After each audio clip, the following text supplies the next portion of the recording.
Chapter 1. The Awakening of Martial Spirits. Level 8. In the Empire of Tiando, within the Spirit Hall branch of Bartle City, a fearsome-looking middle-aged man was conducting the awakening of martial spirits for a group of youths. Next, Tuoba Jun, upon hearing the command, a rather ordinary-looking child rushed to the front. The middle-aged man glanced at him and instructed, "Place your hand upon the crystal ball and refrain from thinking about anything else." The boy, nodding vigorously as if fearing to provoke the man, complied and placed his right hand on the crystal ball. Soon, the orb emanated a brilliant glow, and a colossal white earth dragon materialized behind him. Observing the results of the boy's test, the middle-aged man announced loudly, "Martial Spirit. White Armored Earth Dragon. Innate Soul Power. Level 4. After declaring the talent of the boy, named Tuoba Jun, the fierce middle-aged man looked down and said, "Well done, young one. Please proceed to the side to register." The child, trembling in fear at the man's intimidating appearance, dashed toward the registration desk upon hearing his words.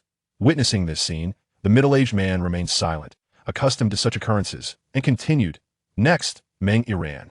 Following this, an adorable little girl slowly approached the stage and, adhering to the man's instructions, placed her hand upon the awakening crystal ball. In an instant, the orb transformed into a dazzling white. Gazing at the young girl, the middle-aged man's eyes filled with astonishment at that moment. Meng Iran appeared to him as a radiant light. This was the highest innate soul power he had witnessed since he began awakening soul powers last year. Recalling his own awakening, he remembered his soul power barely reached level 4, and he had only managed to surpass level 30 before turning 20, eventually attaining the rank of Soul Master. After a prolonged moment, he finally reacted, exclaiming, "Meng Iran, Martial Spirit. Serpent Staff, Innate Soul Power. Level 8.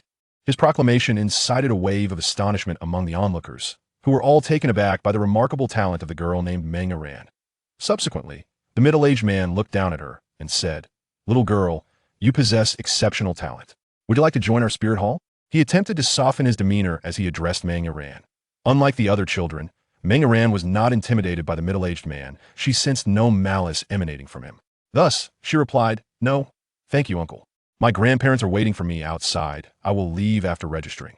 Upon hearing her response, the middle-aged man felt a twinge of regret, but had no recourse but to say, "Very well then, little girl. Farewell." With that, Meng Iran skipped away cheerfully. In the audience, Tuoba Chan was somewhat astonished. He had not expected to encounter Tang San's first romantic entanglement, Meng Iran. He was also surprised by the girl's remarkably high innate soul power, though he mused that it likely could not surpass his own. After all, he was a transmigrator, and what was the minimum requirement for a transmigrator? Innate full soul power and dual martial spirits. Once it was his turn, he would surely astonish them all. After Meng Iran departed, the middle-aged man continued, "Next, Tuoba Chun."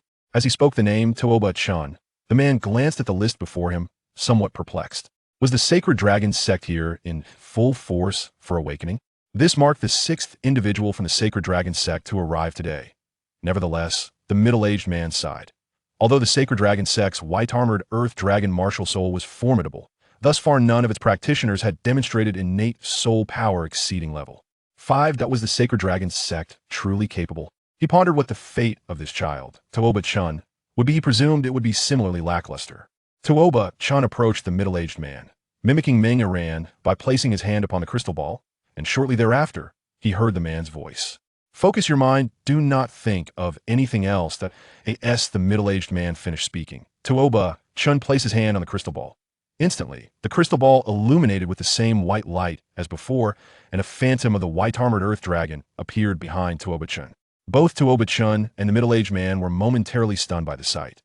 The middle-aged man was in disbelief. He had encountered 2 prodigious youths today, each with an innate soul power reaching level 8. Tuoba Chun, however, was taken aback to discover that he was not endowed with full innate soul power and did not possess a twin martial soul. A chill swept through his heart. But the middle-aged man was unconcerned with such thoughts, exuberantly proclaiming, "Tuoba Chun, Martial Soul, White-Armored Earth Dragon, Innate Soul Power, Level 8. Upon hearing this, Meng Iran, who had not yet exited the Grand Hall, turned to glance at Tuoba Chun. She was surprised to find someone else with innate soul power as high as hers. This time, the middle-aged man refrained from making any recruitment remarks. After all, the white-armored Earth Dragon Martial Soul was a hallmark of the Sacred Dragon Sect, and they would not permit such an exceptional talent to join the Spirit Hall. He simply instructed Tuoba Chun, "Young one, Please register over there, and you may then depart." Hearing the middle-aged man's words, Tuoba, Chen finally came to his senses, replying, "All right." He proceeded to the registration area, where Meng Iran was still filling out her information form, having not yet left. Noticing Tuoba Chen's arrival, Meng Iran paused and greeted him. "Hello, I am Meng Iran." Tuoba Chen, who had just prepared to fill out his own form, was caught off guard by her friendly approach, responding with a simple, "Oh." Although Meng Iran was undeniably charming, Tuoba Chen had no desire to become entangled with her, considering her prior association with the Protagonist group. It is well known that those who have interacted with the Protagonist group often find themselves relegated to supporting roles, unless they are akin to brothers of the main character, in which case their fates may differ. For instance, consider the Blue Lightning Tyrant Dragon Sect. Yu Tianhang's association with Tang San led to the annihilation of his clan. Similarly, the Seven Treasures Glazed Tile Sect faced destruction upon contact with Tang San. The Spirit Hall, in opposition to Tang San, met its own demise. Even Poseidon, in guiding Tang San to divinity, met his end. Tuoba Chen wished to avoid such dire outcomes. Although the Blue Electric Tyrannosaurus Sect and the Seven Treasure Glazed Tile Sect have been rebuilt, they have endured their share of hardships. Yet, Tuoba Chen refuses to face such tribulations. After awakening his martial spirit, the once proud Tuoba Chen has shed his arrogance, for his soul power is neither innate full soul power nor merely level 1. He is not even a twin martial soul. Furthermore, throughout his life, he has not awakened any system or similar entity. Tuoba Chen understands that he likely lacks any extraordinary advantage. Thus, for his own safety, he refrains from recklessly associating with those connected to the Protagonist. However, he is not one to be inflexible. Possessing innate soul power at level 8 is already considered a commendable talent in the Douluo continent. Upon hearing Tuoba Chen's indifferent reply, Meng Iran did not give up on communication and continued to inquire, "Are you a disciple of the Holy Dragon Sect?" Instinctively, Tuoba Chen nodded.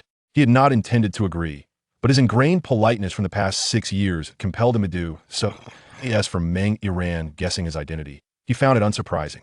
After all, his martial spirit is the white-armored Earth Dragon, a direct lineage spirit of the Holy Dragon Sect, which is yet to decline and still boasts a title Douluo guarding it. Among the lower 4 sects, only the Holy Dragon Sect has a title Douluo, retaining significant renown. Thus, it is entirely reasonable for Meng Iran to deduce this. Seeing Tuoba Chen nod, Meng Iran joyfully exclaimed, "Can we be friends? Let me tell you, my grandparents are incredibly formidable, not inferior to the leader of your Holy Dragon Sect. However, they do not permit me to befriend children from ordinary families, which is why I have no friends until now. Will you be my friend?" After she spoke, she fixed her large, watery eyes upon Tuoba Chen. Tuoba Chen found it difficult to endure Meng Iran's gaze. He despised how such looks could unsettle him, for they were simply unbearable to him. He promptly forgot his previous words and, without hesitation, agreed. Upon hearing Tuoba Chen's consent, Meng Iran joyfully leaped up and hugged him. From the moment she entered, she had noticed the unique Tuoba Chen. While other children appeared somewhat foolish and disheveled, Tuoba Chen stood out with his immaculate attire, exuding an extraordinary aura that set him apart from the rest. Most importantly, Tuoba Chen was the most charming among the group of children, and it was these very traits that drew her attention, and upon discovering that his innate soul power was also an impressive level 8, Meng Iran felt that this must be a destined encounter orchestrated by the heavens. She was immensely grateful for this divine arrangement. Before long, she completed the form in her hands, but due to the fact that Tuoba Chen had yet to finish his, she decided to wait for him. Her grandparents were outside, and she intended to introduce Tuoba Chen to them shortly.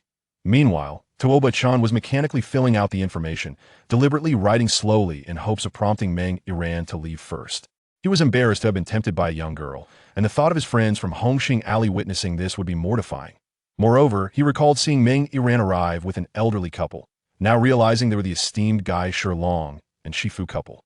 The young girl seemed to harbor a fondness for him, and he worried that if they met the Gai Shilong and Shifu couple outside, they might insist on him becoming Meng Iran's childhood husband. Considering that he was the only handsome lad in Hongxing Alley, it felt humiliating to be reduced to kneeling before a little girl's skirt. A boy must learn to protect himself when venturing out. Observing Tuoba Chen's sluggish pace in completing the form, Meng Iran remarked, "Are you struggling with some characters? If you can't write them, I can help. Don't underestimate me. Just because I'm only 6, I already know 1,000 characters." As she said this, she proudly patted her chest, gazing at Tuoba Chen with a hint of arrogance. Although Tuoba Chen didn't wish to argue with such a young girl. It irked him to be ridiculed by one barely 6 years old. He realized she would likely wait indefinitely, leaving him no choice but to finish the form swiftly. After all, he was not alone. He had come with his father, and he could only hope his father would lend him some support. His father was a level 71 soul sage and one of the 3 key figures in the Holy Dragon Chamber established by the Holy Dragon Sect in the Tiando Empire. A 40-year-old soul sage was a significant figure within the sect and would likely not fear the Geisha Long and Shifu couple. With these thoughts, Tuoba Chen hastily completed the form, and as soon as he submitted it, Meng Aran took his hand and dashed outside. At the entrance of the Wuhuan Temple's branch, the Geisha Long and Shifu couple were conversing with Tuoba Chen's father, who was waiting for his son to emerge. When Tuoba Chen stepped out, he was startled to see his father engaged in conversation with the esteemed couple, and an ominous feeling washed over him. The parents noticed their child had come out, but Long Gong suddenly observed his granddaughter holding hands with an unknown boy. His sharp eyes narrowed, coldly scrutinizing the entwined hands before swiftly glancing at Tuoba Chen, as if to memorize his appearance. All of this transpired in an instant, unnoticed by anyone else. However, Tuoba Chen suddenly felt a chill down his spine, as if something ominous was watching him. Subsequently, upon discovering their presence, they simultaneously exclaimed, "Little Min Grand Chainer." Having spoken Tuoba Chen's father and the couple of Gai Shi Long, she exchanged glances. Long Gong felt somewhat surprised from the tone of Tuoba Yin. It was apparent that the mischievous boy who held his little Mengren's hand was indeed his own child. The ensuing scene confirmed this notion, as Meng Aran rushed to the couple, embracing each of them warmly. Tuoba Chen then sauntered over to his father, Tuoba Yin, and stated, "Dad, I have completed my test." "Oh, what were the results?" Tuoba Yin inquired, curious about the talents of his youngest son. In truth, Tuoba Yin had 3 children above Tuoba Chen, were 2 elder sisters, each a decade older than him. Initially, Tuoba Yin had only desired 2 children, but unexpectedly, his wife Tuoba Chen's mother became pregnant again, making Tuoba Chen a delightful surprise. Though Tuoba Chen was an unexpected addition, his parents cherished him dearly. Perhaps due to their advancing age, they doted on Tuoba Chen even more than on his 2 sisters. In their perspective, there was no notion of raising sons in poverty and daughters in luxury thus. Tuoba Chen had never been coerced into activities he was unwilling to engage in. However, as a transmigrator, it was impossible for him to behave like an ordinary child, spending all his days in frivolity. Chapter 3. Reporting. Every day, he engaged in appropriate physical training, and among the children in his neighborhood, none could rival him. Even some of the children who had awakened their martial spirits found themselves no match for Tuoba Chen in an arm wrestling contest. Moreover, he had always been obedient, which allowed Tuoba Yin to have great confidence in him. Unfortunately, Tuoba Chen's sisters did not possess remarkable talents. Both had innate soul powers of merely level 4, lacking any noteworthy distinction. Tuoba Chen had always been tenacious, and fearing that his son might be disheartened by the results of the soul power test, Tuoba Yin had already prepared some comforting words in advance. Upon hearing his father's question, Tuoba Chen calmly replied, "My martial spirit is the white armored earth dragon, with an innate soul power of level 8. Upon hearing Tuoba Chen's words, Tuoba Yin instinctively responded, "It's all right, innate soul power does not define everything, you need not." Before he could finish, Tuoba Yin quickly realized, You just said your innate soul power is what level?" "Level 8. Tuoba Chen answered with unwavering calmness that he did not feel prideful about his talent, as it was known that even the least endowed members of the Protagonist group possessed innate soul powers of at least level 9, leaving a substantial gap between them that he must dedicate himself to training diligently. Tuoba Chen had calculated that he was approximately 3 years older than Tang San, meaning he had a 3-year head start in cultivation. 3 years could determine many outcomes. He aimed to enhance his strength before the next 4 sects sought refuge with a martial spear hall, striving for a position of influence within the sect to avert their reckless actions. Certainly, he has only a little over a decade left. He must transcend to the soul sage, or even the title Douluo, before he reaches the age of 20. Only then will he possess a modicum of influence within the sect, compelling the elders to heed his counsel at that juncture. In order to avoid drawing attention, he plans to retreat into seclusion alongside the Haotian sect. Once the spirit hall has been vanquished by Tang San, he will emerge from his reclusion. While he does not shy away from the aspiration of becoming one of the continent's foremost powers, he is acutely aware that without the assistance of a system or even innate full soul power, Tuoba Chen is at a loss as to how he can compete with Tang San and his peers. After all, those individuals are destined for divinity, in pursuit of a serene and contented existence. He has set a modest goal for himself, to cultivate the title Douluo by the age of 25. This ambition is hardly excessive, considering that Tang San seemingly ascended to godhood by the age of 25. The reason he dares to set such a goal is that he knows the future direction of Douluo continent. He is also aware that the Poison Master's medicinal garden contains many celestial herbs, and that places for training like the City of Slaughter and Sea God Island exist. If possible, he wants to follow the path that Tang San took and aims to walk ahead of him. He doesn't feel ashamed to follow the main character's path. After all, he was just an ordinary person in his previous life and only had a superficial understanding of Douluo continent from books. It's impossible to have lived here for 6 years and independently develop a suitable method. Finding a path that suits him is too difficult. While following Tang San's path can save him a lot of time. Back in reality, Tuoba now doesn't know how to express his feelings. His son, Tuoba Chen, has the same high talent as the young master of the Holy Dragon Sect, Tuoba Haiyan. In the past, his innate soul power was only at level 7. And it's important to know that this innate soul power is crucial for a person, even surpassing the efforts made after birth. Tuoba once read in a book that the amount of innate soul power represents a person's cultivation speed. He remembers that the content recorded in that book was as follows. If a person with innate soul power of 1 has a cultivation speed of 1, then a person with innate soul power of 2 has a cultivation speed of 1.5. And a person with innate soul power of 3 can reach a speed of 2, and so on. The cultivation speed of someone with full innate soul power is 5.5 times that of a person with only 1 innate soul power. Therefore, the higher the innate soul power, the higher the starting point. The couple, the great dragon and snake, were a bit surprised upon hearing Tuoba Chen's innate soul power. And even Long Gong felt that this kid who was holding his granddaughter's hand didn't seem so irritating anymore. Although Tuoba was very excited, he didn't forget that the great dragon and snake couple were right beside him. So he pulled Tuoba Chen back to stand in front of them and said, "Two seniors. This is my son, Tuoba Chen." After saying this, he turned to Tuoba Chen and said, "Xiao Chen, these two are the seniors, Snake Grandma and Dragon Grandpa. They are my elders. Quickly greet them." Hearing his father's words, Tuoba Chen nodded and sweetly said, "Hello, Dragon Grandpa. Hello, Snake Grandma." Upon hearing Tuoba Chen call her Grandma, Snake Grandma couldn't stop smiling and quickly said, "Good child." Dragon Grandpa also nodded, while Meng Yiran, who felt a bit neglected, became somewhat unhappy. To assert her presence, she tugged at Dragon Grandpa's clothes and said, "Grandpa, Grandpa, I also have an innate soul power of level 8. Upon hearing Meng Yiran's words, Dragon Grandpa was taken aback, then burst into laughter and said, "As expected of my granddaughter, Xiao Yiran, tell Grandpa what you want, and Grandpa will buy you anything today." Hearing Dragon Grandpa's words, Meng Yiran smiled sweetly and then turned her gaze to Tuoba Chen. Tuoba Chen suddenly had a bad premonition, and next, Meng Yiran's words confirmed his bad feeling. "Grandpa, I want to be good friends with him, but just now when I tried to talk to him, he was so indifferent. Grandpa, can you help me talk to him?" Hearing Meng Yiran's words, Tuoba Chen felt a chill in his heart. It's over. This little girl actually complained to Long Gong. He didn't think his father could compete with Long Gong. If Long Gong went all out, he didn't believe his dad could protect him. After hearing Meng Yiran's words, Long Gong also glared at him.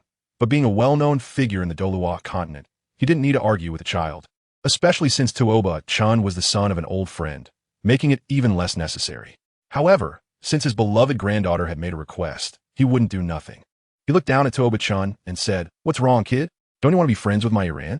His tone was clearly casual, yet it gave Tuoba Chen a sense of authority without anger.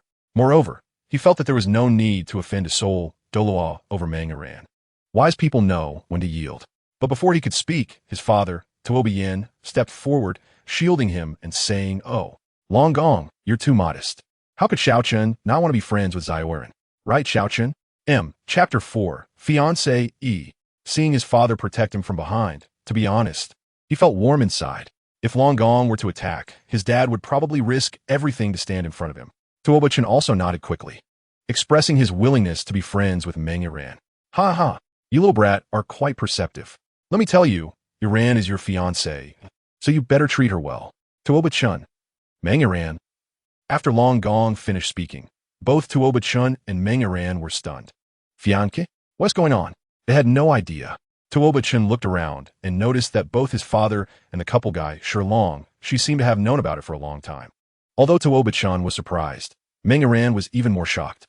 Girls mature a bit earlier than boys, so she was very clear about what being a fiancé meant. She quickly tugged at Long Gong's arm and said, Grandpa, when was this decided? Why have I become Tuoba, Chen's fiancé? Seeing his granddaughter acting cute beside him, Long Gong smiled and said, that's all in the past. I have known Tuoba Chen's grandfather for a long time, and we had agreed that if our grandchildren were of the same sex, they would become brothers or sisters, and if they were of the opposite sex, they would be betrothed. Tuoba Chen's father can also testify to this, right, Tuoba Yin? Tuoba Yin quickly nodded and said, Xiao Yiran, what your grandfather said is true. I was there at that time, and I was also very good friends with your father. We agreed on this matter back then. Hearing both parents confirm it, Tuoba Chen's right eyelid started twitching uncontrollably, feeling as if something bad was about to happen. After a while, he suddenly noticed that Meng Yiran's face turned red, and she looked at Tuoba Chen with a hesitant yet inviting gaze. Tuoba Chen's heart was roaring, don't do this. You're only 6 years old. Wake up. Unfortunately, no one could hear Tuoba Chen's inner voice. He took a careful look at Tuoba Chen and became more and more satisfied. At first, he was quite displeased when he saw him holding his little granddaughter's hand, but now that he realized the other party was Tuoba Yan's son, there was no problem at all. The Dragon Lord became increasingly pleased. He then said directly, Little Chen, since you are now my granddaughter's husband, make sure to stay in touch with Iran more often. You are both the same age, and I'm sure you have a lot in common. Yes, Grandpa Dragon. Tuoba Chen felt quite helpless inside, but his tone was very spirited, fully demonstrating what it means to say one thing while feeling another. Since he couldn't avoid it, Tuoba Chen had to accept it. After all, Meng Yiran was quite adorable, and being with her certainly wouldn't be a loss. As for whether he would have contact with Tang San in the future, that would be left to fate. If heaven wanted him to interact with Tang San, then there was no escaping it. He just wouldn't antagonize the other party. After all, while interacting with the protagonist might involve various trials and tribulations, the final outcome was usually good. He wasn't a stubborn person and quickly came to terms with it. The Dragon Lord was also very satisfied with Tuoba Chen's response and said, in that case, let's head back. We will meet again soon. After saying this, he took Meng Yiran and left. As they were leaving, Meng Yiran secretly glanced back at Tuoba Chen, then blushed and turned her head away. Tuoba Chen noticed this scene and felt a bit helpless. Wasn't he just a little cute, a little handsome, had a good temperament, a nice voice, and could talk well? Why did this little girl have a crush on him? Huh, women. They're truly creatures easily deceived by appearances. If she understood my inner self, she would find that the real me, besides being handsome, is also a smart, kind, well-mannered good kid. So, I have to say, Meng Yiran's taste is really great. After Long Gong and the others left, Tuoba Chen looked at Tuoba Yin with a puzzled expression. The meaning was clear. Why didn't you tell me earlier that I have a fiancé? Tuoba Yin noticed the look in his son's eyes and instantly understood his meaning. He helplessly shrugged his shoulders and said, Xiao Chen, your dad doesn't want to deceive you. I originally planned to wait until you were a bit older to tell you this, but I really didn't expect to encounter Senior Long Gong so early. Well, now that you know you have a fiancé, don't go out fooling around anymore. However, I'm quite surprised that your innate soul power has actually awakened to level 8 today. Let's celebrate. We won't eat at home. Let's go to Uncle Mo's tavern for a big meal. Hearing about the big meal, Tuoba Chen scoffed. Every time they had a big meal, he only ordered what he liked. He knew his dad all too well. Seeing Tuoba Chen's reaction, Tuoba Yin didn't feel the slightest bit embarrassed. Instead, he took Tuoba Chen's hand and said, let's go back and tell your mom this news. She will definitely be very happy. I'm back. Xiao Chen is back. How did the soul power awakening test go? Just as the words fell, the door in front of Tuoba Chen opened, and a graceful and intellectual beauty appeared before him. This was Tuoba Chen's mother in this life, Ningyu, who had the martial soul 7 treasure glazed tile and a soul power level of 53. Upon seeing his mother, Tuoba Chen replied, Mom, my innate soul power is level 8. Hearing Tuoba Chen's words, Ningyu, who had prepared a set of comforting words, was instantly stunned. Did she hear wrong? Level 8, which was as high as the combined innate soul powers of his 2 older sisters. Immediately, Ningyu hugged Tuoba Chen tightly and planted a kiss on his little face, saying, no wonder you are my son. Tuoba Yin watched the mother and son being affectionate and coughed twice, saying, all right, let's hurry to Uncle Mo's place for dinner. I've already booked the banquet, and Exiner and Rower should have arrived by now. Let's go. Hearing Tuoba Yin's words, Tuoba Chen's eyes lit up. It had been 3 years since his 2 sisters had come home, and he didn't expect them to return today. Soon, The three arrived at Uncle Mo's tavern. Looking at the Friendship Tavern in front of him, Chen began to swallow his saliva. Although he was still young and couldn't eat much, he had to admit that Uncle Mo's cooking was truly excellent. Mo Long knew that today was the day of Tuoba, Chen's martial soul awakening. So he had prepared the banquet materials a day in advance and had been busy in the kitchen early in the morning. He had finished cooking a quarter of an hour ago and was now standing at the tavern's entrance, anxiously watching in the direction of Tuoba, Chen's home. Why aren't they here yet? If they don't come soon, the dishes will get cold. Not long after, Tuoba, Chen's family appeared at the intersection, and Mo Long hurriedly went to greet them. Upon seeing them, Tuoba Chen quickly said, "Hello, Uncle Mo." Mo Long's eyes squinted into slits as he smiled and said, "Little Chen is here.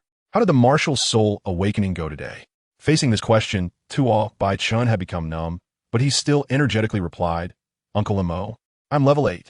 As expected, upon hearing Tuoba Chen's innate soul power, Mo Long was full of admiration and then took the three of them to the banquet he had prepared for them. After hearing about Tuoba Chen's innate soul power, Mo Long was even happier than his parents. He had watched Chen grow up, and since he didn't have children of his own, he had always regarded Chen as his own. Now that he heard that Chen's innate soul power reached level 8, he was naturally thrilled for him. Once they entered the private room, he immediately spotted his two sisters whom he hadn't seen for 3 years. "Little Chen, come here. Let your sisters have a look at you." Clearly, Tuoba Ro and Tuoba Xan were also very happy to see him. After inquiring about his innate soul power, the family began to enjoy the sumptuous meal in front of them. Throughout the meal, the two sisters and Ning Yu kept adding dishes to his bowl, piling the food up high, which made Tuoba Yin look on with envy. Halfway through the meal, Mo Long suddenly said, "Old Yin, with such a good talent, won't little Chen be sent to the sect for training?" Tuoba Chen, who was focused on eating, immediately perked up his ears upon hearing them discuss him. Tuoba Yin fell silent for a moment and said, "No need. Xiao Chen is still so young. I don't feel comfortable sending him to the Xing Luo Empire. Although I am just a minor steward now, my father is an elder in the sect, so I do have some authority."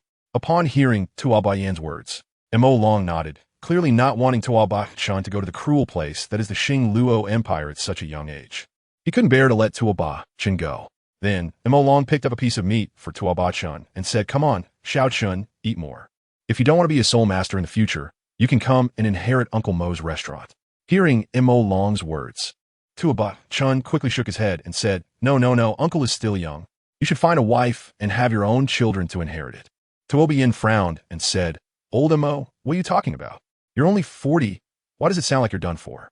Hearing their conversation, Mo Long also sighed. Seeing him like this, Tuoba Yin's pupils contracted, and he said, "Old Mo, no way." Before he could finish, Mo Long shot him a glare, then glanced at the puzzled Tuoba Chen. The meaning was clear: don't say these things in front of the child. Tuoba Yin also realized he had spoken out of turn and quickly said, let's eat. Although Tuoba Chen appears to be a small child, his soul is that of a real 20-year-old young man. The difference between the two is quite obvious, and something must be wrong with Uncle Mo's body. After enjoying a meal and drinks, the family chatted with Mo Long at the table. Suddenly, Mo Long said, "Xiao Chen, to celebrate your martial soul awakening today, Uncle has prepared a small gift for you." Hearing Mo Long's words, Tuoba Chen felt a bit curious. Every time Mo Long mentioned a small gift, it was never anything small. Last year, for his birthday, his uncle also called it a small gift and gave him a cold iron dagger worth thousands of gold soul coins. The year before that, he received a set of 100-year-old white tiger fur coat worth a fortune. Therefore, he was very cautious about this so-called small gift from his uncle. Although he knew that Uncle Mo treated him like his own son, it felt a bit awkward to receive such an expensive gift for no reason. Before he could ask, Mo Long took out a silver necklace with a dragon-shaped pendant.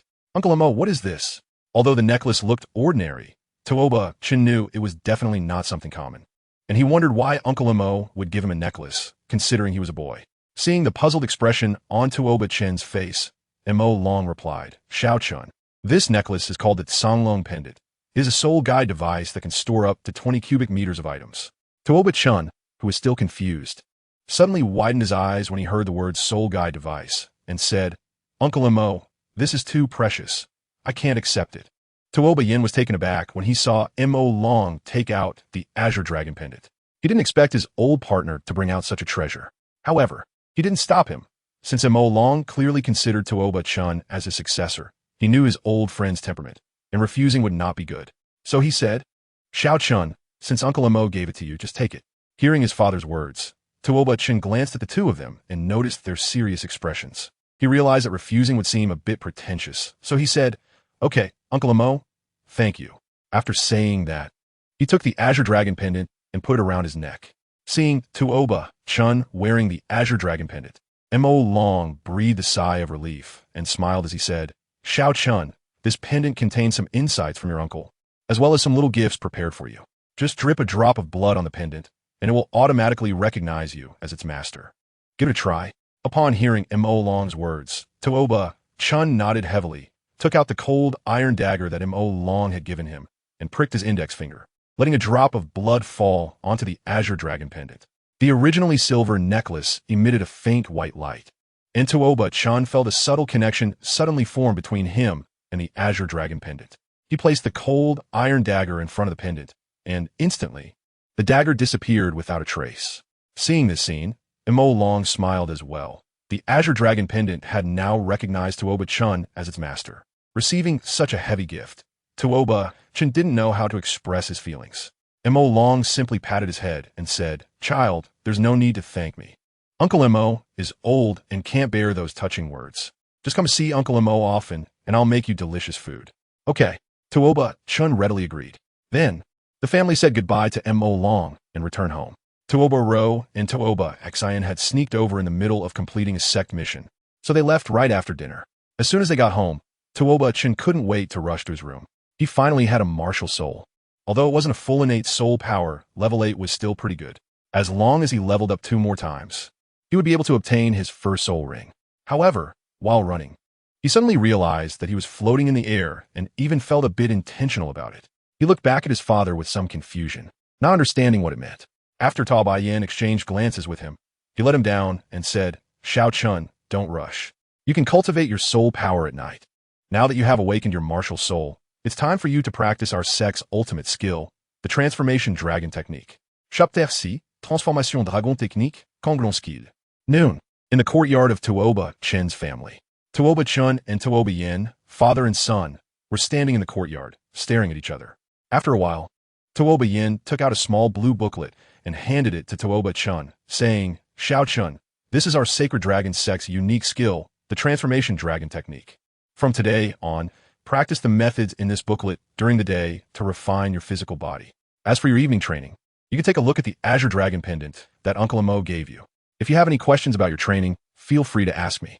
After saying this, Tuoba Yin left, as he had many things to attend to today. He believed that with Tuoba Chen's intelligence, he would definitely be able to learn the Transformation Dragon Technique on his own, as it wasn't too difficult. Tuoba Chen nodded after listening, as he had probably guessed what the Dragon Transformation Technique was.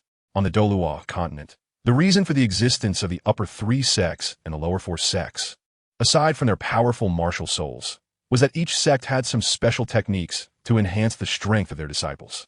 For example, the Haotian sect's Chaotic Wind Hammer Technique, the 7 Treasure Glazed Tile sect's Mind Control Technique, and the Blue Lightning Tyrant Dragon's ability to transform into a dragon, among others. Although the Mind Control Technique was not unique to the 7 Treasure Glazed Tile sect, it was still a rare secret technique. Their Holy Dragon sect also had its own unique set of secret techniques, namely the Dragon Transformation Technique, which Tuoba Chen had never heard of before and thought did not exist in his sect. However, he was now curious. Just now, his father mentioned that Uncle Mo left something in the Azure Dragon pendant for him. He took a look inside the Azure Dragon pendant. Once opened, Tuoba Chen was almost blinded by the items inside. What caught his eye was the golden hue everywhere. There were hundreds of thousands of golden soul coins, various herbs for strengthening one's foundation, and some soft armor weapons for self-defense. However, what attracted his attention the most was a somewhat worn-out blue booklet in the center of all the items. After seeing these things, Tuoba Chen gasped. He was now very curious about who Uncle Mo really was. Was this what he referred to as a little pocket money? It truly was a lot. If nothing unexpected happened, the item his father mentioned should be that blue booklet. Taking out the booklet, he glanced at the title on it, Azure Dragon Skill. Another unique secret technique. He couldn't wait to open the Azure Dragon Skill and see what was inside. Upon opening the booklet, the following words appeared on the first page. I'm the first head of the MO family, Azure Dragon Douluo Yulian, with a martial soul clear wind Azure Dragon. The Azure Dragon skill is the result of my lifelong efforts, provided for the use of my descendants in their cultivation. This technique can only be used by those who possess a dragon-type martial soul. It is divided into 4 levels and can only be used during soul power cultivation. Those who cultivate soul power using this technique will have their cultivation speed increased by 50%, and the soul power cultivated will carry special attributes, primarily acceleration and enhanced attack. Upon reaching the 3rd level, one will comprehend the Azure Dragon domain. After reading the first page of the Azure Dragon skill, Tuoba, Chen didn't know how to describe it. This was comparable to Tang San's Xiantian skill, and perhaps even stronger. Moreover, it granted the ability to comprehend a domain. He remembered that in the original work, the Xiantian skill's soul power operation was only slightly faster than ordinary soul power cultivation. But this directly increased by 50% and came with special attributes. Faced with Uncle Mo's generous gift, he felt somewhat overwhelmed with gratitude. After looking at the Azure Dragon skill, it was time to check their sect's secret technique, the Dragon Transformation Technique. The Azure Dragon skill was used for soul power cultivation at night and was not needed at the moment. Opening the first page of the Dragon Transformation Technique, he saw familiar words. I am the first sect master of the Holy Dragon Sect, Holy Dragon Douluo, Tuoba Long, with a martial soul white armored earth dragon. The Dragon Transformation Technique is the result of my lifelong efforts, provided for the use of my descendants in their cultivation. This technique can only be used by soul masters with a white armored earth dragon martial soul. It is divided into 9 levels and can only be used during physical training. Those who cultivate soul power using this technique will have their defense and strength greatly enhanced, speed slightly enhanced, and with each level of enhancement, the martial soul will undergo a minor evolution. Upon reaching the 7th level, one will comprehend the Holy Dragon domain, and upon reaching the 9th level, the martial soul will evolve from the white armored earth dragon to the white armored holy dragon. Seeing the introduction of the Dragon Transformation Technique, Tuoba Chen's eyes lit up. He truly did not expect that the Dragon Transformation Technique could evolve a martial soul. The white armored holy dragon sounded much more powerful than the white armored earth dragon. Looking at these 2 techniques, Tuoba Chen suddenly felt a sense of competition with Tang San, and it felt quite real. If he successfully cultivated both techniques to their peak, he would possess dual domains like Tang San, and if he later obtained the Killing God domain, that would be 3 domains. Moreover, the 2 techniques complemented each other, enhancing all his attributes comprehensively, truly a dual A in strength and agility. Since it was still early, he flipped to the 2nd page of the Dragon Transformation Technique, which recorded the cultivation method for the 1st level of the Dragon Transformation Technique. However, after seeing what was recorded, he was somewhat surprised. He originally thought it would record some special training methods, but it only documented a breathing method. Dragon Transformation Technique, 1st level, Dragon Breathing Method. After seeing this level, a phrase automatically popped into Tuoba Chen's mind. Dragon breathing, shape of one. Although he was surprised, he continued reading. Dragon breathing method. This method is the 1st level of the Dragon Transformation Technique and is the most important level. To cultivate the Dragon Transformation Technique, one must start learning from the most basic level. This breathing method was developed after observing several dragon species and is the most suitable breathing method for humans. If one can maintain this breathing method continuously for 24 hours a day, the 1st level of the Dragon Transformation Technique will be considered great success, allowing for the opening of the 2nd level of cultivation. After reading the introduction to the Dragon Breathing Method, Tuoba Chen immediately began to try it out. According to the book, dragons can allow their blood to absorb a large amount of oxygen in a short time, strengthening their cardiovascular function and greatly enhancing their physical abilities. Looking at the book's description, Tuoba Chen's eyes brightened. I am Tanjiro. Soon, he began his first attempt. Tuoba Chen took a deep breath, held it in, and then began to try moving. After a minute, he gasped, I'm going to suffocate. Whether in his past life or this one, Tuoba Chen had never learned to swim, so his lung capacity wasn't great. After just a minute, he felt his breath become labored and struggled to catch his breath. Chapter 7. Level 10 for the entire afternoon. Tuoba Chen practiced the dragon breathing technique here. Fortunately, he usually exercised regularly, so his physical foundation was decent. By the end of the afternoon, he had made some progress and could finally hold his breath for 3 minutes. In the evening, just as he was planning to go back to his room to rest before preparing dinner, he was suddenly called out to, Little Chen, He turned around and saw that the ones calling him were a few clan uncles who had come with his father to manage the business association in the Tiando Empire. Uncle Bing, Uncle Yu, are you looking for my father? He hasn't returned yet. Would you like to sit at my house for a while? To be honest, Tuoba, Chen wasn't very familiar with these clan uncles, as they had hardly visited his home a few times. Hearing Tuoba Chen's words, they quickly replied, No, no, no. Little Chen, we're here to find you. We heard that your innate soul power has awakened to level 8. Truly, a tiger father does not beget a dog son. You're even more impressive than your father. Upon hearing their words, Tuoba Chen realized why they had come. Apparently, they had heard about his martial soul awakening. He couldn't help but sigh inwardly. Adult life was really exhausting. However, he didn't look down on the two of them, knowing they were also in a difficult position. Thank you, Uncle Bing, Uncle Yu. After expressing his gratitude, the two smiled and nodded. They chatted with him for a while, gave him a small gift, and then hurriedly left. Watching them leave, Tuoba Chen felt a bit complex in his emotions. If he weren't so fortunate and talented, would he also end up like that in the future? Tuoba Chen shook his head. This was not something he should be thinking about. If he didn't want to become a sycophant, he needed to work hard to become stronger. After dinner, he returned to his room to study the Canglong Gong. Turning to the second page of the Canglong Gong, he noticed that it was different from the Hualong Ju.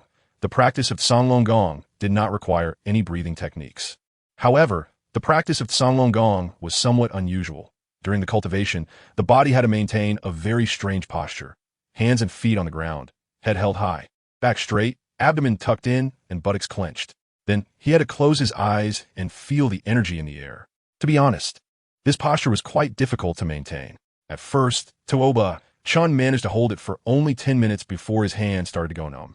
After 15 minutes, his body began to tremble, and by 20 minutes, he could no longer continue. However, the effect was significant. In just those 20 minutes, he absorbed a small amount of soul power into his body. But Canglong Gong also had its drawbacks. He could only practice it once a day, and if he stopped, he would have to wait until the next day to practice again. So, for the rest of the time, he spent it on ordinary cultivation. It wasn't until around midnight that he slowly fell asleep. The next morning, when he woke up, Tuoba Chen felt refreshed. He was still too young to maintain cultivation throughout the entire night and needed a certain amount of sleep. However, the results of last night's practice were quite good. After stopping the first layer of Canglong Gong, he could clearly feel the gap between ordinary cultivation and Canglong Gong. This made him secretly determined that every night from now on, he must hold on a little longer to maximize his strength. He calculated carefully. At the rate he was progressing last night, it would only take a month for his soul power to rise from level 8 to level 9. Moreover, with future practice, the time he could hold on would definitely increase. The speed of cultivation would also become faster. Once he could hold on for 3 hours, he could begin practicing the second layer of Canglong Gong, at which point his cultivation speed would surely be even faster. Early the next morning, Tuoba Chen began his morning run, then did various physical training in the morning, practiced breathing techniques in the afternoon, cultivated soul power in the evening, and then went to sleep. Occasionally, during his free time, he would read about self-cultivation for soul masters and discussions on the evolution of soul masters, and so on. And so, for months passed. Tuoba Yin and Ning Yu were both worried when they saw him like this. They wondered if their child was working too hard. Other children only felt the novelty of awakening their martial soul at the beginning, and soon they would come to dislike training. Generally speaking, it was already quite good to train 4 days a week, but their son was doing this every day, and the couple was a bit concerned that Tuoba Chen might have some psychological issues. Ning Yu said, "If Xiao Chen continues like this, will something happen?" Tuoba Yin thought for a moment and said, "I think Xiao Chen might not have interacted with peers for too long. Now that he is awakening his martial soul, perhaps it's time to send him to school." Upon hearing Tuoba Yan's words, Ning Yu felt a bit reluctant, but still nodded. She was genuinely worried that if this continued, Tuoba Chen might develop some kind of illness. On the other side, in his room, Tuoba Chen suddenly opened his eyes. Level 10.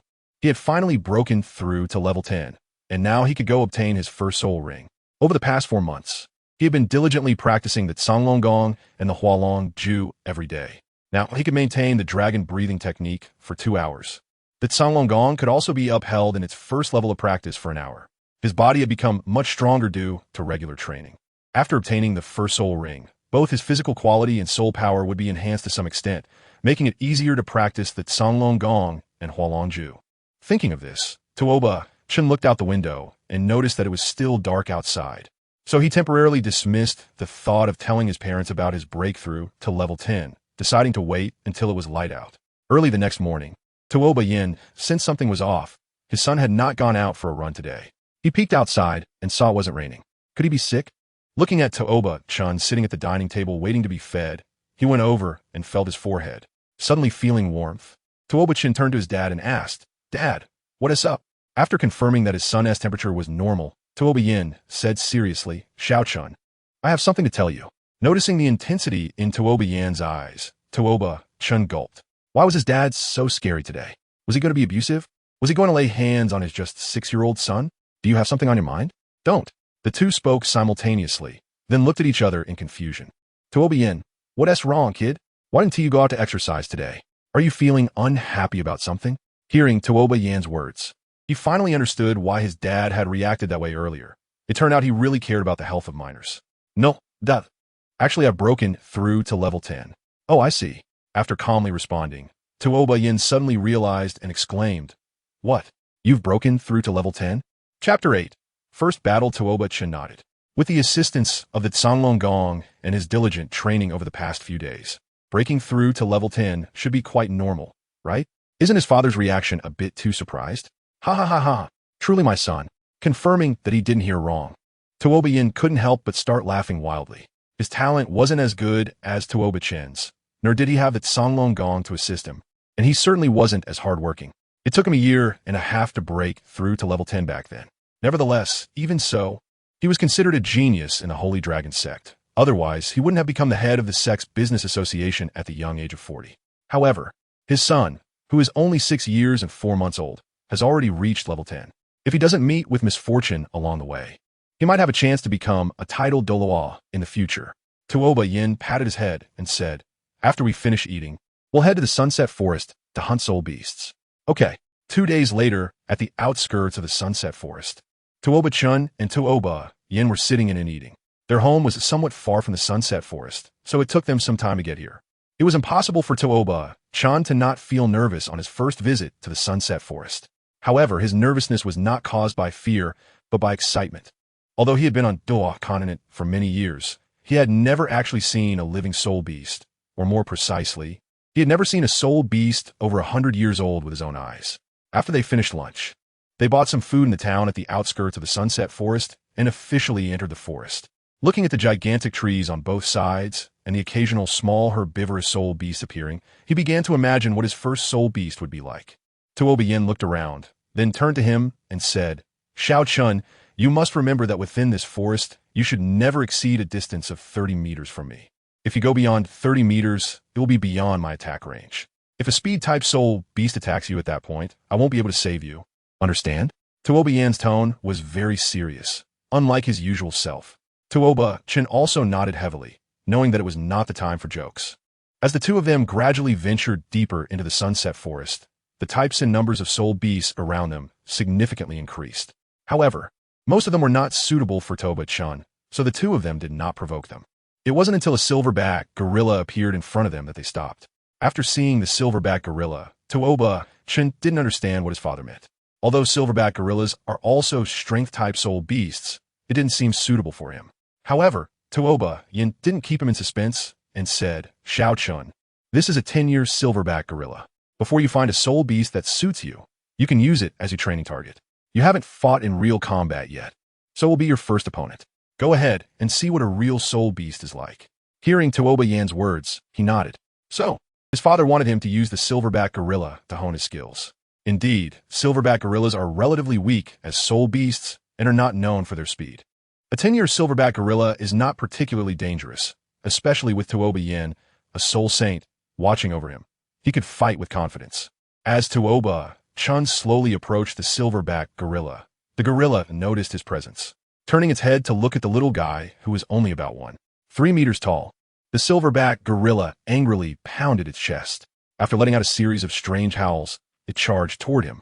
This was Tuoba Chen's first direct encounter with a soul beast. But he felt no fear at all. This might be related to his previous life as a zookeeper, where he often fed lions and tigers and had gotten used to being around fierce animals. He had also encountered gorillas before. When the silverback gorilla rushed in front of him, It raised its massive hands and slammed down toward Tuoba Chen. However, due to the lengthy motion of the gorilla's attack, Tuoba Chen quickly dodged and ran behind it, delivering a heavy slap to the back of its head. The gorilla stumbled from impact and took several seconds to turn around and charge at him again. Seeing the gorilla's reaction, Tuoba Chen's eyes sparkled with excitement. After several consecutive dodges of the gorilla's attacks, he wore a look of realization. In his previous life at the zoo, he had often observed gorillas out of boredom, and this long-term observation had allowed him to discover their weaknesses. Ordinary gorillas do not possess various combat techniques like the one in King Kong, such as grappling, stomping, or strangling. Generally, gorillas fight by raising their fists and then bringing them down to hit their opponents. While this attack looks terrifying, it is actually quite slow and one-dimensional, making it hard to hit even slightly agile opponents. He initially thought that soul beasts in the Douluo continent would be different from gorillas in his original world and might be more agile, but after his recent observation, it appeared that there wasn't much of a difference. The gorilla's movements were just as clumsy as he remembered, and he was able to toy with it easily. Understanding the gorilla's weaknesses, Tuoba Chen didn't want to waste time and took out the cold iron dagger given to him by Uncle Amo, preparing to finish the gorilla with his next move. Bang! Just like before, the silverback gorilla missed its attack and punched the ground. Tuoba Chen easily dodged again and moved behind the gorilla. Then, he raised the hilt of his dagger and struck hard at the back of the gorilla's neck, knocking it unconscious. Clap, clap, clap. Seeing this scene, Tuoba Yin, who was watching from the side, burst into applause. He never expected his son to remain so calm when facing a soul beast. When he faced a soul beast for the first time, he was quite scared. However, he still asked with some confusion, "Xiao Chen, you did great, but why didn't you kill it?" Hearing Tuoba Yan's question, he simply replied, "There's no need. My goal this time is not the silverback gorilla. There's no need for unnecessary killing." He wasn't afraid of killing. After all, he didn't know how many chickens and fish he had killed in his previous life. He genuinely felt there was no need to kill the silverback gorilla in front of him, considering it had no enmity with him, and he had already beaten it up. He lacked nothing and didn't need to sell its corpse for money, so there was indeed no reason to kill it. Chapter 9. The First Soul Ring After Listening. Tuoba Yin nodded. Although he was a bit skeptical about whether Tuoba Chen was afraid of killing, based on his understanding of his son, if he said it was unnecessary, it should truly be unnecessary. After placing the silverback gorilla in a safe spot, the two continued deeper into the forest. They spent another day searching in the Sunset Forest, finding several opponents for Tuoba Chen, but they did not find a suitable soul beast for him. By now, Tuoba Chen could already defeat a 142-year-old white lizard, and Tuoba Yin was almost numb to it. For some reason, even though it was his first battle, Tuoba Chen always managed to find his opponent's weakness in the shortest time possible and win with a single move. If it weren't for the fact that he had watched this child grow up, he would have doubted whether this person was really Tuoba Chen. After walking for a while, Tuoba Yin looked at Tuoba Chen beside him and couldn't help but ask, "Xiao Chen, how do you know the weaknesses of those soul beasts?" In response to the question, Tuoba Chen was prepared. He silently took out a book titled Complete Illustrated Guide to Soul Beasts, Volume 1 from the Canglong Pendant, and handed it to Tuoba Yin. Looking at the Complete Illustrated Guide to Soul Beasts, Volume 1, and the author's name, Yu Xiaojiang, Tuoba Yin was quite surprised. After all, Yu Xiaojiang was also a well-known figure in the Soul Master community, but his reputation had always been poor. So many people regarded him as a clown. While he didn't discriminate against Yu Xiaojiang, he had never read his books, thinking that the insights of a great Soul Master wouldn't be of much help to him. Then, with some skepticism, he opened the book and casually flipped through a few pages. Just after a glance, Tuoba Yin was captivated by the content in the middle. After a while, he couldn't help but exclaim, "This guy is truly a genius." This book documented a total of 131 types of soul beasts, clearly recording their strengths, weaknesses, possible soul ring skills, years, and so on. It could even be said that this was the most comprehensive soul beast illustrated guide he had ever seen in his life. However, this was just the first volume. He couldn't imagine how much effort Yu Xiaojiang, with only the cultivation of a great soul master, had put in to acquire the knowledge in this guide. When Tuoba Chen saw his father's expression, he knew that he had already believed the content of the book, and he felt a sigh of relief in his heart. He had also read this illustrated guide, although he hadn't finished it yet. However, among the soul beasts he had just defeated, many were recorded in this guide, so it wasn't difficult to bluff his way through. After finishing the charade with Tuoba Yin, the two found a relatively safer place to rest for the night. Naturally, Tuoba Yin kept watch, as Tuoba Chen was too weak. If they encountered a particularly powerful magical beast, he wouldn't even have time to call for help. Moreover, Tuoba Yan's stamina was such that staying awake for 3 days wasn't much of a problem, but if it went on longer, it would be an issue. Therefore, if they hadn't found a suitable soul beast for Tuoba-chan within 3 days, they would have to withdraw, organize themselves, and then enter the sunset forest again. However, it seemed that heaven did not want to toy with them. In the afternoon of the second day, the two finally encountered a suitable soul beast for Tuoba-chan, a terrain dragon. The terrain dragon that appeared before them was about 2-3 meters long, with a body that was a sandy yellow color, resembling 4 elongated lizards. The age mark of a terrain dragon is its length. As long as it exceeds 2 meters, it is a 100-year soul beast. For every additional 10 centimeters, its cultivation increases by 100 years. If its size exceeds 3 meters, it becomes a 1,000-year soul beast. The terrain dragon before them had a cultivation of around 300 years, making it suitable for Tuoba Chen's first soul ring. This time, Tuoba Yin did not let Tuoba Chen engage in battle with the terrain dragon. Firstly, among all soul beasts, the terrain dragon was considered a top-tier existence. After all, its name contains the word dragon, and anything related to dragons is not weak. Given Tuoba Chen's current strength, he would probably be unable to break through the terrain dragon's defenses. Secondly, the terrain dragon had strong evasion skills, making it a rare escape artist. Encountering a terrain dragon was not easy, and it would be too regrettable to let it escape. Upon seeing the situation, Tuoba Chen did not forcefully intervene. He still had the self-awareness to recognize this. Although he was indeed among the top tier of his peers, he was ultimately just a 6-year-old child, and there was still a significant gap between him and the terrain dragon, a king among 100-year soul beasts. The terrain dragon had keen senses and had already detected the 2 humans nearby who were staring at it. Roar! It let out a furious roar towards the 2, a warning that if they approached any closer, it would attack. However, how could its warning be taken seriously by Tuoba Yin? After all, he was a soul sage, and a mere 100-year soul beast was no match for him, especially since it wasn't a titan giant ape. Watch closely. Little Chen, woohoo in possession. After Tuoba Yin finished speaking, a huge white dragon phantom appeared behind him, accompanied by 2 yellow, 2 purple, and 3 black soul rings, which then transformed into a shadow and charged towards the opponent. Seeing this scene, the terrain dragon's pupils constricted as it quickly turned to flee. The momentum that erupted from Tuoba Yin was too terrifying, and it was absolutely no match for him. Out of instinct, it began frantically digging a hole, intending to escape underground. Noticing the opponent's actions, Tuoba Yin smiled strangely. First soul skill Earth Spike. After speaking, the terrain dragon, which had just burrowed into the ground, was instantly pierced by 4 slender spikes and lost its ability to resist. It was quite a coincidence. Earth Spike was one of the terrain dragon's signature skills, and Tuoba Yan's first soul skill was also obtained from a terrain dragon. Unexpectedly, his son's first soul ring also came from a terrain dragon. After confirming that the terrain dragon had completely lost its ability to resist, he gestured to Tuoba Chen behind him, indicating that he could come over now. When Tuoba Chen arrived, Tuoba Yin said, "Xiao Chen, it's yours now." After saying that, he turned around to remain vigilant of the surroundings. Looking at the terrain dragon, which was on the verge of death, Tuoba Chen did not hesitate.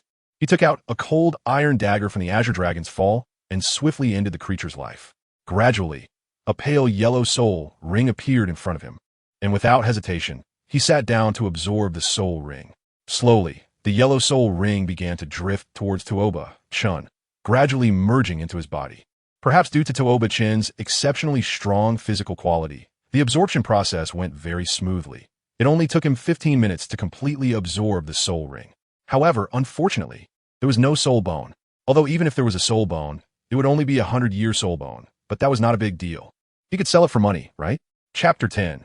Earthspike, seeing that his son had successfully absorbed the soul ring, Tuoba Yin let out a sigh of relief. In the soul master world, there are many soul masters who have died during the absorption of soul rings due to insufficient physical strength or the overpowering nature of the soul rings. Such cases are not rare. Although his son's physical quality was quite good, he couldn't help but worry a little. Now that the absorption was successful, he felt relieved. "So, son, what is the soul skill you obtained?"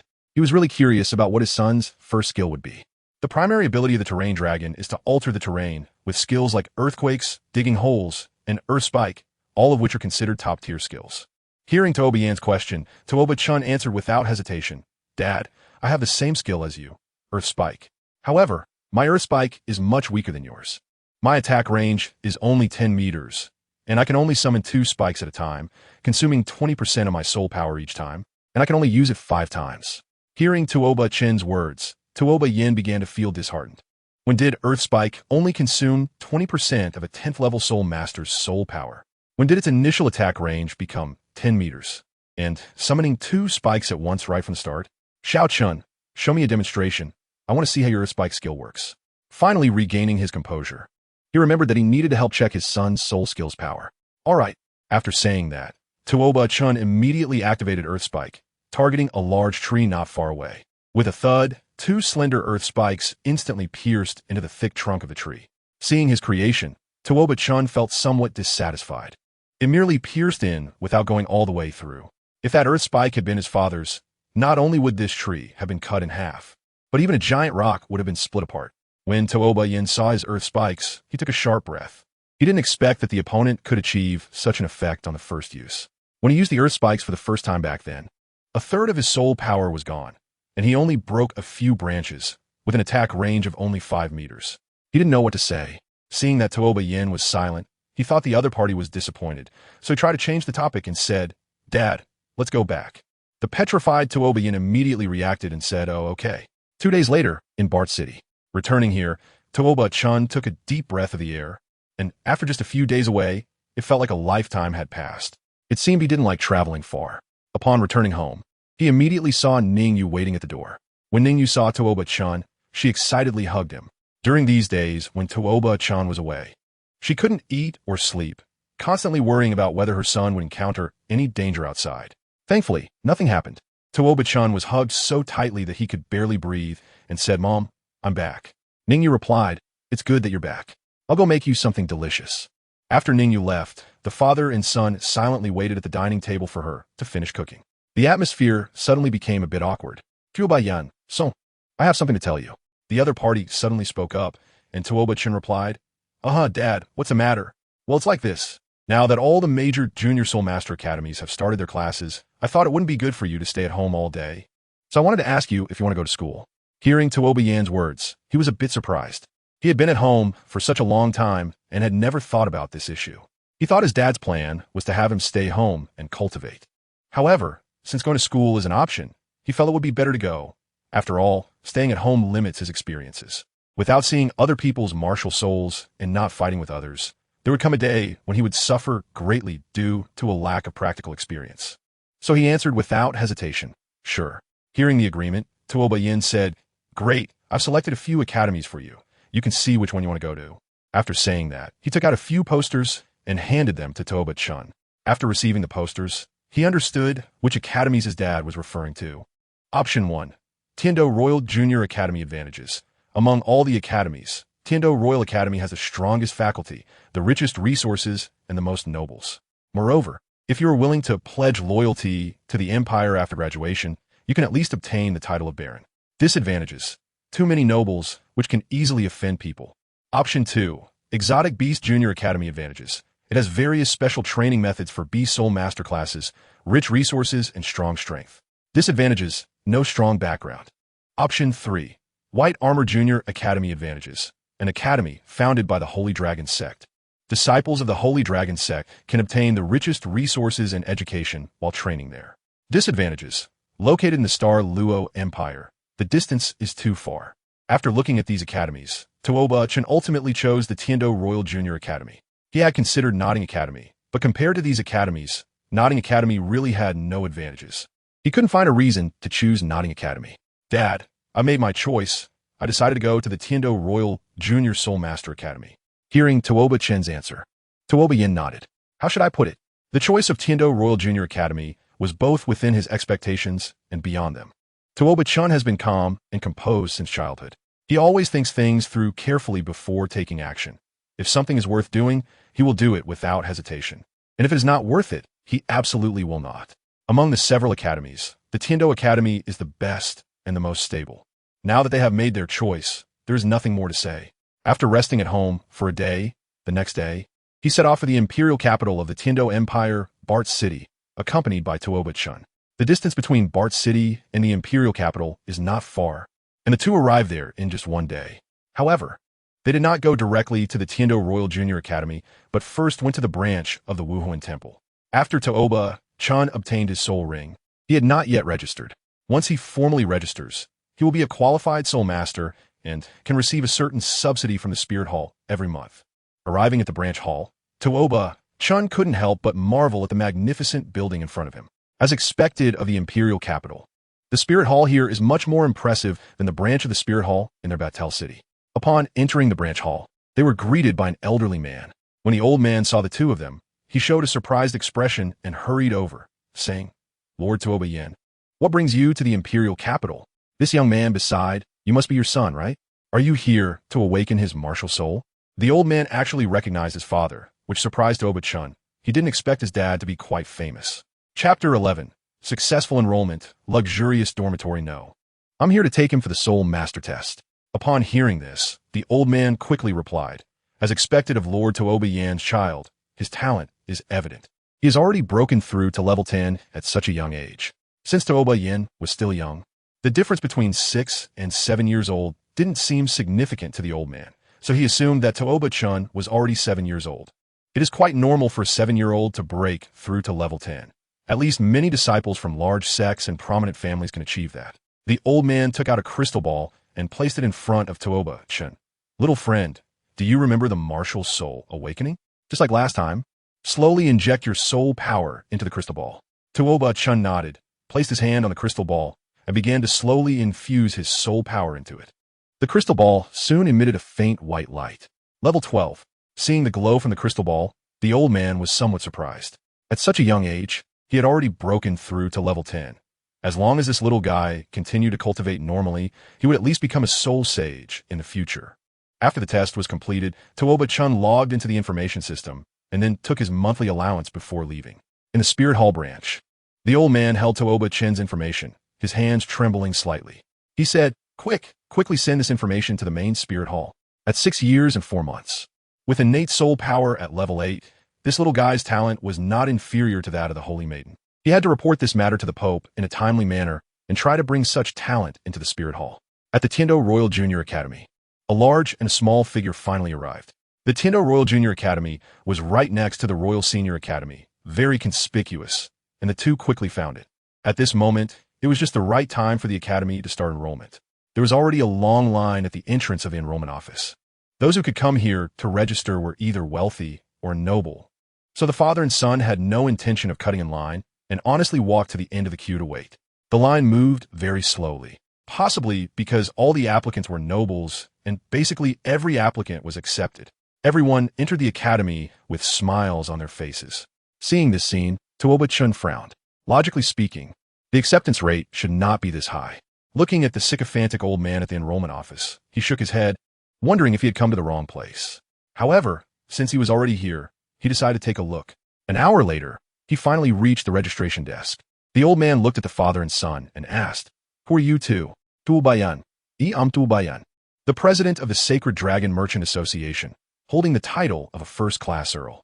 This is my son, Tuoba Chen."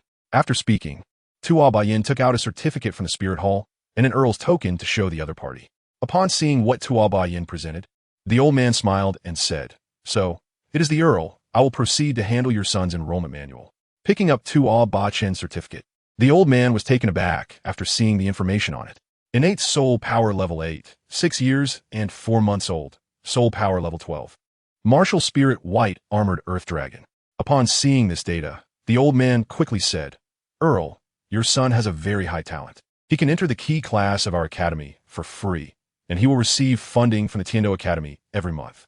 Here is the certificate for you and the key to your son's dormitory. Due to your son's exceptional talent, he has been assigned a single dormitory." After speaking, the old man took out a white piece of paper and a key labeled 29. After informing the father and son of the direction to the dormitory, they left. The old man did not hide his voice during this conversation, so everyone behind them heard it clearly, and many secretly remembered Tuoba Chen's name. The father and son were unaware of this, or even if they knew, they wouldn't care. After helping Tuoba Chen find his dormitory, Tuoba Yan left. As the president of the Merchant Association, he was usually very busy. He had already taken a week's leave for Tuoba Chen, and it was time to return to work. After sending off Tuoba Yin, Tuoba, Chen began to examine his dormitory. The dormitory of the Tiando Royal Junior Academy was quite nice. Perhaps because he was a key class student, the academy arranged a single dormitory for him, complete with an independent bathroom, furniture, and everything one would need, with an area of about 100 square meters. Not only that, but his dormitory was a luxurious villa, with a total of only 15 dormitories inside. There was a kitchen specifically for them, and the academy even provided a chef. There was also a dedicated laundry room, where someone would help them wash their clothes every day. On the first floor, there was a luxurious living room where everyone could casually exchange ideas. After seeing all this, Tuoba, Chen felt a bit emotional. Is this what it means to be a noble? Although his family was quite wealthy and his parents treated him well, he had never had someone serve him like this. After organizing his belongings, Tuoba, Chen immediately began to cultivate. After obtaining his soul ring, his physical fitness and soul power had increased significantly, but he had not officially practiced yet, so he didn't know exactly how far he had come. As for greeting his future roommates, he would do that tomorrow when classes started. Subsequently, Tuoba, Chen quickly immersed himself in the cultivation of the dragon transformation technique. For hours later, he let out a sigh of relief. Now he could train his body while practicing the dragon breathing method for a continuous 4 hours. With his cultivation, his body had slowly adapted to this breathing method. Unlike ordinary workouts, the more one practiced this breathing method, the easier it became. Tuoba Chen was confident that within 2 months, he would fully master the first layer of the dragon transformation technique and progress towards the second layer. Knock, knock, knock. Just as he finished his practice and was about to take a break, someone suddenly knocked on his door. Tuoba Chen was a bit curious about who would come to find him at this time, as it seemed he didn't know anyone in the capital. Could it be a roommate coming to visit? There was no way around it. Although he was very tired, he didn't want to turn anyone away, so he dragged his weary body to open the door. Standing before him was a young man in a tailcoat who looked quite refined. Upon seeing him, the young man said, "Young Master Tuoba Chen, I am Sangzi, the person in charge of this dormitory. Dinner time has arrived. Please come with me to the dining hall." Hearing this, Tuoba Chen was a bit surprised but quickly calmed down. It wasn't unexpected that someone would be taking care of him, with his clothes being washed and the chef preparing meals for him. Chapter 12. Key Classy nodded and said, "Thank you." Upon hearing Tuoba Chen's response, Sangzi smiled as he quite liked polite young children like Tuoba Chen. After that, he followed Sangzi down to the dining hall on the first floor. In this dining hall, there was a long table where 8 children were already seated. There were only 15 student rooms in total, so it seemed many people had yet to arrive. After he reached the dining table, all his peers turned their attention toward him. It had been a long time since any newcomers had arrived at Apartment 2, and Tuoba Chen was the only new student this year, so it was natural for them to look at him a bit more. Once Tuoba Chen took his seat, Sangzi began to serve the dishes skillfully. Seeing this, Tuoba Chen was puzzled and wondered if they weren't waiting for the others. Sangzi quickly noticed the puzzled expression on his face and asked, "What is wrong, young Master Tuoba Chen? Is there something you're not satisfied with?" Hearing Sangzi's words, he voiced his question. Upon hearing him, Sangzi smiled and said, "Young Master Chen, you may not know this, but the students in Apartment 2 can only be those with innate soul power of level 8 or above.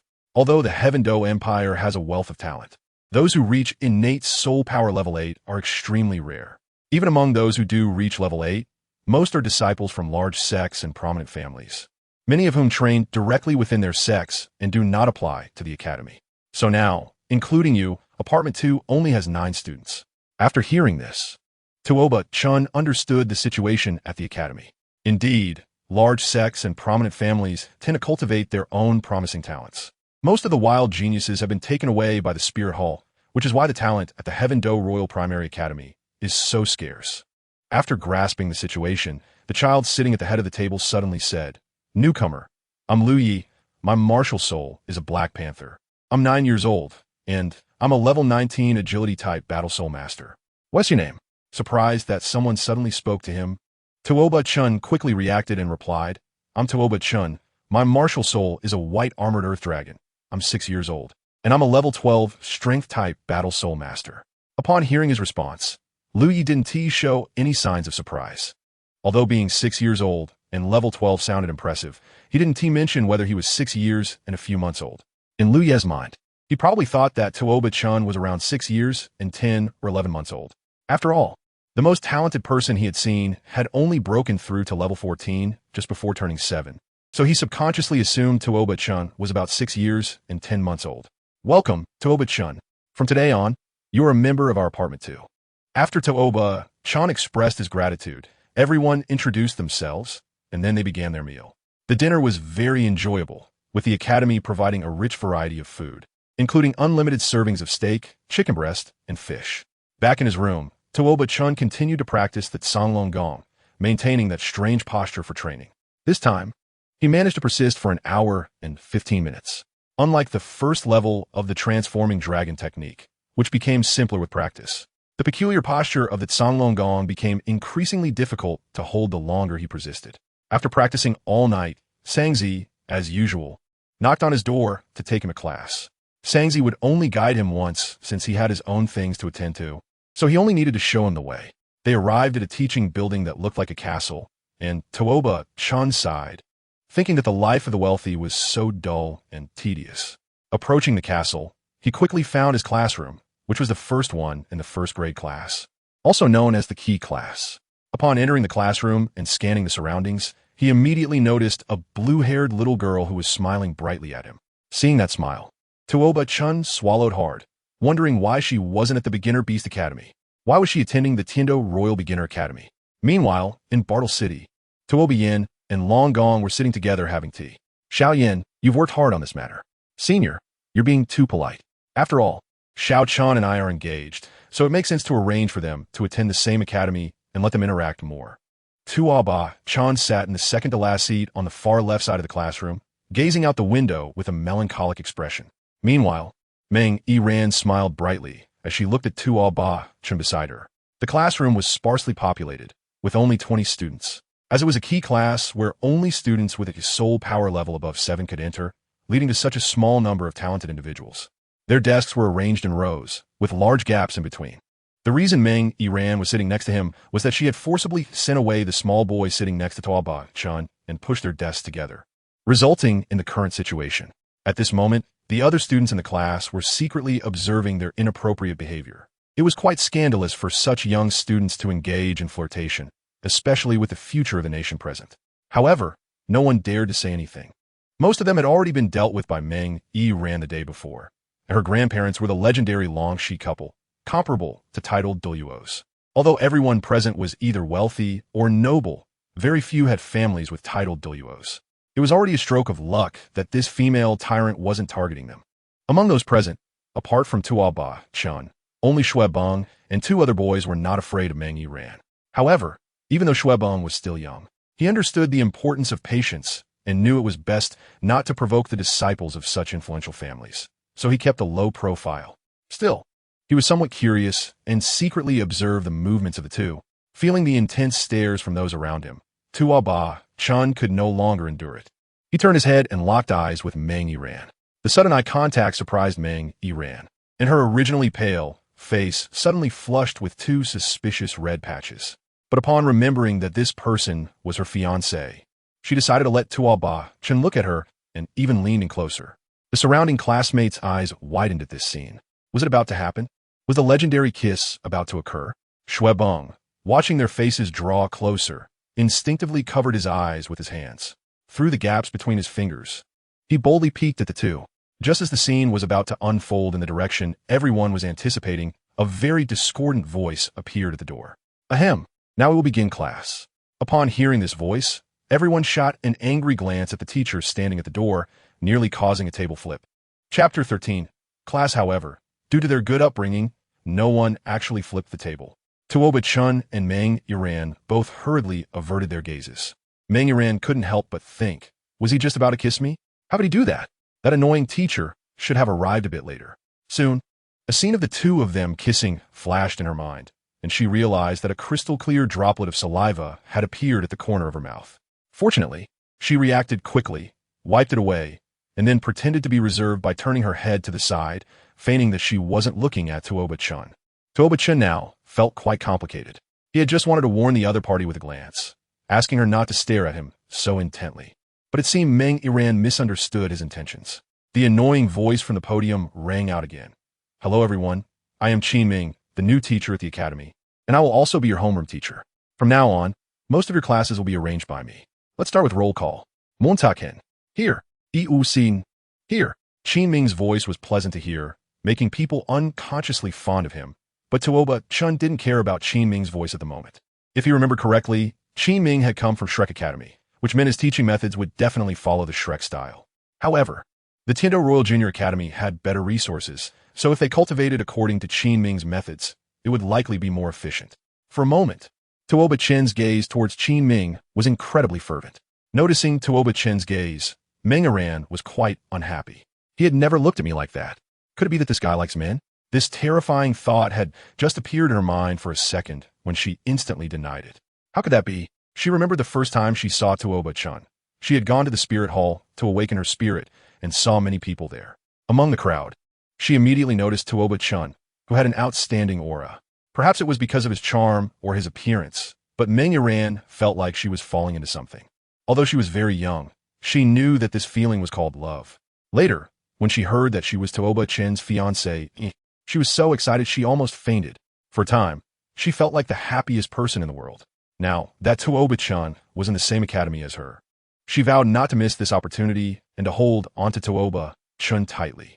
Thus, Meng Aran spent the entire morning lost in her fantasies, not paying attention to what was taught in class. On the contrary, Tuoba Chen listened intently. Qin Ming's teaching was straightforward and clear, allowing one to grasp the key points quickly and enlightening him. Some minor issues he had encountered in his cultivation were resolved, and for the first time, Tuoba Chen felt that coming to the Tiando Royal Junior Academy was truly wonderful. At least he had a good teacher. The morning class quickly ended, and Tuoba Chen was very satisfied with the lesson. Qin Ming also silently noted Tuoba Chen, not for any other reason, but because during the class, he was the only one who listened attentively. Teachers always tend to favor students who love to learn. After lunch, it was soon time for the afternoon class, which usually consisted of practical or physical training courses. Since it was the first class, the practical course was chosen to understand the students better. As for the teacher for the practical class, it was still Qin Ming, not because the Tiando Academy was poor and couldn't afford a new teacher, but because Qin Ming was a versatile talent. When he was recruited, the Academy's higher-ups already knew about this all-around teacher, and to avoid wasting his talents, they simply let him manage a class, so he wouldn't have to deal with other classes. So, even though he taught all the classes for Class 1, his overall workload was similar to that of other teachers, as other teachers had to teach more than one class. His salary was higher, so there was naturally nothing to complain about. Qin Ming arrived just on time. When he got there, all the classmates were already at the playground. Qin Ming was very pleased with this. These kids mostly came from noble families and understood the importance of punctuality. The arrogant and domineering nobles were actually quite rare in daily life. Seeing that the practical class teacher was also Qin Ming, Tuoba Chen was very satisfied. Qin Ming scanned the crowd and finally focused his gaze on Tuoba Chen, saying, "Today we will have a practical class. Let the teachers see your strength. Now, start warming up for 15 minutes. After 15 minutes, we will officially begin the practical test." Yes. Upon hearing Qin Ming's words, the group of kids instantly scattered, each starting to warm up. Tuoba Chen also quietly moved to a corner, slowly adjusting his breathing. His dragon breathing technique couldn't be immediately activated. He needed a minute of preparation time to enter the state of dragon breathing. Although Qin Ming's gaze seemed to be wandering around, he hadn't taken his eyes off Tuoba Chen. He had already reviewed all the students' information yesterday and knew that in this class, there should be no one who could match Tuoba Chen. Moreover, upon seeing the other party for the first time today, he could clearly sense the unique aura surrounding Tuoba Chen. Although the other kids were also excellent, they still felt very immature. Tuoba Chen among them was like a tiger cub mixed in with a pack of wolf cubs. He was genuinely filled with curiosity about Tuoba Chen. The 15 minutes of warm-up time quickly passed. Everyone gathered again, and Qin Ming pretended to glance at the crowd a few times before saying, "Tuoba Chen, mo hen. Step forward. You will have the first practical match." Suddenly hearing his name, Tuoba Chen was a bit surprised. He didn't expect to be called first. He had wanted to observe the other strengths in the crowd to formulate a combat plan. But now he could only fight. The crowd dispersed, forming a large circle around the two to facilitate watching their battle. Before starting, Mo Hen said, "Mo Hen, level 11 attack type spirit master, martial spirit. Mighty Lion, please advise." Since the other party greeted him, he wasn't rude. Tuoba Chen, level 12 attack type spirit master, martial spirit. White armored earth dragon, please advise. Hearing the words from the two on stage, the faces of the crowd changed. Although they were gifted, They had only awakened their spirits for a few months. 9 out of 10 of them had not yet broken through to level 10 and didn't even have their own spirit rings. How could they compete with these two? Meng Iran was also a bit surprised to hear Tuoba Chen's level. They had awakened their spirits together, and she was only level 9 now. How could Tuoba Chen be level 12? This sudden change caught her off guard. Come on, although Tuoba Chen's level is one higher than mine, I'm not afraid, said Mo Hen. Mighty Lion, possession. After that, Mo Hen transformed into a small lion, a yellow soul ring appearing on him, and he charged towards Tuoba Chen without hesitation. One could only say that the opponent was a child. In the eyes of Tuoba Chen, who possessed the soul of an adult, Mo Hen's moves were full of flaws. It was time to let this little brat see the cunning of an adult. He first shouted loudly, "White armored earth dragon, possession." Instantly, white scales appeared on Tuoba Chen's body, and a white dragon phantom emerged behind him. And he quietly said, "Earth spike."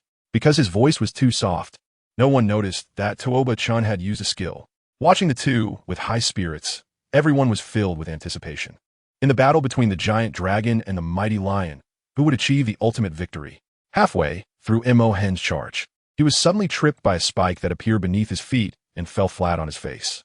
Tuoba Chen seized the opportunity, charging forward and delivering a kick to the opponent's chin. Mo Hen was kicked into the air and fainted on the spot. Witnessing the situation, everyone was taken aback, thinking, what happened to the so-called battle of the century?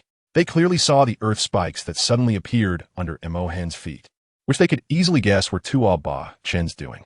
Remembering Tuoba Chen's ruthless kick, everyone silently noted him in their hearts, resolving never to provoke this sinister and terrifying guy again. With Mo Hen incapacitated, Tuoba Chen emerged victorious. As for Tuoba Chen's methods, Qi Ming didn't find them particularly despicable. Instead, he felt quite pleased. In this group of righteous little children, having such a little rogue seemed not too bad. At least it could broaden their horizons and let them know that not everyone would duel with honor during Soul Master battles. They needed to adapt to dealing with such underhanded tactics as soon as possible. However, this meant he couldn't gauge Tuoba Chen's true strength anymore. The reason he wanted Tuoba Chen to fight Mo Hen was to test the latter's abilities. But the power disparity was so severe that Tuoba Chen directly eliminated his opponent. What was he supposed to do now? Watching Tuoba Chen return to the sidelines, enthusiastically embraced by Meng Iran, Qi Ming made a decision. Tuoba Chen, come out for a moment. Shui Beng and Long En, you two will be his opponents this time.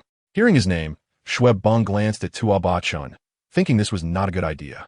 Although Tuoba Chen had indeed taken out Mo Hen in an instant, it was a sneak attack that led to victory. How could he possibly face Tuoba Chen along with Long En? Shui Beng wasn't the only one with this thought. Long En felt the same. They were both upright children, and in their eyes, duels should be fair, without a 2-against-1 situation. However, before they could voice their concerns, Qi Ming caught on to their unease. You might as well team up. One person absolutely cannot defeat Tuoba Chen. Two have a chance. Qi Ming wasn't exaggerating. He genuinely believed that no one could win against Tuoba Chen in a one-on-one fight, especially considering his advantage in soul power and that underhanded combat style. Hearing Qi Ming's words, the two couldn't argue against it. If the teacher insisted on this arrangement, they would comply. Meng Iran cast a worried glance at Tuoba Chen. She had witnessed Long En's strength during their class fight yesterday, and now, with Shui Beng, a prince, even Tuoba Chen would likely find it challenging to defeat both of them. Noticing Meng Iran's concerned gaze, Tuoba Chen, not being heartless, felt that if she truly liked him, he didn't need to maintain his distance. After all, she was quite adorable. The three then stood in the center of the arena. Shui Beng and Long En declared, Shui Beng, Martial Soul, White Swan, Level 11 Strong Attack System Soul Master. Long En, Martial Soul, Iron Armor Dragon. Level 11 Strong Attack System Soul Master.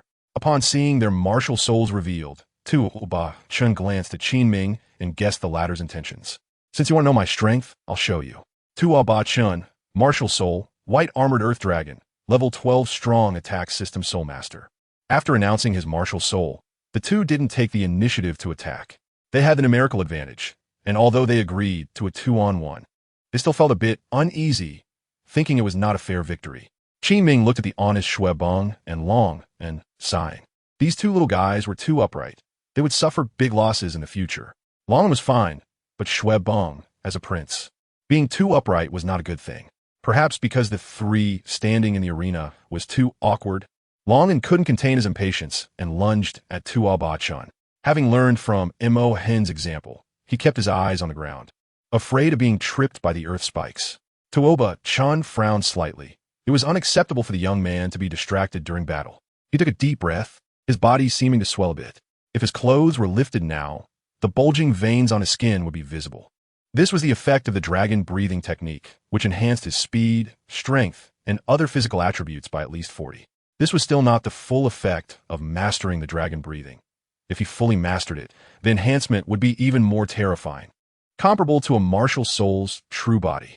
Long had a keen sense and clearly felt a significant change in Tuoba Chen's momentum, but he couldn't pinpoint what was wrong.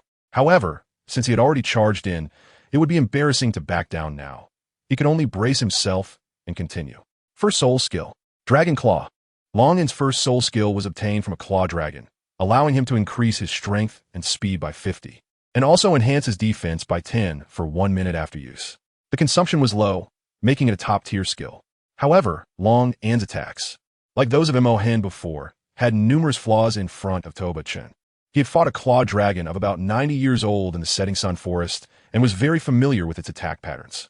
His response was simple. He retracted his right leg and leaned back, easily dodging the opponent's attack.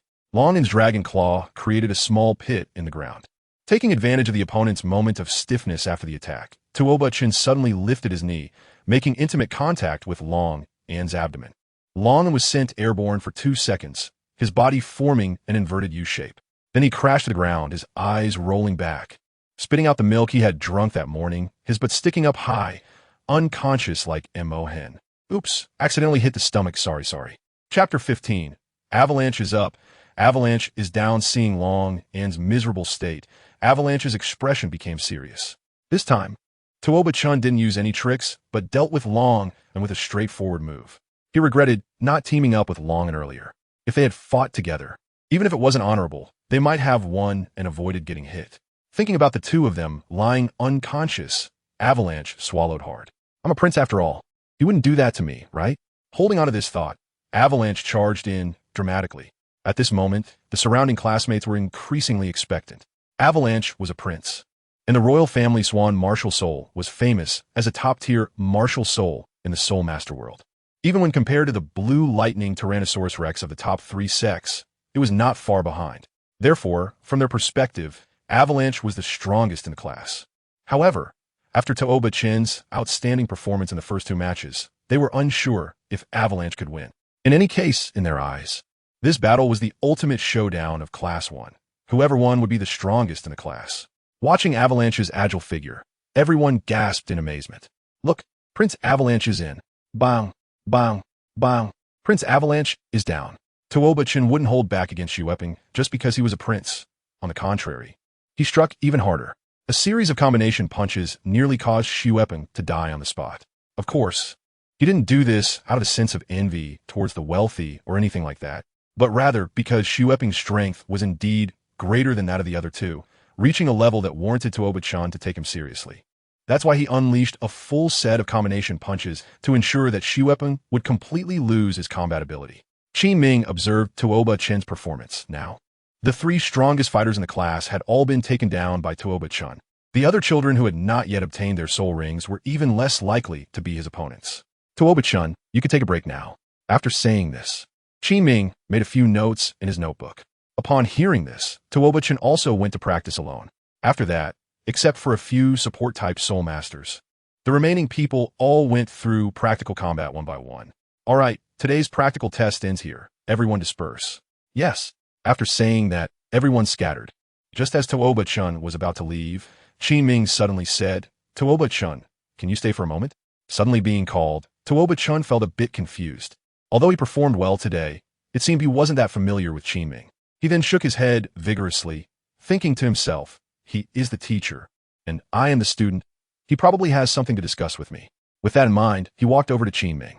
Ming Yiran glanced at Tuoba Chen, who stayed behind, and her expression suddenly changed, as if she had made a decision, and then she walked towards the dormitory alone.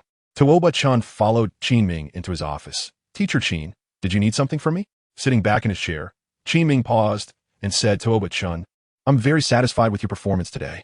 Compared to Shui Bong and the others, you were calm and decisive, and you seem to work very hard. To be honest, although it's my first time teaching, I feel like I may not encounter such an outstanding student like you for a long time. So, Tuoba Chen asked, sensing that Qin Ming had something more to say. His heart began to race, feeling that his guess was correct. Hearing Tuoba Chen's words, Qin Ming smiled, thinking that this little guy was quite alert, not forgetting to ask about his purpose even after being praised. He chuckled and said, so Tuoba Chen, in order not to waste your talent, even though you likely already have a reasonable and scientific training method, I sincerely ask you to agree to let me customize a cultivation method specifically for you. Upon hearing Qin Ming's words, Tuoba Chen thought to himself, just as I suspected. Can I ask why? Teacher Qin, we just met for the first time today. Why do you want to help me? Why do I want to help you? Qin Ming paused for a moment and continued, because I can't stand to see good things being wasted in my life. You have talent and are willing to work hard, which makes it hard for an educator like me not to want to help you. Besides, does a teacher need any other reason to help a student? Upon hearing Qin Ming's response, Tuoba Chen was taken aback. Indeed, does a teacher need any other reason to help a student? Isn't the original intention of choosing the education profession to cultivate outstanding students? Understanding Qin Ming's thoughts, Tuoba Chen felt no need to hesitate and said, thank you, Teacher Qin. Qin Ming smiled. It's nothing. I'm doing this voluntarily. No need to thank me. However, can you take a test with me first? What test? Tuoba Chen instinctively asked. Qin Ming suddenly changed his expression and said seriously, fight me. 10 minutes later, Tuoba Chen limped back to his dormitory. Don't misunderstand. He wasn't injured. He was just too exhausted to have any strength left. Watching Tuoba Chen's departing figure, Qin Ming slowly wrote in his notebook. Tuoba Chen, 6 years old, soul power level 12, possesses combat awareness far beyond his peers. His fighting style is strange and variable. His soul power seems to include armor-piercing attacks. His strength and speed are approximately 40 to 50 higher than those of soul masters of the same level. After finishing, Qin Ming closed his notebook. This was all the information he had gathered today, and a vague cultivation method was slowly forming in his mind, which would take a few more days to perfect. At the spirit hall, Bibi Dong looked at several documents in her hands. Hulaina Soul, Fox Demon. Innate Soul Power Level, Full Age, 8 level, 19 CAU Soul. Moonblade, Innate Soul Power Level, 9 Age, 9 level, 20 In Soul. Flame Lord. Innate Soul Power Level, 9 Age, 9 level, 20 Tuoba Chen Martial Soul. White Armored Earth Dragon Innate Soul Power. Level 8 Age, 6 level, 12. After seeing these documents, Bibi Dong said, Hyena, Shiyue, and Yin, these three will do everything possible to recruit me into the Spirit Hall. As for this Tuoba Chen, there's no need to find him. The rest, anyone unwilling to join our Spirit Hall, will be dealt with. Jiyuguan. Yes, Your Holiness. After speaking, Jiyuguan withdrew. Not long after, a ghostly figure appeared from the corner of the main hall. Bibi Dong. How is the situation with the 4 lower sects? Jiyuguan. Reporting to Your Holiness. Our people have already started contacting those from the 4 lower sects, and there's been some interaction between them and our Spirit Hall. Upon hearing this, Bibi Dong nodded and then glanced at Tuoba Chen's information. Holy Dragon Sect? Sooner or later, it will be part of my Spirit Hall. I'll ask you to help cultivate this little kid for now. Chapter 16. Where is he? On the other side, Tuoba Chen, who was about to return to the dormitory, suddenly noticed a familiar figure training alone by Swan Lake not far away. However, he just took a glance and left. He was too hungry and urgently needed to eat some steak and chicken breast to replenish his protein. After returning to the dormitory and slowly finishing the special dinner prepared by Sangzi on the first floor, he went back to his room. However, he did not sleep immediately. Instead, he took out a herb emitting green light from his Azure Dragon pendant and swallowed it in one bite. Immediately, he felt revitalized, as if he had been rejuvenated, and began to practice the Azure Dragon technique. The herb he just swallowed was called Awakening Herb, which could help one recover from fatigue without any side effects, and even eliminate some impurities from the body. He had dozens of such herbs in his Azure Dragon pendant, along with some herbs for strengthening the foundation and nurturing the essence, which were all given to him by Uncle M.O. when he received the pendant. If he hadn't been so exhausted today, he would have almost forgotten about these herbs. However, it wasn't the right time to use these yet. Once his dragon transformation technique began to cultivate and break through the first layer, he could use these herbs for a medicinal bath. 2 days later, Qin Ming and T contacted him, making Tuoba Chen feel like this person might be playing with him. Did he really need to apprentice like Tang San? It was impossible for him to become an apprentice, as he felt awkward about it as a modern person. It just felt strange. Fortunately, at the end of the physical training class in the afternoon, "All right, everyone, today's class ends here. Dismissed. Goodbye, teacher." After saying this, the students dispersed in a rush. Just as Tuoba-chan was about to leave, he suddenly felt someone pull his arm. Turning around, he heard Qin Ming say, "Follow me." The two walked along a small path to a seemingly desolate rock wall. Tuoba-chan looked around, not understanding why the other party brought him here. Qin Ming had no intention of hiding it from him and said, "Tuoba-chan, starting tomorrow, your afternoon classes will be held here for training. If I remember correctly, your martial soul, the white armored earth dragon, should be a soil attribute soul beast. This is the most suitable simulated training ground for soil attribute students in the academy. Training here should significantly speed up your progress." Hearing Qin Ming's words, Tuoba-chan vaguely recalled some memories. It seemed that such simulated training grounds only existed in those prestigious noble academies. He didn't expect that the Tiando Royal Junior Academy would have one as well. "Yes, thank you, Teacher Qin Ming." Upon hearing Tuoba-chan's gratitude, Qin Ming smiled. In fact, they were currently at the Tiando Royal Senior Academy. The small path they had just taken was a passage between the two academies, but he hadn't told Tuoba-chan about it. Over the past 2 days, in addition to drafting a training plan for Tuoba-chan, he had also specifically applied to the academy for this training venue. Fortunately, the academy's higher-ups valued talent development, and after learning about Tuoba-chan's aptitude, they approved his application. Then, Qin Ming quietly took out a vest, a pair of black autumn pants that looked a bit like stockings, several wrist guards, and a sheet of white paper from his soul guide device. Tuoba-chan looked at the heavy-looking outfit and swallowed hard. Qin Ming said, "This vest and these thermal pants are made from special materials, each weighing about 40 pounds. These 2 wrist guards and 2 ankle guards weigh 10 pounds each. From today onwards, except for cultivating soul power and sleeping, you need to wear this weight for your training. Also, follow the recipe above to buy the herbs, and take a medicinal bath after each training session to recover your depleted energy." After saying this, he handed the items to Tuoba-chan. The moment Tuoba-chan borrowed these items from Qin Ming, his hands sank under the weight. If it weren't for the fact that his dragon breathing technique wasn't yet exhausted, he would have struggled to hold them. After careful consideration, he realized that until he could maintain the dragon breathing technique for 10 hours a day, he definitely couldn't wear this outfit all the time.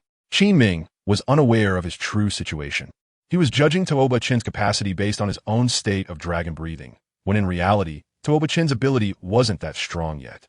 He was very aware of his own physical condition, so he wouldn't push himself unnecessarily. It would take him a month to reach the point where he could wear this outfit all the time, except while eating and cultivating soul power, as he was confident that after a month, his dragon breathing would allow him to last 10 hours a day.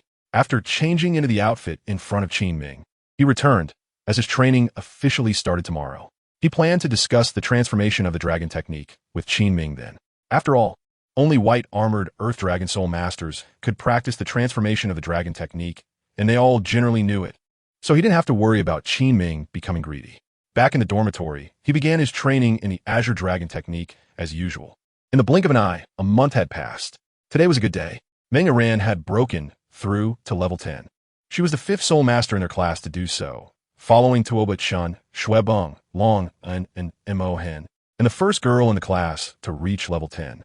After her breakthrough, there would be dedicated personnel to take her to the hunting soul forest in the Tiando Empire to hunt soul beasts. She could also find someone to help her hunt. But which method she chose was no longer his concern. Over the past month, his relationship with Meng Aran had grown much closer, to the point where they were just shy of expressing it openly.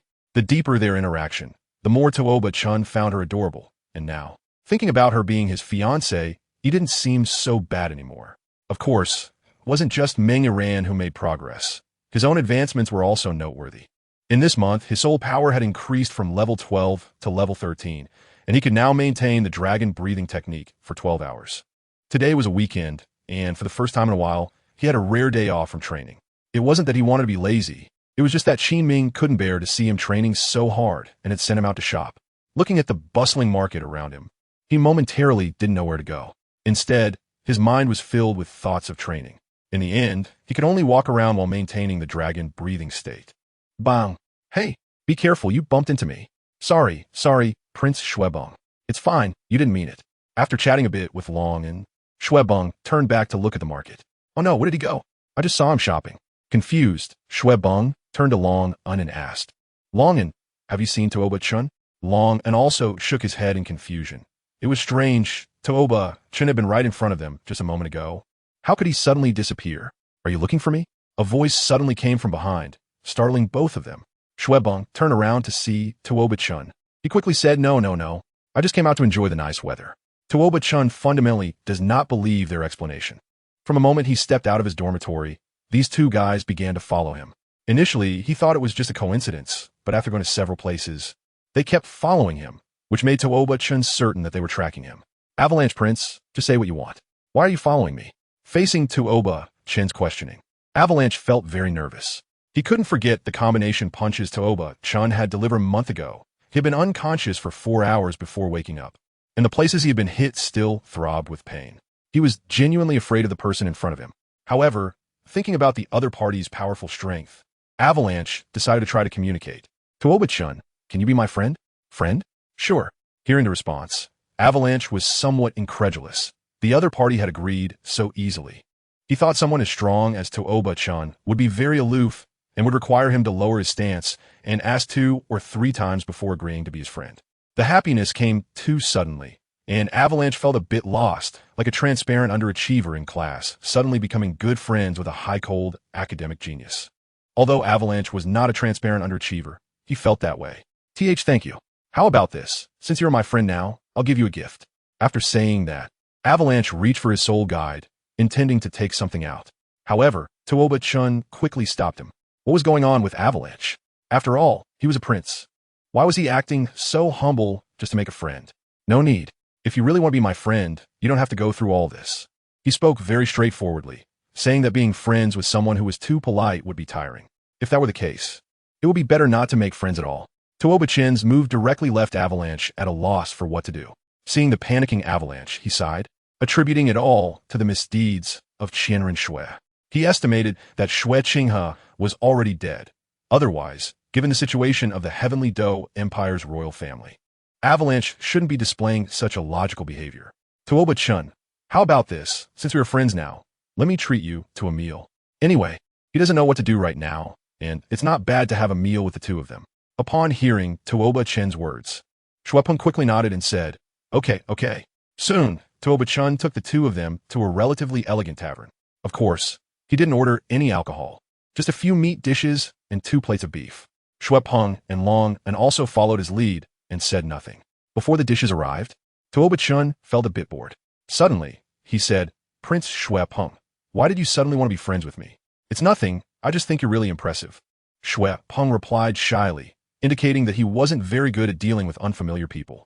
Although he knew that the other party was likely trying to gather influence because of Shui Qinghe, Tuoba Chen didn't feel anything wrong about it. After all, Shui Peng indeed needed to establish some power for himself. Soon, the dishes were served, and after quickly finishing the 2 plates of beef and chatting a bit with the two of them, Tuoba Chen left. He had been out long enough, and Qin Ming shouldn't say anything to him now. Watching Tuoba Chen's departing figure, Shui Peng felt a bit relieved that Tuoba Chen was not a difficult person to approach. Long Un, Prince Shui Peng, let's head back. On the way back, Tuoba Chen happened to pass by a herbal medicine shop and suddenly remembered something. It seemed that Qin Ming had given him a list for a medicinal bath, which he hadn't used yet. His Sanglong Zhuang contained some medium to high-level herbs, while the list given by Qin Ming mostly contained low-level herbs, and he still lacked quite a few herbs to make that medicinal bath. Thinking about it, he entered the herbal shop.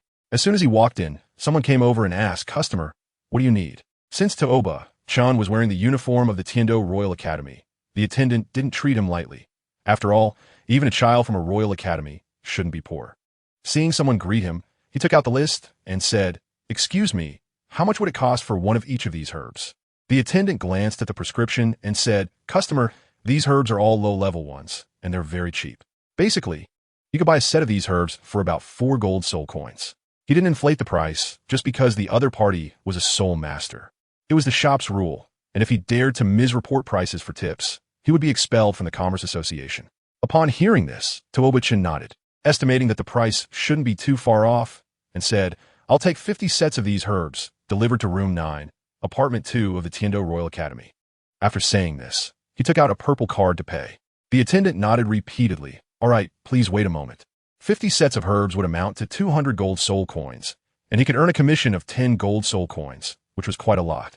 After swiping the card, the attendant took out a white token and handed it to Tuoba Chen, saying, "Sir, this is our 7 Treasures Commerce Association token. Anyone who spends over 100 gold coins at our association can receive this basic membership token." 7 Treasures Commerce Association?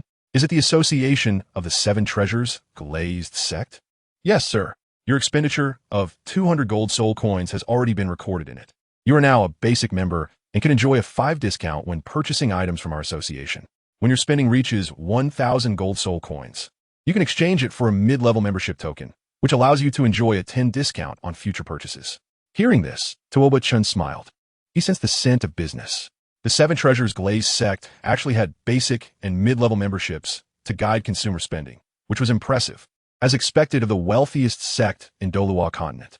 Thinking of this, he recalled his own Holy Dragon Commerce Association and had to admit that it wasn't doing very well. Although the white armor Earth Dragon martial spirit was powerful, it didn't seem to help in business. Unlike the 7 Treasures Glazed Sect, which could appraise treasures and so on, this was just a bit stronger in martial power, suitable for being a bodyguard but not really good at running a commerce association. If he became the sect leader, he would definitely establish a mercenary guild or something. It might even be more profitable than a commerce association. Bang! Due to Tuoba Chen being lost in thought while walking, he unfortunately bumped into someone. As he got up from the ground, looking dazed, he saw a young man lying in front of him and quickly reached out to help him up, saying, sorry. Are you okay?" The young man in front of him seemed a bit dazed from the bump. It made sense. After all, he was carrying over 100 pounds of weight, and crashing straight into someone like that couldn't leave him unscathed. Oh, Chapter 18. The first encounter with Yu Tianheng felt dizzy. He had just been lost in thought when suddenly he felt a heavy object crash into his abdomen. Caught off guard, he naturally fell to the ground, and his head hit a stone by the roadside. Fortunately, perhaps because he was already a great soul master, his defense was decent, and he only felt a bit dizzy without any major injuries. After a while, looking at the anxious little brother in front of him, Yu Tianheng didn't blame him at all. He patted Tuoba Chen's head and said, "I'm fine, just be careful next time when walking." The sudden head pat caught Tuoba Chen off guard. To be honest, having a child of only over 10 years old pat his head made his feelings quite complicated. Noticing that the other party was also wearing the uniform of the Tiando Royal Academy, Tuoba Chen asked, "So, you're also a student of the Tiando Royal Academy?" Upon hearing this, Yu Tianheng nodded. After Tuoba Chen mentioned it, he also noticed the other's clothing. "Senior, let me take you back to school to check. I saw you at your head just now." He was genuinely worried about the other party's health. After all, the head had just made solid contact with the stone, and the incident was his fault. If he hadn't been distracted while walking, the other party wouldn't have fallen. After some conversation, Yu Tianheng found he couldn't refuse the other party. In the end, he could only follow him to the school's infirmary. Only after the school doctor confirmed that the other party was fine did he feel relieved. Then, Tuoba Chen said, "Senior, my name is Tuoba Chen, and I'm a first-year student in Class 1. If you encounter any problems in the future, you can come find me." Tuoba Chen then rambled on, giving the other party various contact methods, fearing that the other party wouldn't be able to find him. After all, he was a normal person and couldn't really harm others and remain unfeeling. When he had fought with Shui Peng and the others before, he had held back. After all, they were all classmates, and there was no need to hold grudges. Yu Tianheng was amused by Tuoba Chen. It was the first time he met such an interesting junior, who acted like a mother hen. He replied, "All right, Tuoba Chen, I'm Yu Tianheng, a student in Class 5. If you have any difficulties, you can come find me. I'm the top student in the academy, you know." Upon hearing this, Tuoba Chen was a bit surprised. He hadn't expected that during his rare outing, he would bump into none other than Yu Tianheng. I really have a connection with these supporting characters. Okay, brother Yu Tianheng, I remember that. If there's nothing else, I'll take my leave now. Bye-bye, junior. After Tuoba Chen left, the school doctor said to Yu Tianheng, "You seem to really like this junior." Yu Tianheng glanced at the school doctor and replied, "Tuoba Chen, the top genius of this year's students at the Tiando Royal Academy, wiped out the other 3 peers in the first class. Even the Avalanche Prince was among those eliminated. He trains very hard, and even the renowned teacher Qin Ming in the academy praises him highly. I think it's necessary to befriend him." "Oh, so you did it on purpose to bump into him?" Yu Tianheng touched the small bump on the back of his head and said, "It was an accident. Hurry and give me some medicine. It hurts so much." Yes, young master. I'll get you the medicine right away." Tuoba Chen was unaware of the conversation between the two. He simply returned and began his cultivation. After half a day of not practicing, he felt something was off with his body. It was still noon, and he had the whole afternoon to cultivate. About half an hour before dinner, Tuoba Chen stopped his training, lay on the ground, and began to stretch. Soon after, there was a sudden knock on the door. "Is Mr. Tuoba Chen there?" "I am from the Qibao Chamber of Commerce. The herbs you ordered have arrived. Please come out to sign for them." Hearing the voice outside, Tuoba Chen hurried to open the door. When he opened it, a seemingly frail man appeared before him. Upon seeing Tuoba Chen, he squatted down and said, "Sir, please check the goods. If everything is in order, could you please sign for me?" "Okay." After saying that, he counted the number of items, 50, no doubt about it. The types of herbs inside also matched. After signing, he moved the herbs into the room. He didn't want to showcase the effects of the Songlong pendant in front of others, so he preferred the hassle of having the items delivered rather than using it, as his current strength was still weak, and it was better not to expose the Songlong pendant too much. After dinner, Tuoba Chen rested for a while and did not cultivate his soul power. Instead, he went through a series of push-up routines and various high-intensity training until he was completely exhausted. Only then did he stop training and enter the already prepared medicinal bath. Since he had bought everything, he had to try the effects. Before entering, he applied a crushed medicinal juice made from a herb called cold grass all over his body. This was specifically instructed by Qin Ming. Without applying this layer of medicinal juice, the scalding hot medicinal liquid could potentially burn his skin, so it was better to be safe. After applying the medicinal juice, Tuoba Chen was covered in a greenish hue, and his lower body felt a chilling sensation, causing goosebumps all over. He hurriedly entered the medicinal bath, and the cold feeling gradually faded away, replaced by a warm and tingling sensation. The medicinal bath quickly took effect, starting to repair the damage from the day. Tuoba Chen also fell asleep because he was too comfortable. Early the next morning, before the sun had risen, Tuoba Chen woke up. He looked at the surrounding potions, which had changed from a deep green to clear water. The medicinal properties had been completely absorbed by him. He felt incredibly energized. After getting up and washing his body to remove some dirt, he did a set of radio calisthenics before heading to breakfast. The radio calisthenics was something he had been doing since his previous life, specifically the 9th set. As for why he did it, it was a habit he had maintained for a long time. Moreover, radio calisthenics had many benefits, such as allowing the brain to rest while relaxing the muscles, improving cardiovascular function, promoting blood circulation, enhancing metabolism, and reducing fatigue. In his previous job, he didn't work out or anything. He solely relied on radio calisthenics to stay energetic every day. 2 days later, Tuoba Chen was waiting at the school gate for someone. Today was Meng Yiran's return day, and their relationship had improved a lot, so it was better to welcome her. Soon, he spotted Meng Yiran and 2 familiar figures in his line of sight. Long Gong and Shipa had also returned with her. From a distance, Meng Yiran saw Tuoba Chen waiting at the gate, ran over, jumped, and hugged him. Tuoba Chen felt a bit dizzy from the impact. "Chingu, have you missed me these past 2 days?" she asked. "Of course, but let go of me first. The 2 seniors are right beside us," Tuoba Chen said while struggling. Hearing this, Meng Yiran released him and looked at him sweetly. Long Gong, seeing the scene, chuckled and shook his head, thinking that the cabbage at home had finally been pushed by the pig. However, he was also happy to see this, as he had heard from Meng Yiran about Tuoba Chen's current strength, and he was very satisfied with his son-in-law. He then spoke up, "Xiao Chun, you're studying here too. What a coincidence." "Hello, Senior Long Gong. Hello, Senior Shipa." "Yes, what a coincidence. I didn't expect Yiran to be studying here too. What a coincidence. I have every reason to suspect that you and comrade Tuoba Yin conspired to find out about my school and sent Meng Yiran here." "Ha. You too, Xiao Chun. Your father would be very happy to know you are in the same school. By the way, during the summer vacation, remember to come to my family once with Yiran. I have something to give you." Upon hearing Long Gong's words, although Tuoba Chen didn't know what the other party wanted to give him, he still replied, "Okay."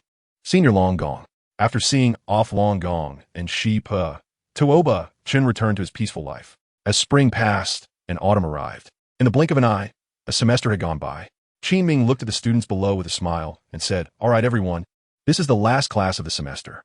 Starting tomorrow, it will be the final exam, and after passing the exam, everyone will have a vacation."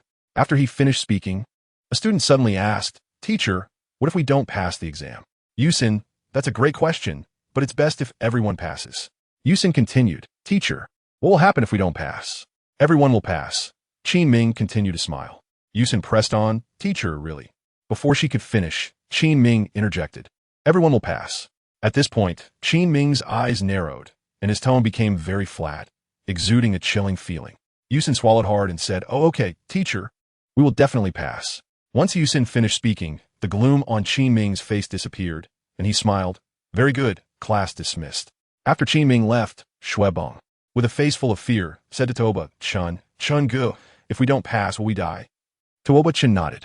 He was well aware of Qin Ming's expression just now. He remembered that once, he was so exhausted that he couldn't complete a task assigned by Qin Ming. That day, Qin Ming had the same expression, and the next day, he almost didn't survive Qin Ming's wrath. With personal experience, Tuoba Chen understood Qin Ming's terror, which is why he paid more attention to this exam than anyone else. After class, Tuoba Chen was once again kept behind by Qin Ming. Qin Ming said, "Xiao Chen, you must be in the top 3 for this exam for it to count as passing, understand?" Although Qin Ming said this with a smile, Tuoba Chen felt as if he was being targeted by a venomous snake. Knowing that resistance was futile, he replied, "I understand, Teacher Qin. Very well, go back and rest. We have an exam tomorrow." "Okay, goodbye, teacher." Back in his dormitory, Tuoba Chen continued his usual intense training and practiced his soul power while soaking in a medicinal bath. This semester, his progress with the dragon transformation technique was not as smooth as he had hoped. He still couldn't maintain the dragon's breathing state for 24 hours a day. There was always an hour during which he couldn't enter that state. He didn't know why this was happening, but fortunately, summer vacation was approaching, and he could go back and ask his father about it. Aside from the dragon transformation technique, his progress in other training was satisfactory. The Azure Dragon skill could now be sustained for 2 hours, and his soul power had successfully reached level 15. He could now use 3 earth spikes at once, and their power had increased to a certain extent. Additionally, his current soul power was sufficient to support him in using earth spike 8 times during combat. For some reason, he could clearly feel that his soul power was much greater than that of others at the same level, about 50 more. However, this also meant that he required 50 more soul power than others to level up. This was something he had discovered by accident, and he was well aware that it wasn't an issue with the Azure Dragon skill or the dragon transformation technique, but rather seemed to be related to his martial soul. This summer, he had to go back and clarify these issues. The next day, early in the morning, all first-year students gathered in the square of the Tiando Royal Academy. On the podium, besides the teachers from each class and the principal, there was also a handsome young man. As soon as this young man appeared, the avalanche beside him began to tremble uncontrollably. In an instant, Tuoba Chen guessed the identity of the person, Xue Qinghe, to be precise. It was Qianren Xue disguised as Xue Qinghe. Then he patted Avalanche's back and said, "Don't be nervous, it's okay. It's just a final exam. There will be one every semester." Suddenly comforted by Tuoba Chen, Avalanche glanced at him, and his expression slowly relaxed. He nodded and said, I understand, Brother Chen." Although Tuoba Chen didn't explicitly state that he was afraid of Xue Qinghe, Avalanche felt much better. Even though Tuoba Chen was only a few days older than him, being around him always gave a sense of security reminiscent of the past with Xue Qinghe, and he really liked that feeling. Standing on the podium, the principal began to speak. "Students, our school's final exam will be conducted in the form of a hunting battle. Do you see that forest behind you?" After saying this, the principal paused, and everyone took the opportunity to glance back. They discovered the forest the principal was referring to. Once everyone had a clear view, he continued, "In this hunting battle, your targets are your classmates. There are a total of 8 classes in the first year. We will start with Class 8, entering one class at a time. Each of you will have 3 lives when you enter the forest. The hunting battle will be conducted in the form of points. Each time you take a life from someone, you will earn 1 point. The method of determining this is by incapacitating the opponent or forcing them to surrender. Note that you cannot kill or maim your opponents. Teachers will be monitoring your actions from the air, helping you tally points, and will also oversee whether there are any intentional injuries. Each time you lose a life, you will not lose a second life within 1 hour. During this time, besides fleeing, no other actions are permitted. Those who run out of lives will be eliminated. The person who takes the last life of an opponent will earn half of that opponent's points. Finally, only those in the top half of the points will pass the final evaluation. Those who do not pass will have to make up a month of classes during the summer vacation, while those who do pass can go home to rest. And the top 10 will receive special rewards.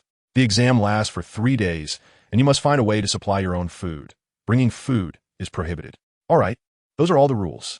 I hereby announce that the hunting battle begins. Hearing the principal's rules, the student from classes 5 to 8 looked disheartened.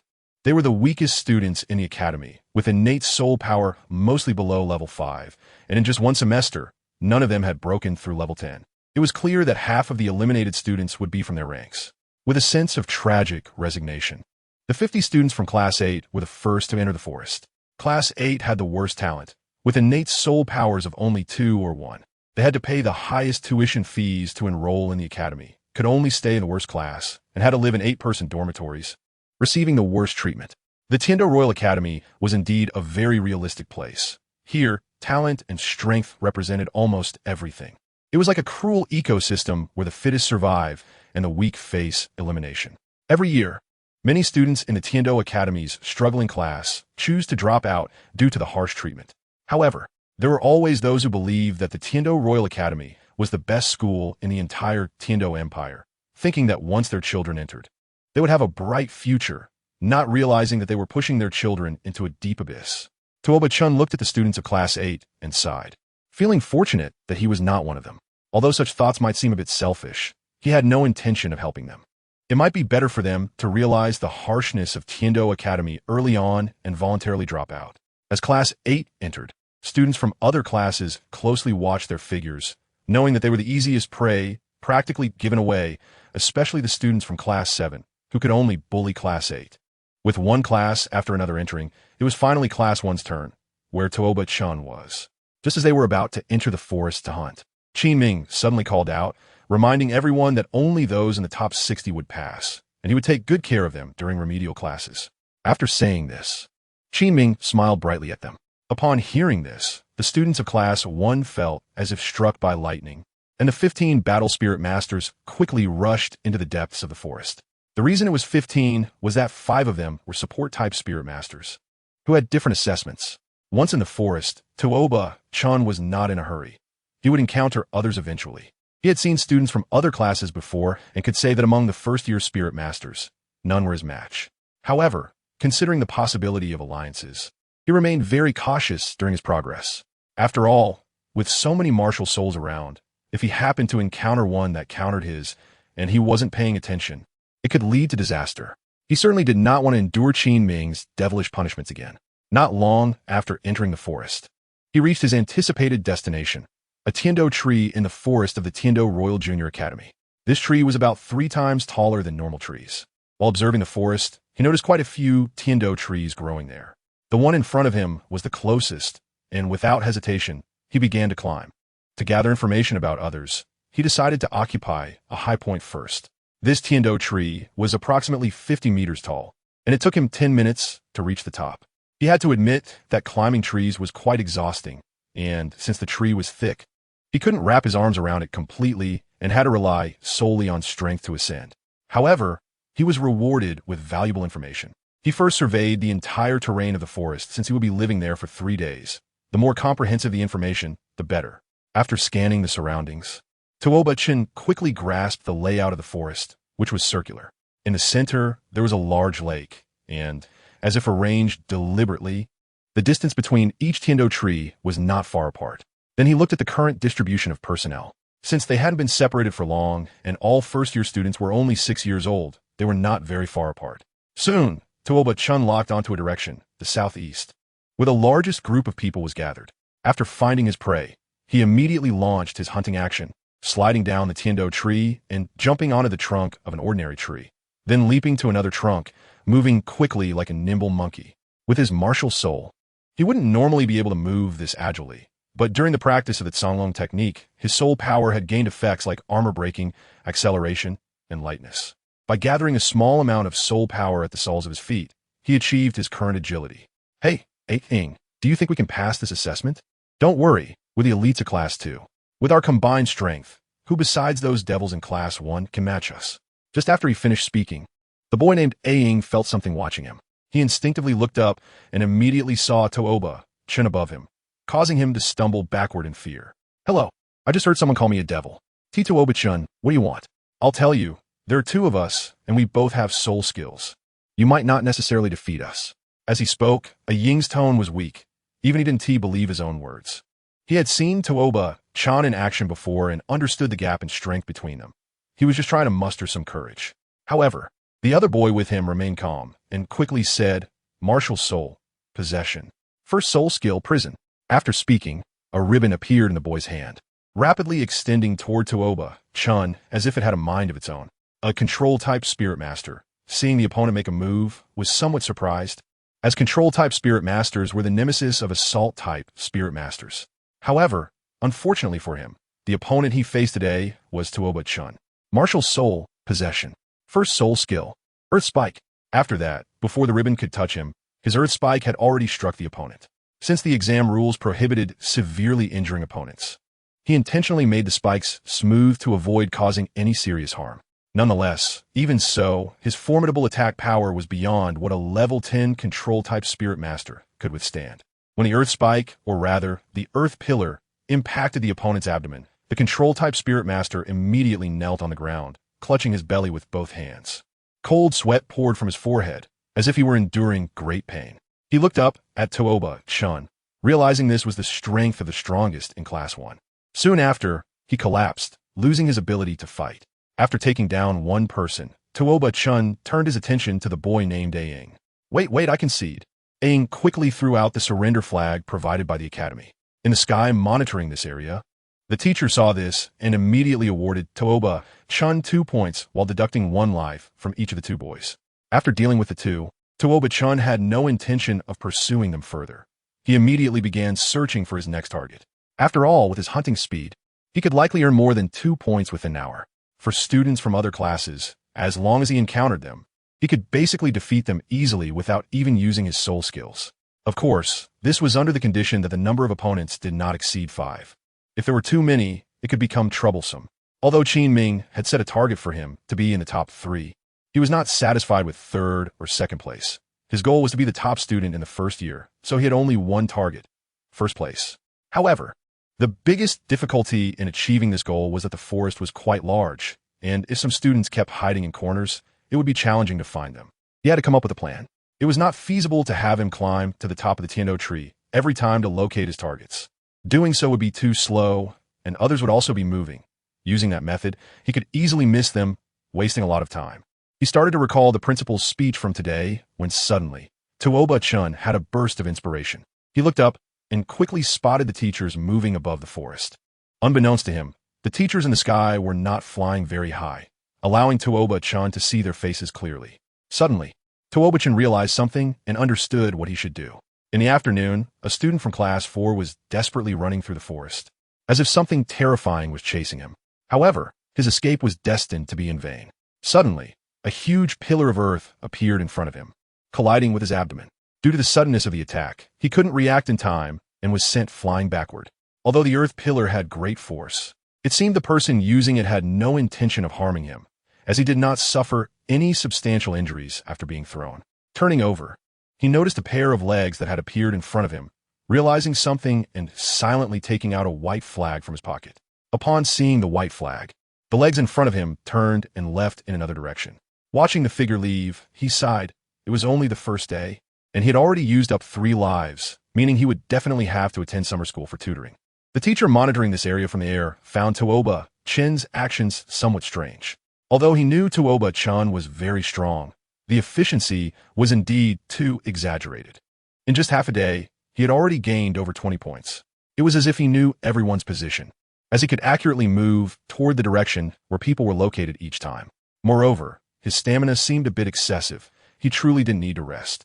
Just as he was thinking this, Tuoba Chen suddenly looked up at him, and after their eyes met, he suddenly realized something. Oh no, this little guy isn't using me to locate other people's positions, is he? Indeed, since the area he was responsible for was relatively large, he often saw different students coming and going.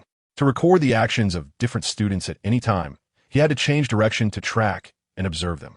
To confirm his thoughts, he quickly moved toward another student's direction, and sure enough, Tuoba Chen, who had been stationary, immediately moved in the direction he was heading.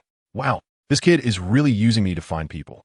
No, now that I've discovered it, I can't let him use me anymore. I need to stop. With his sudden halt, Tuoba Chen on the ground froze for a moment. Did he discover me? There's no choice if you're not going to help me. I'll have to find someone else to assist me. Thinking of this, he immediately moved toward another teacher's direction. He had already anticipated that this situation might occur. After all, there were other proctoring teachers. He could just switch to another one, as he had not violated any game rules. As time passed, the sun sank lower in the west. and night was approaching. Noticing this, Tuoba, Chen quickly began searching for a hiding place. Fighting at night was very disadvantageous for him. He had already consumed a lot of stamina during the day, and even he was in urgent need of rest to replenish his energy. While hunting earlier, he had accidentally passed by the central lake in the forest, where some fish spirit beasts could be found, serving as food to replenish his consumed energy. Meanwhile, Meng Iran, and Mo Hen, and others watched the setting sun with intense gazes. The sun had finally set, and they had been waiting for this moment. The giant dragon had fallen into a deep sleep. At night, it would be their world. As the last rays of light disappeared from the horizon, night fell. Montaken, who had been resting with his eyes closed on a large tree, suddenly opened his eyes and looked at the pitch-black surroundings. A cold smile appeared on his lips. His martial spirit, the lion, was a feline, and its night vision was not inferior to that of the day, even stronger. Once night fell, apart from Tuoba Chen, even Avalanche would not be his opponent. Night had come, the giant dragon lay dormant, and the lion awakened. Tonight was destined to be a sleepless night. While roasting fish by the lake, Tuoba Chen suddenly heard a distant scream. His small hand trembled, and the fish he was roasting accidentally fell into the fire. He hurriedly rescued his fish from the flames. After seeing the state of the fish, Tuoba Chen frowned. It was burnt. Damn it, can't anyone eat in peace? Don't they need a rest? After cursing a couple of times, Tuoba Chen sat back down, took out another sturgeon he had caught, and began to slowly roast it. Although others were active, he was in no hurry. In the end, all these points would be his. Let them work for him. After finishing dinner, he used earth spikes to create a small earthen house and took a nap inside. The next day, in the early morning, as the sun was just rising, sunlight shone on a somewhat strange earthen house, and Tuoba Chen immediately got up. To be honest, he had not slept well last night. The continuous screams had kept him awake all night. These people really couldn't he learn from him and be a bit gentler? Making such a huge commotion was so noisy. How can anyone sleep at night? Just as Tuoba Chen was thinking this, a familiar voice suddenly came from the sky. Winky Face, Chapter 22, Hunting Battle 4, Students. Can you hear me? I will now announce the results of yesterday's hunting battle. A total of 213 participants took part in this hunting battle. After yesterday's fierce competition, 59 have been eliminated, leaving 154 remaining. Now, I will announce the points of the top 10. First place, Tuoba Chen, 59 points. Second place, Mo Hen, 41 points. Third place, Avalanche, 39 points. Fourth place, Meng Iran, 35 points. Hearing the principal's broadcast, Tuoba Chen was somewhat surprised. He did not expect his points to reach as high as 59. It seemed that among the eliminated people, many already had points, which was good, as knowing his point situation would allow him to devise different plans, making him feel much more at ease. Mo Hen was somewhat incredulous upon hearing the broadcast. Tuoba Chen was indeed very strong, but he had heard that the white armored earth dragon was not a martial spirit known for speed. The hunting efficiency should not be high. Could it be that among the hunting group on the other side, there are many who originally had points, and they're on their last life, making them easy to encounter? After thinking it over, Mo Hen felt that this was the only possibility.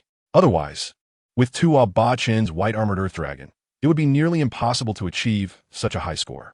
According to his plan, he should have caught up with or even surpassed Tuoba Chen last night, but he never expected that he would be 18 points behind.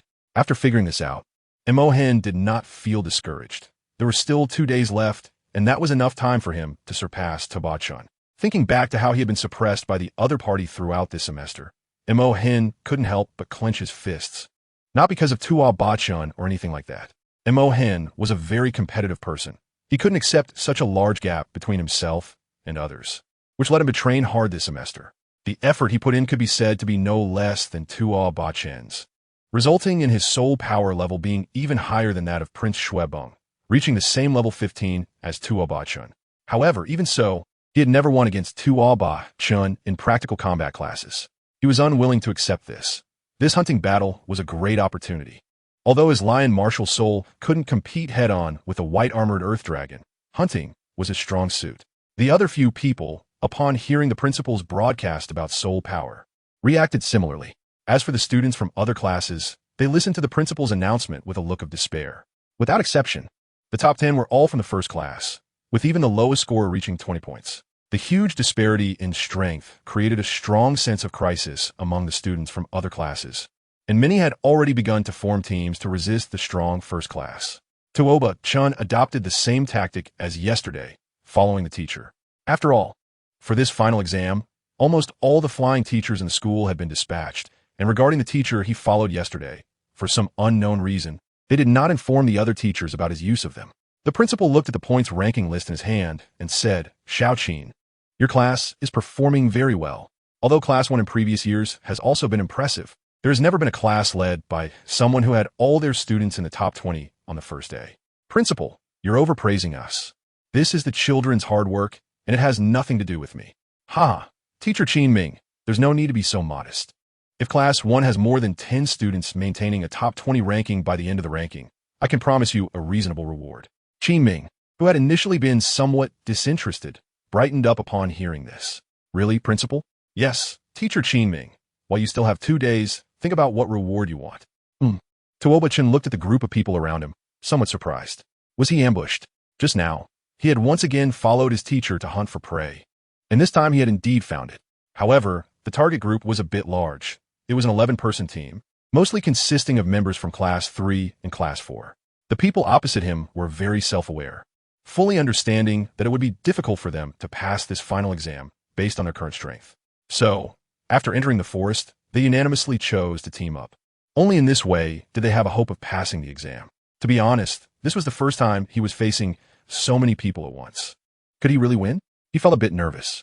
He wasn't the only one feeling nervous. The 11 people opposite him were equally tense.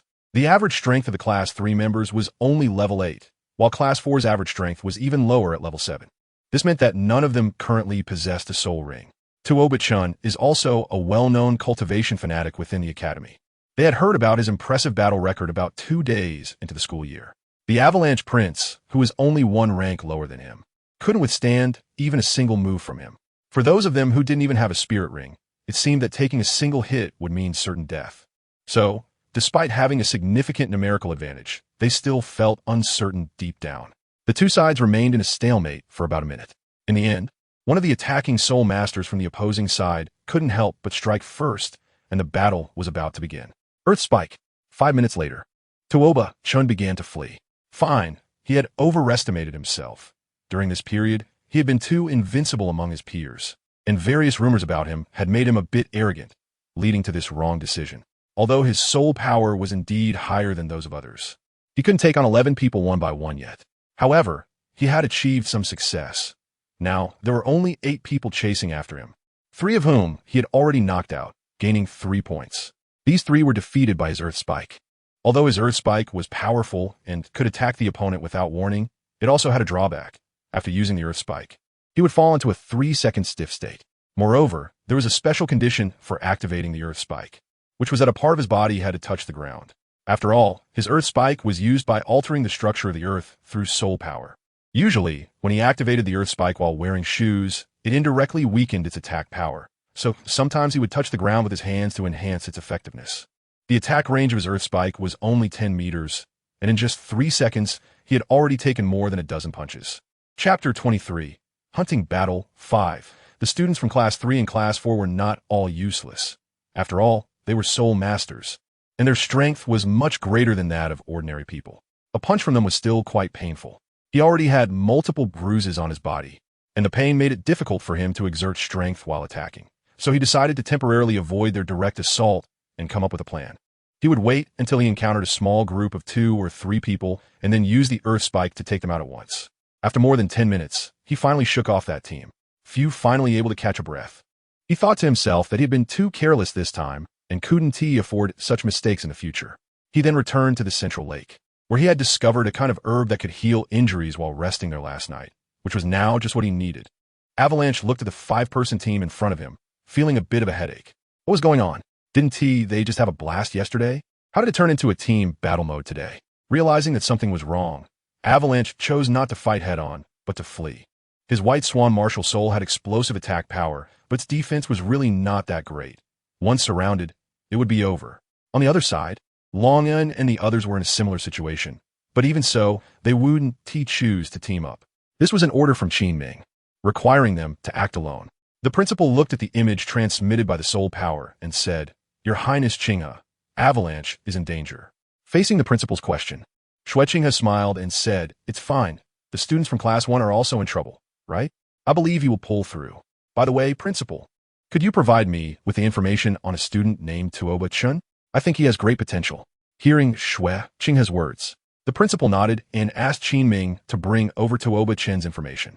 The Tiando Royal Junior Academy was originally a place to cultivate talents for the royal family, so he naturally had no objections to the request. Before long, Tuoba Chen's information was completely delivered to him. After carefully reviewing it, Xueqing has said, "This little guy has decent strength. He has reached level 15 at such a young age, but it's a pity that his talent is a bit low. His innate soul power is only level 8. Hearing Xueqing's words, the principal also nodded in agreement. His innate soul power was also level 8. He had once been young and reckless, thinking that having innate soul power at level 8 was already impressive. However, later he realized the difference between level 8 and level 9 innate soul power. In the early stages, he could make up for this gap with hard work. But later on, especially after becoming a soul sage, the differences became immediately apparent. The level 9 genius who was his peer back then was already at level 85 now.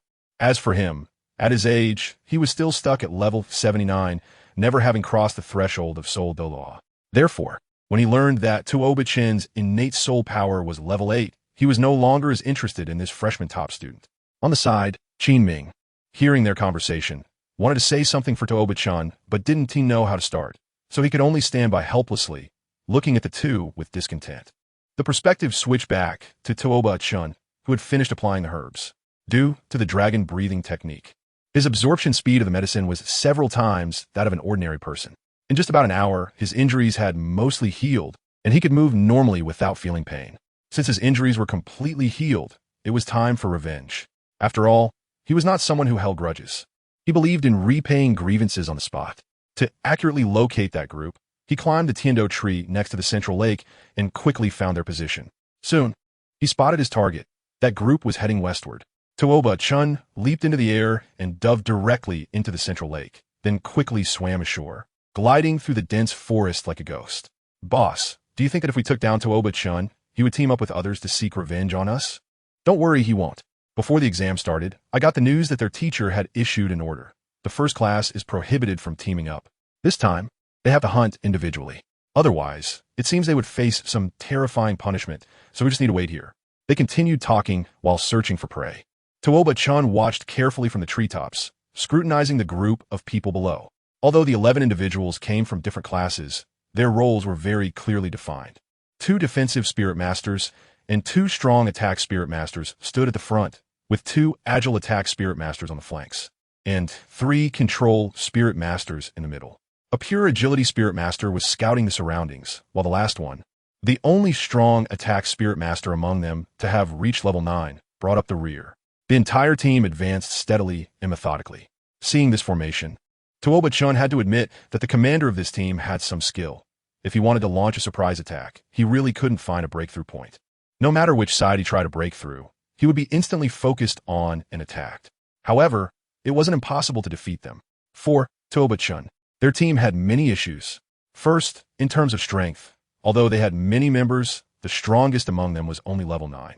Tuoba Chen could easily defeat level 12 spirit masters, so level 9 was truly insignificant in his eyes. Second, their team was too large, making them a big target and extremely inflexible. Even if they spotted prey, could they catch up? All in all, their formation was decent, but everything else was subpar. However, he couldn't just rush into the team. After all, one person's strength was limited. If possible, he would prefer to eliminate the commander first. Taking out the commander would mean he had already won half the battle. But the 2 control spirit masters were positioned in the middle, making it impossible for him to approach, and they might not even be the commanders. There was no choice. He could only wait for a suitable opportunity to strike. He was fortunate that not long after, this opportunity arrived when the team encountered another group. Unlike them, the other team had very few members, only 6 people, but they were all from the second class. Among them, 3 had obtained spirit rings, and the other 3 had also reached level 9. So they weren't necessarily going to lose. Both sides were very confident in their strength, and the atmosphere slowly became tense. "Charge!" Suddenly, someone shouted, and both sides began to move and engage in a brawl. In the air, the observing teacher couldn't help but twitch his mouth as he clearly saw that the shout to charge was made by Tuoba Chen. Truly, he was asking for trouble. As teachers, they at least wanted to see such group battles because with so many people, it was easy for someone to get seriously injured. Seeing Tuoba Chen's performance on the spirit power display, Xuechinga couldn't help but chuckle. It wasn't until the principal looked over that she realized she had lost her composure and quickly added, "This little guy is quite interesting." Hearing this, the principal nodded as well, noting that such despicable people often lived longer than those who acted honorably. It was better for spirit masters to be a bit underhanded. In the forest, the commotion from the battle between both sides was quite loud, attracting some wandering individuals to slowly gather around. Noticing this, Tuoba Chen knew he had to take action. Otherwise, the points below might end up in someone else's hands. Taking advantage of the chaos and the fact that they were unable to pay attention to other areas, Tuoba Chen quietly placed his hands on the ground while hiding in the bushes. Then he directed his attack at the three people caught in the brawl in the far corner. Earth Spike. Whispering. Suddenly, three not very noticeable but somewhat short earth spikes shot up from the ground. Although these three spikes were small, their speed was not slow at all. He aimed for the carotid arteries on their necks. Striking this position with the right amount of force would temporarily cut off blood flow to the brain, causing them to faint. Of course, he had to control his strength carefully. For instance, making the tips of the spikes softer, otherwise, if he really injured them, it wouldn't be a joke. Due to long-term training under Qin Ming's influence, he had developed good control over his strength, and the spikes accurately struck the arteries of the three individuals. This temporarily caused insufficient blood supply to the brain, and the three of them rolled their eyes and fainted instantly. This is what we often refer to as brain hypoxia. Of course, he could have chosen a less scientific method of knocking them out. Another method would be to physically stun them by delivering a powerful blow to the abdomen, using the immense pain that exceeded their tolerance to trigger a protective state in their bodies, fainting. However, that would expose him and consume more spirit power. So to secure the points, he decided to hold back. Due to the chaos of the brawl, no one noticed when the three individuals fell until Tuoba Chen executed the same operation 2 more times. The leader of the team from classes 3 and 4 finally realized something was wrong. In fact, he had noticed every time a team member went down. When 3 people fainted simultaneously the first time, he sensed something was off. He recalled that Tuoba Chen had once easily taken out 3 of their team members using the earth spikes. However, he hadn't seen the spikes appear initially, so he thought it was just a coincidence. Yet, when the second and third occurrences happened, it could no longer be described as mere coincidence. Every time, 3 people went down simultaneously, which was just too coincidental. He shouted loudly, "Stop!" Unfortunately, despite his loud shout, no one listened to him. Everyone present was just kids with strong tempers. Both sides were blinded by their anger. Who would pay attention to a mere level 8 control spirit master? Upon hearing the shout to stop, Taya revealed a sly smile. "I've finally found you." The control spirit master did not stop trying to mediate after one failure, but continued to say, "You all need to stop fighting." As soon as he finished speaking, a small earth spike pierced his neck, and he immediately blacked out, his face turning pale, and he fell to the ground. The only person trying to mediate had collapsed, and the scene became even more chaotic. Seizing this opportunity, Tuoba Chen went on a rampage, and because the earth spikes he used were small, he saved a lot of spirit power, allowing him to use the spikes several more times, and the immobilization time was reduced to 2 seconds. It wasn't until there were only 4 people left on the field that the others finally noticed the surrounding situation. A boy from the second class exclaimed, "What happened? Why is everyone passed out?" "Mingyun, get up quickly, stop playing dead," he said as he shook a little chubby boy lying on the ground. The chubby guy named Mingyun in his mouth is the toughest among them, with a martial soul of stone armored turtle, and his first soul skill is to increase defense. Therefore, he believes that this old classmate is pretending to be dead to avoid getting hit. However, after shaking him vigorously many times without waking him up, he realized that he had truly fainted. Looking at the 3 enemies glaring at him, he felt a bit scared. Although he had surpassed level 10 and had his first soul skill, he was a control-type soul master, one with very little attack power. Among his enemies, 2 were agility type, which were the most effective against him, and 1 was a strength type. He really wasn't their match. But with the mindset of wanting to take at least one down with him, he decided to fight back. Just as he was getting ready, he saw a dirt pillar rapidly growing in front of him, and before he could react, he lost consciousness. The remaining 3 had encountered Tuoba Chen before and were well aware of the power of his earth spikes. However, they couldn't surrender now because they each only had 1 life left. If they lost this one, they would be directly eliminated. Knowing they couldn't escape, they had no thoughts of fleeing. The only strength-type soul master charged straight at him, while the other two agility-type soul masters circled around, waiting for the right opportunity to strike. But agility-type soul masters, as you know, while fast, have concerning attack power. Attacking an opponent with such a significant power gap felt like a mere tickle. They were also incredibly fragile. A strong hit could take them out instantly, putting them in a position similar to that of an ADC. Tuoba, Chen didn't even glance at them.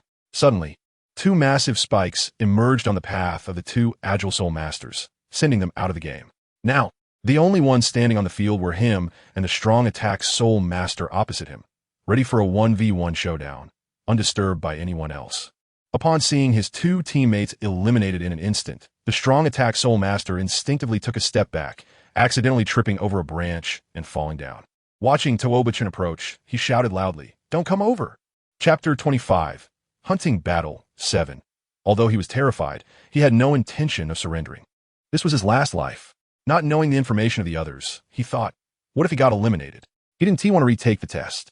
However, Tuoba Chen didn't care about his opponent's thoughts.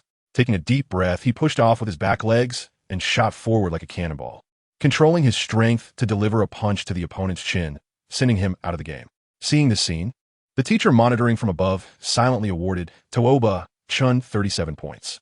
Among those he had just eliminated, many were on their last life and were eliminated while having some points, causing his score to increase significantly. After taking care of these two teams, he began searching for a new target. Originally, he intended to guard the bodies here, but after careful consideration, he abandoned that idea. First, it was too much of a waste of time. Second, he didn't want to earn points in that way. Third, their earlier fight had already drawn the attention of nearby organized teams. With such a big target on his back, he could easily become the focus of everyone's attacks. After all, every kid has a sense of vanity. Who wouldn't want to take down the top student personally and make a name for themselves? So after much deliberation, he decided to leave this place. His current points were already high enough. It would be better to hunt some small teams or lone individuals without taking unnecessary risks. He had also consumed quite a bit of soul power in this battle, so he planned to return to the camp at the central lake to rest and recover. After Tuoba Chen left, soon 4 teams with 7 to 8 members each gathered here. Upon seeing the scene, all the teams unanimously chose to retreat. Their commanders were not fools. They understood that the main event would come on the last day when all the rookies and inferior teams would be eliminated. There was no need to suffer unnecessary losses now. The principal and others watched the soul power projection, repeatedly expressing their amazement. This child has a good temperament, able to resist temptation and timely withdraw from danger zones, keeping himself in the best condition. Shueqinghe nodded in agreement with the principal's words. Tuoba Chen's performance was indeed commendable. Although due to his soul power, the likelihood of him becoming a title Douluo in the future was low, it was certain that he would become a soul Douluo. With such temperament, he should be considered a top contender among soul Douluos. If necessary, it would be good to win him over. Qin Ming, watching the two, secretly felt pleased. Now you know how impressive our Tuoba Chen is, right? Not worth cultivating? By the central lake, Tuoba Chen watched Mo Hen drinking water on the opposite side of the lake, wanted to go over and take him down, but the distance was too far. If he went over, the person would have already run away. He watched helplessly as Mo Hen finished drinking and slipped away. He didn't lack the desire to hunt the other, but Mo Hen was the only one in the class whose speed and endurance matched his own. The white armored earth dragon was primarily a defensive and power-oriented martial soul. Although the enhancement from the Azure Dragon technique significantly improved his speed, making him seem agile when hunting those lower-level soul masters, he and Mo Hen both knew that even with the Azure Dragon technique, his speed was still a bit slower compared to the other. Therefore, he wouldn't do something so foolish as to waste his energy. After hunting a few small teams in the afternoon, the day passed just like that. In the evening, Tuoba Chen did not stay by the central lake to rest. Since Mo Hen had already been here, it was no longer safe. He wasn't arrogant enough to believe he could defeat the other in a surprise attack. After all, this semester, he wasn't the only one making progress. He then found a seemingly ordinary large tree, planning to lean against it and make do for the night. Looking at the bright starry sky, Tuoba Chen unconsciously opened his mouth and widened his eyes.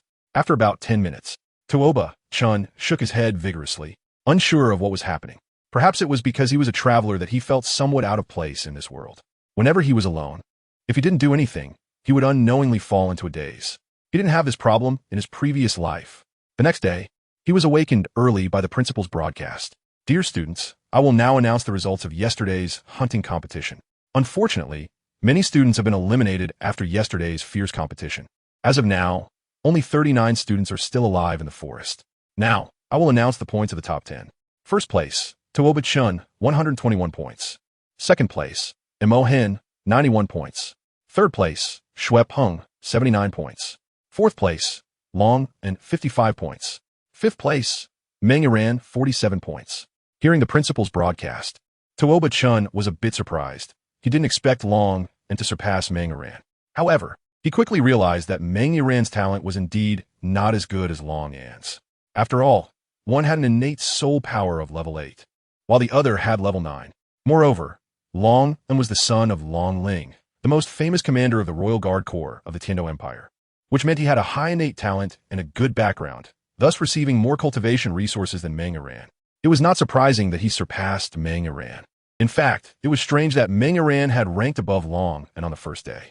Another person who made Tuoba Chen feel a bit emotional was Shui Peng. After spending this semester with Shui Peng, he knew very well what kind of person Shui Peng was: smart, kind, talented, hardworking, and without a hint of arrogance typical of a prince. He never used his identity to pressure others when they were together. The more outstanding Shui Peng performed, the more Tuoba Chen felt emotional. In the future, to disguise himself, he would have to pretend to be mischievous, even daring not to improve his strength, hiding himself behind a glamorous facade, living like another person, playing around every day without studying, bullying others when he had the chance, and leading a life worse than death. Tuoba Chen asked himself that if he were not a time traveler, it would absolutely be impossible for him to have such a great talent for cultivation and give it up just like that. Fortunately, his endurance was valuable. In this life, he had already decided to be friends with Shui Peng, and even if Tang San didn't help him, he would still assist him.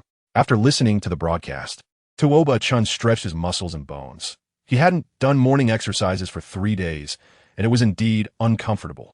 It wasn't that he didn't want to do it, but mainly because he knew that there was a teacher at the Tiando Royal Junior Academy named Ing Feng, who possessed a martial soul called the Eye of the Heavenly Emperor. At about level 60, this martial soul had a very abnormal function, which was to monitor everything happening in a certain area and then project it through soul power. He had the fortune to witness it once. If he hadn't seen it with his own eyes, he would never have believed that a soul emperor could monitor the entire academy. Fortunately, the Eye of the Heavenly Emperor did not have a X-ray vision, so the teacher couldn't see the student situations inside their rooms, which meant Tuoba Chen's cultivation method hadn't been exposed. However, regarding such an important matter as the final exam, he didn't believe that the teacher wasn't monitoring this forest. Because of this teacher, combined with the fact that he hadn't done morning exercises for 3 days, he felt something was off. However, he couldn't just do it. After all, it was hard to explain his behavior, so he decided not to do it, especially since today was the last day. Now, most of the students had been eliminated, and the remaining ones should each have quite a few points. So he couldn't stop. If that madman Mo Hin took down 2 guys with 30 or 40 points, he would be in trouble. Shui Peng looked at the familiar figure in front of him, his mouth twitching wildly. Just moments ago, he had escaped from a small team of 5, and how had he suddenly encountered this devil? Tuoba Chen was also quite interested in watching the avalanche before him. Generally speaking, the speed of the avalanche was slightly faster than his. However, as a prince, although he usually trained very hard, he spent more time reading in-depth books to enhance his cultural literacy. After all, he might have to govern the country in the future, so he needed to prepare. But this led to a significant reduction in his physical training time, making his physique considerably weaker compared to Tuoba Chen. If Tuoba Chen pursued him relentlessly, he wouldn't be able to escape. The avalanche had no intention of fleeing. Instead, he adopted a stance of challenge with a face full of indignation. He knew Tuoba Chen wouldn't hold back just because they were friends, and he didn't want to go easy either. After a semester, it was time to test his strength. Avalanche. Chengu, come on, don't hold back. Oh, Avalanche. Faced with Tuoba Chen's indifferent reaction, Avalanche was really angry, but there was nothing he could do since he couldn't beat his opponent. Seeing Avalanche's expression, Tuoba Chen almost couldn't hold back his laughter. Avalanche was too amusing. His greatest joy was teasing Avalanche, and every time he saw him getting frustrated and helpless, it was truly one of life's great pleasures. Moreover, this person had a surprisingly good temper and never held grudges. He had countless ways to bully others and really wanted to try them all on Avalanche. After adjusting his emotions, Avalanche said seriously, "Chengu, I'm really going to attack." "Oh." Avalanche couldn't hold back any longer. His white swan martial soul instantly manifested, and the first soul ring lit up. First soul skill, Cold Wind. As he spoke, a chilling wind began to blow fiercely around the two of them. Tuoba Chen felt a bit uncomfortable. As an imperial prince of the Tiando Empire, Xuepeng naturally had impressive soul skills. His first soul skill came from a top-tier ice-type soul beast, the Extreme Ice Beast. In the age of Xuepeng's first soul ring reached 400 years. The Cold Wind was the strongest soul skill associated with the Extreme Ice Beast. Within a certain range, it reduced the speed of all enemies by 20%, as well as the speed of soul power flow by 20%, while increasing his own ice attribute attack and overall attack power by 20%. This attribute could be considered exceptional. After all, his Earth Spike was not this impressive. After the Cold Wind took effect, Xuepeng immediately charged towards Tuoba Chen. After a semester of training, Xuepeng was no longer the rookie who could be knocked down by a single combo. Thanks to the Cold Wind, he was momentarily able to match Tuoba Chen. The two fought for about a minute, and Tuoba Chen felt somewhat emotional. Xuepeng had gotten stronger. He was no longer the Xuepeng who would fall to the ground after a single combo. However, Tuoba Chen was now in a bit of a dilemma. Due to their close proximity, he found it difficult to use Earth Spike. After all, if he didn't use Earth Spike at full power, the damage would be insufficient. And if he didn't take care of Xuepeng, he would be left in a vulnerable state, risking immediate defeat. On the other hand, using full power would result in an attack that was too strong, and if he couldn't control it properly, he might seriously injure someone. It wouldn't look good to injure a prince in front of so many people. Originally planning to hold back, Tuoba Chen realized that if he didn't go all out, he might lose. Woos bang! Xuepeng was suddenly punched in the face, momentarily stunned. He shook his head, blood streaming from his nose, and looked at Tuoba Chen, who had assumed a fighting stance. What was going on? He had just seen Tuoba Chen take a breath, and then, when he attacked, it seemed like his fist had elongated.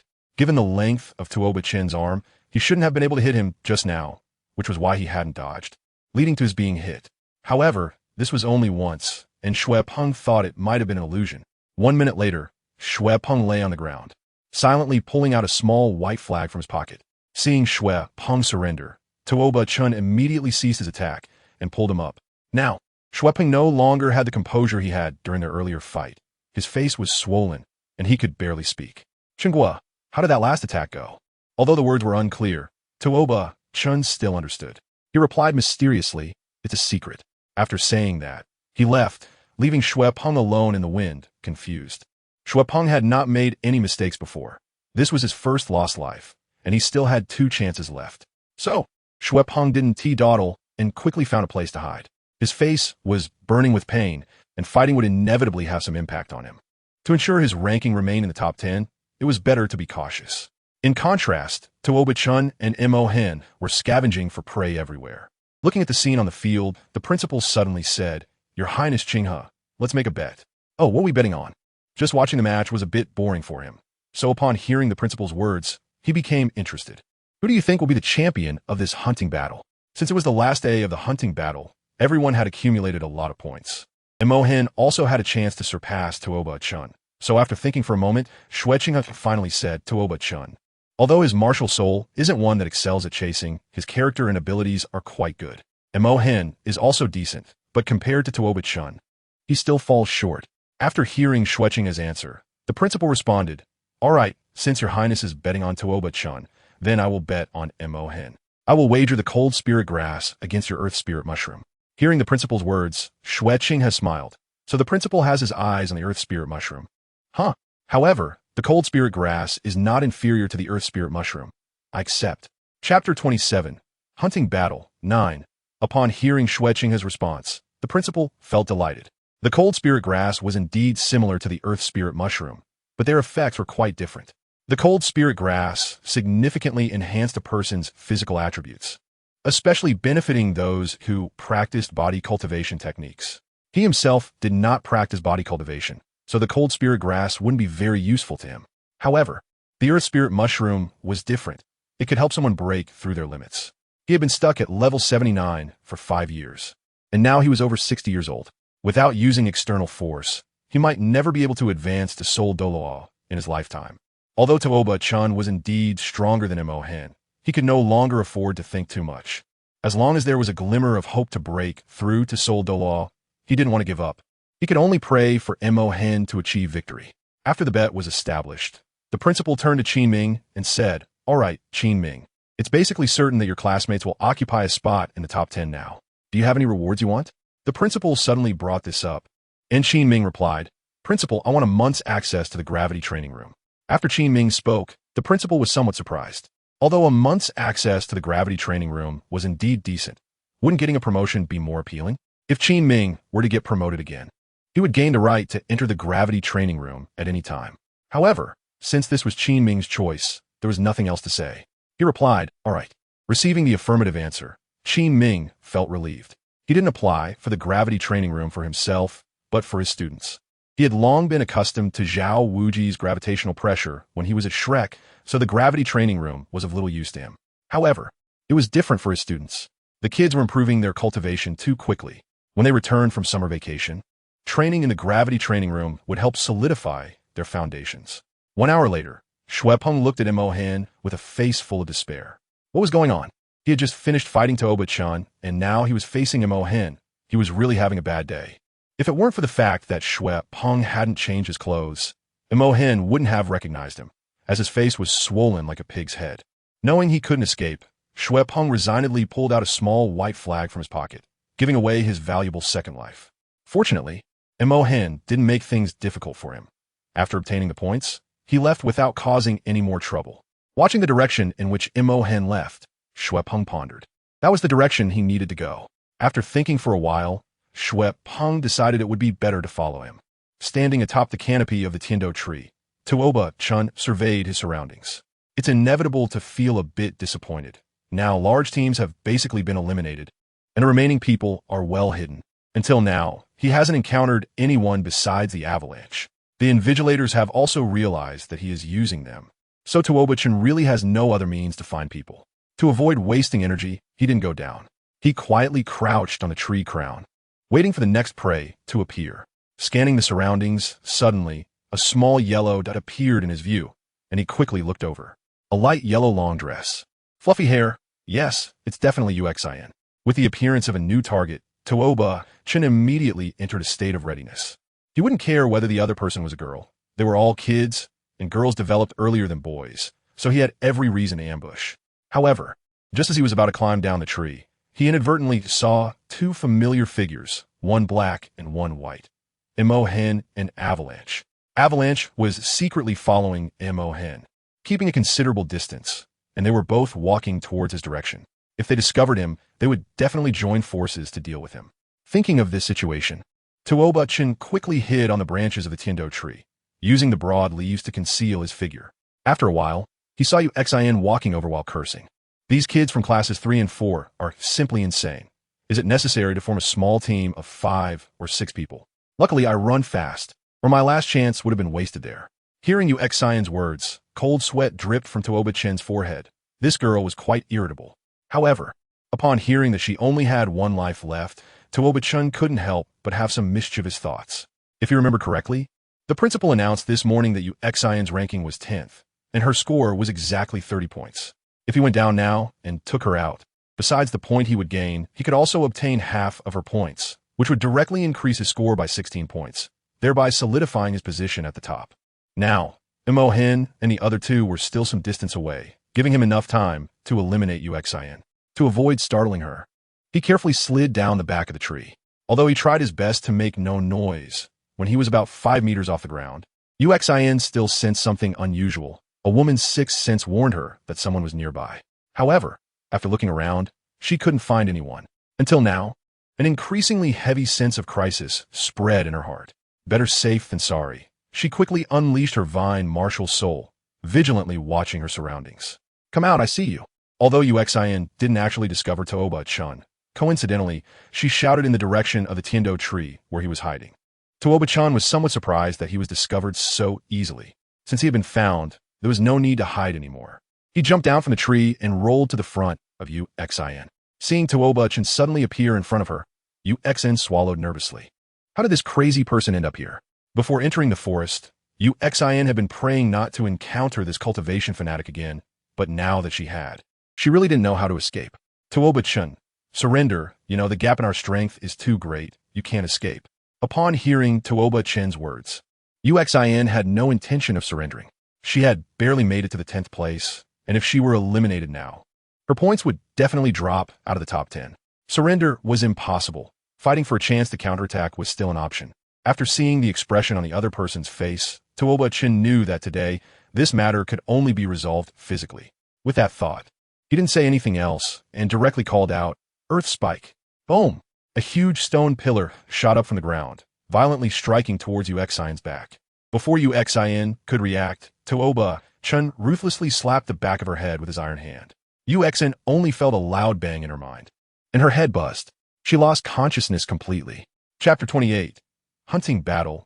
And, alright, 16 points secured, and 2 more prey will arrive here soon. I need to prepare.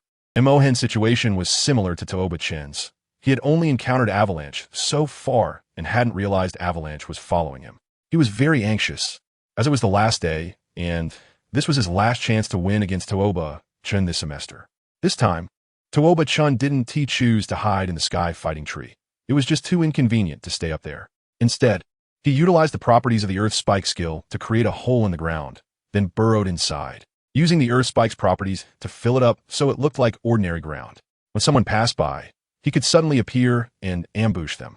As for breathing, his dragon breathing technique allowed him to maintain normal breathing even in extremely thin air, so he only needed to make 2 small holes to breathe normally. After seeing this scene, Xueqing rubbed her eyes. She thought to herself, Tuoba Chen is truly not an ordinary person. She really didn't expect that Tuoba Chen, at just 6 years old, could control his soul power so precisely. The fact that he had previously controlled the Earth Spike just enough to knock someone out was already impressive. But now he was even capable of modifying the Earth Spike's operation to control geological structures, which basically counted as a self-created soul skill. Is this really just a 6-year-old child?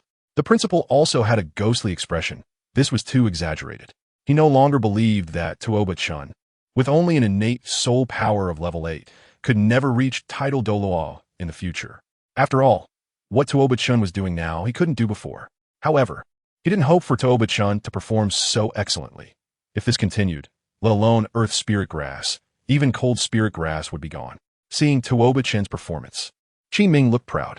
If it weren't for the principal and Xueqing being beside him, he would have started bragging about how this was his disciple. Before long, Imohen arrived at a spot not far from Tuoba Chen's ambush. Because Tuoba Chen had not demonstrated any other abilities besides his strong fighting skills and Earth Spike, Imohen did not notice anything unusual here. He walked straight ahead, and Tuoba Chen noticed that Imohen was slowly approaching his position. Once Imohen arrived, he became very vigilant. Among the remaining people, there should be no weak ones left, and he had to prepare well. Continuing to move forward, he felt that the soil under his feet was a bit loose, and he sensed something was wrong. Whoosh! Without any warning, 3 Earth Spikes shot up from the ground. Imohen reacted quickly, easily dodging 2 of the spikes, but unfortunately, the angle of the last spike was too tricky, and it grazed his calf. Tuoba Chen did not hold back on this spike. Its purpose was to injure the opponent, making it impossible for them to escape. Feeling the sting in his calf, Imohen realized something was wrong. Seeing the familiar Earth Spike, he knew exactly who had ambushed him. Now that his calf was injured, escaping would be difficult. Although he could endure the pain, the blood loss would weaken his calf, making it impossible to run away. He could only resolve this quickly. Come out, Tuoba Chen, I know you're here. As he spoke, a small, pale hand suddenly emerged from the ground in front of Imohen. The sudden appearance of the hand startled Imohen, causing him to accidentally aggravate his calf wound. Hiss! Then, Tuoba Chen's head also popped out of the ground. Seeing the cute little head, Imohen broke out in a cold sweat. When did this guy learn to pull off such creepy tricks? After that, Tuoba Chen rose up completely. The stiff time of the Earth Spike had passed while he was underground.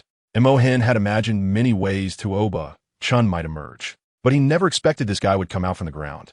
Give up, Imohen. You know you're not my opponent, especially now that your calf is injured. You've lost your only speed advantage. Upon hearing Tuoba Chen's words, Imohen did not give up. Instead, he silently activated his lion martial soul. It was clear he wanted to compare skills with Tuoba Chen. Seeing this, Tuoba Chen sighed. Since verbal sparring was not an option, he could only resolve the matter physically. First soul skill, Beast Transformation. After both sides unleashed their martial souls, Imohen immediately activated his first soul skill. Beast transformation could increase his strength and speed by 30% and provide an additional 50% attack bonus for the first 3 attacks. Having fought Mo Hen many times before, Tuoba Chen naturally knew how powerful this skill was. Dragon breathing, full concentration state. Tuoba Chen took a deep breath, and instantly his skin turned red, as if he were congested. Dragon's breath, full concentration state. All physical attributes, speed, strength, defense, etc., are increased by 55%. This enhancement increases with proficiency in the breathing technique with a maximum limit of 60%, lasting for 1 hour. After 1 hour, he will be unable to enter the dragon's breath state for the rest of the day. If the duration of a single use does not reach 1 hour, the recovery time ratio is 5:1. In the regular dragon's breath state, the enhancement received is half of that in the full concentration state. Additionally, in the full concentration state, he can utilize high-speed blood circulation to misalign his bones, thereby extending his attack range. He had used this technique before when dealing with the avalanche. Today, he had only used the full concentration state for 5 minutes, and he was already fully recovered. He was not at all afraid of Mo Hen. Seeing Tuoba Chen's state, Mo Hen's expression became serious. He had also heard of the dragon transformation technique from the Sacred Dragon Sect, which was said to grant one powerful abilities comparable to unlocking the true form of a martial soul in the early stages. He had previously lost every time to this technique. Tuoba Chen took the initiative to strike, delivering a regular attack towards Mo Hen. Mo Hen crossed his hands in front of his chest, blocking Tuoba Chen's attack, but was still forced back a few steps by the opponent's immense strength. Seizing the advantage, Tuoba Chen did not let the opportunity slip away, rushing in with a knee strike that left Mo Hen's hands numb, even lifting him off the ground by several centimeters. He then raised both hands high and smashed them down hard onto Mo Hen's back. This was followed by a relentless series of attacks that left Mo Hen gasping for breath. Finally, after a powerful uppercut knocked Mo Hen's chin, he collapsed, unconscious. Thus, the 27th match between Mo Hen and Tuoba Chen ended in defeat for Mo Hen. Until the end of the hunting battle, Tuoba Chen stayed close to Mo Hen, ready to eliminate one of his lives the moment an hour of protection time passed. Chapter 29. Thank you. Qinghe brother seeing Mo Hen's last life being taken by Tuoba Chen, the principal felt as if his heart had turned to ashes. It seemed he would never be able to break through to Soul Douluo in his lifetime. He then looked at the smiling Shui Qinghe and trembled as he took out a small purple wooden box from his soul guide. He had not paid much attention to the first-year student situation before, and he never expected that Mo Hen, also at level 15, will be so thoroughly beaten down by Tuoba Chen. It shouldn't be like this. How could someone so weak rise to level 15? After the hunting battle ended, the students gradually emerged from the academy forest. The principal quickly adjusted his mindset to host the closing of the hunting battle. Since the students who had already been eliminated had long since left the forest, only a few remained to come out now. Seeing everyone emerge from the forest, the principal began. Students, in this scorching summer, after a semester of hard work and these 3 days of sprinting, the hunting battle has finally come to a close. Some students performed exceptionally well in this battle. Of course, some did not meet expectations, but overall, we saw many shining points from everyone. After rambling on for quite a while, just as the students' eyes were about to close, the principal finally got to the main topic and began awarding the top 10 students. First place, Tuoba Chen with 239 points. Second place, Long Un with 94 points. Third place, Meng Yiran with 69 points. Fourth place, Mo Hen with 46 points. Fifth place, Dio with 45 points. Ninth place, Shui Lang with 39 points. Overall, the top 10 were mostly the same people, just with some changes in ranking. When Long Un heard his ranking, he could hardly believe his ears. He never dreamed he would get second place. Meng Yiran had similar thoughts. She was well aware of Mo Hen and the other strengths, but after seeing the points, she understood. Those guys probably encountered Tuoba Chen on the last day and ended up getting eliminated. These 10 students were the most outstanding of the entire first year, and the academy awarded them special rewards. Students ranked 4th to 10th would each receive 500 gold soul coins, while the third place student would receive 1,000 gold soul coins and a junior membership card for the Tiando Chamber of Commerce. The second place would receive 3,000 gold soul coins and a middle membership card for the Tiando Chamber of Commerce. The first place would receive 5,000 gold soul coins and a senior membership card for the Tiando Chamber of Commerce. The academy's rewards were rather mundane, just money. Tuoba Chen wanted to angrily criticize this practice. Wouldn't it be better to exchange the money for high-grade rare herbs? Why give money when he was already wealthy? After the principal finished speaking, he said, "Next, let us welcome the sponsor of this hunting battle, Prince Xue Qinghe, to say a few words." Hearing the principal's words, Tuoba Chen was somewhat surprised. Xue Qinghe seemed to have quite a broad range of responsibilities. Being a prince was already busy enough. Yet he still managed the Tiando Empire's Chamber of Commerce. Once on stage, Xue Qinghe, like the principal, started with a lot of unnecessary chatter. However, the reaction was different from before. The girls in the audience looked at Xue Qinghe with stars in their eyes, and the boys gazed at the prince of the Tiando Empire with admiration. Is this the student of the Tiando Royal Junior Academy? How amusing. Tuoba Chen thought to himself. Then, Xue Qinghe suddenly said, "In this hunting battle, one student's performance was particularly outstanding, and I have decided to personally award him some special rewards." At this point, everyone turned their gaze toward Tuoba Chen. This guy's final total score reached 239, surpassing the previous highest record of 199 points set by the grade's top student, Yu Qianheng, by 40 points. Xue Qinghe was definitely talking about him. Sure enough, Xue Qinghe continued, "This student is Tuoba Chen." For some reason, although Xue Qinghe simply called his name, the students below automatically elongated the sound in their minds. At this point, Tuoba Chen was momentarily stunned, unsure of what to do as everyone around him looked at him with envy. Should he go up? But Xue Qinghe hadn't called him to the stage. Seeing Tuoba Chen still dazed, Qiming gave him a light tap on the head and said, "Aren't you going up?"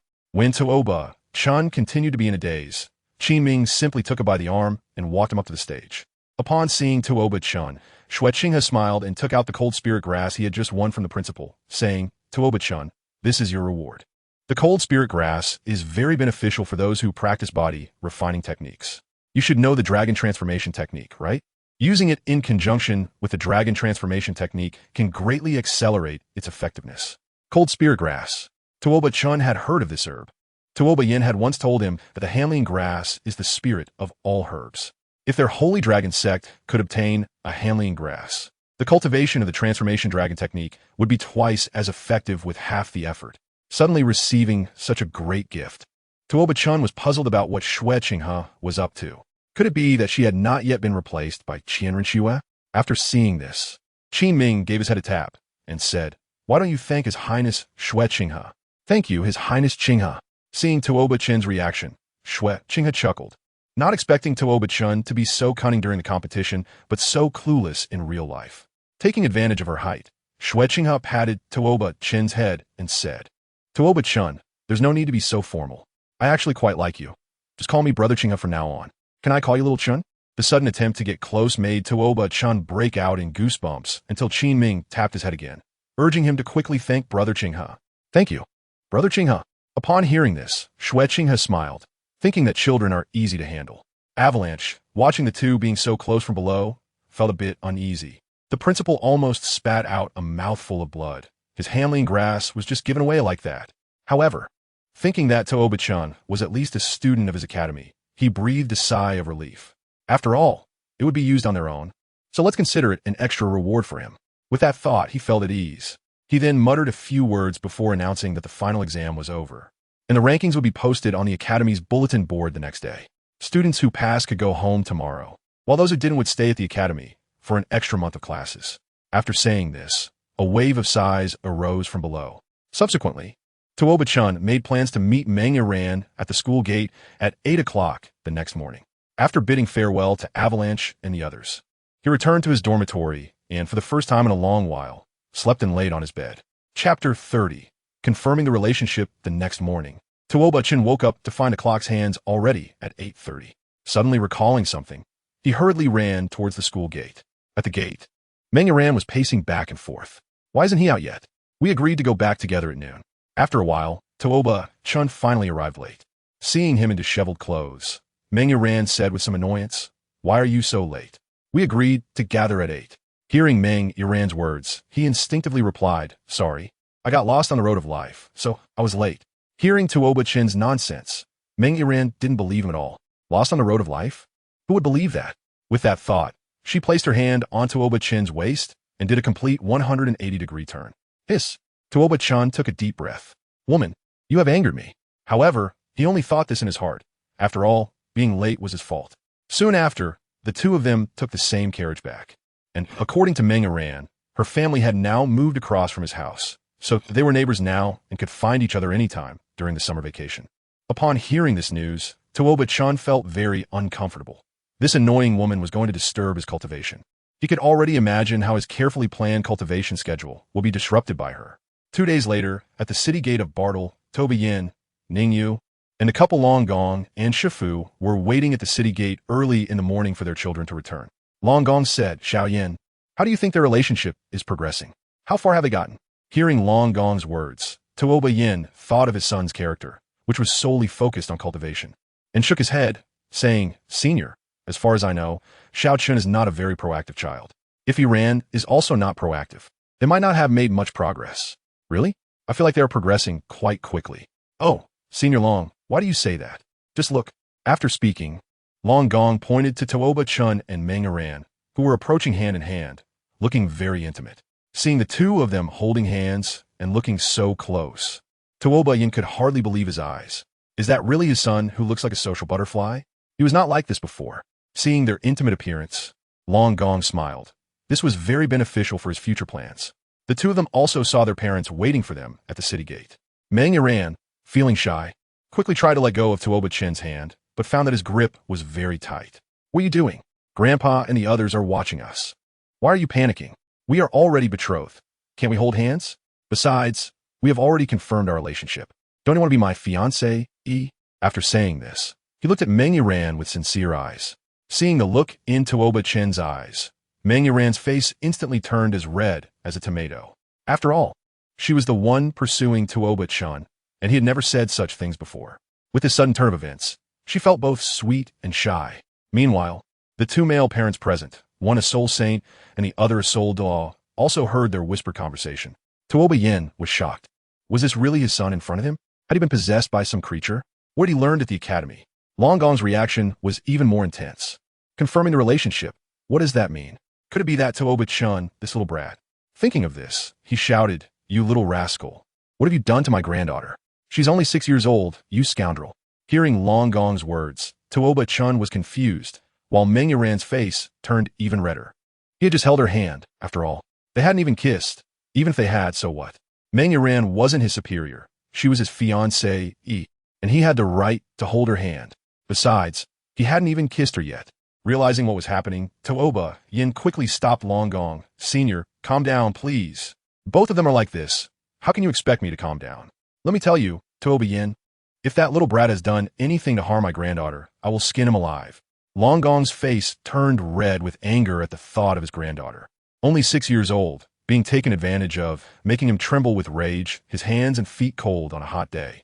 After some persuasion from Tuoba Chen, Long Gong finally began to calm down. Oh, you mean to say that you two are still just at the hand-holding stage, right? You haven't done anything else inappropriate? No, how could that be, Senior Long Gong? Rest assured. After hearing Tuoba Chen's explanation, Long Gong's anger gradually subsided, and he said, Well then, since you two are back, you and Iran should come home with me for a bit. I have something to give you. I've already spoken to your parents, so you can skip going home today. Oh, Tuoba Chen glanced around and found that, as he had said, Tuoba Yin and Ning Yu were almost out of sight, showing no intention of taking him, their son, home. Subsequently, under Meng Iran's expectant expression, he followed Long Gong back to their home. Upon arriving at Long Gong's house, Tuoba Chen was taken aback. Despite looking the same from the outside, Long Gong's house appeared so large. After looking around at the artificial hills, bamboo groves, and streams, he fully realized how wealthy Long Gong's family was. Brat, what are you dawdling for?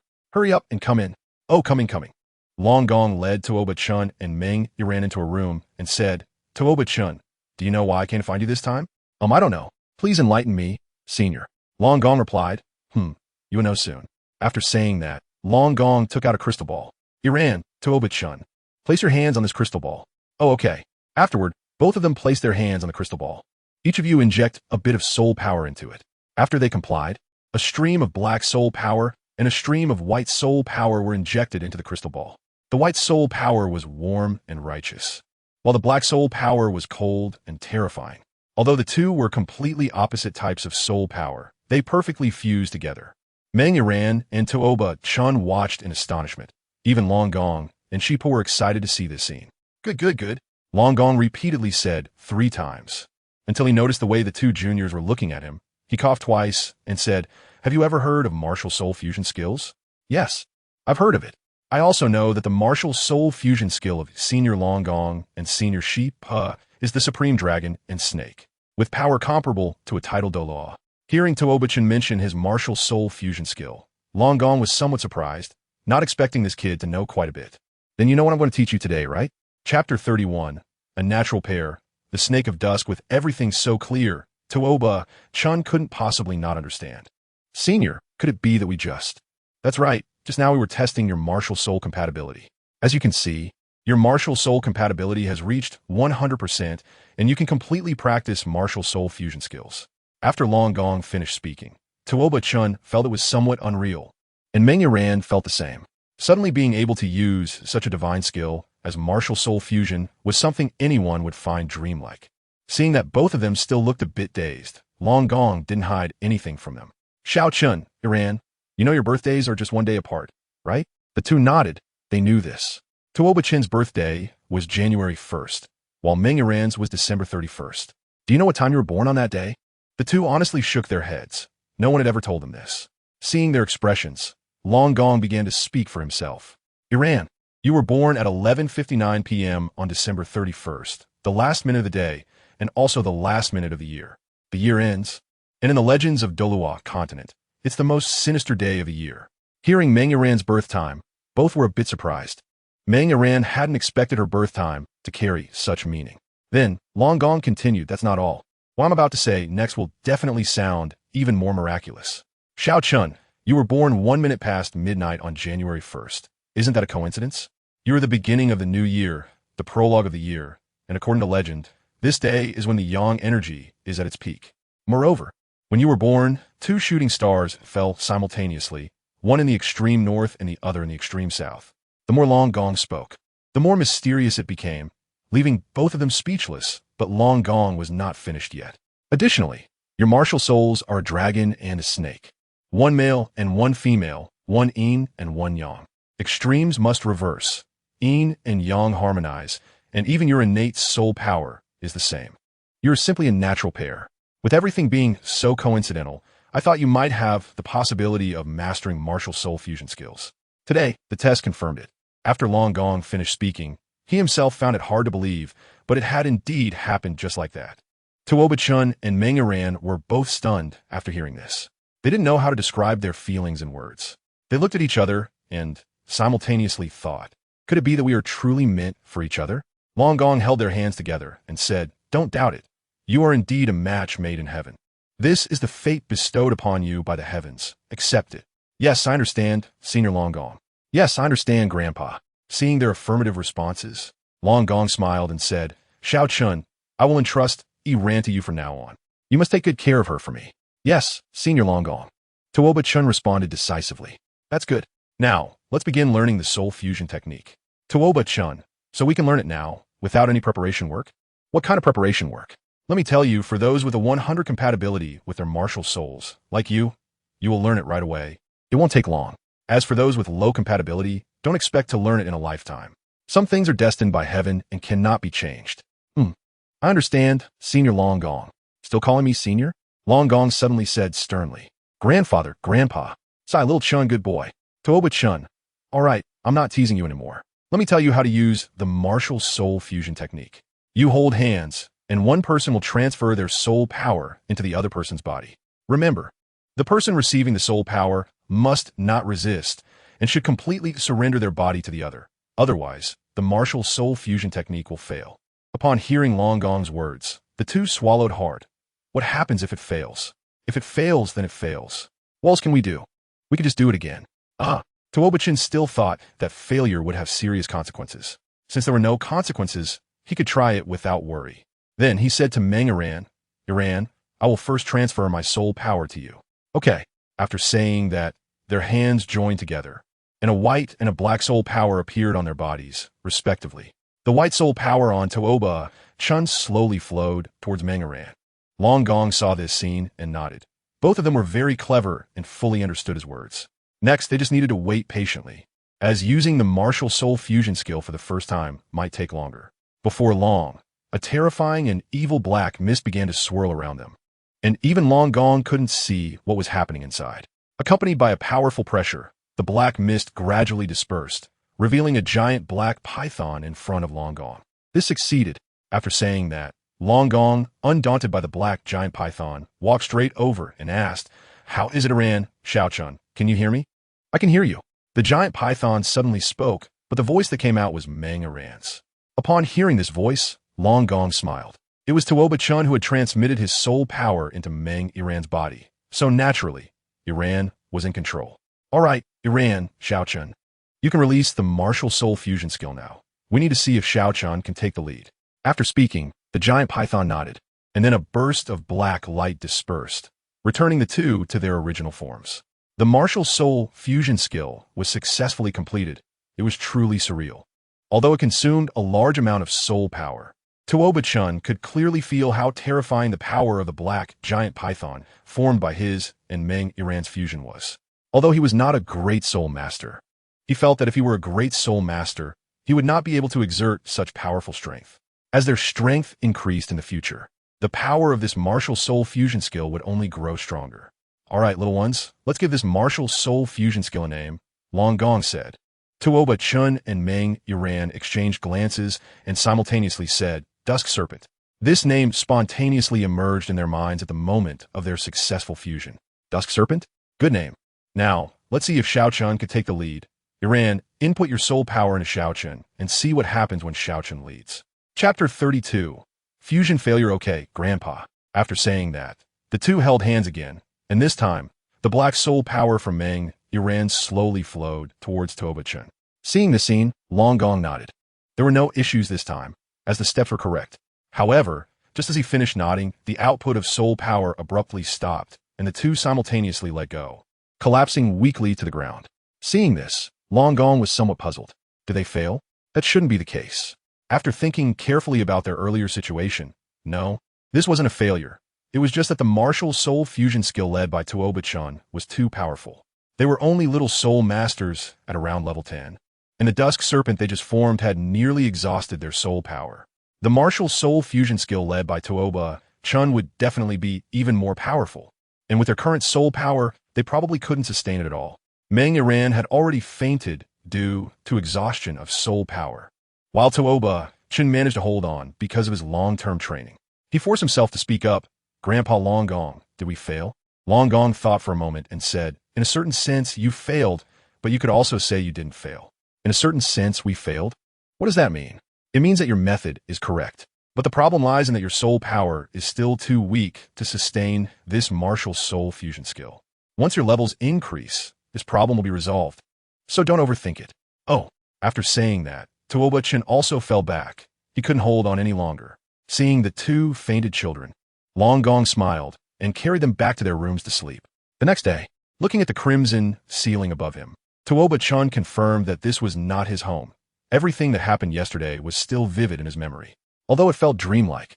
The exhaustion in his body told him that what happened yesterday was real. He and Meng Iran could indeed execute the martial soul fusion skill. Stretching, he threw off the blanket and sprung up like a fish leaping. Although he still felt a bit tired, it didn't matter. He was the type of person who couldn't go back to sleep once he woke up. Just as he reached the door, it suddenly opened, revealing Ning Yu holding a bowl of porridge in front of him. "Mom, what are you doing here?" he said, somewhat surprised. "Why can't I be here? Our home is just across the street. Yesterday, I heard Long Gong say you and Iran fainted from a lack of soul power while practicing the martial soul fusion skill. So I came to check on you. Is that a problem?" "No." "Well then, drink your porridge." After saying that, Ning Yu placed the porridge on the table in the room, and Tuoba Chun quickly moved 2 chairs over, eagerly drinking the nourishing porridge made by Ning Yu. "Drink slowly. Be careful, it's hot. MHM. After that, Tuoba Chen's eyes slowly became moist. Seeing this, Ning Yu felt a pang of heartache. How much suffering had the child endured outside to be crying over a bowl of porridge? Thinking this, Ning Yu wanted to reach out and pat Tuoba Chen's head. "Mom, did you put chili in it?" Tuoba Chun sobbed, as he couldn't stand even a hint of spice. It was the same in this life as it was in his previous one. Upon hearing this, Ningyu slowly retracted her outstretched hand, having forgotten that Tuoba, Chen couldn't eat spicy food. No, it's just your imagination. Oh, after finishing breakfast, since Meng Yuran was still unconscious, he could only bid farewell to Long Gong and Snake Granny before heading home. He still had a lot of questions he wanted to ask Tuoba Yin. When he got home, it was still early, so Tuoba Yin hadn't gone to work yet. After all, the Holy Dragon Chamber of Commerce wasn't doing too well in business. Tuoba Yin said he is busy, but also not busy. Why does he say that? Because every time he goes to the business association, he is dealing with trivial matters. So actually, it doesn't matter if he doesn't go to work. He can just let the vice president handle it. Tuoba-chan saw Tuoba Yin sitting on the sofa, reading a newspaper, and sneaked over to take a glance. The name of the newspaper was Cooked Daily. Afterwards, he accidentally saw the headline. The genius soul master, only 12 years old, actually did such a thing to a female classmate. And don't forget to get familiar with these 4 types of people at school. You'll benefit throughout the entire school year. A common little girl said something that made everyone look at him in a new light. Feeling Tuoba Chen's presence, Tuoba Yin looked up and said, "What's wrong? Is there something you need?" Perhaps because Tuoba Yin had 2 daughters, Tuoba-chan was not at all excited that he had finally returned. "Dad, I have some questions about my cultivation that I want to ask you." Go ahead. I've now been able to maintain the dragon breathing technique of the first layer of the transforming dragon art for 23 consecutive hours, but I don't know why. No matter how hard I try to cultivate, I can't advance further in the dragon breathing technique. Also, I feel like my speed of cultivating soul power is faster than others, but I need more soul power to level up than others, which is why I level up more slowly. Why is that? After hearing Tuoba Chen's words, Tuoba Yin nodded, clearly aware of both issues. Xiao Chun, I'm very pleased that you've been able to cultivate the transforming dragon art to this extent in such a short time. As for why you can't advance after 23 hours, the reason is simple. You need to understand that the essence of the dragon breathing technique in the transforming dragon art is to promote blood circulation in your body through a special breathing method, thereby enhancing your internal organ functions and significantly improving various attributes. After saying this, Tuoba Chen nodded. He already knew this point. Then, Tuoba Yin continued. But you need to realize that you're still young, and the capacity of your internal organs has its limits. Maintaining it for 23 hours is already quite impressive, and your soul power is not abundant. For an average soul master, it's basically impossible to cultivate to the second layer before reaching level 20. After speaking, Tuoba Chen roughly understood his meaning. Only great soul masters could cultivate to the second layer. However, he still reluctantly said, "Dad, isn't there any way?" After hearing this, Tuoba Yin thought for a moment and said, "There's a way. If you have very high-grade body refining materials, you can comprehensively strengthen your physical quality, thus meeting the requirements to continue cultivating the transforming dragon art." After Tuoba Yin finished speaking, Tuoba Chen's eyes flashed with light as he quickly took out the cold spirit grass rewarded from the falling dragon. Seeing the small wooden box that Tuoba Chen took out, Tuoba Yin was somewhat puzzled, thinking that this guy couldn't possibly. Then Tuoba Chen opened the small wooden box, revealing the cold spirit grass inside. This is... Xiao Chun, how do you have cold spirit grass? There's still one chapter not finished. It will be posted before 10 a.m. tomorrow. Chapter 33, 5 Elements Dragon. Third update, seeking recommendation votes. To be honest, Tuoba Yin really didn't expect that Tuoba-chan would have such a treasure as cold spirit grass. Although cold spirit grass isn't the most top-tier kind of herb, it's not far from it. It would be more than enough to help Tuoba-chan break through the first layer of the transformation dragon technique and could even assist him in his future cultivation. This is a special reward given to me by Prince Xue Qinghe for being first in my final exam. Upon hearing this, Tuoba Yin was somewhat surprised. The royal family? No wonder. Only the royal family would be so financially extravagant. However, he didn't know whether Tuoba Chen's connection with the royal family was a good or bad thing. Tuoba Chen, so is this okay? Yes, of course. I will tell you the correct use of the cold spirit grass shortly. Now, let me explain to you why you need so much soul power to level up. Seeing that Tuoba Chen was ready, he began to speak. Little Chen, you need to know that any martial soul with dragon in its name is generally more powerful than typical beast-type martial souls, and among them, the white armored earth dragon is particularly outstanding. However, with this strength comes a significant price. Little Chen, you may not know that a long time ago, the white armored earth dragon, blue electric tyrannosaurus, clear wind azure dragon, single horn fire explosive dragon, and pure water blue dragon were the strongest martial souls among their respective elemental dragons. collectively known as the 5 elemental dragons. The strength of the 5 elemental dragons is quite similar, with mutual interactions. But now, the pure water blue dragon and clear wind azure dragon are on the brink of extinction, and the single-horned fire explosive dragon can only be mutated from the other 4 dragon types. Therefore, nowadays, you can mainly see blue electric Tyrannosaurus and white armored earth dragon soul masters on the main roads. After hearing Tuoba Yan's words, he was surprised to learn that there was such a history of the 5 elemental dragons. Then, Tuoba Yan continued, as for why you feel that you need more soul power to level up than other soul masters, it is because the physical endurance of our 5 elemental dragons is stronger than that of ordinary soul masters. We can endure more soul power. With a larger capacity, naturally, it requires more soul power to fill it. Moreover, our white armored earth dragon represents the earth element, and the soul power required for cultivation is even more than that of the other elemental dragons. This is also why the levels of our white armored earth dragon soul masters are generally lower than those of blue electric Tyrannosaur soul masters. After hearing this, Tuoba Chen understood the reason and felt somewhat relieved, thankful that he inherited Uncle Mo's Azure Dragon technique. Otherwise, he would probably be left far behind by his peers in the future. Alright, do you have any other questions? No. If not, go take a shower and then wait for me in the room. Tuoba Chen. Seeing Tuoba Chen's expression, Tuoba Yin said, "Stinky kid, what are you thinking? You haven't showered in the past few days, have you? Don't you know how bad you smell? I still need to prepare some auxiliary medicine with the cold spirit grass for the medicinal bath. Remember to add more of your mother's blue heart grass to expand the skin pores, which will help absorb the medicinal properties." Oh, got it. Stop being lazy, go quickly. Yes. After saying that, Tuoba Chen dashed to the bathroom and took a careful shower, then returned to his room to wait for Tuoba Yan's arrival. Thinking about how he would soon be able to break through to the second layer of the dragon transformation technique with the help of the cold spirit grass, he couldn't help but feel excited. It wasn't long before Tuoba Yin came in. Tuoba Chen quickly looked over and found Tuoba Yin empty-handed. He asked, "Where's the handling grass?" "It's being boiled. It's not ready yet. I came over to ask you to help keep an eye on the fire." Tuoba Chen arrived at the center of his courtyard and discovered that there was indeed a large iron pot simmering in the middle, filled with a pure white liquid. Seeing this scene, Tuoba Chen tilted his head and said, "What the heck? Why is the medicine being simmered in the middle of the yard? Am I supposed to take a medicinal bath here later?" Tuoba Chen said with some confusion. "Otherwise, you little rascal, do you think cold spirit grass is just an ordinary herb? It's called cold spirit grass because it has a very strong coldness. It needs to be boiled with dozens of fire attribute herbs over a high flame for at least 4 hours to reduce its coldness. Only then, at noon when the yang energy is at its peak, can you enter it. Otherwise, with your current pathetic level, you would turn into an ice sculpture the moment you step in. You need to maintain a high flame throughout the process. Alright, I'm going to rest now.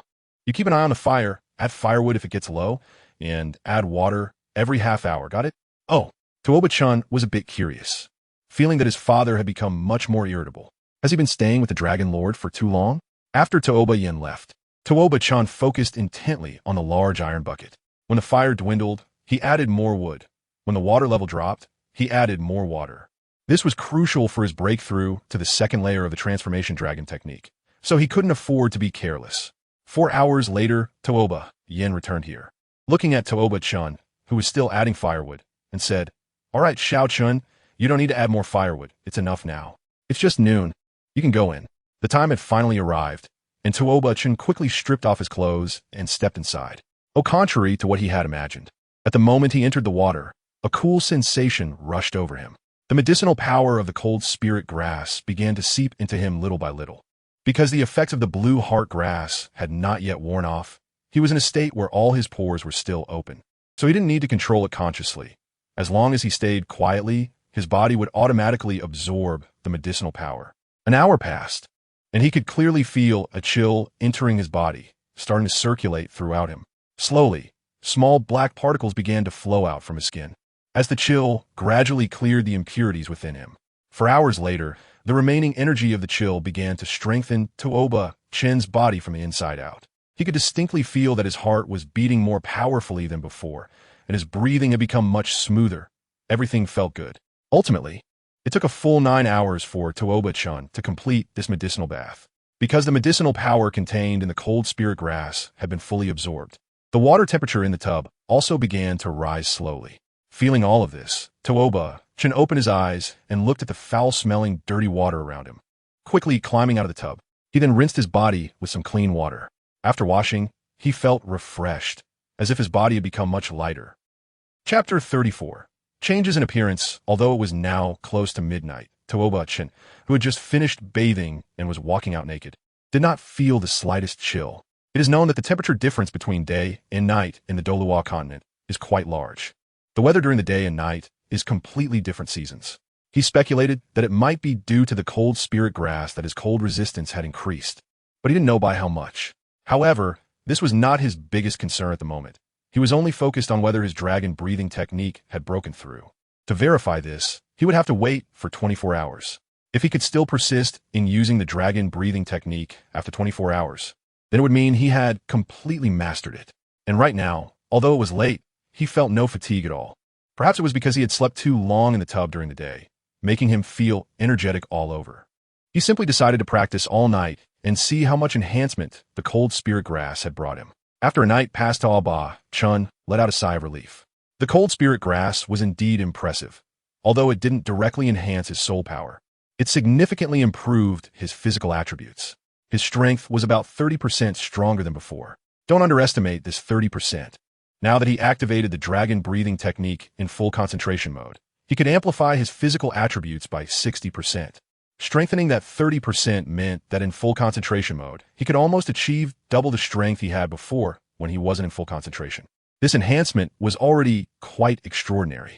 Although it hadn't been a full 24 hours yet, he could clearly feel his progress.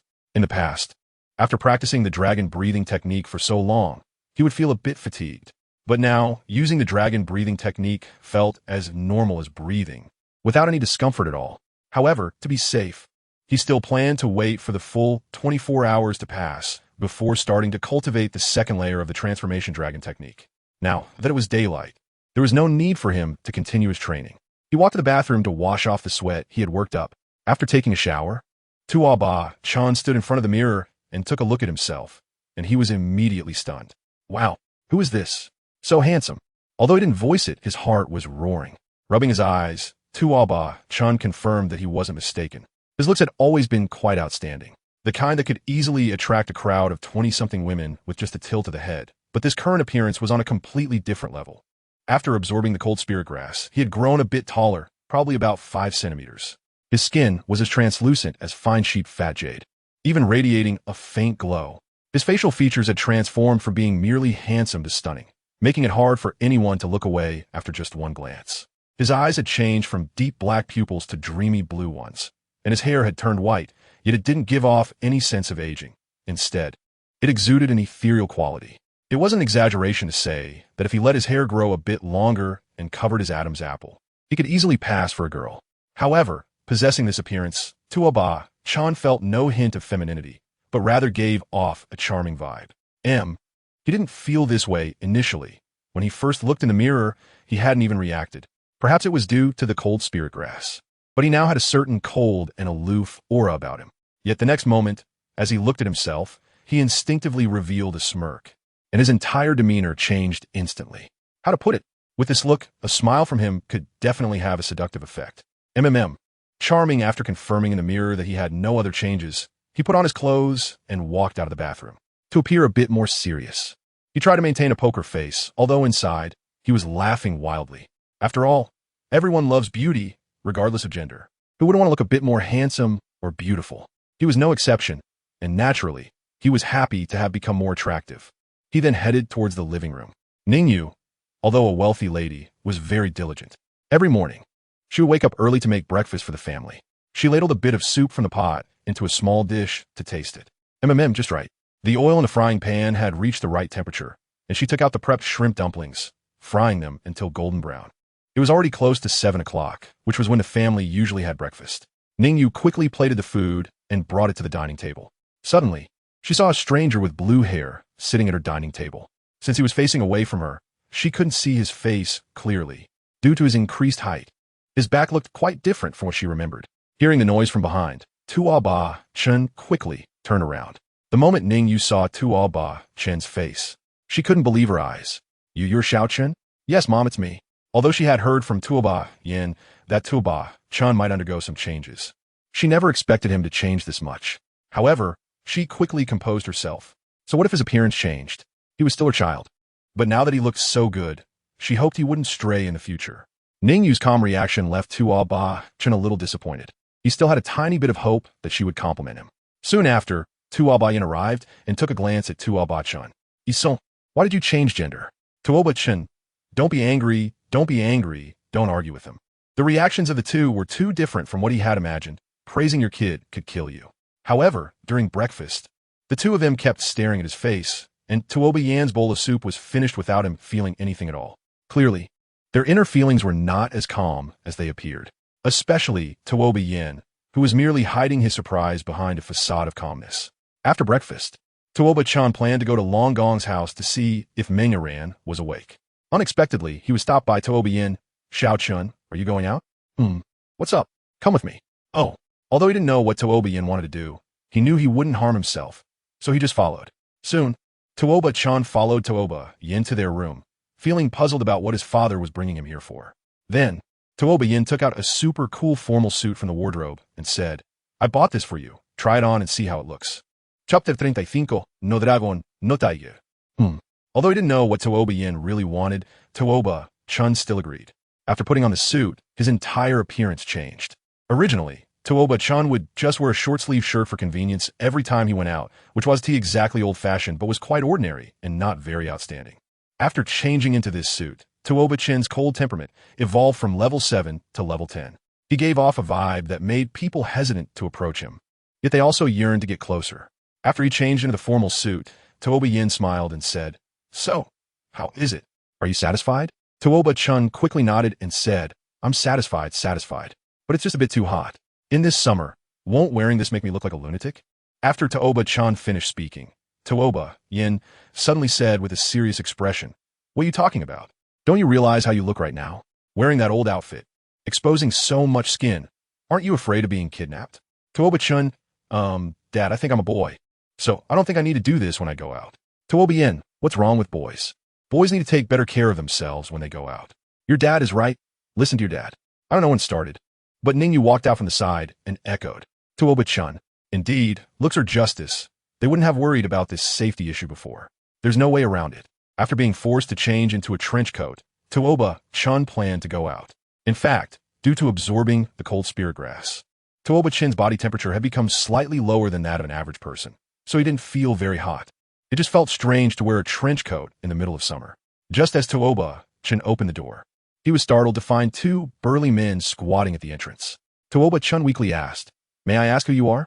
Seeing Tuoba Chin's demeanor, a suspicious red flush appeared on the face of the big man on the left, while the one on the right directly turned his head away, his body seeming to tremble.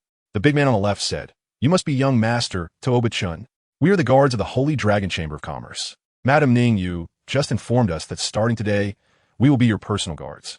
From now on, whenever you go out, we will follow you to ensure your safety." Tuoba Chun, what the hell? My parents are being too realistic. Why didn't they act like this before? Sorry, big brother guard, I'll go out later. Can you wait for me? Yes, young master. After saying this, Tuoba Chun closed the door and quickly walked towards his parents' room. Bang! The door suddenly opened. Ningyu smiled and said, "How is it, son? Are you satisfied with the guard Mom picked for you?" Hearing Ningyu's confirmation, Tuoba Chun didn't know what to say. "Mom, can you withdraw the guards? I can go out alone. It's uncomfortable having too many people following me." As soon as he finished speaking, Tuoba Yin replied, "What's uncomfortable about it?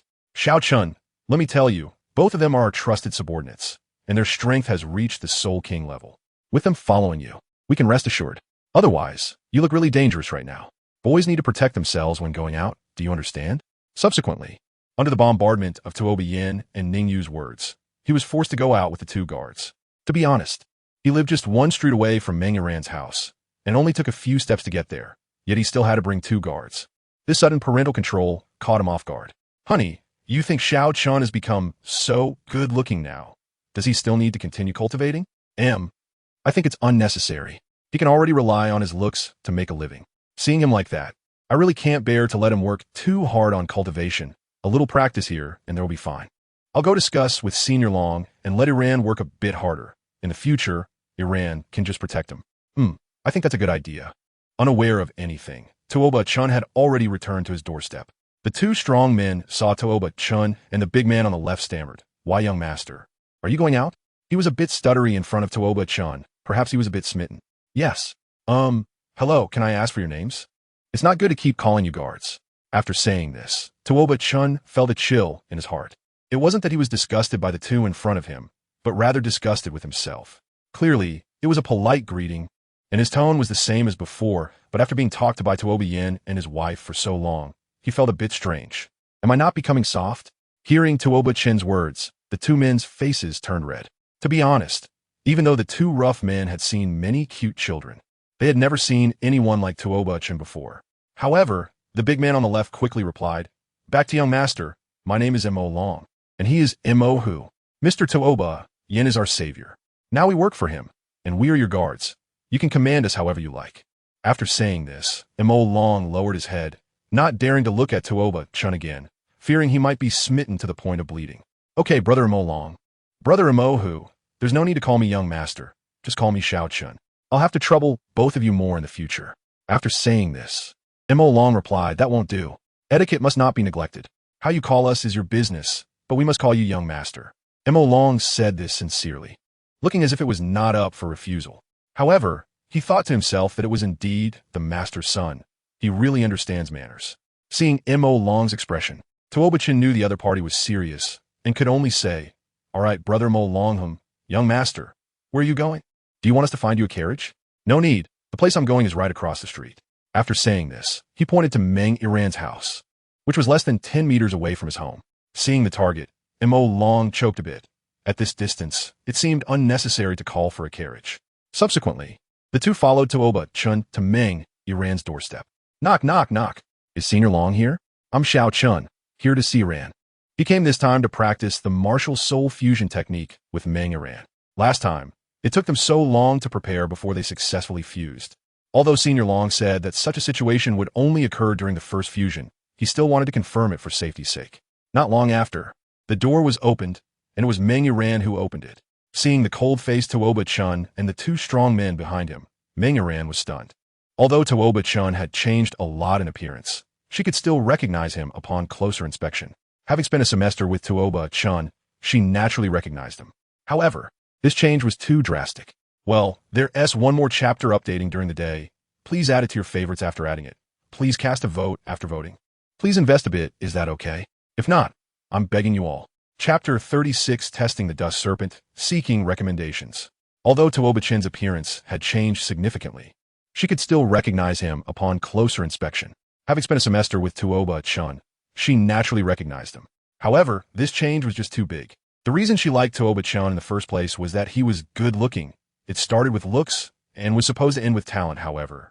She hadn't reached the point of being captivated by his talent yet, and now, with Tuoba Chen's sudden surge in looks, Meng Iran found herself almost speechless. "Iran, are you okay?" Saying this, Tuoba Chen waved his hand in front of her. Meng Iran suddenly came to her senses. I'm fine." After saying this, she lowered her head, not daring to look at Tuoba Chen again. Is it that she is too shy to meet my gaze? Tuoba Chen is not an idiot. Meng Iran has been so obvious, yet he still can't see it. Sigh. He couldn't help but feel that, indeed, no matter which world you're in, as long as you're good-looking, you can do whatever you want. He couldn't let the girl take the initiative, so he took Meng Iran's hand and said, "Let's go in." After instructing the two guards to wait for them at the door, he pulled Meng Iran inside. As they walked through the courtyard, Meng Iran occasionally looked up to sneak a glance at him, but whenever he turned his head, she immediately looked down. Long Gong and she were both out today, meaning there was no one else here besides the two of them. "Chen, Brother Chen, what brings you here today?" Although Meng Iran was a day older than him. To be precise, she was 2 minutes older. Tuoba Chen didn't want to be called the younger brother, so Meng Iran always addressed him as brother. "I'm here to practice our martial soul fusion skill. We were too slow the day before yesterday, and to ensure it won't affect our usage later, I think we should practice a bit." "Okay." After saying that, Tuoba Chen took Meng Iran's hand again, and once they relaxed, they began to transfer soul power into each other. In an instant, a cloud of black smoke floated by, and they fused once more into the dusk serpent. Long Gong hadn't lied to them. The second time was indeed much faster, and their subsequent fusion speeds would also improve significantly. "Iran, Let's test the power. Sensing Tuoba Chen's intention, Meng Yiran quickly controlled the dusk serpent to slither toward the room in the house. Before long, they arrived at the training room, which housed a small iron man with many markings and various other objects. This was where Meng Yiran usually practiced. Once inside, Meng Yiran controlled the dusk serpent and struck the little iron man with its tail, causing a portion of the originally smooth iron surface to dent in. Seeing this power, Meng Yiran was a bit surprised. That little iron man was solid, and the martial soul fusion skill was indeed terrifying. But that wasn't the end. She then lifted the serpent's head and spat a large mouthful of venom at the little Iron Man. In an instant, the little Iron Man was encased in black venom, and the iron itself began to corrode slowly. After about a minute, more than half of the Iron Man was corroded. After completing the test, the two immediately released the martial soul fusion skill. Although they had only fused for a short while, that brief moment had already consumed most of their soul power. This made Tuoba Chen acutely aware of his weakness. If it came to a direct battle, he and Meng Yiran in the dusk serpent state could only last about half a minute. Thinking of this, he said to Meng Yiran, let's call it a day. I need to go back and train. Meng Yiran replied, you're leaving already? Aren't you going to stay a bit longer? No. I came to see if we could use the martial soul fusion skill smoothly. Since we've achieved our goal, I have to go back to train. By the way, don't come and find me. I don't like being disturbed while training. Okay. After saying that, Tuoba Chen left with the two guards. To strengthen their martial soul fusion skill, he needed to train harder. Meanwhile, Meng Yiran was left alone in the room, occasionally giggling to herself, not even sure what she was thinking about. Upon returning home, Tuoba Chen immediately headed to the training room. Unlike before, when he only did push-ups, incline push-ups, diamond push-ups, and other equipment-free exercises, now, thanks to the tempering from Hanling grass, his physical fitness had improved significantly, making it feasible for him to engage in some equipment-based workouts. He arrived at the training room and started with a quick 10-minute run, just enough to break a light sweat as a warm-up.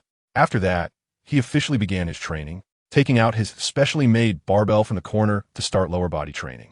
The equipment in this training room was all made with the help of someone he had sought out at the blacksmith shop. He had been training since he was very young, but back then, as a child, the only piece of equipment he had was a small sandbag not far from him.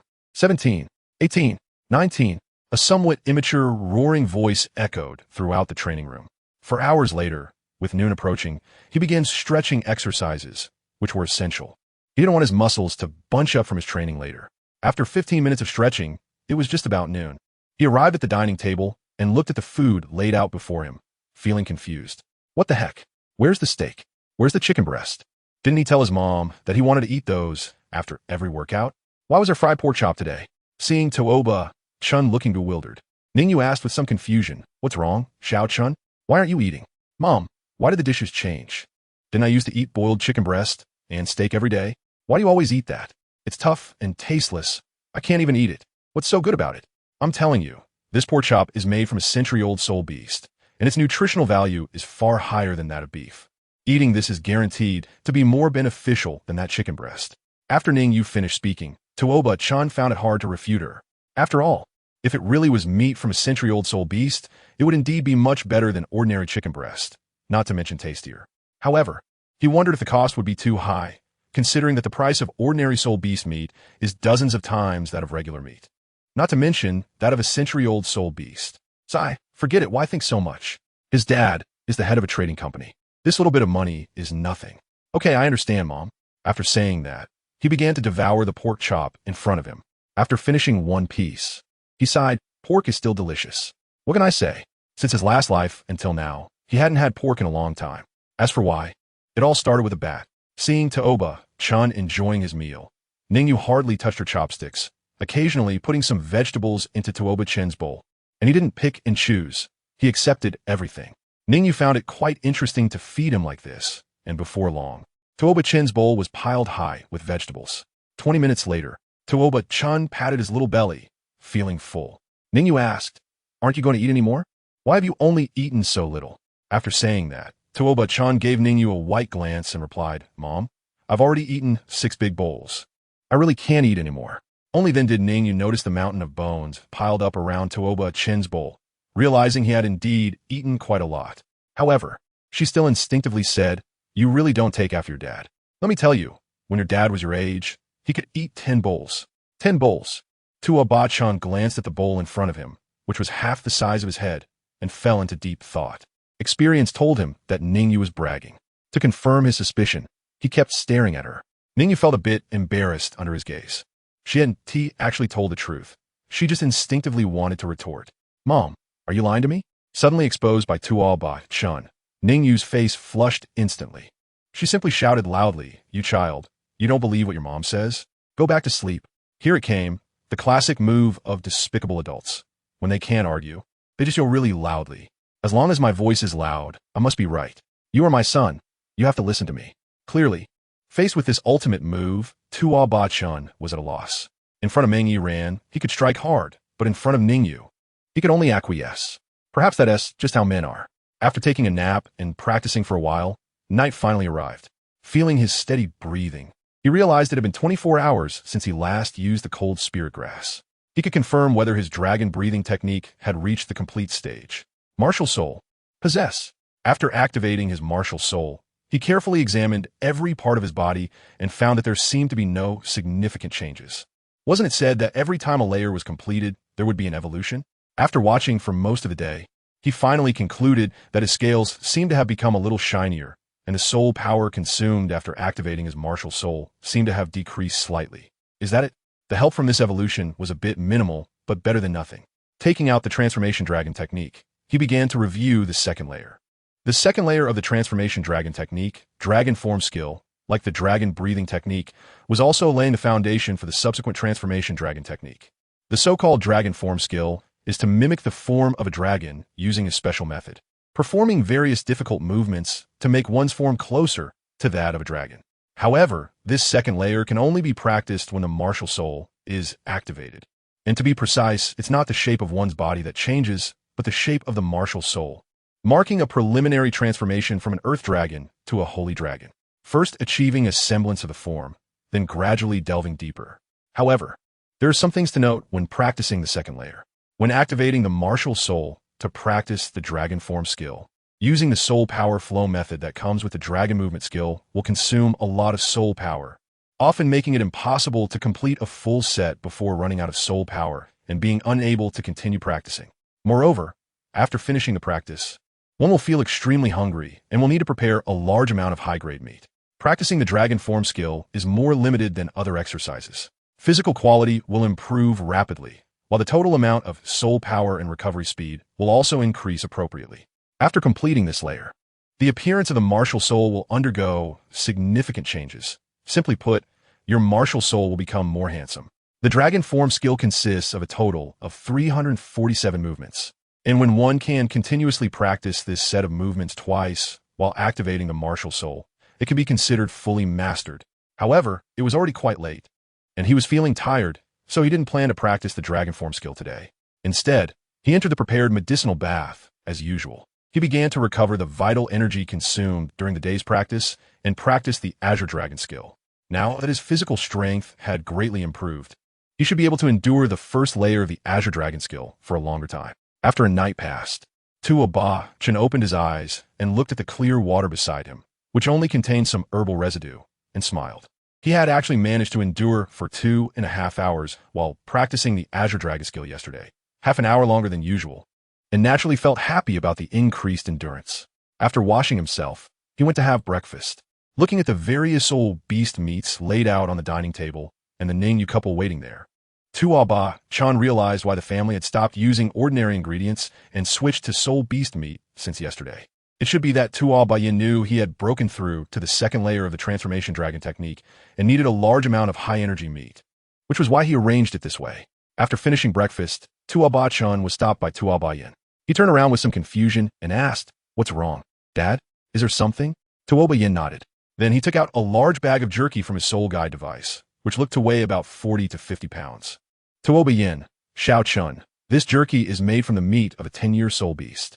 If you feel hungry while cultivating, you can eat some of this to replenish your soul power. In the future, our family's 3 meals a day will be replaced with meat from 100-year soul beasts to help you break through to the second layer of the Transformation Dragon technique more quickly. Hearing Tuoba words, Tuoba Chen felt very touched. Although his family was quite wealthy, after all, The Sacred Dragon Chamber of Commerce was an asset of the Sacred Dragon Sect, as far as he understood. His father earned about 2,000 gold soul coins a month, and if he wanted to earn more in a month, it would be quite easy, as he was the head of the Chamber of Commerce. However, Tuoba Yin was a person of integrity and despised petty theft, so he had never used his position to gain personal benefits. It was precisely because of his character that the Sacred Dragon Sect entrusted the Sacred Dragon Chamber of Commerce to him. Although 2,000 gold soul coins a month was indeed a considerable amount, the meat from 100-year soul beasts was not cheap. Although soul beast meat was the cheapest thing from soul beast, even so, the monthly expenditure was likely to be at least several thousand gold soul coins. Chapter 38. Powerful background ad. Actually, Uncle Mo gave me a lot of pocket money last time, so I could buy this soul beast meat myself. Although Tuoba Yin should have some savings over the years, he still felt a bit guilty. Hearing Tuoba Chen's words, Tuoba Yin paused and said, "Xiao Chun, you really don't need to worry about anything. This soul beast meat is actually your subsidy." Subsidy, what does that mean? What else could it mean? It's the literal meaning. So what does that really mean? Explain it to me. Looking at Tuoba Chen's serious eyes, Tuoba Yin said, "All right, let me explain it to you." After saying that, Tuoba Chen got ready and put on a serious expression, indicating that he was listening.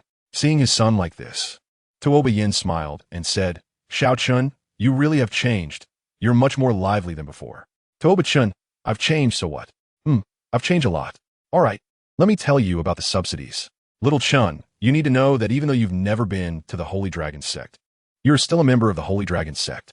Because we need to practice the dragon transformation technique, our Holy Dragon Sect raises many food-type soul beasts. Every member of the Holy Dragon Sect can apply for subsidies when they reach the second level of cultivation. Members with different statuses can receive different levels of subsidies. Ordinary disciples can receive 500 pounds of soul beast meat per month. Outer disciples can receive 1,000 pounds. Inner disciples can receive 2,000 pounds. And core disciples can receive 3,000 pounds plus 500 gold soul coins. Oh, Tuoba Yin's expression didn't seem like he was lying, and his father was a deacon, so he should be able to at least qualify as an outer disciple, right? Probably. With that calculation, his family's expenses suddenly decreased quite a bit, and he felt moved, wanting his own feelings of being moved back. However, he was a bit skeptical. Could 3,000 gene of food really be consumed in a month? Also, what kind of soul beasts were they raising that could reproduce so well? Were they fed with golden fertilizer? But he didn't voice these doubts. He would find out during his cultivation later whether so much meat would actually be consumed. And as for continent, there probably wouldn't be golden fertilizer, right? Probably. Then he asked, "Dad, what level of disciple am I?" "Oh, because your grandfather is the grand elder of the sect, you are a core disciple." Tuoba Sheng. I haven't told you before, but actually in our Shenglong sect, any child with innate soul power reaching level 8 can be considered one of the candidates for the sect leader. Currently, in Shenglong sect, including you, there are only 5 people whose innate soul power exceeds level 8. So if you can cultivate a bit faster, who knows? You might become the sect leader in the future. Tuoba Yan's sudden explosive statement left Tuoba Chen a bit confused. What was going on? Suddenly, he had an additional grand elder grandfather, and he was unexpectedly one of the heirs to the sect master position. Isn't the position of sect master inherited by the sect master's son? No, in the Heaven Do Empire, it is a hereditary system. In the star Luo Empire, almost all sects, big and small, operate this way. The position of sect master is held by the capable. As long as you are a direct descendant with a martial soul and have the strength, no matter who you are, you can inherit the position of sect master. Hearing Tuoba Yan's words, Tuoba Chun could imagine how brutal the competition was in the Star Luo Empire. He originally thought only a few families like Dai Mubai and Zhu Zhuqing would be like that, but unexpectedly, the overall atmosphere in the Star Luo Empire was the same. No wonder the people of the Star Luo Empire had such heavy killing intent. It was due to their environment. Tuoba Chun, will this cause any problems?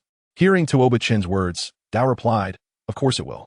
Our Sacred Dragon Sect has had its fair share of foolish sect leaders throughout history. However, it's fortunate that there is the Elder Hall to keep things in check, and the overall environment of the Xinghua Empire is pretty much the same. So nothing major has happened so far." Oh, after listening to Tuoba Yan's statement, he learned some details about the Sacred Dragon Sect. However, if he is indeed one of the heirs to the sect leader of the Sacred Dragon Sect, then things will be much easier. With only 4 opponents, there is still a chance to compete. Tuoba Yin, moreover, there is actually something I haven't told you. What is it? Tuoba Chun was a bit confused. How many things did his family have that he didn't know about? In fact, the Holy Dragon Chamber of Commerce belongs to our family, not the sect, and I earn more than 2,000 gold coins every month. Tuoba Chun, black question mark face JPG. What does it mean? Literally. In other words, I've always been a second-generation rich kid, right? Well, I can't say that. Let's call it a third-generation rich kid. This business association was funded by your mother's father, which means your grandfather supported me. Your grandfather only has your mother as his daughter. So you are your grandfather's only grandson and also the sole heir of the business association. After Tuoba Yin finished speaking, Tuoba Chun was completely stunned. The amount of information he received today was simply overwhelming. He had been living a stable life in this world for many years, and suddenly being told that he was one of the heirs of the Sacred Dragon Sect, and that the Sacred Dragon Chamber of Commerce belonged to his family, and he was the sole legal heir, felt surreal. It was like being an ordinary office worker, and one day your dad reveals that the company he goes to every day is actually his own. This feeling of suddenly having good fortune fall from the sky was surprisingly pleasant. At least he wouldn't have to worry about cultivation resources in the future. Tuoba Chin took a deep breath and asked, "Do my sisters know about this?" "Yes. If they all know, why are they hiding it from me? And can't they inherit the Chamber of Commerce? Why hide it from you?" "Because you're a boy, and your mother is worried that if you live in a too privileged environment, you might go astray. Plus, I wanted to train you a bit, so I didn't tell you. As for your sisters, the Chamber of Commerce was established with your grandfather's support, and he has some traditional views favoring boys over girls. However, he only has one daughter, so when you, his grandson, came along, he was extremely excited. If it weren't for his important matters now, he would have already brought you to live with him." After hearing this, Tuoba Chun didn't know what to say. He could only ask, "Then why are you telling me this now? Aren't you supposed to keep it from me? Times change. If you had been as cute back then as you are now, we definitely wouldn't have been so heartless, and there wouldn't have been so many issues." After Tuoba Yin finished explaining, Tuoba Chun remained expressionless. He was tired. Life was filled with too much deception. Adults are indeed complex beings. With this thought, he silently walked towards the training room. Although he felt mentally exhausted, he was also somewhat excited. Regardless, he still needed to cultivate. Thanks for everyone's recommendation votes. The work has been followed up, and it should be signed soon. I also ask everyone for help. Please cast some recommendation votes to support it. I'm begging you. Bang, bang, bang. 23. Chapter 39. 2 months later, seeing Tuoba Chun looking lost, Tuoba Yin asked, "What are you doing?" "Going to cultivate." "Oh, remember bring some jerky. And don't overdo it, otherwise your mom will be worried. Also, if you really don't want to cultivate, just inherit our family's fortune. I'll find someone trustworthy to help you manage the Chamber of Commerce, and you can just play every day." "Got it." Tuoba Chin replied calmly. He didn't refuse the suggestion. If he really inherited the Chamber of Commerce in the future, he would definitely be too lazy to manage it, because he wanted to cultivate. At this point, even if someone told him he was Tang San's father, he wouldn't be surprised. His surprise quota for today was already full. He felt indifferent about everything and just wanted to quickly see what was written in the dragon-shaped technique. In fact, after learning about his background, he didn't show much excitement, just a slight smile. Deep down, he was ecstatic, but he had to maintain a calm exterior. He couldn't embarrass himself as a transmigrator. He had this thought, but it was understandable. After all, if one day you were planning to go to work, and suddenly your dad called you to say that you had hundreds of billions in inheritance waiting for you, and if you didn't want to work hard, you could just come back and inherit the family fortune, would you not be overjoyed? Arriving at the training room, Tuoba Chen calmed his mindset and slowly opened the dragon transformation technique, starting to look through the contents of the dragon-shaped technique. There were not many words in the dragon-shaped technique. It contained numerous illustrations, each with the name of a movement beneath it. These were the things he needed to learn. Among these illustrations, only the first one occupied an entire sheet of paper. The illustration depicted a person, along with many meridians on their body, with blue and red arrows on these meridians. Next to the illustration, there were annotations explaining it. The blue arrows indicated the normal flow direction of a person's soul power, while the red arrows indicated the flow direction of soul power when practicing the dragon-shaped technique. In other words, when practicing the dragon-shaped technique, he needed to consciously change the direction of his soul power flow. Then, he carefully looked at the names of the movements on the following pages. Dragon raises its head, dragon turns, evil dragon roars, flying dragon in the sky. Dragon flying and phoenix dancing, dragon fist, dragon claw, dragon breath, dragon hunting, dragon eating meat, big dragon catches small fish, dragon rolls over, 2 dragons play with pearls. Dragon claw hand, dragon gives birth to 9 offspring. Seeing the names of the techniques, Tuoba Chen's mouth began to twitch uncontrollably. He didn't know what to say. The names of the techniques resembled the flashy phrases of Black Tiger A Fu, and he felt a bit resistant. However, since so many people in the Holy Dragon Sect practiced it, it should be fine, right? With this thought, he began to try to control the soul power within his body, directing it to flow in the direction of the red arrows in the dragon transformation technique illustration. After starting to cultivate, he initially thought it would be difficult, but unexpectedly, it was quite simple. He successfully changed the direction of his soul power flow. Although he already knew that using cold spirit grass would greatly accelerate the cultivation speed of this type of body refining technique, it shouldn't have much to do with soul power control. After careful consideration, he finally came to a conclusion. During his time in the academy, Qin would have him practice soul power control for an hour every day. Thanks to Qin guidance, he could control his soul power very accurately during battles. The reason he could succeed so easily now should also be because of this. After successfully changing the direction of his soul power flow, he slowly began to learn the more difficult movements in the dragon shape technique. Since these movements were based on the actions of dragons, and because dragons and humans have different body structures, he sometimes found certain movements particularly challenging. Each time he encountered such movements, his already accelerated soul power consumption would drop significantly. In the end, Tuoba Chen spent an hour performing 112 movements, completely exhausting his soul power. After finishing, an unprecedented hunger hit him. He took out the jerky that Tuoba Yin had just given him and sat on the ground to start munching. Chomp chomp. This piece is rabbit meat. Chomp chompo. There's wild boar meat too. After finishing, looking at the noticeably smaller bag of jerky, Tuoba Chen understood why so much meat was distributed to those core disciples every month. Practicing this technique indeed consumed a lot of meat. At the same time, he also learned the types of soul beasts the sect raised, mainly pigs and rabbits. Both of these are very prolific soul beasts, especially rabbits. According to his knowledge from his past life as a zoo administrator, if not controlled, rabbits can breed 6 times a year, producing 1 to 15 rabbits each time, which is an incredibly terrifying reproduction rate. No wonder raising such rapidly reproducing soul beasts should be sufficient to supply the sect's meat needs. Moreover, judging by the size of the jerky, these rabbits must be nearly half a meter long. One could only say they are indeed soul beasts, with rabbits being this big. After finishing the jerky, he began to cultivate his soul power. After about an hour and a half, his soul power was fully restored. As for why it recovered so quickly, it was mainly because his current level was too low. Although his soul power was much greater than that of his peers, it was actually not that much, so it didn't take much time to recover. After recovering, he continued his training. During the second round of training, due to being mentally prepared, he directly practiced up to 142 movements before his soul power was completely exhausted. Looking at the time, it was almost noon, so Tuoba Chen held back and didn't eat the dried meat, practicing soul power for a while before going to eat. Thus, Tuoba Chen spent his days training, eating, soaking in medicinal baths, practicing the Sanglong skill, and automatically entering a sleep state when tired. 2 months later, the summer vacation ended, and tomorrow was Tuoba Chen's first day of school. Today, the whole family held a farewell party for him at Mo Long's tavern.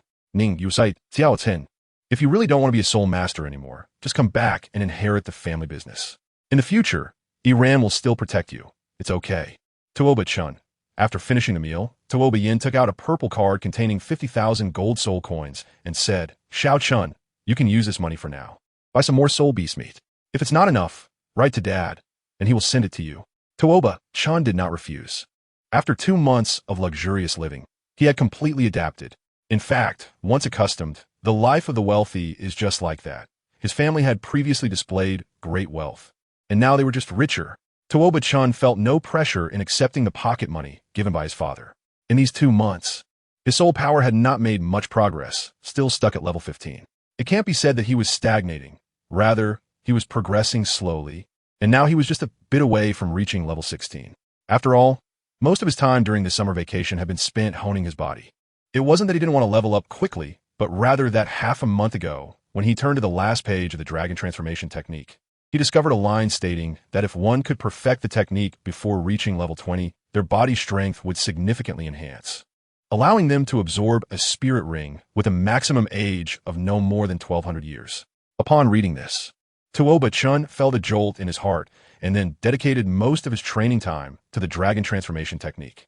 However, the chances of success were quite slim. In the history of their Holy Dragon Sect, only the second sect master, Tuoba Gang, had succeeded. After Tuoba Gang, nobody had managed to do so again.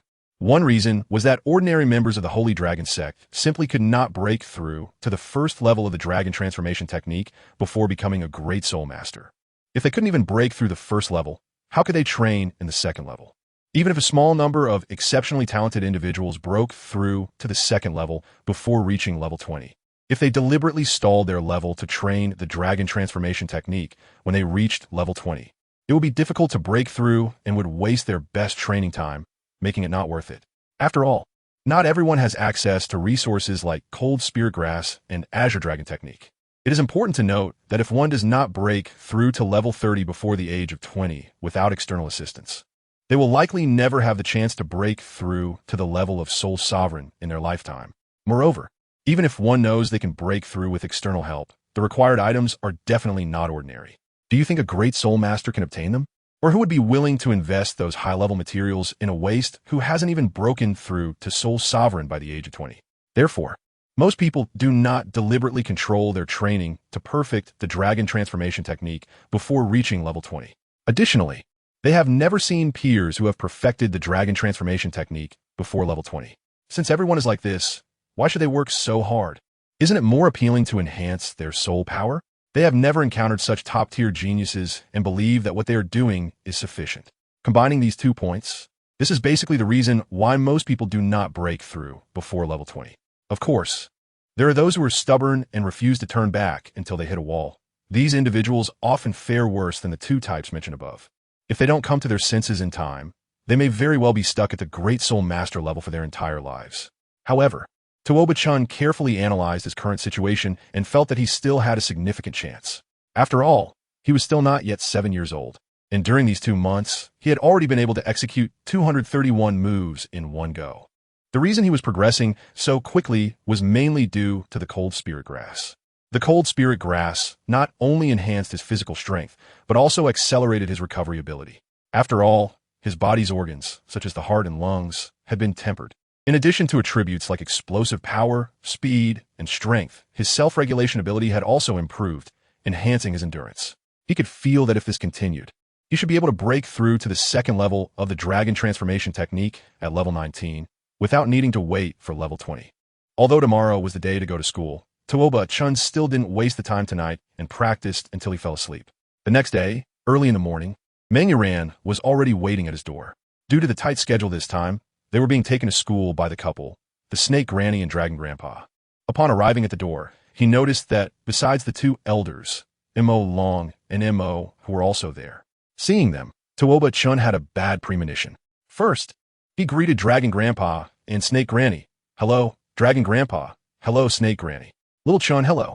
Ever since Tuoba Chen's looks improved, Dragon Grandpa had not yelled at him again.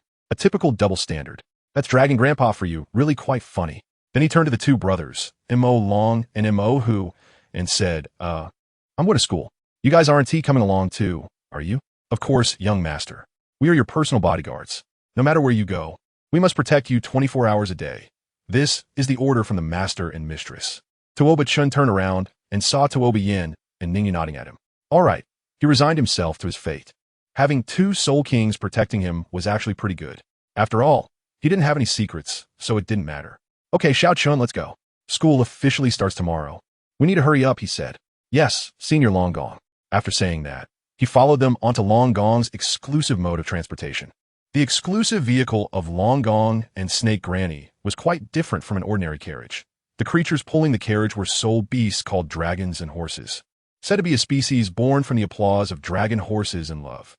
They were much faster than regular horses and very stable, so sitting inside, you wouldn't feel any discomfort. However, these soul beasts seemed to be much more ferocious than ordinary horse-type soul beasts. There were many cases on the continent where dragon horses refused to be tamed and kicked people to death, so ordinary families wouldn't dare to raise such soul beasts. After all, only big shots like the legendary Long Snake would dare to use them as mounts. Long Gong personally drove the carriage, while Mo Long and Mo Hu each rode a horse. Since they weren't pulling the carriage, their speed was not slower than that of the carriage.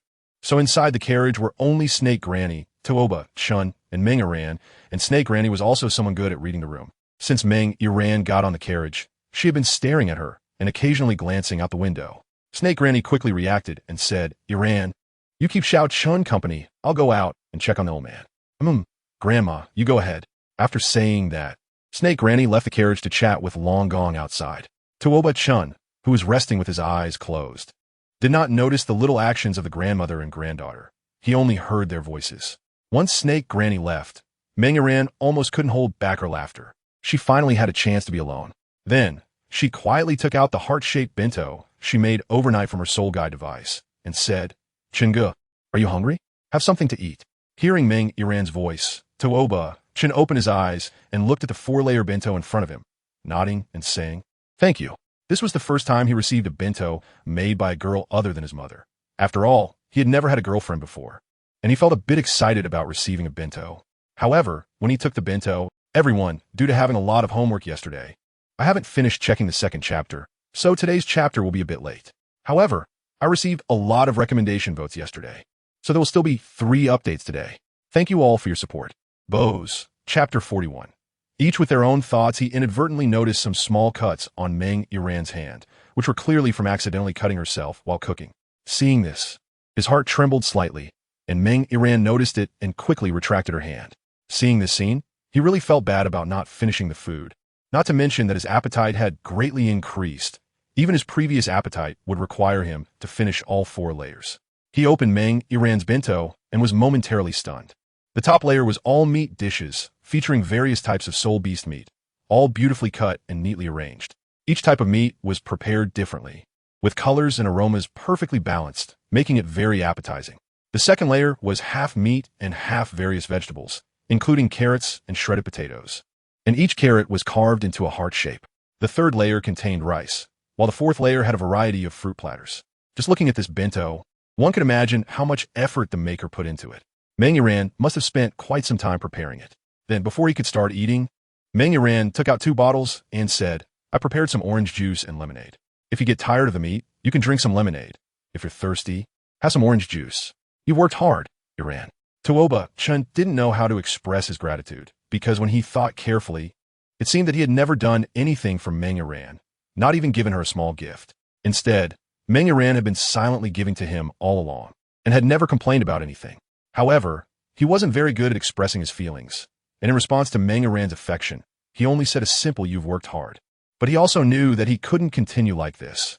Next time he had the chance, he should repay her in some way, at least by giving her a gift to show his feelings. It wouldn't do to let a girl be so proactive all the time. Hearing Tuoba Chen's words, Meng Yiran quickly replied, "It's not hard at all." She genuinely felt that it wasn't hard. Instead, she felt very happy, as she believed this was what she should do. After all, she was the one pursuing Tuoba Chen, and as he became more outstanding, Meng Yiran felt happy for him, but also a little scared, fearing that she might lose him. During school, perhaps because Meng Yiran was quite mature for her age, she could clearly sense that many girls from their class and other classes had feelings for Tuoba Chen due to his skills and looks. She often saw girls stealing glances at him or deliberately coming up to talk to him. Although Tuoba Chen was usually a training fanatic, he was also quite talkative and could chat with anyone. She felt very helpless and scared. Those girls were not any worse than her. After all, they were all students from the Tiando Royal Academy, and their family backgrounds were decent. Facing so many girls who liked Tuoba Chen, she felt that she was somewhat unworthy of him. Since reuniting with Tuoba Chen at the academy, she realized that his talent far surpassed her own. Although both of them had innate soul power at level 8, it seemed that Tuoba Chen was on a fast track to rise in levels, while she was struggling to keep up, and there was a significant gap in their strengths.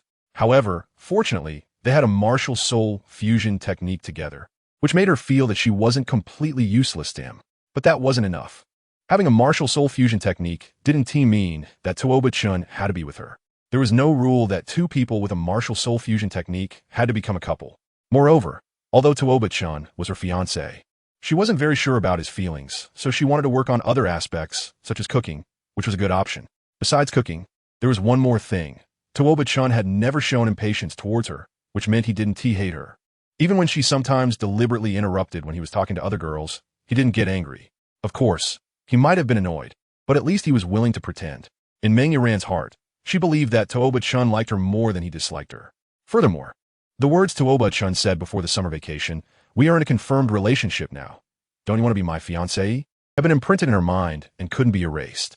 Every time she thought of this sentence, she felt it was wonderful to be his fiancé.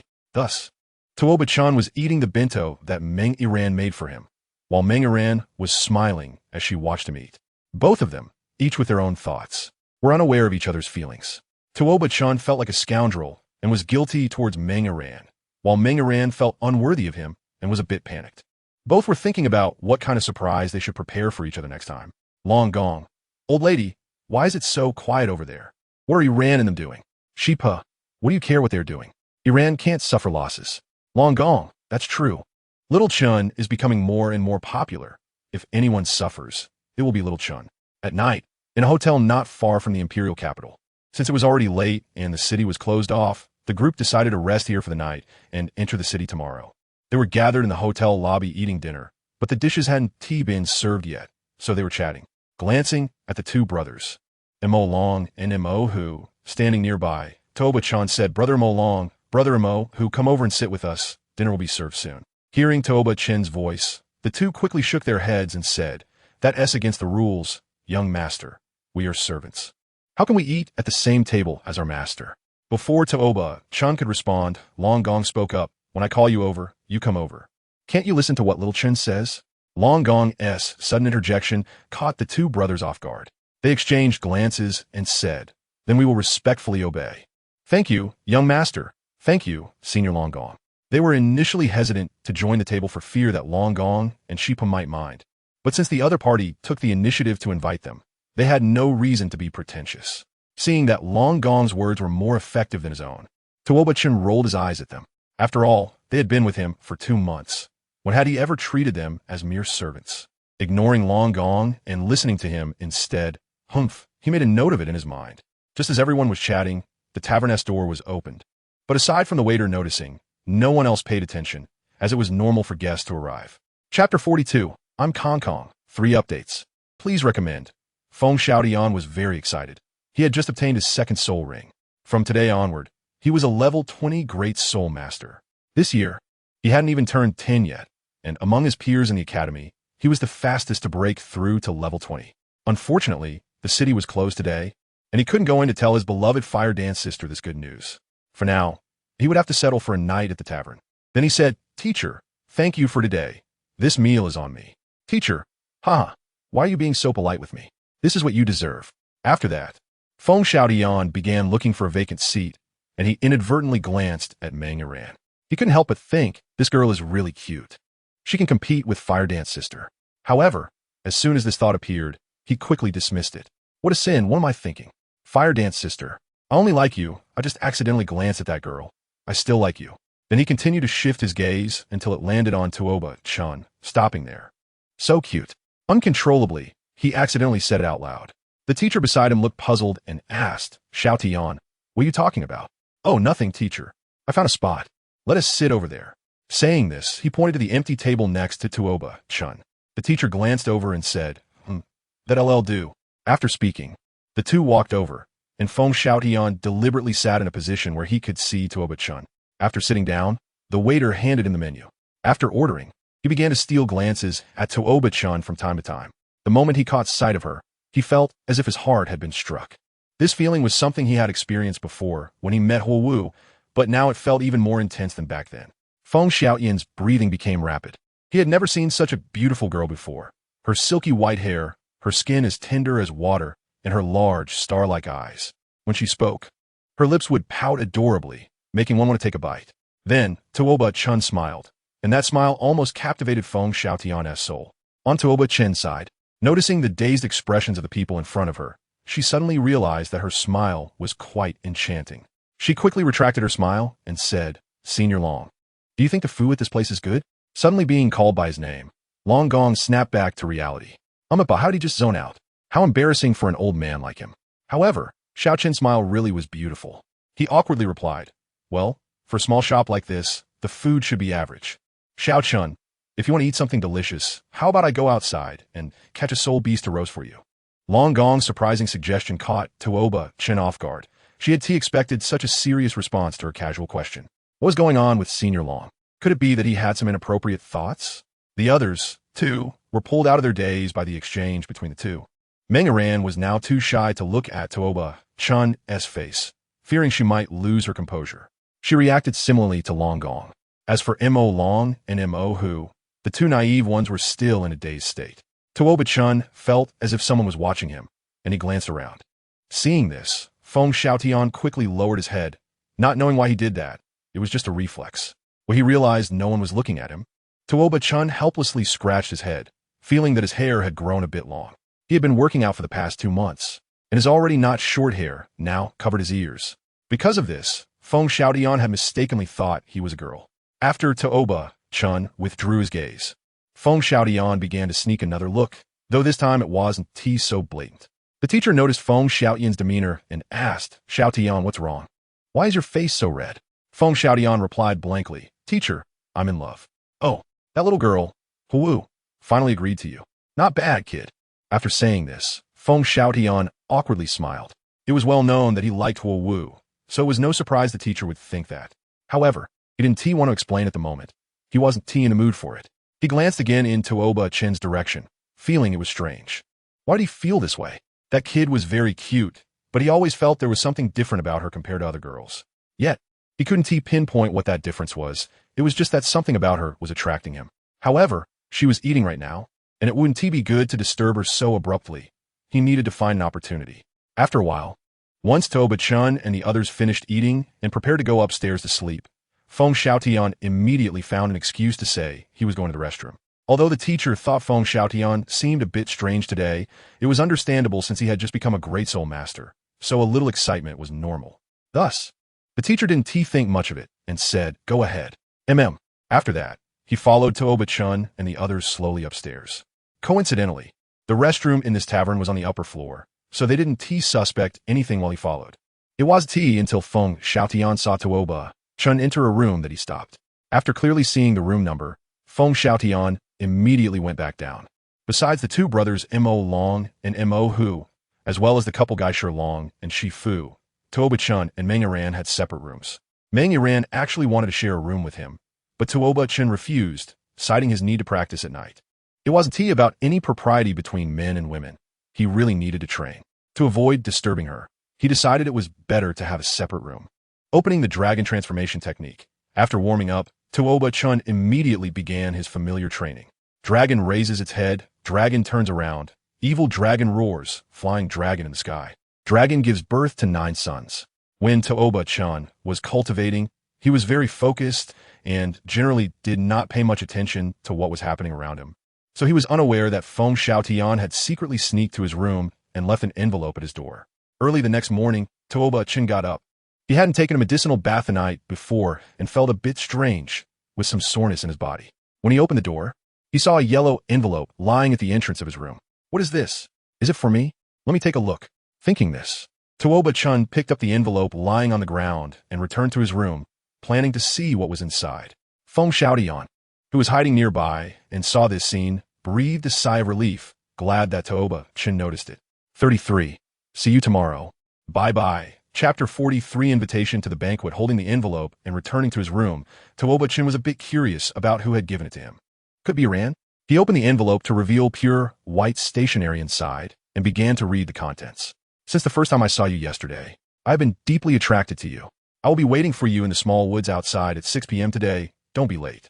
Tuoba Chun, after reading it, he was somewhat speechless. What the hell? This absolutely cannot be written by Meng Yiran. Look at the frantic handwriting, the cheesy words, and the mention of a small forest. Is she looking for a fight with him?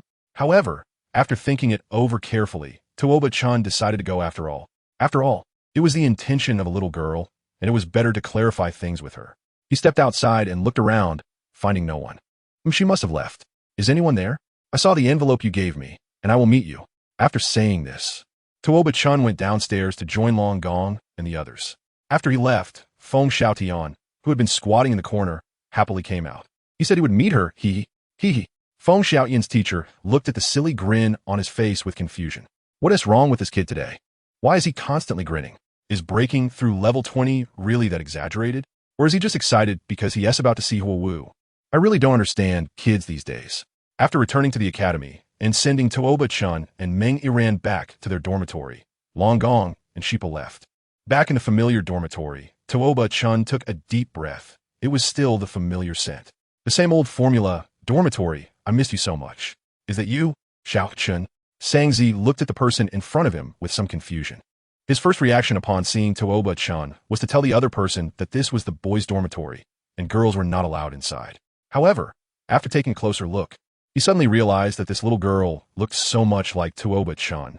He remembered that during the last final exam, it seemed that the prince had rewarded Tuoba-Chun with a frost spirit grass, which could change a person's appearance. So he directly asked, "It's me, Uncle Sang-Zi."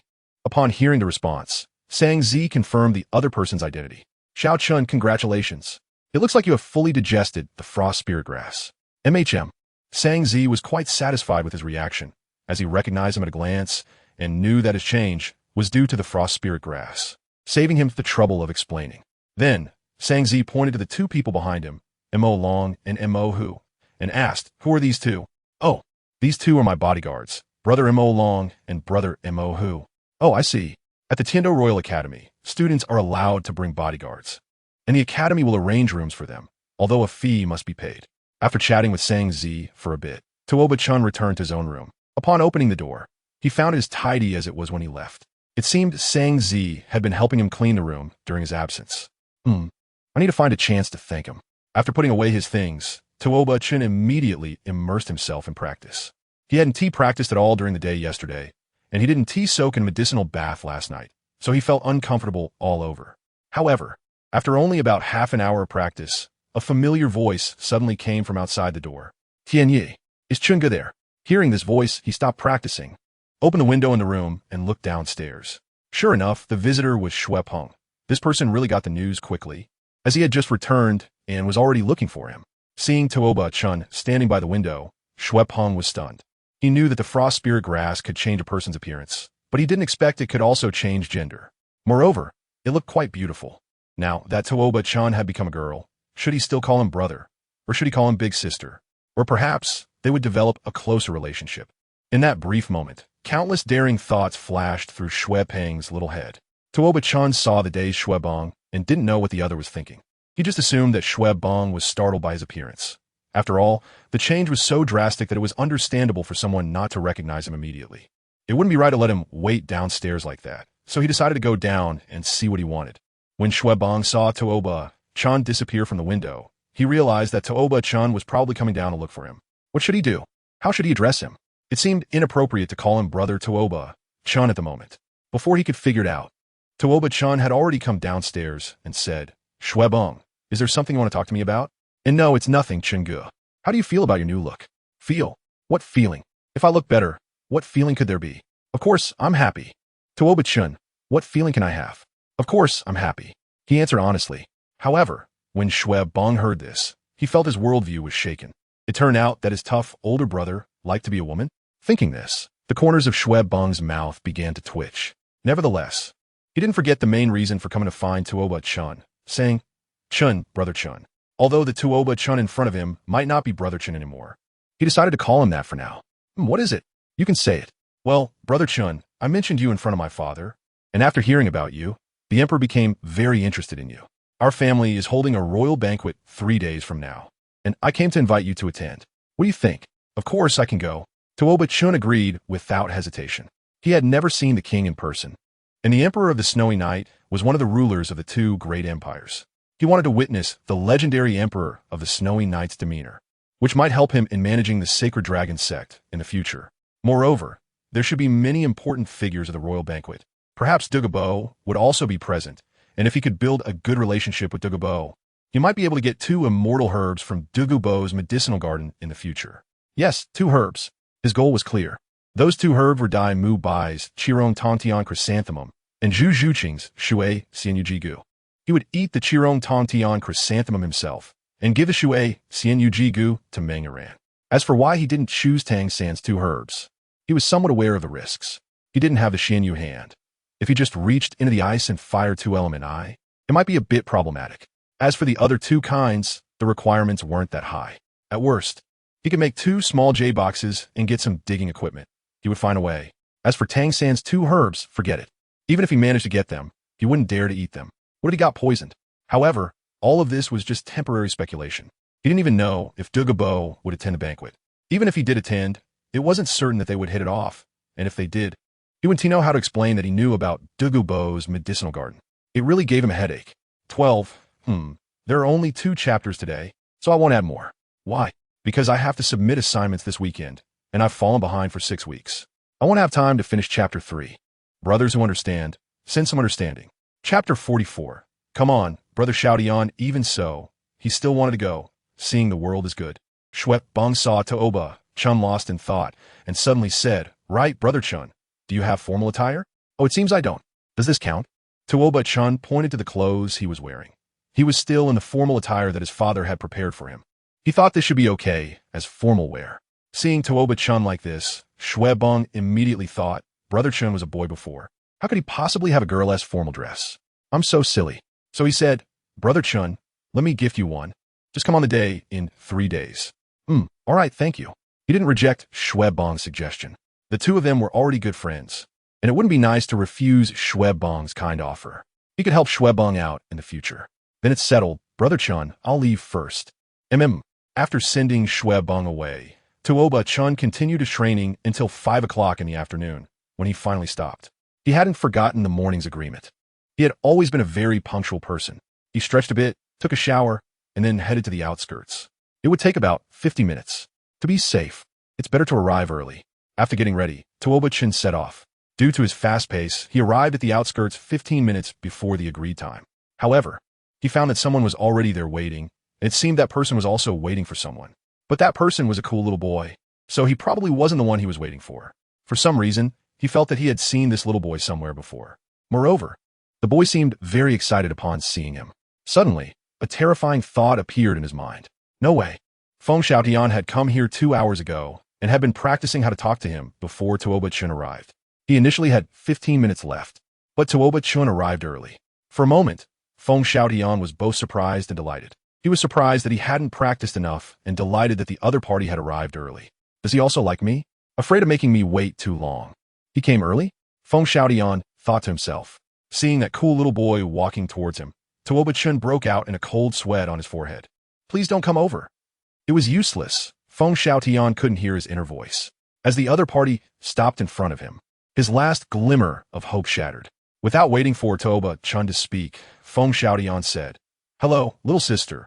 I'm Feng Xiaotian. I'm 155 meters tall, 9.5 years old, the only heir of the Wind Wolf clan, and my martial spirit is the mutated martial spirit, the Gale Two-Headed Wolf.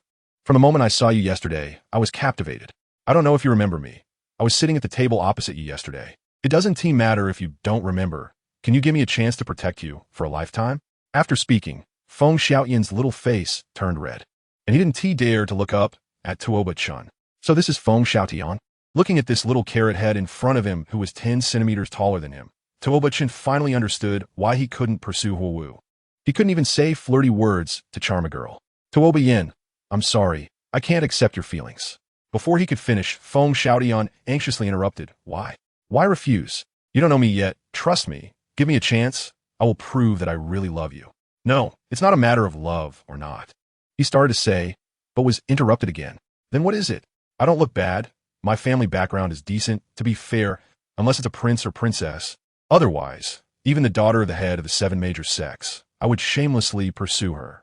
The more Feng Xiaotian spoke, the more agitated he became, afraid that Tuoba Chen would reject him, and his voice grew louder. Finally, Tuoba Chen could not take it anymore. Why are you shouting so loudly? After yelling, Feng Xiaotian suddenly stopped talking and then explained softly, I'm sorry, I didn't mean to yell at you. After saying this, Feng Xiaotian regretted it, thinking he must have looked terrible in the other person's eyes. Actually, it's not because of looks, nor because of family background, and definitely not because I dislike you. Then why? Since none of these are problems, why do you still refuse me? Because I'm a man. Feng Xiaotian, what? I think I just heard you say something incredible. You're joking, right? I'm reiterating, I'm a man. I'm not joking. You must be joking. How could you possibly be a man? What do I have to do to prove that I'm a man? You kiss me, and I'll believe you're not a girl. A man wouldn't mind, right? After saying this, Feng Xiaotian regretted it. Seeing the murderous look in Tuoba Chen's eyes, he felt a bit scared. Tuoba Chen, okay, come here. I'll give you a kiss. Tuoba Chen's voice trembled a bit, sounding quite angry. However, Feng Xiaotian was somewhat surprised that the other party actually agreed. He was so shocked that he overlooked the tone of the other person. Looking at Tuoba Chen's delicate little face and his chubby little lips, Feng Xiaotian immediately blushed. Even though he was a guy, he felt like he was not losing out this time. Noticing Feng Xiaotian's gaze, Tuoba Chen's expression gradually shifted from anger to a squinting smile, and he said kindly, "Come on, Brother Xiaotian, I want to kiss you." "All right, I'm coming." Huh. After saying that, Feng Xiaotian shyly leaned his flushed little face forward, feeling very shy but also quite excited. Looking at the face in front of him, Tuoba Chen continued to smile and said, "Brother Xiaotian, you should close your eyes first. It's embarrassing for me if you're looking." "Okay, I'll close my eyes." Feng Xiaotian's voice trembled as he hurriedly shut his eyes. The moment Feng Xiaotian closed his eyes, Tuoba Chen's expression changed instantly.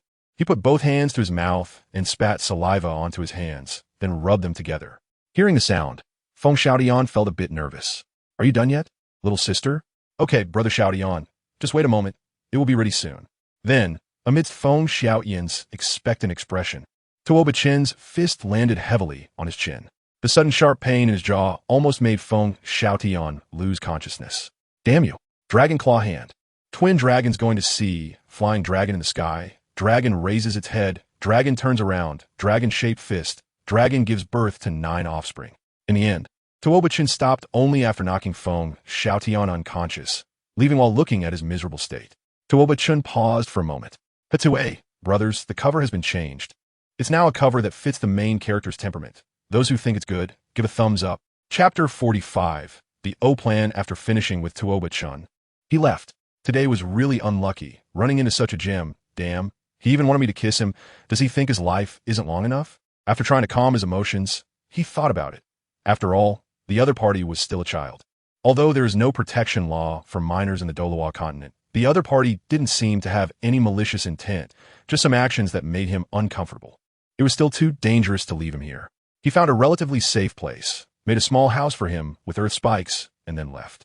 The next day, in the morning, a warm ray of sunlight shone through the gaps in the mud house onto Feng Xiaotian's face.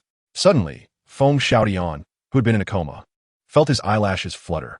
After a while, he woke up, looking around in confusion. "Why am I here?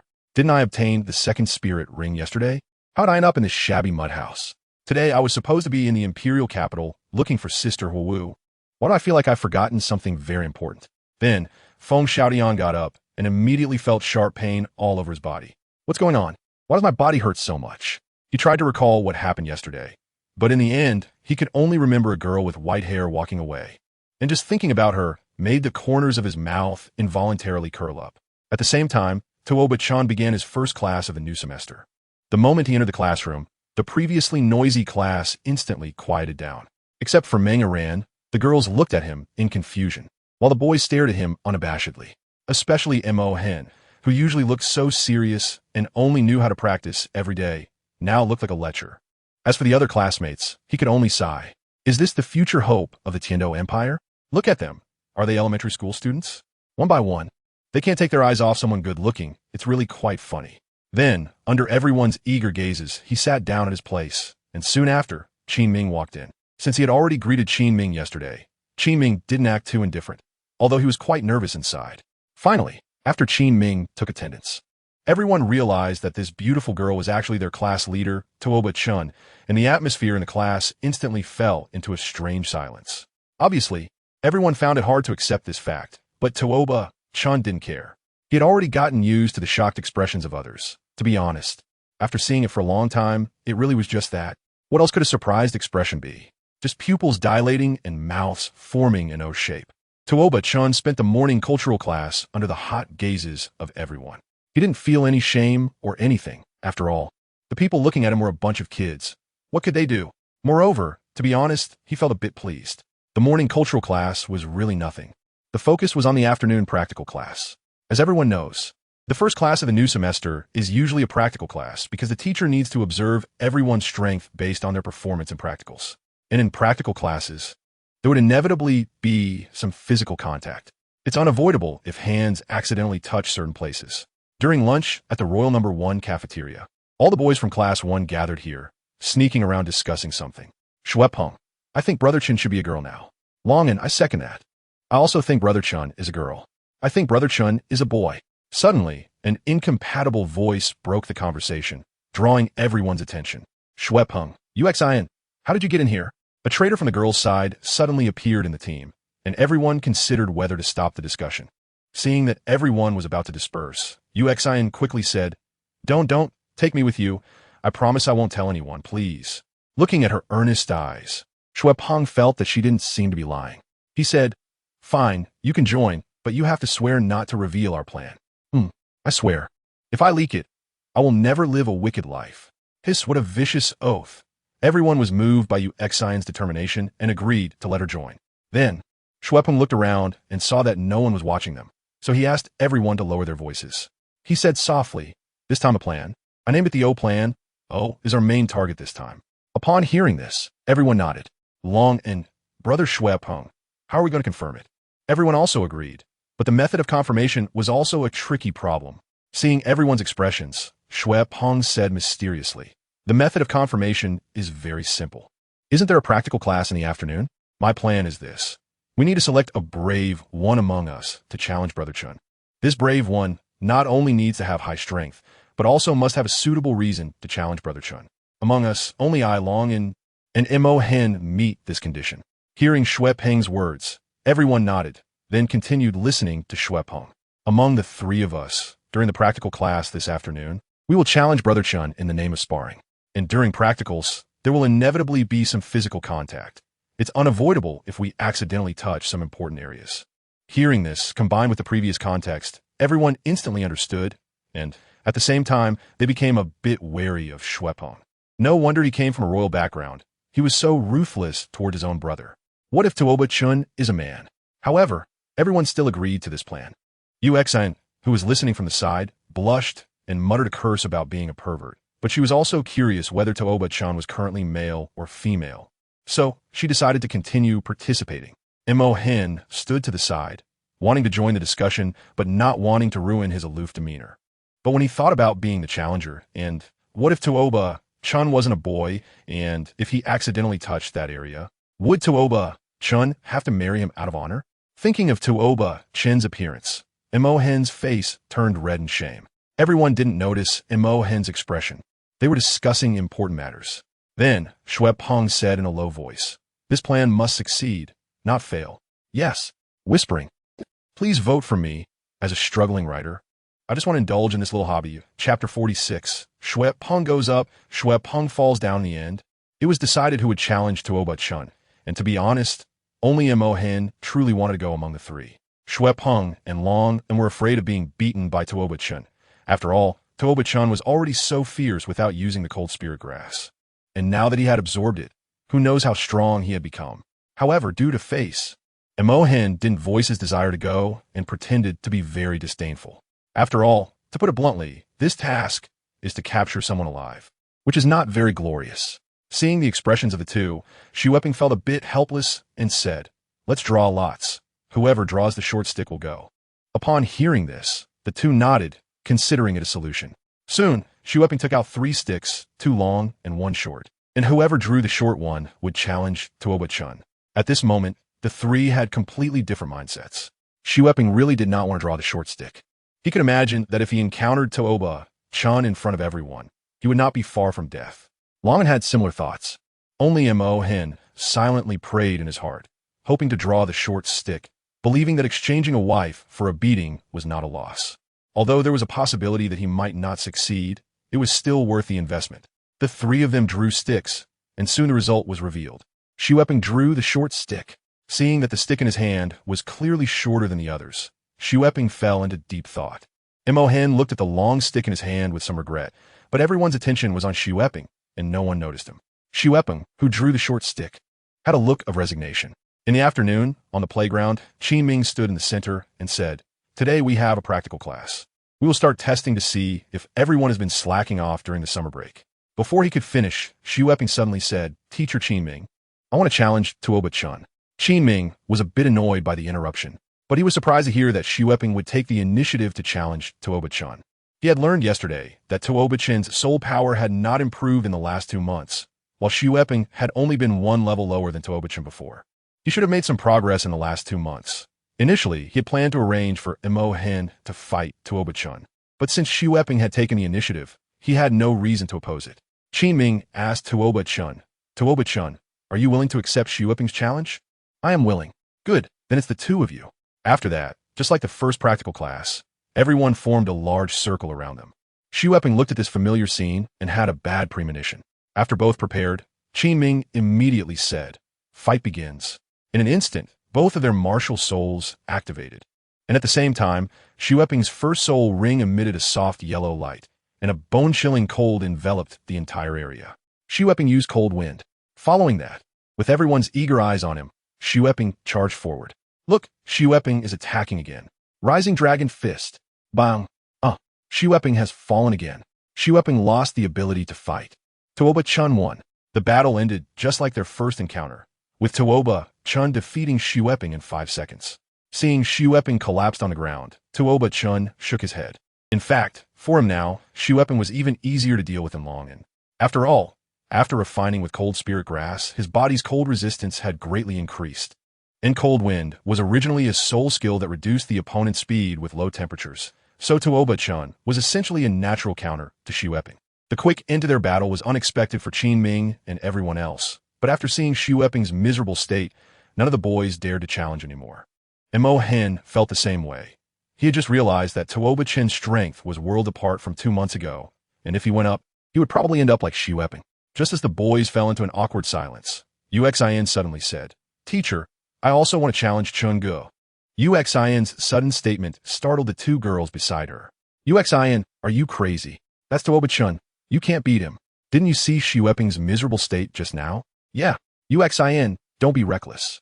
Faced with her friend's advice, Uxin remained undeterred and said, It's okay. I just want to try.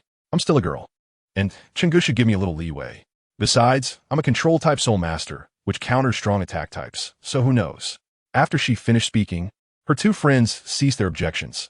They could see that Uxin was determined to go for it today. Unlike the girls' reactions, the boys looked at Uxin with expressions of admiration. Good brother, we remember you. The boys thought silently. Xueping, who was being carried away, also managed to lift his head and gave her a thumbs up. Standing in front of Tuoba Chen, Uxin felt uncertain. Last time, during the hunting battle, he had attacked her without hesitation, but that was in the forest where no one was around, and there was a ranking involved. Now, it was just an ordinary practical class with so many people watching. He should let her win, right? Facing a potentially lenient Tuoba Chen, Uxin felt a bit more confident, ready to use her vines to touch him accidentally. Although she felt nervous inside, she stood tall, maintaining her composure. After confirming that she genuinely wanted to fight Tuoba Chen, Qin Ming allowed it. Tuoba Chen did not take Uxin lightly. In his worldview, all soul masters were equal, regardless of gender. He had no thoughts of going easy on her. Then, Qin Ming announced, fight begins. After that, Tuoba Chen charged straight at Meng Iran. Uxin was a control-type soul master, his natural counter, and since he wasn't a fire-type strong attack type, if he got entangled by her vines, it would take him some effort to break free. Seeing Tuoba Chen rushing at him, Uxin panicked. Is there no gentlemanly demeanor at all? As expected of you. With that thought, her vines stretched out toward Tuoba Chen. First soul skill binding, she said, and all her vines formed a large net, trying to wrap Tuoba Chen.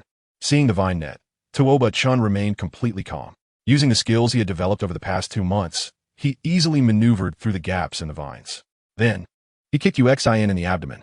Uxin was sent flying 2 meters like a curled-up shrimp. After confirming that Uxin had lost consciousness, Qin Ming announced, fight over. Uxin has lost the ability to fight, and Tuoba Chen wins. Chapter 47. The feast after that, just like Xueping, Uxin was carried away on a stretcher to the infirmary. Seeing this scene, Qin Ming understood that he would have to personally test Tuoba Chen's strength again. 3 days later in the boys' dormitory, room 9, Tuoba Chen looked at the 3 sets of formal were in front of him with a twitching face.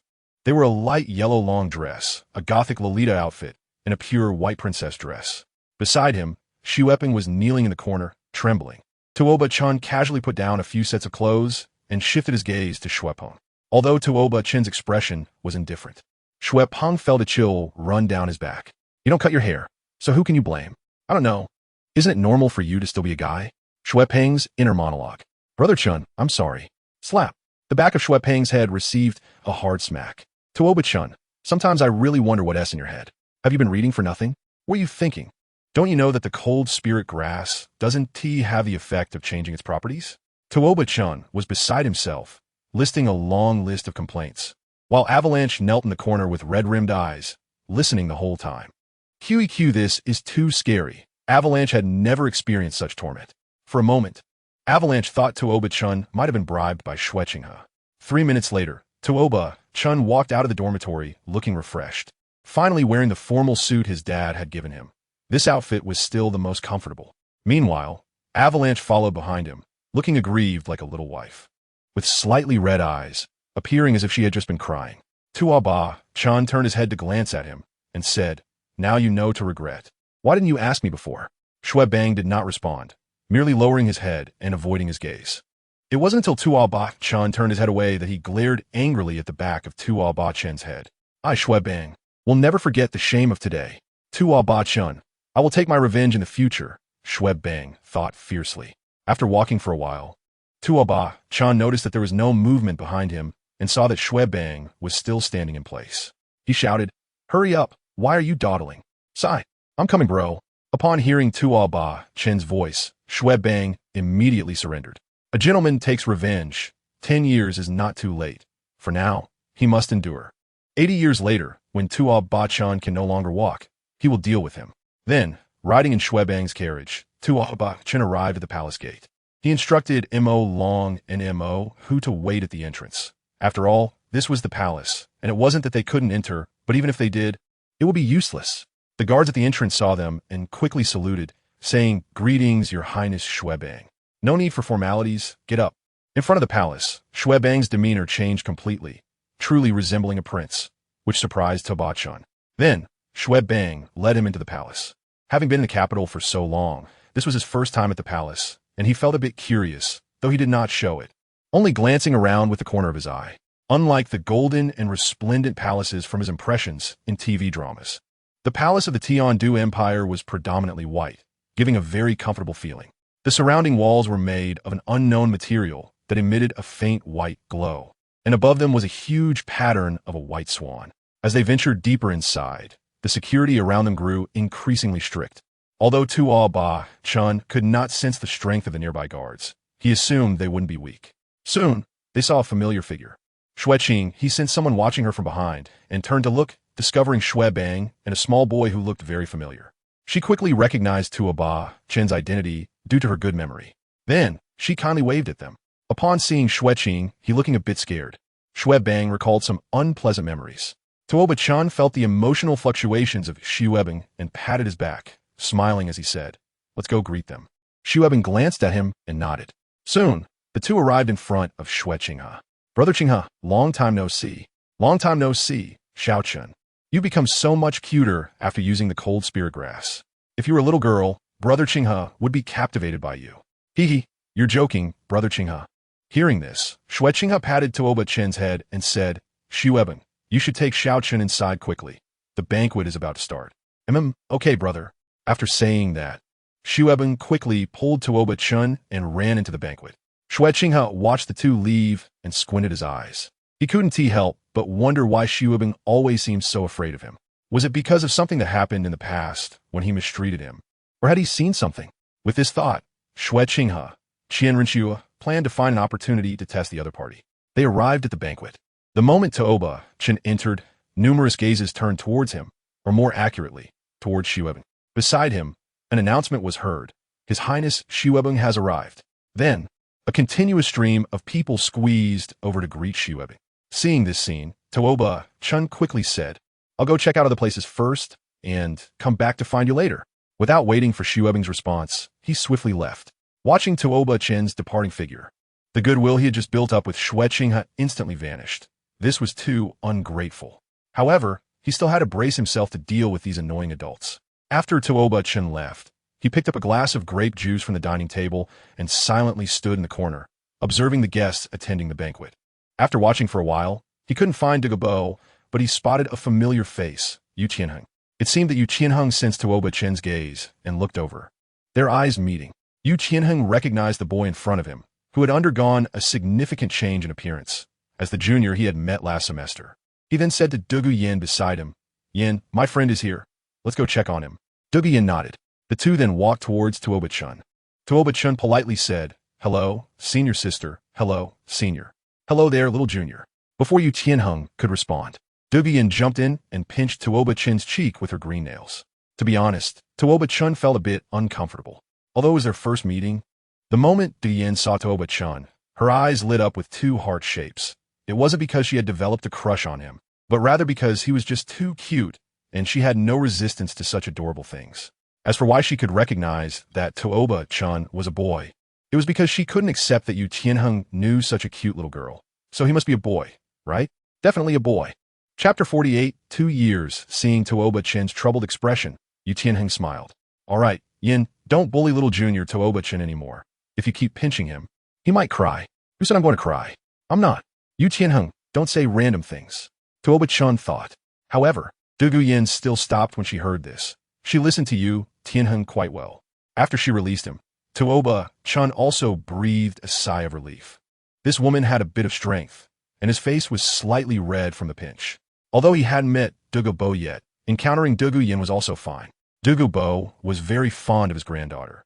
If he couldn't establish a good relationship with Dugu Bo through special means, it was still possible to build a good rapport with Dugu Yin first. He could never miss out on the celestial herbs in Dugu Bo's medicinal garden. After chatting with Yu Tianheng for a bit, the main character of the banquet, the Snow Knight Emperor, made his entrance, accompanied by Dugu Bo behind him. As the Snow Knight Emperor arrived, everyone bowed in that direction. The etiquette of Douluo continent was somewhat similar to that of the West. When encountering a royal, one would usually kneel on one knee at most, but a bow was generally sufficient, which Tuoba Chen could accept. The Snow Knight Emperor scanned the surroundings and said, "Everyone, please rise. Today, let us all relax a bit. There's no need to be so formal." After he spoke, everyone stood up and continued their conversations, though it was still somewhat more restrained than before. Dugu Bo immediately spotted Dugu Yin and walked over to them. Upon seeing Dugu Bo, Tuoba Chen was surprised. He looked quite young, different from the image he had in mind from watching anime. He looked more like an older brother than Dugu Yin's grandfather. When Dugu Bo reached them, he paid no attention to Tuoba Chen or Yu Tianheng. In his eyes, there was only his granddaughter, Dugu Yin. "Yin Yin, how are you? Did you enjoy the banquet?" I'm very happy. I even met a new junior," she replied, pointing at Tuoba Chen. Dugu Bo glanced at Tuoba Chen and thought to himself that the kid looked quite good, but for him, what kind of golden boy and jade girl had he seen? Although Tuoba Chen's appearance was excellent, it didn't mean much. Strength was the most important thing. So he just nodded at Tuoba Chen and walked away, leaving Tuoba Chen unable to even ask hello. He left, taking Dugu Yin with him, and didn't even get a contact method, making it difficult to build a relationship. Tuoba Chen and Yu Tianheng stayed in place, exchanging a glance and smiling helplessly. The two big men really didn't have much to talk about. In Yu Tianheng's eyes, Tuoba Chen was still just a child. He had spent his childhood practicing and had no real childhood experiences, so he didn't know what to say. Similarly, in Tuoba Chen's eyes, the other was just a kid. After all, he felt like he was 20 years old and wasn't very familiar with him, so he truly didn't know what to talk about. Not long after, Xu Ebing finally made her way over, grabbed Tuoba Chen, and took him to see the Snow Knight Emperor, leaving Yu Tianheng alone and lonely in place. Snow Knight looked at Tuoba Chen and nodded in satisfaction, saying, "Little Chen is truly a talented young man. Xu Ebing often mentions you, saying how well you two get along. So, little Chen, how about considering a position in the Tiando Empire in the future?" Snow Knight was not a pedantic king. Otherwise, he wouldn't be able to lead the Tiando Empire to compete evenly with the Xinglua Empire. He placed great importance on talent cultivation, and he often listened to Xu Ebing talk about Tuoba Chen. Although Xu Ebing was still young, he was a very clever child, and Snow Knight was a competent parent, always seriously considering their suggestions and confirming the feasibility of things. After having someone investigate Tuoba Chen's background, he found that the other party was indeed a person of great potential. It wasn't impossible for him to reach the rank of title Douluo in the future, and considering his good relationship with Xu Ebing, it wouldn't be hard to win him over. Hearing Snow Knight's words, Tuoba Chen was a bit taken aback. He was still just a child, and the king personally invited him to take a position. However, he definitely intended to refuse, as he still wanted to inherit the Sacred Dragon Sect. "Yes, your majesty, if there is an opportunity in the future, I will definitely come to serve in the Tiando Empire." Although he didn't want to in his heart, He agreed on the surface. After all, he was a king, and it felt bad to refuse. Whether there would be an opportunity to serve in the future was uncertain. If he became the sect master, who would come back to take a position here? Snow Knight looked at Tuoba Chen's sincere eyes, smiled, and said, "All right, I believe you, little Chen. If you're willing to serve our empire after you graduate, I promise you a minimum title of Viscount." Snow Knight's words made several people around turn their heads. Those who could attend this banquet had at least the title of Earl, and although the title of Viscount was not much, Snow Knight's promise was what mattered. What was so amazing about this kid? To receive a promise from Emperor Snow Knight, it seemed necessary to investigate his background thoroughly after returning. "Thank you, Your Majesty." After speaking, Tuoba Chen knelt on one knee before Snow Knight. However, if one looked closely, they would notice that his knee was still 1 centimeter above the ground. This was Tuoba Chen's final stubbornness. He couldn't truly kneel, but he could put on a show. "All right, little Chen, get up quickly and go have fun at the banquet with Shiwebbing." "Yes, Your Majesty, Father." After speaking, Snow Knight let them leave. Ultimately, Tuoba Chen did not meet anyone else until the banquet ended. The scene he had imagined, where someone would come over to talk to him, did not occur. On the way back, Shiwebbing initially wanted to escort him, but he refused, thinking it was better not to trouble others too much. Returning to the dormitory, he finished his practice, as usual. Days passed, and besides the regular hunting assessments, he did not encounter any major events. Occasionally, he would go out on a date with Meng Ren or chat with Shiwebbing and the others, and sometimes he would run into Douluo and her companions. The rest of the time was mostly spent practicing.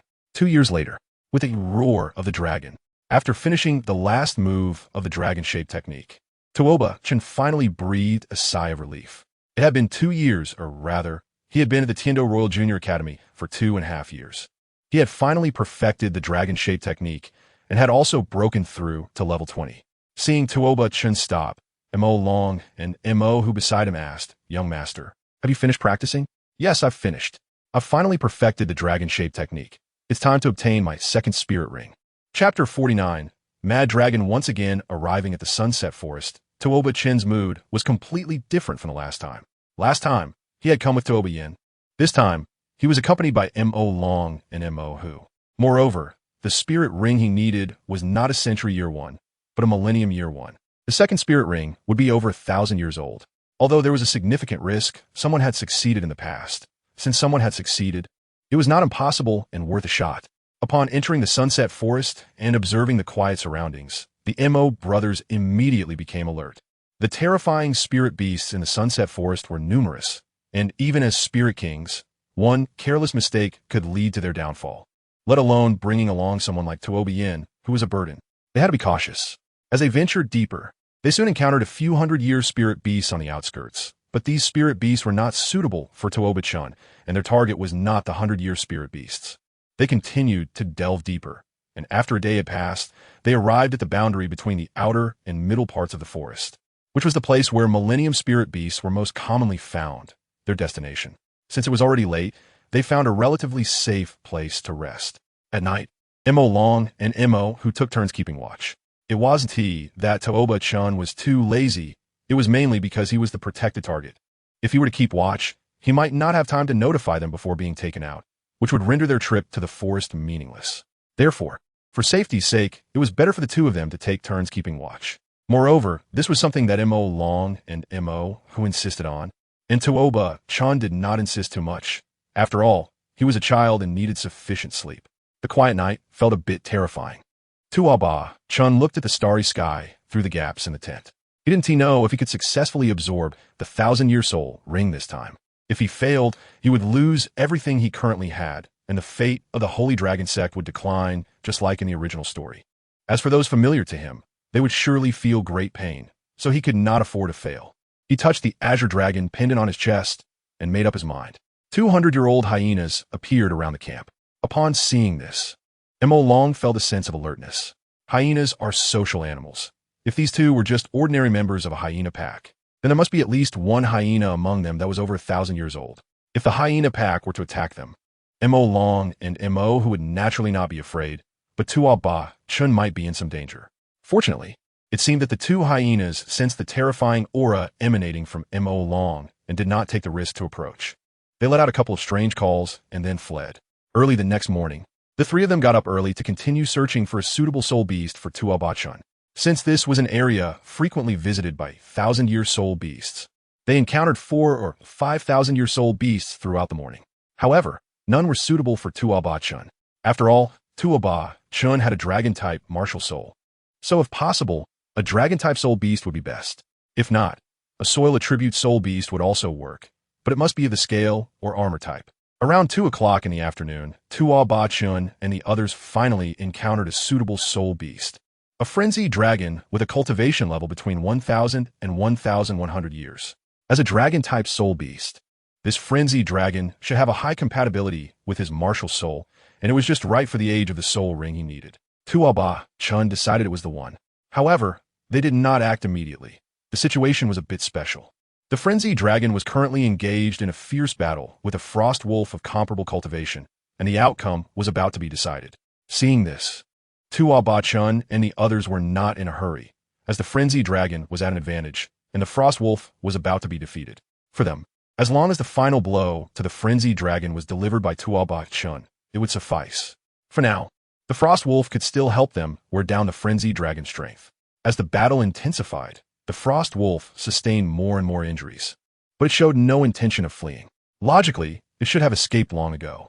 Noticing that the frost wolf was blocking a certain direction, Tuoba Chen suddenly had a thought and said, "Uncle Mo Long, Mo, who quickly knocked that frenzied dragon out." Although he didn't know why, Tuoba Chen gave the order, and they executed it. The 2 attack-type Soul Kings suddenly made their move, and their powerful aura startled the 2,000-year soul beasts. Before the frenzied dragon could react, Mo Long delivered a heavy punch to the back of the frenzied dragon's neck. Crack! Tuoba Chen wasn't sure if it was his imagination, but he thought he heard the sound of bones breaking as the frenzied dragon collapsed suddenly. The white wolf, upon seeing this, did not choose to flee, but instead stared at them with fierce eyes.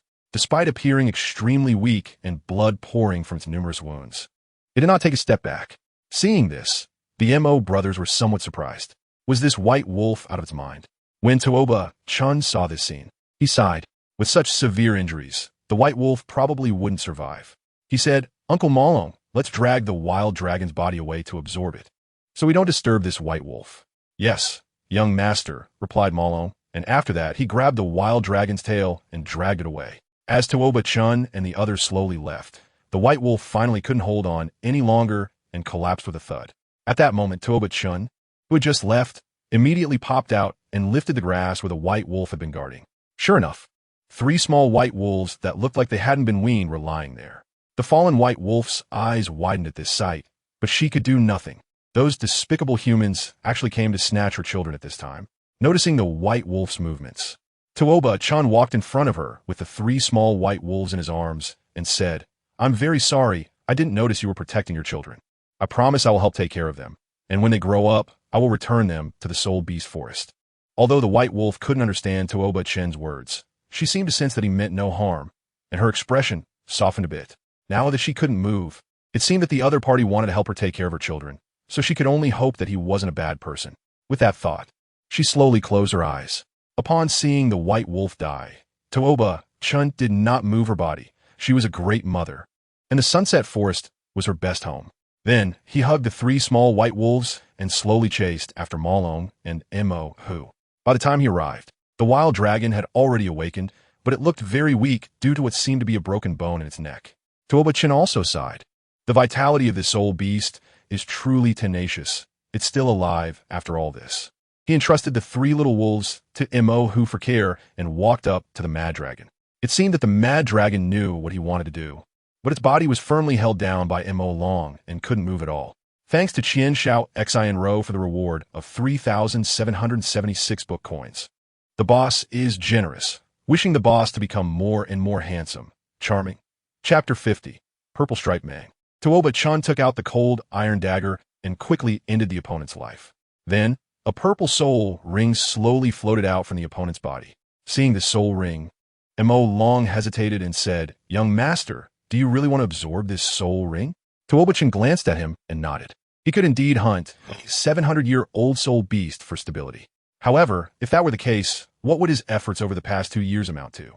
Wasn't it all just to obtain the 1,000-year soul ring before him? After all the trouble of coming to Douluo continent, who would be willing to settle for mediocrity? After giving his response, Tuoba, Chen immediately sat down to absorb the soul ring in front of him. Mo Long and Mo Hu, witnessing this scene, quickly began to keep watch around them. In Tuoba Chen's consciousness, a small figure hiding inside a protective shield was battling against a giant dragon. The dragon was violently crashing against the little figure's shield, and with each impact, the shield would dim a bit, while the dragon's body became increasingly ethereal. Occasionally, massive spikes would erupt from the ground to attack the dragon that was striking the shield. Mo looked at Tuoba Chen, who was still in the absorption state, and said, "Brother, do you think the young master will be okay? It's been a whole hour of absorption. This is taking too long." Mo Long paused for a moment after hearing this, and said, "Let's wait a bit longer. The young master is not the type to act recklessly. Since he has made his choice, we must believe in him. He will surely succeed in absorbing it." Just then, a rustling sound suddenly came from the bushes around them. Mo Long and Mo Hu immediately became alert. Tuoba Chen was in a critical phase of absorption, and any disturbance could be catastrophic. If they encountered a soul beast ambush at this moment, it would be a disaster for Tuoba Chen, who was absorbing the soul ring. Hiss! Gradually, a deep purple giant python crawled out from the bushes, and upon seeing it, Mo Long and Mo Hu's eyes widened. The purple pattern mang. Among snake-type soul beasts, the purple pattern mang was considered a high-level soul beast, and this one was about 7 meters long, likely reaching 7,000 years in age. Both Mo Long and Mo Hu were at level 58, and together they could easily deal with this purple pattern mang under normal circumstances. However, this was a special time. Tuoba Chen was in a critical phase of absorbing the soul ring, and if they accidentally disturbed him, it could lead to life-threatening danger. Thinking of this, the two quickly summoned their martial spirits. Their martial spirits were both blood tigers, a very powerful martial spirit. After summoning their martial spirits, they intended to use their strong pressure to force the creature back. The purple pattern mang felt the pressure and trembled slightly, but it did not retreat. It was very clever and could tell that the two were protecting the human cub behind them. The cub seemed to be in a critical moment that couldn't be disturbed, and the two were trying to force it back. However, humans were its favorite food. A few months ago, it had tasted human flesh by chance and had never forgotten the sweet flavor. Now that it had encountered humans again, especially at such a special moment, how could it let them go so easily? Noticing the greedy look in the purple pattern mang's eyes, Mo Long cursed, "This beast wants to eat us." Just as he finished speaking, the purple pattern mang shot straight toward Tuoba Chen like an arrow released from a bow. Seeing this, Mo Long and Mo Hu could no longer hold back. The two simultaneously activated their first soul rings, and their enormous tiger claws reached out toward the purple pattern mang. The purple pattern mang chose to confront their attack head-on. Suddenly, its head collided with their tiger claws, sending a shockwave radiating outward. Although Mo Long and Mo Hu were doing their utmost to protect Tuoba Chen, he was still inadvertently affected by the shockwave. Watching the furious dragon in front of him about to dissipate, Tuoba Chen breathed a sigh of relief. After such a long time, he was finally going to defeat it. Just as he was about to use his final move to absorb the soul ring, a powerful shockwave hit him. Instantly, his spiritual body suffered a severe blow, and the already ethereal consciousness of the furious dragon shattered completely. This shockwave injured Tuoba Chen, but also successfully helped him absorb the furious dragon's soul ring, although he was already close to completing the absorption. Meanwhile, Mo Long and Mo Hu had no knowledge of Tuoba Chen's condition. They only saw him slump to the ground due to the shockwave, blood trickling from his eyes and nose. Seeing this scene, their eyes turned red. In an instant, Mo Long and Mo Hu's fifth soul rings lit up simultaneously. Mo Long's body rapidly expanded, while Mo Hu glimmered with a terrifying metallic sheen. Soul-devouring blood tiger, diamond blood tiger. The two simultaneously unleashed their unique 10,000-year soul rings, causing the purple pattern mang to sense an overwhelming aura far beyond its own. Realizing something was wrong, it immediately began to flee. However, it was already too late. Mo Long had tightly grasped the purple pattern mang's tail. The once escaping purple pattern mang's body became taut from the immense pull, and it turned its head to attack Mo Long. But just as it opened its mouth, Mo Hu landed 2 punches, breaking 2 of its most lethal fangs. The immense pain sent the purple pattern mang into a frenzy, thrashing around wildly. Nevertheless, Mo Long and Mo Hu showed no intention of letting it go. Mo Long forcibly pried open the mang's massive mouth, while Mo Hu relentlessly punched, breaking its remaining fangs one by one. 20 minutes later, the once ferocious purple pattern mang was no longer recognizable as a snake. It was bleeding profusely from its mouth, its skin completely stripped away, and dotted with dozens of small holes. Its eyes had become two empty black holes. Yet even in this state, it was not dead. Mo Long and Mo, who did not want to let it die so easily. They intended for it to suffer before slowly dying. Soon, the rich scent of blood attracted a large number of earth wolves. Seeing the mang in such a ruined state, the wolves showed no disdain and began tearing at its flesh. The purple pattern mang was thus devoured alive. In the end, only a skeleton remained at the scene, while Mo Long coldly watched everything, and Mo who diligently took care of Tuoba Chen. After a while, Tuoba Chen woke up. Mo Long and Mo who had been guarding him, immediately rushed over and asked, "Young master, how are you? Do you feel better?" "I'm fine. I succeeded." Hearing Tuoba Chen's words, Mo Long and Mo who finally breathed a sigh of relief. "That's good. Thankfully you succeeded. Otherwise, how would we explain it to Tuoba Yen?" Then Tuoba Chen continued, "However, I did sustain some injuries and may need to rest for a few days. Let's leave the sunset forest first. Young master, please don't rush. Look what this is." With that, Mo Long took out a shiny piece of bone from behind him. After seeing this, Tuoba Chen was a bit surprised. This is a soul bone. But I didn't find any soul bone in the body of the mad dragon when I killed it, did I? "Yes, young master. This is indeed not the soul bone of the mad dragon. It belongs to the purple pattern savage that ambushed us later. It's a left leg bone. Approximately 7,000 years old." Hearing Mo Long's words, Tuoba Chen was somewhat puzzled and said, "Then why are you giving it to me? You should keep it for yourselves. It has nothing to do with me." Although Tuoba Chen was a little tempted, he still rejected Mo Long's good intentions. The soul bone was indeed good, but the soul bone he was pursuing had to be at least 10,000 years old. This 7,000-year-old soul bone was acceptable but did not meet his requirements. Moreover, this soul bone was indeed irrelevant to him. It was all the effort of Mo Long and Mo who.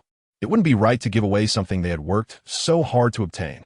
Furthermore, giving it to either Mo Long or Mo who would be much more beneficial than keeping it for himself.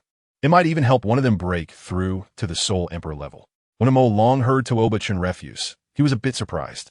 This was a soul bone, a treasure that soul masters yearned for. He and Mo, who were already 37 years old, their highest achievement in this lifetime might just be a soul emperor. Keeping the soul bone for themselves seemed to have no use. It would be better to let their young master, who they watched grow up, use it. They had never had children, and to them, Tuoba Chen was like their own child. Every time they saw his growth, they felt happy for him. However, in the end, Tuoba Chen did not change his mind.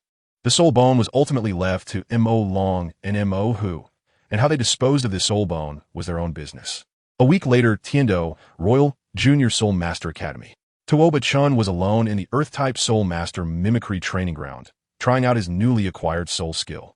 For the past week, he had been resting and recuperating, and it was only the day before yesterday that his injuries had fully healed. However, to be safe, he practiced for another 2 days. After a week of inactivity, he was indeed feeling a bit restless.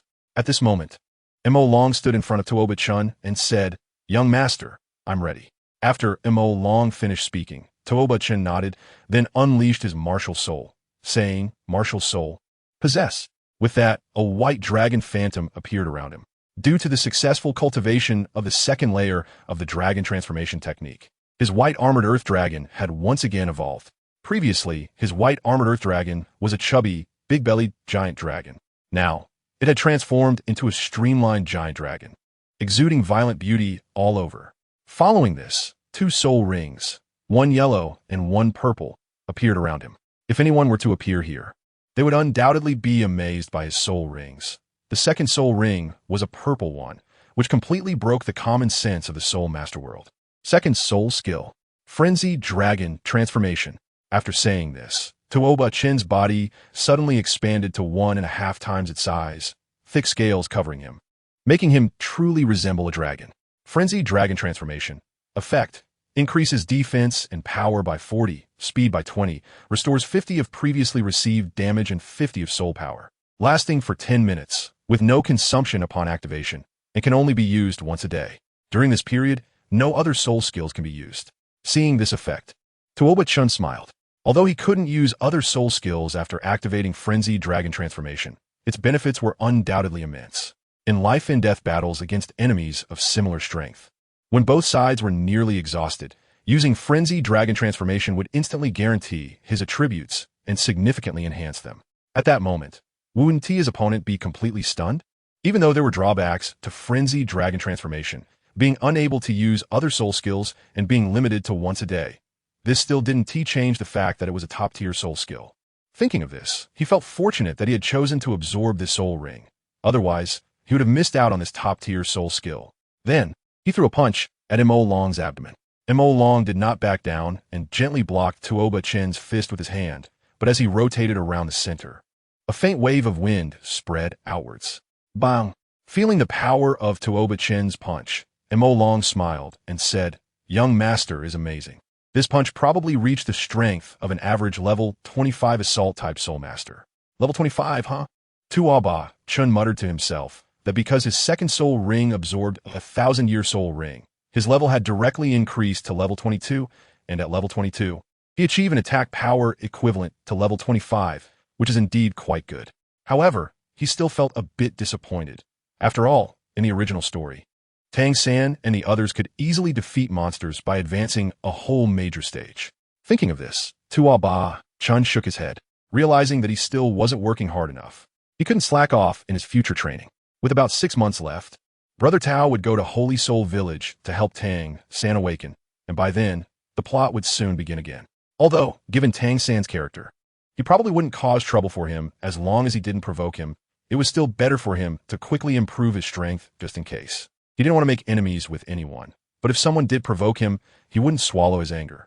He was enhancing his strength to live freely. He couldn't stand having to watch others' expressions when acting. Qin Ming, who was hiding in the shadows and spying, was astonished by this scene. Wow, this young man, with his strength, how could he not see the increase brought to Tuoba Chen by this second soul skill? Moreover, why was his second soul ring purple? He hadn't heard Tuoba Chen mention it before. At first, he only admired Tuoba Chen and thought about teaching him, but as he spent more time with him, Tuoba Chen continued to surprise him. The traits he displayed were not what an 8-year-old child should possess. He had observed the students of Class 1 for 2.5 years, and, apart from Tuoba Chen, even the most hardworking Mo Hen and Shui Beng sometimes showed signs of not wanting to train and slacking off. This behavior was normal since people are not machines and need to relax. However, Tuoba Chen was different. He truly resembled a ruthless training machine, basically always in a state of training, resting only once every 3 months. Thanks to the generous tip from the reader who has been supporting me for so long. Chapter 52. Final assessment on the only day he rested. He was also purposefully looking for items that could enhance his strength, as if his existence was solely for training. Therefore, he felt no surprise that Tuoba Chen broke through level 20 at the age of 8. If he couldn't achieve that, who could? However, Tuoba Chen's personality was not rigid at all. Instead, he was witty and humorous, often saying things that were hard to understand but felt very interesting. This made Qin Ming increasingly curious about his disciple, which is why he chose to come and sneak a look today. He was finding it harder to see through Tuoba Chen, feeling that he had many secrets. But upon reflection, he thought, why should he care about these things? He was a teacher, not his father. However, since Tuoba Chen's strength had increased so much, it was time to change the training plan. The old one was probably no longer useful to him. After testing his second soul skill, Tuoba Chen went back with Mo Long. In a few days, the final exam would take place. After advancing to the 3rd grade, the final exam changed from a hunting battle to a competition battle, and a cultural exam was added. As for why it changed to a competition battle, it seemed to be because the strength of the students in each class had improved to varying degrees after the 3rd grade. And continuing the hunting battle would cause too much damage to the Academy's forest. To keep the forest in a normal growth state, students no longer needed to go to the forest for testing starting from the 3rd grade. Protecting the environment, Tuoba Chen understood. Of course, the cultural exam of the Academy was not about chemistry or physics, but rather questions related to soul beasts and soul masters. For example, how long is a 100-year-old mandala snake? What color is it, etc.? Although these questions were not difficult for Tuoba Chen, he needed to review them thoroughly. After all, he was not the kind of genius who could remember everything at a glance. Moreover, he had become accustomed to being a top student. By now, he realized that being outstanding was not predetermined by heaven, but rather a habit. Of course, maintaining this habit was not easy. However, Tuoba, Chen did not find it difficult, because being a soul master was a profession he greatly enjoyed. Turning something he loved into a career was a stroke of luck. His dream from his past life was realized in this life. Not to mention that even if he only had an innate soul power of level 8, he would still work hard to train and study. Even if he had only an innate soul power of level 1. Soon, 3 days passed, and today was the day of the Academy's cultural examination. Tuoba, Chen got up early and arrived at the exam venue, which was their classroom. By the time he arrived, Shui Beng, Mo Hen, and others were already there. After 2 years of interaction, Tuoba Chen had built good relationships with several classmates, almost as if they were life and death friends. Not long after, Long and the last student arrived at the exam venue. Qin Ming looked at the time and saw that there were still 15 minutes before the exam started, so he directly said, "The exam begins," and started distributing the test papers. The entire key class was at his command, so starting the exam early was allowed. He could do as he pleased. The students had already gotten used to such behavior from Qin Ming. After receiving the test papers, everyone immediately began to write. No one chose to cheat during this exam. After all, with a Soul King as prominent as Qin Ming sitting at the podium, cheating would be discovered in an instant. Looking at the Soul Master Knowledge exam paper in his hands, Tuoba Chen frowned. This year's exam was quite difficult. However, not long after, Shui Beng, who finished first, submitted his paper. Qin Ming glanced at Shui Beng's paper with satisfaction after receiving it, then let him leave. This scene drew envious looks from the rest of the class. Although Shui Beng ranked third in overall strength in the class, he had never been shaken from the top position in the cultural exam. After a while, Tuoba Chen and Mo Hen chose to submit their papers just before the exam ended. Qin Ming graded quickly. Within half an hour, he had finished reviewing all 20 papers from a class. Soon after, they began the second exam. There were 4 cultural exams in total today. Basics of Soul Masters, Soul Master Knowledge, Knowledge of Soul Beasts, and Recognition of Soul Beasts. Just like the previous hunting battle, the top 10 in the cultural exam could also receive rewards from the Academy. However, like the hunting battle, the reward were also money. Tuoba Chen felt a bit helpless about this reward. Money was the last thing he lacked. So why did the Academy insist on using such mundane items to insult him every year? A day quickly passed, and the results were announced the next day. As expected, the first place in the written exam was Shui Beng, second was Tuoba Chen, and third was Mo Hen. In the top 10, only Long and in 7th place and Meng Yiran in 9th place were from Class 1. The others were basically from other classes. Tuoba Chen was not surprised by these results. Shui Beng often carried a book around and read it, so it was normal for him to get first place. Although Tuoba Chen also read books frequently, he indeed spent less effort on this aspect than Shui Beng. As for Mo Hen, he was similar to himself, and their scores differed by only 1 point. After receiving his reward, Tuoba Chen returned to continue his training, as the arena competition was the next day and he needed to maintain his best condition. The following day, as the sun rose, Tuoba Chen stretched lazily in the bathtub. After cleaning his body as usual, he hurried to the school playground. Unlike the hunting battle, the arena competition at Tiando Academy was somewhat special. It was held in 8 stages. Specifically, the number of classes at that age determined the number of stages. There were 8 classes at their age, so they were divided into 8 stages. Class 1 was the highest stage, while Class 8 was the lowest. The assessment started with Class 8, and after the arena competition there, the 7 strongest individuals would be selected to participate in the assessment for Stage 7. Then, from the Stage 7 assessment, the 7 strongest will be chosen to compete in the Stage 6 assessment, and so on. The students in Class 1 started at the very top from the beginning, while it was incredibly difficult for Class 8 to advance to Stage 1. This rule was even more ridiculous than during the hunting battle. However, it also made the students at the bottom realize the cruelty of the world, where the weak would be bullied. But this was too favorable for the talented students. No wonder there were so many stubborn offspring in the Tiando Royal Advanced Academy in the past. It was a habit formed by indulgence. After learning the rules of this arena competition, many lower grade students were disheartened and had thoughts of dropping out. Some determined ones chose to continue staying in the academy. Thanks to Longshan 0916 for the 588 book coins. Thanks to Su Mu for the 200 book coins. Thanks to Yuen Guixin for the 200 cheating coins. Thanks to Furunianhua for the 100 cheating coins. And thanks to all the bosses. May the bosses be generous and healthy. Thanks to all the friends for their recommendation votes. Chapter 53. Arena competition at 8 o'clock in the morning. All the students gathered in the square.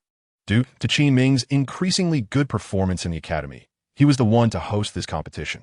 After briefly explaining the rules of the competition to everyone, he announced the start of the competition. In fact, the rules of the arena competition were nothing special. It was simply multiple arenas conducting one-on-one matches simultaneously. Most of these Soul Masters were only around level 10, and the outcome could be determined within a few minutes. After just half an hour, the 7 strongest from Class 8 had already been selected. They were given only a quarter of an hour to rest before they had to participate in the Stage 7 to Stage 6 arena competition. Seeing this scene, Tuoba Chen sighed. It wasn't that he felt sorry for them. He was merely lamenting that these kids were a bit foolish.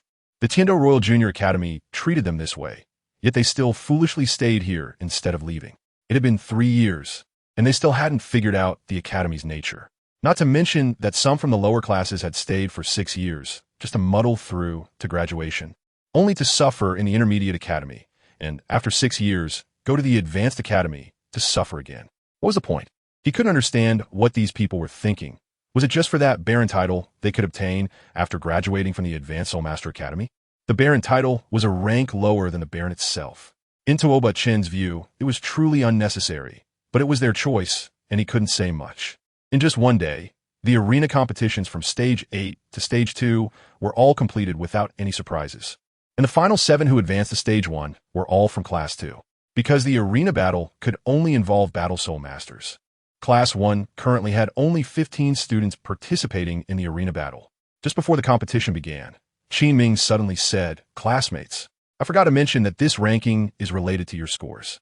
The total number of students in each class remains unchanged. Different rankings will lead to different classes.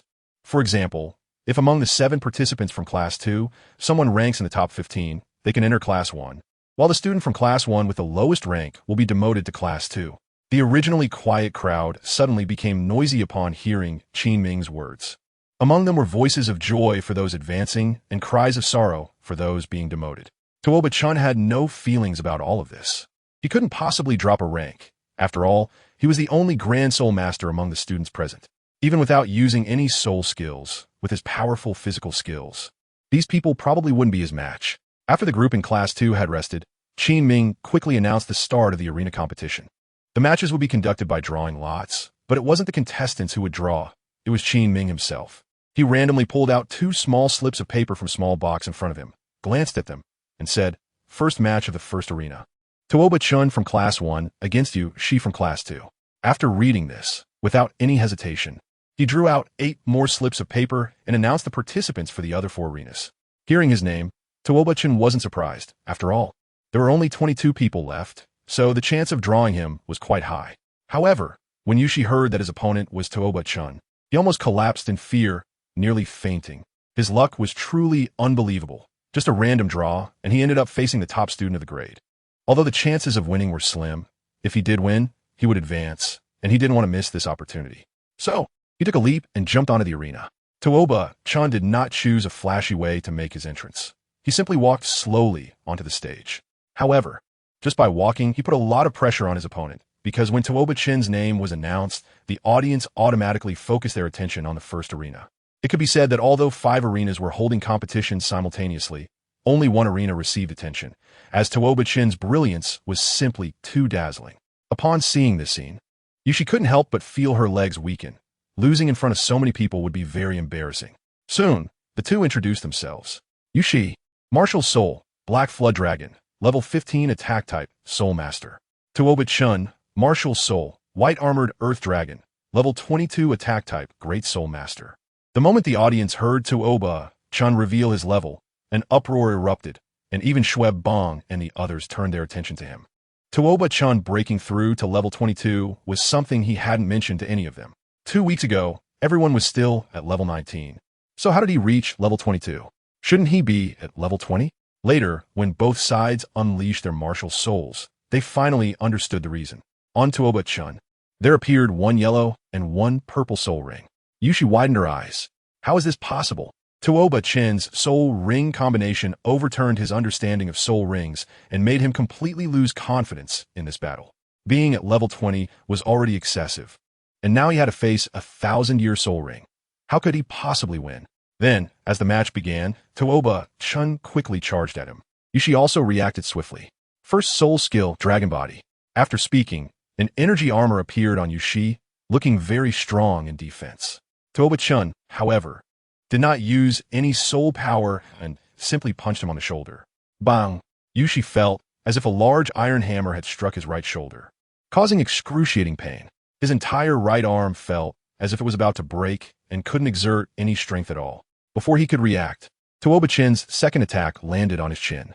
Since it was a chin strike, Tuoba-Chun did not use too much force, only applying 3 layers of strength. But even so, the opponent still fainted from the unbearable pain. Tuoba-Chun simply ended his first match like this. The audience was shocked by Tuoba-Chun's strength. Why was he so impressive when everyone else was only 8 years old? For a moment, those players still in the resting area, who hadn't taken the stage yet, silently felt relieved that they hadn't encountered this monster. However, the thought of potentially facing him soon made them anxious. Not long after, the matches in the other arenas also concluded. Without exception, all the students from Class 1 emerged victorious. Qin Ming nodded in satisfaction. Although he often claimed they were the worst class he had ever taught, in reality, they were the only class he had taught, and deep down, he was quite pleased with his students. Chapter 54. Grandpa? The first day's arena battles ended just like that, with the remaining matches to be held tomorrow. As usual, the arena matches concluded quickly and monotonously, with the higher-ranked classes beating down the lower-ranked ones. Of course, there were very few cases where students from lower-ranked classes advanced. After returning to the dormitory, Tuoba-Chan practiced 2 sets of dragon form technique as usual, and then continued to cultivate the Azure Dragon technique. After 2 years, his Azure Dragon technique finally reached a critical point, and he was on the verge of a breakthrough. In fact, he was more focused on the Azure Dragon technique than on the Transformation Dragon technique. However, the difficulty of breaking through the Azure Dragon technique was too great, which is why there had been no progress for a long time. As for the 3rd level of the Transformation Dragon technique, he wasn't in a hurry to cultivate it because his father had told him that after breaking through the 2nd level, he needed to continue practicing for a month to consolidate his cultivation before moving on to the 3rd level. Halfway through his training, someone suddenly knocked on his door. Tuoba-Chun abruptly stopped, looked at the outside sky, and felt puzzled. Who would come to find him at this late hour? He then opened the door to find Tuoba-Yin standing in front of him, and behind Tuoba-Yin stood an old man. Seeing the visitor, he couldn't believe his eyes. "Dad, why are you here at school? Who is this behind you?" Hearing Tuoba-Chin's words, Tuoba-Yin felt somewhat helpless. He had been at home well yesterday, but suddenly, just like now, someone knocked on the door, and when he opened it, he found his father standing there. His father immediately insisted on seeing his grandson. Although he told his father that Tuoba-Chun was at school and would return in 2 days, it didn't help. His father kept insisting on seeing him. So Tuoba-Yin had no choice but to rush to the Tiando Royal Junior Academy overnight. Tuoba-Yin said, "Xiao-Chun, I haven't introduced you before. This is your grandfather, Tuoba-Ming." After saying that, Tuoba-Ming looked at his little grandson, whom he had never met before, with excitement on his face. Tuoba-Chun, feeling confused, looked at the strong old man behind Tuoba-Yin and asked, "Grandpa, what's going on?" Seeing that Tuoba-Chun was still in a daze, Tuoba-Yin said, "Xiao-Chun, aren't you going to invite us in to sit down?" Tuoba-Yin suddenly spoke up, and he quickly reacted, saying, "Oh, Dad, Grandpa, please come in." After entering Tuoba-Chin's room, the two took a look around and nodded, thinking that as expected from the Royal Academy, the accommodation conditions are quite good. "Dad, Grandpa, is there something you came here for this time?" After Tuoba-Chan finished speaking, Tuoba-Yin replied, "This time your grandfather came to find you because he wants to take you back to the Holy Dragon Sect. As for the specific reason, you'll know when you get there. Now hurry up and pack your things. Let's go to the Xingluo Empire." Hearing Tuoba-Yin's words, Tuoba-Chun was bewildered. "What's going on now?" "Dad, I don't think I can go right now." "Why not?" "Because tomorrow is the last day of the final assessment. I want to finish my exams before leaving." Upon hearing Tuoba-Chin's words, Tuoba-Yin wanted to say something, but Tuoba-Ming, who was beside them, replied, "All right, that's fine." Hearing Tuoba-Ming's words, Tuoba-Yin was confused. "What? Isn't it urgent? Why is it okay now?" He was puzzled. Noticing his son's expression, Tuoba-Ming answered, "Who told you it was urgent? That matter won't start for more than half a month. I just want to see my little grandson quickly." "Oh," Tuoba-Yin replied expressionlessly. "I didn't expect you to be this kind of dad. Once you have a grandson, you forget about your son." Meanwhile, Tuoba-Chun was very interested in his suddenly appearing grandfather. He had heard before that his grandfather was the Grand Elder of the Holy Dragon Sect, and the sect master was a titled Douluo, so his grandfather, being the Grand Elder, should also be a soul Douluo, right? Noticing his grandson staring at him with those big, watery eyes, Tuoba Meng smiled and said, "Little Chen, I'm sorry I haven't come to see you for so long. Do you hold any resentment towards your grandfather?" When he said this, Tuoba Meng's tone carried a hint of guilt. Tuoba Chen shook his head. His parents treated him very well, and he had never experienced much hardship since childhood. One could even say he grew up in a rather pampered environment. So he had nothing to complain about. He was just a little curious about his grandfather. As for why the other party had not come to see him before, he didn't really mind, seeing that his little grandson did not show any feelings of rejection towards him. Tuoba Meng let out a sigh of relief. In fact, he had been nervous on the way here. His grandson was already 8 years old, yet they had never met before. He was a bit afraid that his grandson would dislike him, but now it seemed that the outcome was quite good. "Tuoba Chen, is Grandpa Contra?" Tuoba Chen suddenly spoke, and Tuoba Meng was a bit surprised, then nodded. Tuoba Chen continued, "So what is your purpose for coming this time?" He felt that the old man hadn't seen him in 8 years, and now suddenly rushing to find him must mean there was an urgent matter. Sure enough, Tuoba Meng nodded, but he did not answer what the specific matter was. Instead, he first asked, "Has Xiao Chan broken through the first layer of the transformation dragon technique?" Hearing Tuoba Meng's words, Tuoba Chen's expression was somewhat strange. Seeing Tuoba Chen's expression, Tuoba Meng was a bit surprised and said, "Xiao Chen, you haven't broken through the first layer yet, have you? I heard from your father that you had already broken through the first layer of the transformation dragon technique." Tuoba Meng's tone was a bit flustered. If Tuoba Chen's cultivation hadn't broken through the first layer, then this trip would have been in vain, and he wouldn't be able to enjoy the benefits within the sect. "No, Grandpa, I've already broken through to the second layer. I don't know why you're asking this." After thinking for a moment, he decided to speak the truth. The old man in front of him seemed to like him, so he felt there was no need to hide anything. "What? The second layer? How is that possible?" After Tuoba Meng finished speaking, he realized he had lost his composure a bit. But this was understandable. After all, when he was young, he had also tried to cultivate the second layer of the transformation dragon technique before reaching level 20, but obviously, he had failed and wasted some cultivation time. Otherwise, he might have been a titled Douluo by now. When Tuoba Yin heard that Tuoba Chen had actually broken through to the second layer, he became anxious and his breathing quickened. Originally, he didn't have much hope regarding what his father had mentioned, but now, he suddenly felt that the road ahead was bright.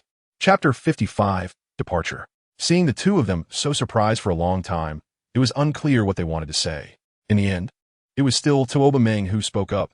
"Xiao Chen, to be honest, I came to find you this time to take you to participate in our Holy Dragon Sect's once in 10 years grand feast, the Holy Dragon Banquet." Holy Dragon Banquet, what is that? It sounds quite impressive. Seeing the confused expression on Tuoba Chen's face, Tuoba Meng said, "This is a bit complicated to explain, so I'll keep it simple. You come back with me to attend the Holy Dragon Banquet, and then during the banquet, the direct descendants who are under 10 years old but have broken through to the first layer of the Transformation Dragon decision will spar with each other. The top 3 can gain the opportunity to enter the Holy Dragon Pool, which is very beneficial for us White Armor Earth Dragon Soul Masters. That's about it. Do you understand?" Tuoba Chen nodded. He understood. It was just about giving him good things. "Are you willing to go?" "I am willing. The Shenlong Pond sounds impressive." He wouldn't miss any opportunity to enhance his strength. Seeing Tuoba Chen agree, Tuoba Meng smiled in satisfaction. Then he and Tuoba Yin went out to find a place to stay, also mentioning that they would come to watch his match tomorrow. After watching Tuoba Meng leave, Tuoba Chen continued to practice. Although he was curious about the Shenlong banquet, he had a match tomorrow, so maintaining his condition was the most important thing. The next day, the examination venue was the same as yesterday, but the difference was that only the last 8 students from the 3rd grade remained who had not participated in the assessment. Tuoba Chen also spotted Tuoba Meng in the audience. His grandfather really cared about him, knowing to come watch the match. Noticing Tuoba Chen's gaze, Tuoba Meng gave him a thumbs-up gesture, and Tuoba Chen smiled back in response. On stage, Qin Ming, unlike the old principal, briefly introduced a few points before announcing the start of the match. Like yesterday, the finals would also be in a lottery format. Qin Ming looked at the 2 small pieces of paper in his hand and said, "First match, Dio versus Tuoba Chen." Since there were only 8 people left, there wouldn't be 4 platforms today. Instead, they would go one by one, and it would finish quickly. Hearing his name, Tuoba Chen was a bit surprised. He didn't expect to be the first to go up for 2 consecutive days. As for his opponent, Dio, he knew a bit about him. Dio was a classmate. Although he had very fair skin, he looked quite sinister, with a face that just screamed bad guy. Plus, he was a bit strange, not liking to interact with others and avoiding sunlight. with a martial soul that was a vampire. Every time he saw Dio, he thought of certain scum. When Dio heard his opponent was Tuoba Chen, he felt indifferent. He would face him sooner or later, and losing didn't matter, as long as he could stay in Class 1. After getting on stage, Dio introduced himself. Dio, martial soul, vampire, level 18 agility attack system soul master.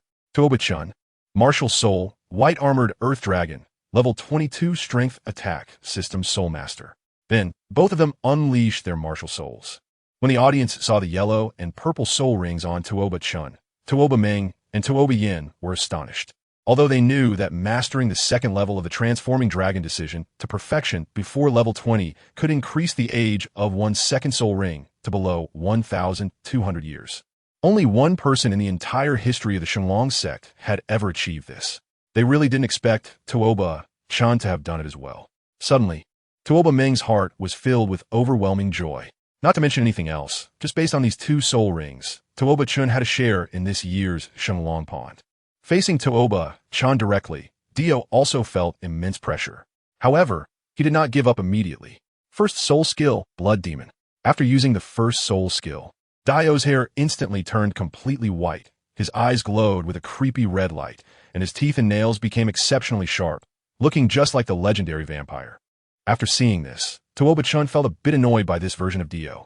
In his previous life, he never liked ghosts and monsters. After all, they were scary. So he decided to quickly end this battle.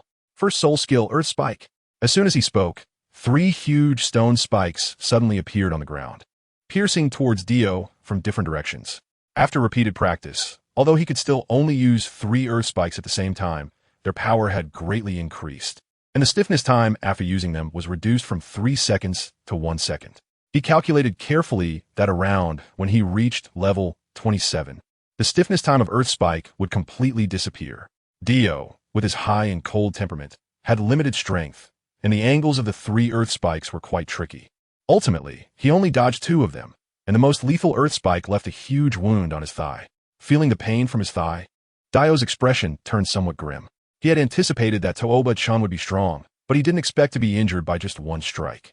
After injuring Dio's thigh, Tuoba Chen did not stop attacking. He kicked off with his right leg and charged towards Dio like a cannonball. He lifted his knee to prepare for an attack.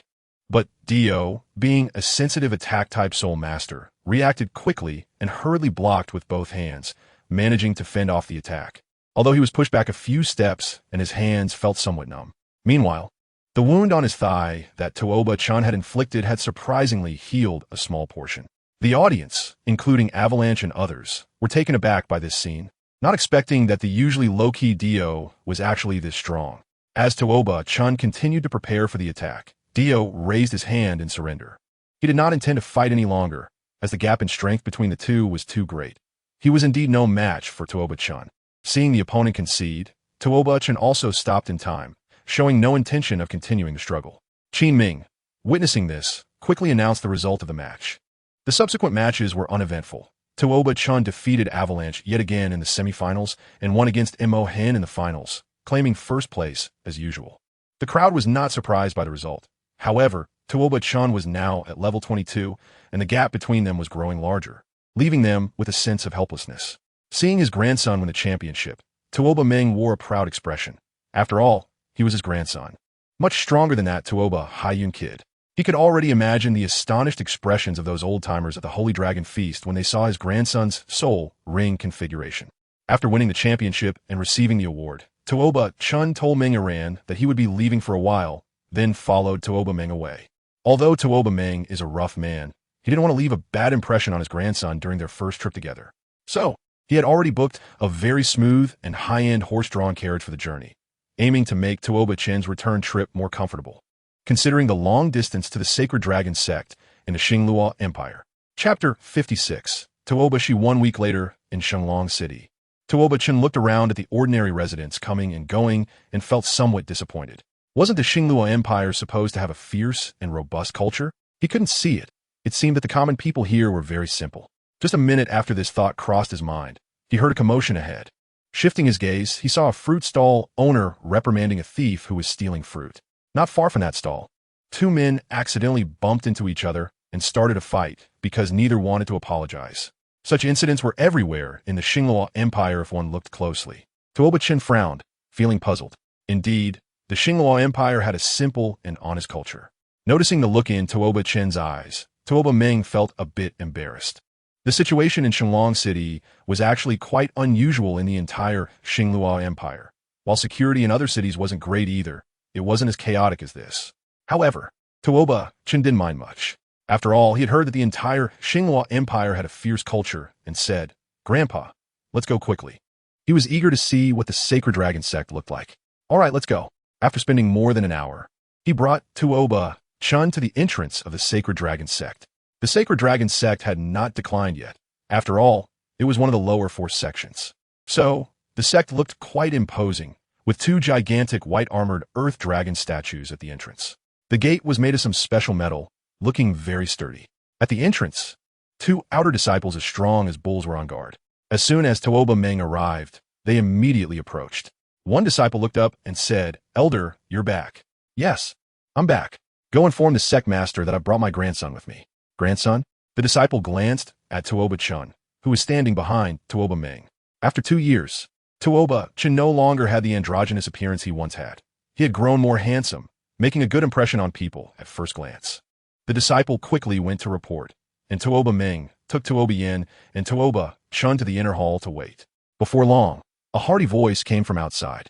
"Old Meng, I heard you brought your grandson over. Let me see." As soon as the words fell, a 2-meter-tall middle-aged man strode towards them. Noticing the newcomer, Tuoba Meng said, "Yes, this is my grandson." He pushed Tuoba Chen forward and explained, "Xiao Chen, this is the current sect master of our Sacred Dragon Sect, Tuoba Shi, and also a good friend of mine. You can call him Grandpa Shi." Tuoba Chen quickly responded, "Hello, Grandpa Shi." "Huh, hello, Xiao Chen."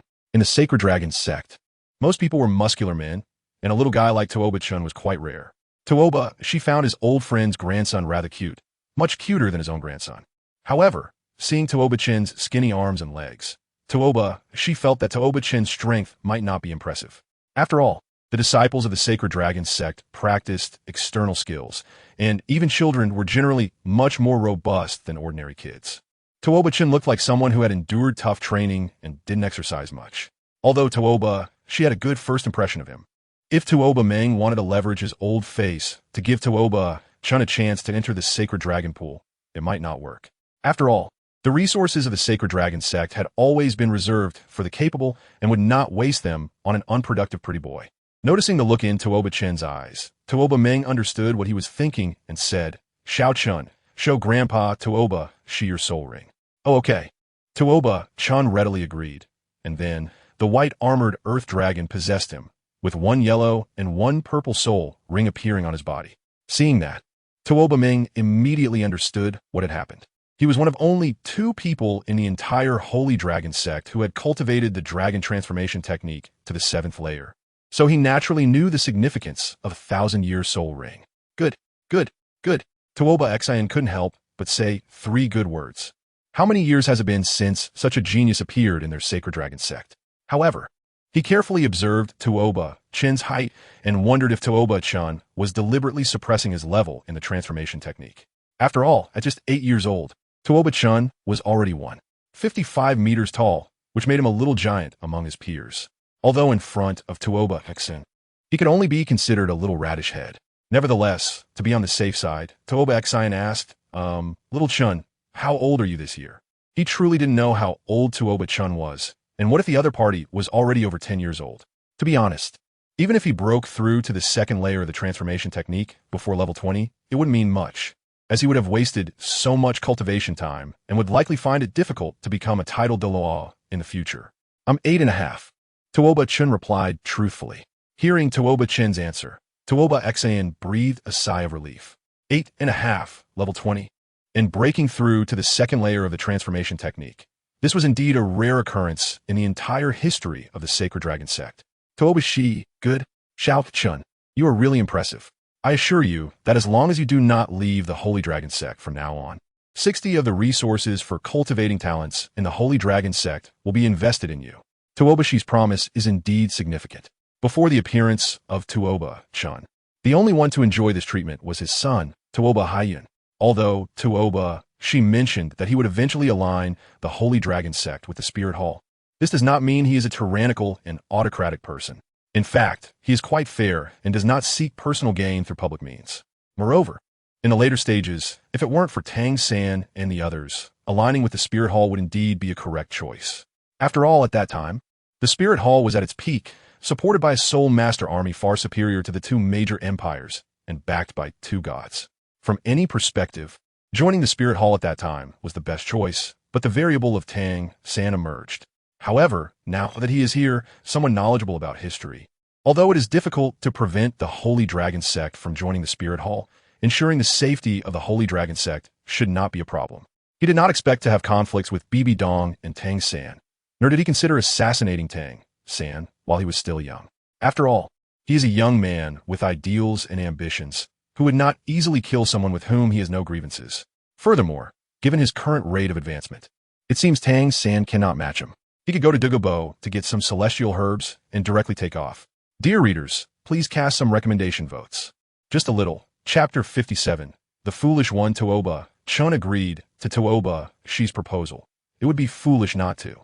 60% of the resources of the Sacred Dragon Sect are used to cultivate talent. Just thinking about it makes one envious. Although he already had a lot of cultivation resources before, he wouldn't mind having a bit more. Seeing that Tuoba Chen agreed, Tuoba Shi smiled and said, "All right, child. It's your first time at the Sacred Dragon Sect. I will have Haiyun show you around and introduce you to your peers later. Just wait here for a moment." Okay, Grandpa Shi. After saying that, Tuoba Shi left with Tuoba Ming and Tuoba Yen. Not long after waiting in the inner hall, a 2-meter-tall iron tower appeared in front of him. Looking at the muscular man before him, Tuoba Chen guessed that this was the legendary Tuoba Haiyun. Tuoba Haiyun saw Tuoba Chen and, sporting a Sima face, said, "Tuoba Chen? Yes, that's me. Follow me." After saying that, he left.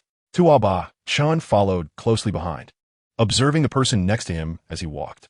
His first impression was that this person seemed a bit fierce. First, Tuoba Haiyun took Tuoba Chen to the first scenic spot of the Shenglong sect. He pointed to a massive building not far away and said, "That is the law enforcement hall, where the sect punishes disciples who have made mistakes." Introducing the law enforcement hall as the first place? Was this guy doing it on purpose? However, Tuoba Chen soon realized that Tuoba Haiyun was serious about the introduction and wasn't joking, so he listened attentively. After that, every time they passed a location, Tuoba Haiyun would carefully explain it to him, and even when he asked questions, the other party would answer patiently without a hint of impatience. After about half an hour of touring, he had a general understanding of the layout of the Shenglong sect. He also got an idea of what kind of person Tuoba Haiyun was: serious, solemn, patient, and a bit silly. This was his evaluation of the other person. Overall, he considered him a serious and good person, at least not dismissive just because he was a child. Eventually, he followed Tuoba Haiyun to the last place in the Shenglong sect, the training ground. Tuoba Chen saw many younger disciples, about his age, training there. Their training methods were mostly ordinary, but occasionally there were a few practicing the second level of the transformation dragon technique, though those few looked to be in their teens. Upon arriving, Tuoba Haiyun said to him, "All right, I've shown you all the places in the Shenglong sect that you can go. I need to go train now. If you need anything, you can find your grandfather." After saying that, Tuoba Haiyun was about to leave, but when he turned around, he found himself surrounded by the disciples in the training ground. "Hello, Brother Haiyun. Brother Haiyun is here. Everyone, come and see Brother Haiyun." Seeing this scene, Douluo this guy was quite popular, although Tuoba Haiyun appeared very calm and showed no signs of impatience. He seemed to be rooted to the spot. Tuoba Chen observed closely and noticed that Tuoba Haiyun's face seemed to be a bit redder than before. Was he shy? Although he thought this guess was absurd, it seemed there was no other explanation. Should he help him? After thinking for a while, he saw Tuoba Haiyun's cheeks becoming even redder and sighed, slowly squeezing into the crowd. Since most of the people present were kids around 8 or 9 years old like him, and he had an advantage in soul power, he easily made his way to the center of the crowd and said, "Brother Haiyun, didn't the sect master have something to find you for? Go ahead. Don't worry about me. I'm already familiar with this place." His voice was loud enough for everyone present to hear, and they all turned to look at him. Upon hearing that the sect master was looking for Haiyun, they all made way. Tuoba Haiyun also understood, and, after giving Tuoba Chen a grateful glance, he made way for him to leave from the crowd. Watching Tuoba Haiyun's departing figure, Tuoba Chen couldn't help but smile. It was hard to imagine such a 2-meter-tall tough guy being so shy. At this moment, everyone's attention shifted to Tuoba Chen, a face they had never seen before, and they were somewhat curious about who he was. Surrounded by a group of little kids, he felt a bit flustered, knowing that these kids all had 8-pack abs on average. "Who are you, and why haven't we seen you before?" A kid who was half a head shorter than him spoke up. However, Tuoba Chen did not respond. The brat's tone was too aggressive. Who did he think he was? So he turned to leave. Suddenly, he felt someone grab his hand. "I'm talking to you. Don't go. Are you close with Hyun Gij? Answer me." Although Tuoba Chen had a decent temper, that didn't mean he could tolerate this brat's provocation. "Let go," Tuoba Chen said coldly. Because of the cold spirit grass, as long as he didn't smile, he gave off a frosty feeling. So when he was serious, he had an intimidating presence without even being angry. The little brat who had grabbed his hand was instantly scared and instinctively let go of his grip. After releasing his hand, Tuoba Chen prepared to leave. He had no common language with this group of kids. Watching Tuoba Chen's retreating figure, an unnamed anger surged in his heart. After all, he was the son of an elder, and this was the first time someone had been so disrespectful to him in public. Tuoba looked at the surrounding people's eyes, feeling as if they were mocking him. Although everyone actually hadn't paid much attention to him, he still felt that way. In a fit of rage, Tuoba threw a punch at Tuoba Chen's back. As he watched his fist get closer to the other S figure, an excited expression appeared on Tuoba's face. "Bastard, I'm going to show you my strength." Sensing the movement behind him, Tuoba Chen turned around and landed a precise punch on Tuoba's chin, instantly knocking out a front tooth from his mouth. Tuoba covered his mouth in pain and squatted on the ground. Tuoba Chen only glanced at him before leaving, thinking that for a brat like him with no family upbringing, even if he didn't teach him a lesson, someone else would do it later. The intense pain in his mouth was unbearable for Tuoba, but what he found even harder to endure was the gaze of the people around him. He had always been someone who valued face, priding himself on being the second most talented among the younger generation, except for Tuoba Hyun. Now, he had actually lost a tooth to a seemingly delicate young man with one punch. He couldn't afford to lose face. Gritting his teeth against the pain, he shouted, "Bastard! What's your name? My grandfather is the 4th elder. Come back and bow to me to apologize, or I won't let you off." Hearing this, Tuoba Chen paid no attention and just walked away. Dealing with someone who was completely illogical, looking for trouble, and self-centered was just a waste of his time. Especially when he mentioned the 4th elder, calling him over wouldn't help. Chapter 58. Exaggerated treatment, leaving the martial arts arena. Tuoba Chen headed towards the accommodation arranged for him by Tuoba Shi. His residence was not far from the arena, but he had only just recognized the entrance and hadn't seen the specifics yet. So, he didn't know what his living environment would be like. However, since his grandfather was the Grand Elder, it shouldn't be too bad. Upon arriving at the residence, he saw a small, independent courtyard and pushed the door open. The first thing that caught his eye was a clean little open space. To the left of the space were various training equipment, and to the right were shelves filled with different weapons. In front was a seemingly ordinary house. Seeing this scene, Tuoba Chen nodded. It was acceptable, and he was not disappointed. It indeed looked like a place where soul masters who practiced an external skill like the Sacred Dragon Sect would live. Although it looked simple, it was not lacking in anything. After circling the house, he prepared a bucket of water in the bathroom and placed the medicinal materials he would need after training into the bucket to start heating the medicinal bath. Then, he went to his little open space to begin training. Halfway through a set of dragon form exercises, the gate of his courtyard was suddenly opened, and he instinctively looked towards the visitor, who turned out to be Tuoba Hyun. At this moment, Tuoba Chen maintained the flying dragon posture, only turning his head to look at Tuoba Hyun. Seeing the puzzled expression on Tuoba Chen's face, Tuoba Hyun slowly raised his right hand and pointed to the soul guide device on his right hand, saying, "Training materials." Afterward, he walked over and took out everything from the soul guide device. Instantly, a pile of medicinal materials, like a small mountain, accumulated in front of Tuoba Chen. After delivering the materials, he left, leaving Tuoba Chen stunned in place. Tuoba Chen recognized most of the materials in front of him: black moon grass with silver flower, blue radiant stone. They were all top-notch medicinal materials, about 30 portions in total, just enough for a month of training, much higher quality than those he had used before. He estimated that the value of the materials alone was over 80,000 gold coins, meaning that the Holy Dragon Sect spent at least 80,000 gold coins a month on his medicinal baths, not to mention other resources. Looking at these materials, Tuoba Chen realized he wasn't as excited as he had imagined. Instead, he felt a heavy pressure. This was 60 of the resources for the younger generation of the entire sect. It was his first time at the Holy Dragon Sect, and after merely showcasing the results of his transformation dragon technique, he had already gained the sect master's attention. It seemed that the Holy Dragon Sect really lacked talent in recent years. He had heard that Tuoba, she had an innate soul power of level 9 when he awakened his martial soul, and his grandfather also seemed to be level 9. In their generation, there hadn't been a single level 9. Moreover, the white-armored Earth Dragon martial soul was slow to cultivate, and they had to spend part of their time training the transformation dragon technique.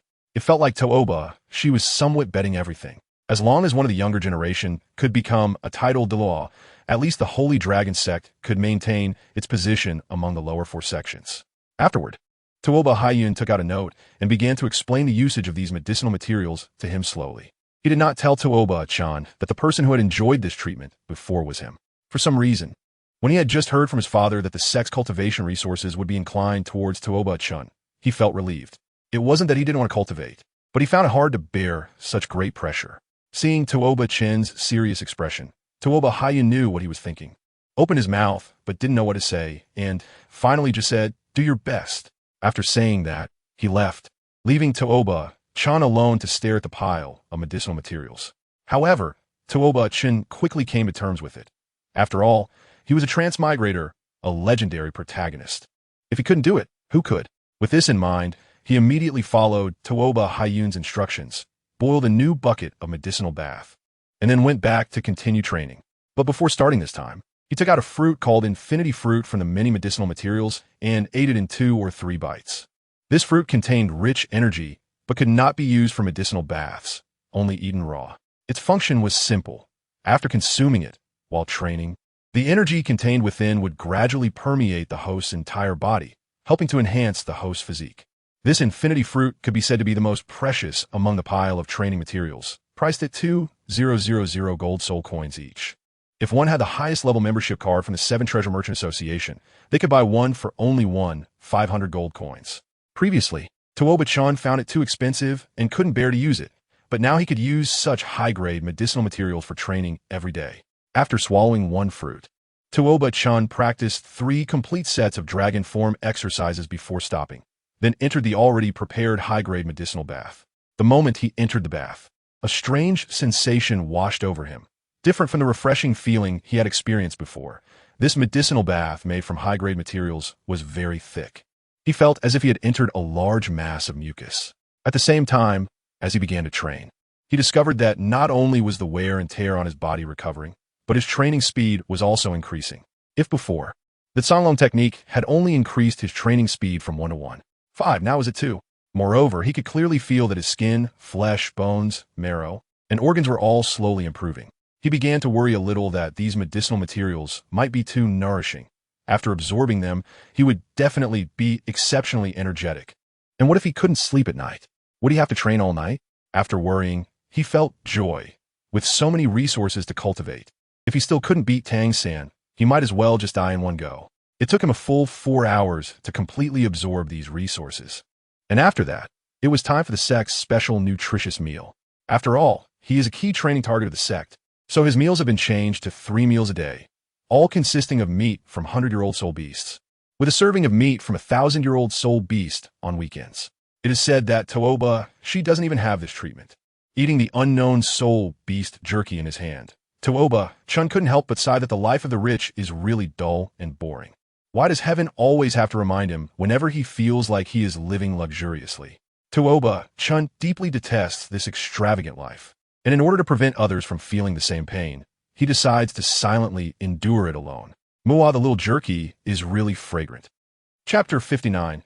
Cousins. Afterward, Tuoba Chan practiced until late at night before finally falling asleep. It wasn't that he was really tired. He just considered that he was still too young and should leave some time for sleep. Otherwise, how would he grow taller in the future? On the other side, Tuoba Yu, who had just lost a front tooth from a punch by Tuoba Chan, had just returned to his residence. Looking at the small courtyard across from him, which had always been unoccupied, he noticed that the lights were on, and he felt a bit curious. There are a total of 15 such courtyards here, inhabited by the 14 grandchildren of the 8 elders, as well as Tuoba Yunhai. The fact that the small courtyard across was lit meant that a certain elder's descendant had moved in. Although he was curious, it was quite late, so he decided to visit tomorrow. After all, it's good to get to know new neighbors. He had just gone to visit his grandfather and inquired about Tuoba Chen. Although he didn't know Tuoba Chen's name, he could easily find him based on his appearance. After all, the children of their Holy Dragon Sect generally have a sturdy and honest look, and there are hardly any like Tuoba Chen, so it shouldn't be difficult to locate him. With that thought, he lay on his bed to sleep, but due to some pain in his mouth, he tossed and turned until very late before finally dozing off. Early the next morning, before dawn, Tuoba Chen got up. The medicinal herbs from yesterday were a bit too nourishing. To be honest, there was still some excess energy in his body that he hadn't fully absorbed, making him feel hot all over, and he simply couldn't sleep. He decided to get up and exercise, pulling out the weighted training suit that he hadn't worn in a long time from his Azure Dragon pendant. Previously, he hadn't worn this weighted suit because the difficulty of practicing the dragon form technique was too high. But now it seemed that this weighted suit would come in handy again. After putting it on, Tuoba Chen only felt that his body was slightly heavier. But compared to before, his physical strength was on a completely different level now. However, since he had just put on, he was sure that practicing with it would feel different. In the early morning, bang, bang, bang, while sweating profusely from training, Tuoba Chen suddenly heard someone knocking on the courtyard door. "Is anyone there? I'm Tuoba Yu, your neighbor next door." Hearing the voice outside, he felt it was somewhat familiar, but he couldn't recall who it was. He walked over to open the courtyard door, and a child missing a front tooth stood in front of him. Tuoba Chen. Tuoba Yu. The scene became very awkward for a moment, and finally, after a while, Tuoba Yu snorted and left. Watching the other person's departing figure. Was this brat here to visit? He scratched his head. The kid didn't seem so annoying after all. It seemed a bit excessive to have knocked out the other person's front tooth with one punch yesterday. However, he was too lazy to chase after him. Admitting fault was out of the question. If the other party hadn't ambushed him, he wouldn't have acted. In the end, it was still the other person's fault. Tuoba Chen thought this way. Nighttime. Tuoba Chen entered the medicinal bath with a weary expression. To be honest, he hadn't felt this tired in a long time. But he was very excited. He had completely digested the boundless fruit today at the cost of his arm, now hurting terribly with even the slightest movement. However, it was all worth it. With his current cultivation speed, he could feel his physical strength increasing at a visible rate. This meant that his body could accommodate more soul power. After all, the harder his physical container, the more tightly he could compress the soul power. Repeating this process, the years his next soul ring could bear would definitely be higher. As for the specific extent, that was uncertain, but he could ask Tuoba Meng to help test his limits when the time came. Knowing where his limits were would clarify how many years of soul ring he could endure. Of course, there was a small downside to this. He would need more soul power to level up. However, this was not a big deal, with so many cultivation resources available. His overall cultivation speed had indeed increased. 6 days later, within the Holy Dragon Sect, people were continuously coming in and out of the main hall, as if preparing something. Tuoba Chen pushed open the simple wooden door and stepped out of the small courtyard for the first time in 6 days. During these 6 days, he hadn't wasted a single second. Meals were delivered to him, and his clothes were washed for him. Aside from cultivation, he had nothing else to think about. Just as luck would have it, he ran into the little brat whose front tooth he had knocked out with a punch right as he was about to leave. Tuoba Chen was a bit surprised. It was already dawn, probably just past 5 o'clock, and judging by this kid's demeanor, it seemed like he was heading to the training ground. Unexpectedly, the little brat was quite diligent. When Tuoba Yu saw Tuoba Chen, he turned and walked away. Over the past few days, he had figured out the other person's identity. He was the grandson of the great elder Tuoba Meng, a genius who broke through the second layer of the transformation dragon technique at just 8 years old, someone even more remarkable than his brother Haiyun. Although he was still young and his rank was not high, the sect was already putting all its efforts into cultivating him. It was only a matter of time before he surpassed Tuoba Haiyun. Tuoba Yu now regretted ambushing Tuoba Chen that day, so as soon as he saw Tuoba Chen, he immediately turned to flee. Seeing the other person's reaction, Tuoba Chen had no intention of chasing after him to mock him. The child probably already knew to be afraid. As for himself, he thought he needed to be gentler next time, so he wouldn't accidentally knock out someone else's front teeth again. With that in mind, he slowly walked towards the main hall, where a capable-looking elder was arranging for the Holy Dragon Feast. Upon seeing Tuoba Chen arrive, the elder didn't pay him any attention, not because he didn't recognize him, but because he was Tuoba Yu's grandfather. The fourth elder of the Holy Dragon Sect, Tuoba Chen. Although Tuoba Chen was talented, he had indeed knocked out his grandson's front teeth. It was hard to like him. After a while, Tuoba Chen began to feel bored. What was he even doing here? Wandering around wouldn't help him improve his cultivation. It was better to go back and practice. However, just as he turned around, he noticed 3 little kids peeking at him from behind the door. Seeing this, he walked over, and the 3 children were startled. In front of them, Tuoba Chen asked directly, "Who are you, and why are you spying on me?" However, these 3 little ones weren't afraid of him. After all, he was just an 8-year-old child, and he looked quite handsome, not like a bad person, which easily won over the children's favor. "Tuoba Chen, we are your younger brothers and sisters," said one slightly older boy. Yes, younger brothers and sisters." The little girl next to him chimed in. "Younger brothers and sisters," said the last little boy. "Younger brothers and sisters? It seems my dad has a few brothers and sisters," Tuoba Chen thought. He then asked, "So, what do you want from me?" Yes. Mom sent us to find you." Yes, Mom is looking for you." The 3 kids spoke in perfect harmony. Tuoba Chen guessed that their mother was probably his aunt or someone like that, and he didn't know why she wanted to find him. However, since it was his aunt, she definitely wouldn't harm him. He then said, "All right, lead the way." "Okay." The 3 of them replied together. Then, they took Tuoba Chen's hand and led him towards the residence of the steward.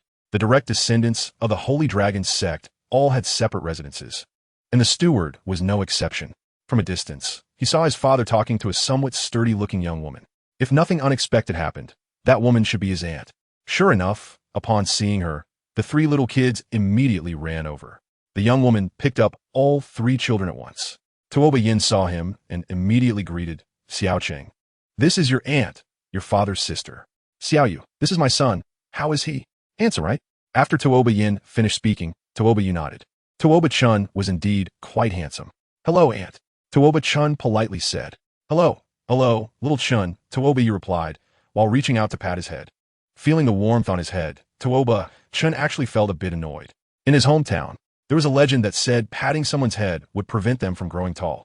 In his previous life, he was only 159 centimeters tall, and he remembered that during a military recruitment, he met all the other requirements, but ultimately fell short on height, as the minimum height required was 160 centimeters. Because of this incident, he had always been self-conscious about his height. He hoped that in this life he could grow a little taller, so he was very much against the act of having his head patted. However, seeing the biceps on his aunt's arm, Tuoba Chen chose to compromise. After seeing this, Tuoba Yin smiled and said, "All right, Xiao Yu, stop patting Chinner on the head, he doesn't like that." "Oh." After saying that, Tuoba Yu withdrew her hand. Then, Tuoba Yin continued, "This summer vacation, you should learn soul power control from your aunt." Soul power control? To be honest, Tuoba Chen's level of soul power control is already quite good. He can even change the way he uses his soul skills and has reached the level of creating his own soul skills. After all, he's been with Qin Ming for 2.5 years, and he's not an idiot. How could he not know soul power control? However, Tuoba Yin continued to speak to himself as white-armored Earth Dragon Soul Masters. We often waste a lot of soul power when using soul skills due to the excess soul power within us. Therefore, we must learn to control our soul power to be more enduring in battle. In this regard, your aunt has much more talent than I do, and following her, your progress will be very quick. After Tuoba Yin finished speaking, Tuoba Chen really didn't know how to respond to him. He had already mastered soul power control to a high level. However, in order not to affect his cultivation progress, he still declined. Sorry, aunt. I think my control over soul power is good enough, so I don't need to learn anymore." Hearing Tuoba Chen's refusal, both Tuoba Yin and Tuoba Yu were surprised. Tuoba Yin made it clear that Tuoba Chen couldn't refuse anything related to cultivation. Didn't he understand the advantages of controlling soul power well? However, before Tuoba Yin could speak, Tuoba Yu said, "Xiao Chen, since that's the case, I won't force you." Tuoba Yu's tone was obviously displeased. In the Holy Dragon Sect, many juniors sought her guidance, but she couldn't be bothered to help them. If it weren't for the fact that he was her elder brother's child, she wouldn't have cared at all. Hearing Tuoba Yu's tone, Tuoba Chen realized she had misunderstood him. To avoid unnecessary misunderstandings, he decided it was best to explain. "Aunt, please don't be angry. It's not that I don't want to learn from you. It's just that I've already mastered the method of controlling soul power, so I didn't want to trouble you." Upon hearing Tuoba Chen's response, Tuoba Yin was somewhat surprised, as he was unaware of his son's situation at school. In his understanding, achieving this level at such a young age must have been quite challenging for Tuoba Chen, and he wouldn't have had extra time to research soul power control. Tuoba Yu had a similar thought. Seeing their expressions, it was clear they didn't believe him. Tuoba Chen sighed and said, "How about this? I'll prove it." They both wanted to see if what Tuoba Chen said was true. Although he was standing in front of a soul emperor and a soul sage, Tuoba Chen felt no nervousness at all. During the past 2 years in the academy, he had nearly developed the use of his first soul skill to its limit, trying every conceivable application he could imagine. Martial soul possession. With that, 2 soul rings, 1 yellow and 1 purple, appeared around him. Seeing the amazing combination of soul rings, Tuoba Yu's eyes widened. Although she had heard about the combination before, it was her first time witnessing it in person, and she couldn't help but feel curious. Earth Spike. Without any warning, Tuoba Chen activated the Earth Spike skill against the Iron Man in Tuoba Yu's yard. Instantly, 3 thick and sharp Earth Spikes fiercely pierced into the Iron Man. Perhaps due to the Iron Man's hardness, the spikes did not penetrate him, but the contact produced a very sharp metallic scraping sound. Seeing this, Tuoba Yu nodded. Being able to use such an Earth Spike at level 22 was already impressive, but achieving this wasn't difficult. Just outputting more soul power would suffice. If Tuoba Chen's mastery of soul power was only this, she would feel a bit disappointed. Fortunately, Tuoba Chen showed no intention of canceling his martial soul possession, clearly indicating that he had more to demonstrate. Taking a deep breath, Tuoba Chen's first soul ring lit up again, but this time, the name of the skill he shouted was somewhat different. Earth Sink. After he spoke, the ground directly beneath the Iron Man suddenly became exceptionally soft, and the heavy Iron Man instantly sank into it, leaving only his head above ground. Seeing this, both Tuoba Yin and his sister were taken aback. Had Tuoba Chen already grown to this level in the academy, creating his own soul skill? However, Tuoba Chen's performance was not over yet. He controlled the soil to bring the Iron Man back to the surface, then said, Earth Burial. As he spoke, the soil around the Iron Man rose from the ground, instantly wrapping him up and burying him completely airtight. Earth Spike Continuous Strike. The principle of using Earth Spike was to change the structural composition of the ground. He utilized this point to turn his first soul skill into something akin to Earth Escape, allowing him to change the structure of the Earth at will to a certain extent. After demonstrating several more skills, he finally retracted his martial soul. What he had shown was sufficient to prove that he could reasonably control his soul power. Turning around, he found the 2 looking at him with serious expressions. Tuoba Yin said seriously, Xiao Chun, how many self-created soul skills have you mastered? His tone was very solemn. He thought he knew his son well, but the abilities displayed by the other party were even more impressive than he had imagined, to the point of making him feel unfamiliar. In response to Tuoba Chen's question, he replied calmly, a total of 17. I gave him a collective name, Earth Escape. Hearing Tuoba Chen's answer, although Tuoba Yin did not know what Earth Escape was, he did not ask further, as asking too much would make him seem verbose. On the other hand, Tuoba Chen's aunt was even more excited than Tuoba Yin. She elbowed Tuoba Chen playfully and said, Good kid, no wonder you're the son of your uncle. It seems that my earlier intention to teach you was indeed a bit unnecessary. Your control over soul power is likely above ours.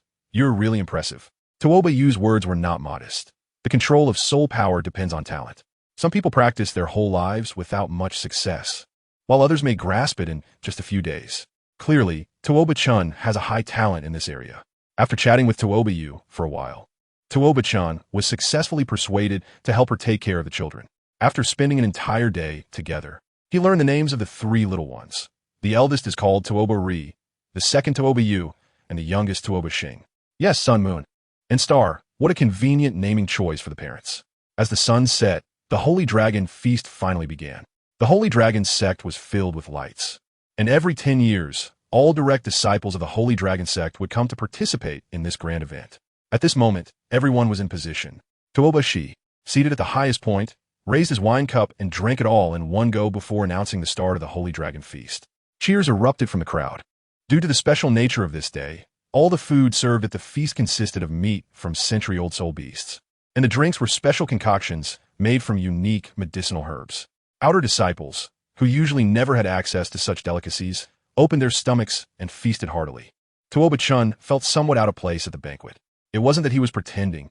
He had just eaten, and it was also meat from thousand-year soul beasts. Mainly, everyone had come today, and it wouldn't be right for him to miss it. The Holy Dragon Battle was to be held on the last day, and he had heard there would be other activities in the next 2 days. Although he didn't know what those activities were, it was still good to participate. After all, he wouldn't lose anything. 3 hours later, once everyone was full and satisfied, Tuoba, she saw that everyone in the venue had almost finished eating, stood up and announced, It seems everyone has eaten enough. Now I declare that we will begin the activities of the first day of the Sacred Dragon Feast. Beast fighting. After he finished speaking, there was a wave of cheers from below. It must be said that Tuoba indeed had quite a presence. Then, the attendants began to direct everyone to step back, forming a large circle. Within this cleared circle, there would be an attendant stationed every certain distance, looking very much like they were protecting the spectators.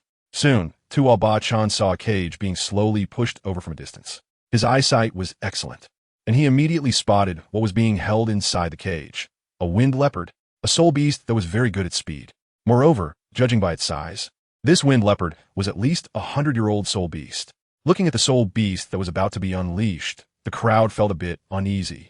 Surely, they wouldn't be asked to fight this wind leopard, as many among them were still first-ring soul masters, with their soul rings arranged by their elders. And they only needed to complete the final step.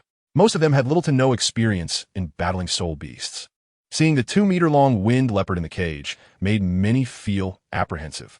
However, Chen did not share this feeling. After all, he had already fought soul beasts before obtaining his first soul ring.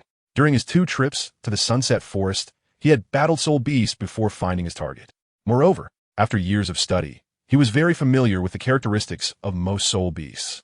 The wind leopard in front of him was indeed top tier in terms of speed among soul beasts. Except for a few types of soul beasts, there were not many that could rival it in speed. However, the wind leopard also had its shortcomings. Its explosive power was indeed strong, but it lacked endurance.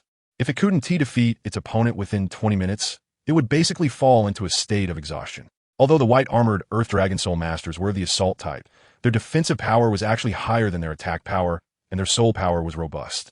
Generally, when regular Soul Masters fought against white-armored Earth Dragon Soul Masters, they would be caught in a tough battle. If they didn't have a guarantee of a one-hit kill, they would typically be worn down. Therefore, this wind leopard shouldn't be too difficult for them to deal with, as the attributes of the white-armored Earth Dragon directly countered the wind leopard in a frontal battle. Moreover, the wind leopard in front of them looked much skinnier than usual and appeared very weak, likely having not eaten for a long time. Although hunger could provoke a beast's ferocity, it still had a significant impact on its condition. This wind leopard would probably run out of strength after fighting for a quarter of an hour, and its explosive power would likely be weaker as well. However, the other peers within the sect clearly did not have as extensive knowledge and had already begun to panic. Tuoba, after seeing this wind leopard, I believe you should understand the meaning of the beast battle. That's right, the beast battle is about having you fight against century-old soul beasts. At this point, the juniors in the audience turned pale. However, Tuoba continued, saying, "But you don't need to worry. Whether to participate in the beast battle is up to you to decide. Moreover, if you do participate, we can ensure your safety. This wind leopard hasn't eaten for a week and is extremely weak. Of course, due to its hunger, it is also very irritable. As long as you're not afraid of a normal fight, you can definitely defeat it with just a little injury. And if any special situation arises, there are 11 soul saints present to protect you, and I can assure you that you will definitely not be in any life-threatening danger." After Tuoba finished speaking, everyone felt much more at ease. Since there was no danger to life, they weren't completely unwilling to go up, but although they said so, no one really wanted to take the lead. Just as Chen was about to step forward while observing the expressions of those around him, Tuoba suddenly said from not far away, "I'll go first." After saying that, he took the initiative to step forward. Tuoba was somewhat surprised to see this guy. He didn't expect this brat to have some courage. Tuoba looked around at his companions who were gazing at him with admiration. He felt a bit proud. Although he was only 8 years old this year, he had already reached level 18. In the Sacred Dragon Sect, this was quite an impressive leveling speed. After all, it was more difficult for them to level up than for others. Tuoba also cast a glance at the other person with a look of approval. Although Tuoba was a bit arrogant, he indeed had the capital to be so. Thanks to the Ghostface Heavenly Lord for the 100 starting point coins. The boss is generous. May the boss be in good health. And thanks to all the little bosses for their recommendation votes. Chapter 62, Giant Hyena. With Tuoba entering the arena, the wind leopard was also released from its cage. The surrounding attendants created a protective shield with their soul power to protect the younger generation nearby. Facing the wind leopard before him, Tuoba felt a bit nervous. Although he had been quite brave when he first came out to challenge, the terrifying intimidation from the soul beast was now fully revealed. Noticing that Tuoba's legs were slightly trembling, Chen shook his head. The wind leopard was currently so weak. If this guy wasn't nervous, there was a high chance he could defeat the wind leopard. However, if he was too timid, that chance would decrease. Since he was already on stage, Tuoba, you could not back out. Looking at the wind leopard before him, he steeled his heart and said, "First soul skill, bone sword." After speaking, a long sword made of bone appeared in his hand. With the weapon in hand, Tuoba, you felt much more at ease. Seeing the opponent's soul power, Tuoba Chen was also a bit surprised. Soul master skills truly are varied and wonderful. He just didn't know how good the quality of the weapon created from the soul power was. The wind leopard looked at the little figure before it, revealing a fierce red light in its eyes. It was very hungry.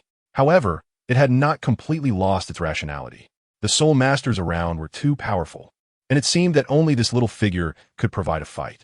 With this thought in mind, the wind leopard charged at Tuoba Yu without hesitation.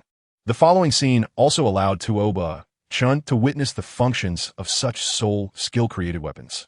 Tuoba Yu saw the movements of the wind leopard, raised the bone sword in his hand, and fully defended against the wind leopard's attack. The claws of the wind leopard scratched against the bone sword, leaving only a shallow groove, but when Tuoba Yu touched it, the groove was instantly smoothed out. Very sturdy, and as long as there is soul power, it can be repaired at any time. Tuoba Chen had a bit of an idea about weapons made from such soul skills. After failing to land a hit, the wind leopard continued its assault, not expecting to take down its opponent in one blow. Tuoba Yu, who had blocked the wind leopard's attack, gained some confidence. This soul beast didn't seem as terrifying as it looked. Aside from its speed, its attack power wasn't that impressive either. Soon, both sides fell into a protracted battle. As Tuoba Chen had guessed, after a quarter of an hour, the wind leopard's offensive slowed down, while Tuoba Yu was still handling it with ease. Finally, 20 minutes into the battle, Tuoba Yu pierced the wind leopard's throat with a sword. The moment his bone sword entered the creature's body, Tuoba Chen clearly saw many barbs suddenly appear on the sword. When Tuoba Yu pulled it out, the barbs caused even more damage to the wound, and the wind leopard fell instantly. The surrounding tribesmen applauded Tuoba Yu. Enjoying the applause, Tuoba Yu felt satisfied inside. While Tuoba, she also spoke up. Tuoba Yu has successfully challenged and earned 100 personal points. Hearing Tuoba Shi's words, Tuoba Yu felt a rush of joy. He had thought it was a mandatory performance, but he didn't expect a reward of sect points. The disciples living in the sect could earn points every month, which could be used to purchase items within the sect. Outer disciples earned 10 points per month, inner disciples 20, and core disciples 50. Although Tuoba Yu was a core disciple, this 100 points was equivalent to 2 months' worth of points, which could be exchanged for quite a lot of good things. While everyone was envious of Tuoba Yu, Tuoba Chen clearly recognized the power of weapons made from soul skills. As for the rewards, he had more than enough training resources every month, so he didn't care much about the rewards. Soon, the body of the wind leopard was dragged away, and Tuoba Chen vaguely saw it being sent towards the kitchen. However, it was not the time to be concerned about the fate of the wind leopardess body. What was more important now was that the second soul beast had already been brought up.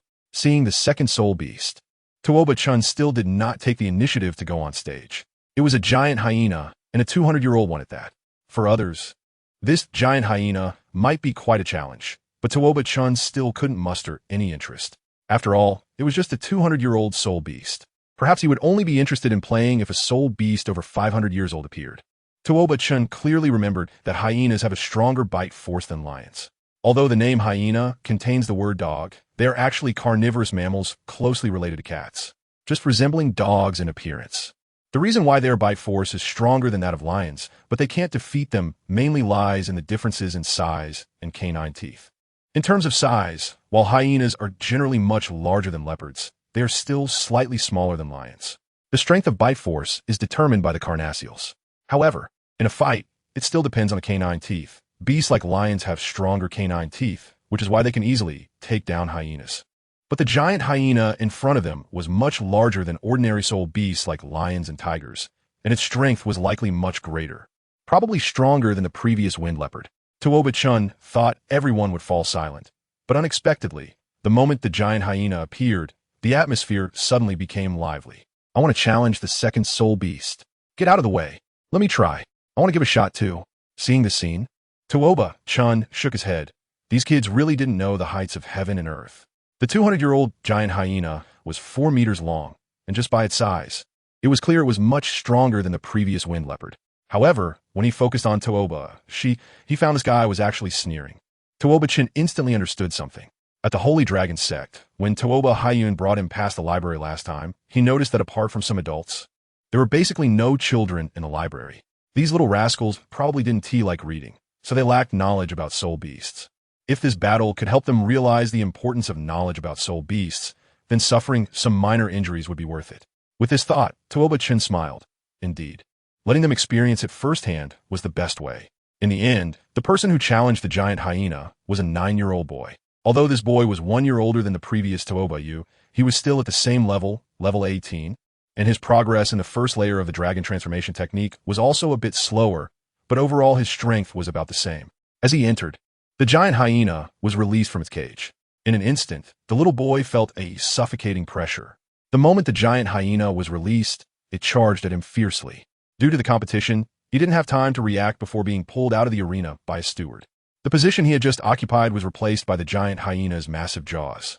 The disciple who had just been saved glanced at the giant hyena on the stage with lingering fear, while the younger ones around also paused, and the air fell into an eerie silence. The one who had just taken the stage was not weak. He ranked within the top 10 among them. Apart from a few who had already broken through level 20, in Tuoba Yu, there were really not many peers who could match him. His failure surprised everyone. After seeing this, Tuoba, she pretended to be serious and said, "Is there no one left? What happened? Weren't you all very eager just now? Why has everyone wilted at the first sign of trouble? It's just a 200-year-old giant hyena. Tuoba Feng, you had every chance to defeat it, but you underestimated it too much. You even went on stage without activating your martial soul. You deserve to lose. And you all, don't you have the courage to even try? If you studied hard every day in class, you should be well aware of the giant hyena's weaknesses." After he finished speaking, everyone felt deeply ashamed, especially Tuoba Feng, who wished he could find a crack in the ground to hide in. In fact, Tuoba Shi's words were somewhat disingenuous. This giant hyena had only been hungry for 2 days compared to the previous wind leopard, and its stamina had not been depleted much. It was also quite powerful, enough to break through the defenses of their white-armored Earth Dragon Soul Masters. However, to encourage them, he still said this. After all, without experiencing such battles, their growth would be much slower. After waiting for a while, the second challenger finally appeared. Unlike the previous person, the second challenger was a level 21 Soul Master, but he was also 10 years older. He and T come out earlier, not out of fear, but because he wasn't interested in a 200-year-old soul beast. Only when he saw that no one else was stepping up did he decide to appear. Upon seeing the second challenger take on the giant hyena, Tuoba, she felt a bit disappointed.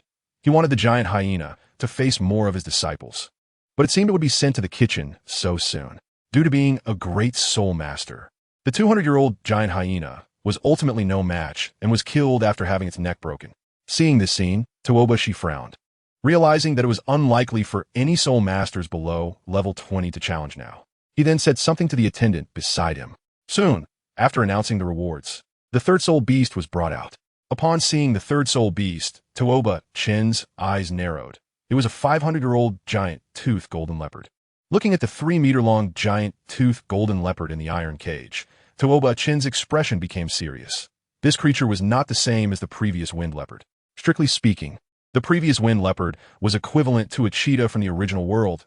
Yes, the cheetah, known as the disgrace of wild felines.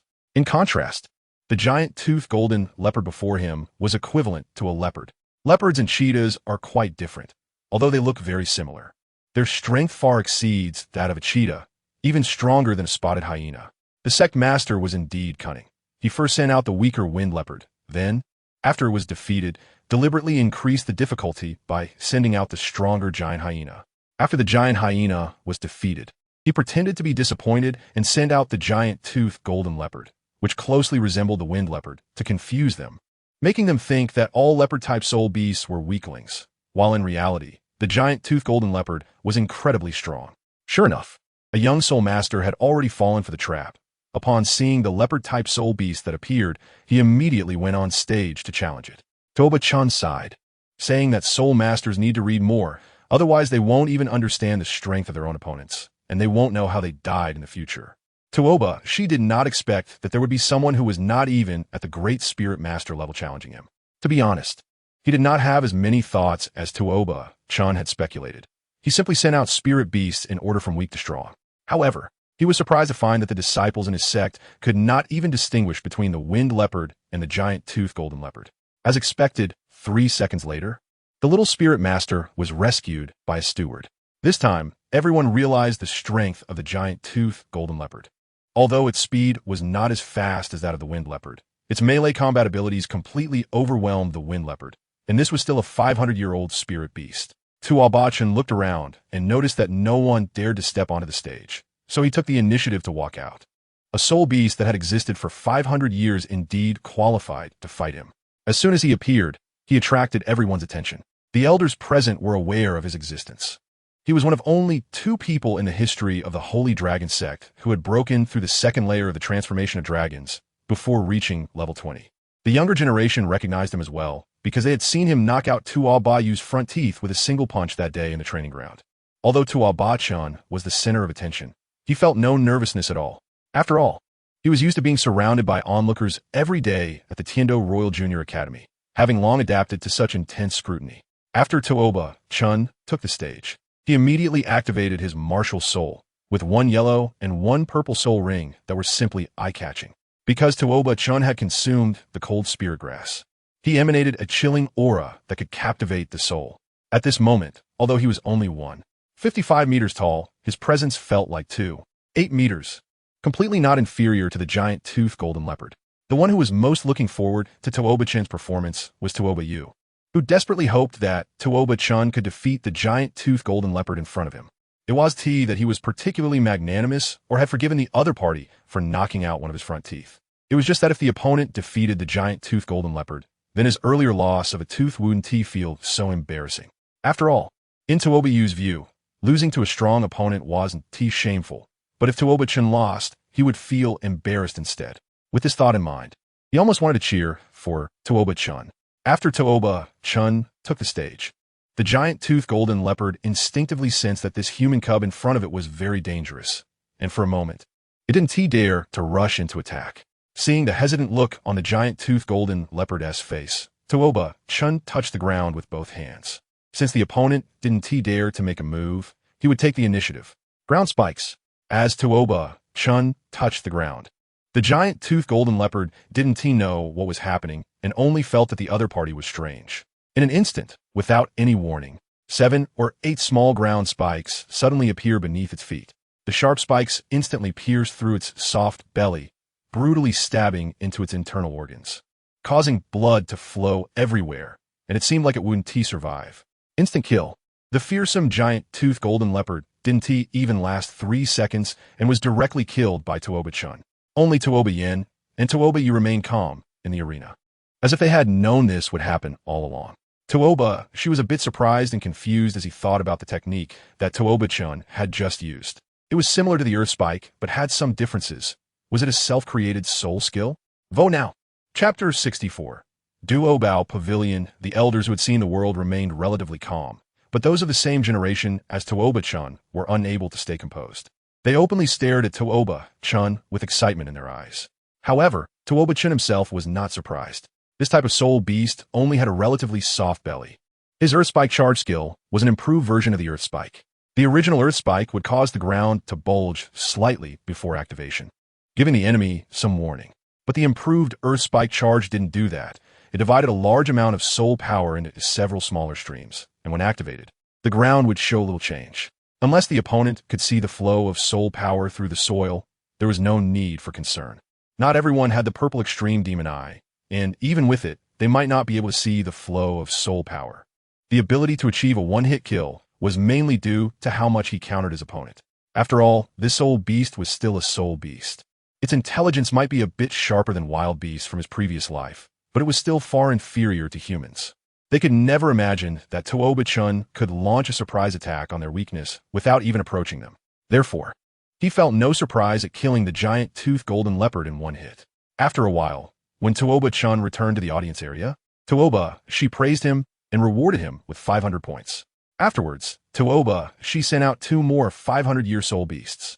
He had originally only prepared these 5 soul beasts, as the participants in the beast battle were all seedlings from the family, but he didn't expect that 3 would be resolved so quickly.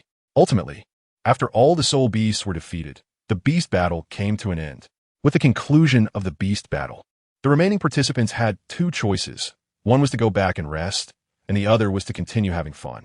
About 90% of the clansmen chose to continue having fun, with only a few, like Tuoba Chen, who managed their bodies very strictly, opting to go back to rest or continue cultivating. Because of this battle tonight, Tuoba Chen had firmly established himself in everyone's hearts. Although the other soul masters who defeated soul beasts were also impressive, none were as stunning as Tuoba Chen's direct one-hit kill of a 500-year giant-toothed golden leopard. Soon, it was the second day of the Holy Dragon Feast. Due to many people partying all night the previous day, they all went to sleep during the day. But that was no problem, as the Holy Dragon Feast would be held at night anyway. Tuoba Chen got up early in the morning, but unlike usual, he did not continue exercising after doing his morning exercises. Instead, he went out. He had obtained 500 points from the beast fighting yesterday, and keeping them to himself was not useful, so it was better to spend them. When he arrived at the exchange treasure pavilion, Tuoba Chen saw an old man sitting at the counter reading a book. The old man was momentarily stunned upon seeing Tuoba Chen, recalled the people in his mind, and said, "Are you new here? I haven't seen you before." The old man preferred quiet, so he did not attend the Sacred Dragon Feast yesterday and did not witness Tuoba Chen's outstanding performance. Hearing the old man's words, Tuoba Chen nodded and replied, "Yes, sir. I'm new here." "Oh, since it's your first time here, let me explain the rules. To enter the exchange treasure pavilion, you need to swipe your identity token. Do you know what an identity token is?" After the old man finished speaking, Tuoba Chen nodded. He knew what an identity token was. On the first day he entered the Sacred Dragon Sect, Tuoba Haiyun had given him his exclusive token. Taking out his identity token, the old man was somewhat surprised upon seeing it. "I didn't expect you to be a core disciple. You're new, but your strength is impressive." "Thank you for your compliment," Tuoba Chen replied. After swiping, his personal information appeared beside them. Name: Tuoba Chen, Grand Elder's grandson. Status: core disciple. One of the sect master's heirs. Points balance: 2,000. Seeing his personal information, Tuoba Chen was taken aback. Wasn't it 500? Why was there 2,000? What was going on? The old man was even more astonished upon seeing Tuoba Chen's identity. He didn't expect that this unremarkable, no, very remarkable young man was actually the grandson of the Grand Elder living in the Heavenly Battle Empire. Noticing Tuoba Chen's confusion, he explained, "Are you wondering why you have so many points?" Tuoba Chen nodded and said, "Do you know why?" "Of course I know, Tuoba Chen. You have been away for years and are not very clear about the internal situation of the sect. As the son of an elder like you, once you turn 6, as long as your innate soul power is no lower than level 7, you'll be directly classified as a core disciple of the sect. From that moment on, no matter where you are, as long as you do not betray the sect will automatically inject points into your identity token every month." Hearing the old man's answer, Tuoba Chen nodded and understood that he would have 2,000 points. He is 8.5 years old this year, and it has been exactly 30 months since he turned 6. That's 30 months at 50 points each month, totaling 1,500 points, plus the 500 points from the beast fighting rewards, making exactly 2,000. Thinking of this, Tuoba Chen felt a bit pleased. The sect's system is quite humane. This way, he can exchange for more items. Then, under the old man's introduction, he directly skipped the first and second levels and went straight to the third level. The third level requires at least the status of a deacon in the sect to enter, but Tuoba Chen holds the title of the sect's heir, which is on par with a deacon, so he can enter. Upon arriving here, he was somewhat surprised. He initially thought that with such a high level, there should be very few items, but to his surprise, there were many items here with various herbs and weapons numbering over 500. Additionally, he discovered the presence of soul guiding devices not far away. After browsing around, he realized that he was not lacking in herbs unless they were top-tier ones. He could barely use up what the sect provided each month. As for the soul guiding devices, they were too expensive, and since he already had the Tsanglong pendant, he did not need them. Therefore, if he didn't want either of these two, only weapons were left. In fact, on the Douluo continent, many soul masters use some kind of weapon, as not everyone can elevate their rank to soul sovereign. Weapons can significantly enhance a soul master's combat power in low-level battles. If trained well, they can also be more effective than fighting barehanded in high-level battles. After circling the entire third level, Tuoba Chen finally focused on 3 weapons. The first one, Secret Silver Meteor Hammer, priced at 1,900 points. The entire hammerhead is made of secret silver, incredibly heavy, with immense destructive power. Drawback: the hammer itself is too heavy, requiring a high level of strength from a user. As white-armored Earth Dragon Soul Masters, they possess great strength, making this type of hammer weapon very suitable. The second one, Extreme Ice Emperor's Blade, priced at 1,800 points. Made primarily from a special, or called cold iron. It has a frost-slowing effect when attacking, and the blade itself is very sharp, capable of instantly freezing wounds when cutting through an opponent's body. Drawback: the blade itself has too much cold energy, and prolonged use will greatly affect the user. This weapon is also very suitable for him, as he has consumed cold spirit grass and has strong cold resistance. The side effects are basically negligible for him, making this weapon practically tailor-made for him. The last one, which Tuoba Chen valued the most. Void Cleaving Earth Gun, priced at 2,000 points. It is crafted from void stones and earth stones, possessing both ice and earth attributes. When used, ice or earth attribute soul masters can channel their soul power more smoothly and can gradually increase their soul power recovery speed. It is extremely sharp and can cut through iron like mud. Drawback: only ice or earth attribute soul masters can use it. After careful consideration, Tuoba Chen ultimately chose the Void Cleaving Earth Gun. For him, channeling soul power is still very useful, especially since he plans to use his self-created soul skills, which may cause some awkwardness due to changing the original method of use, resulting in prolonged stiffness. With this gun, he wouldn't have to worry about the stiffness issue, and it also has a small soul power recovery attribute, making it a decent power bank.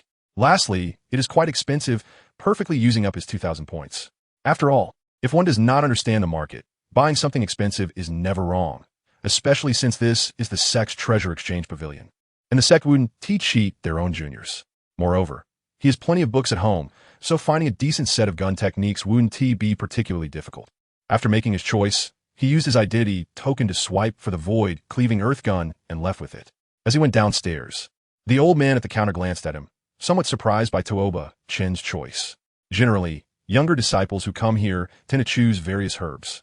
However, as the grandson of the Grand Elder, he probably doesn't lack cultivation resources, especially since 2,000 points is quite a lot. Thinking this way, the old man felt relieved. After bidding farewell to the old man, Tuoba Chen left and headed towards the library of the Sacred Dragon Sect. Unlike the Treasure Exchange Pavilion, the library is freely open to the public. The reason for this is mainly that the disciples of the Sacred Dragon Sect do not like reading and prefer to cultivate alone, as learning is quite a painful task for most children. As he approached the library, he soon found what he needed: basic gun techniques. He personally felt that learning gun techniques was essential, especially since he would eventually go to Sea God Island. No matter what, he would not miss the trials on Sea God Island.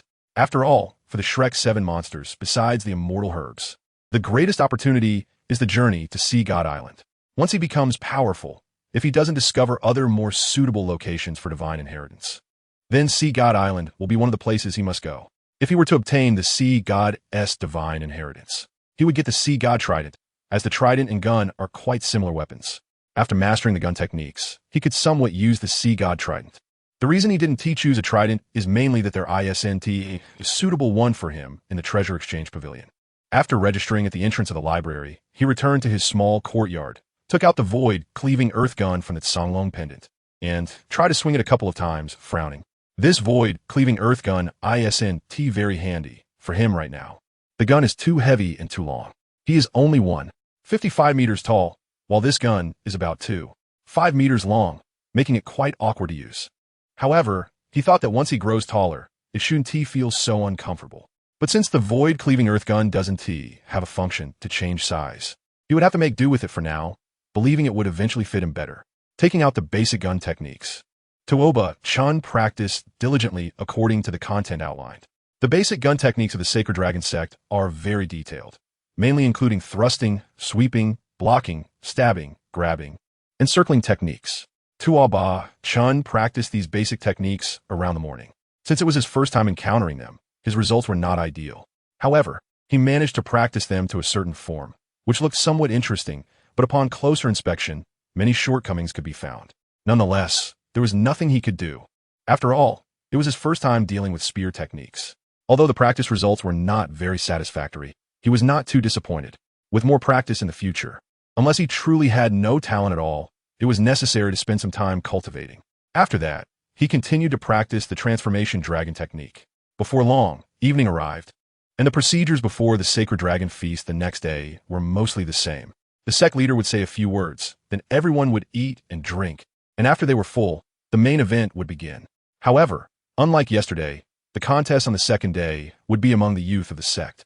This meant battles for those aged 10 and above, but under 25, similar to the battles that would occur among the younger generation tomorrow. However, their rewards were different. They would not receive the rewards from the Sacred Dragon Pool, since their physical age had already passed that stage. Although the Sacred Dragon Pool would still be of great help to them, it could not achieve perfection, so for the optimal use of resources, their rewards differed. Although this was a test among the youth, the younger generation could also participate voluntarily. However, there would be no rewards for the younger participants, as it would be unrealistic for a child under 10 to aim for the championship. Nevertheless, it could serve as valuable battle experience. Of course, Tuoba Chen intended to participate in this contest, as opportunities to fight against someone who was just at a higher stage than him were rare.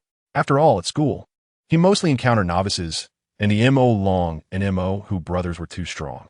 There were not many who were evenly matched or slightly stronger than him, so this contest was truly a rare opportunity.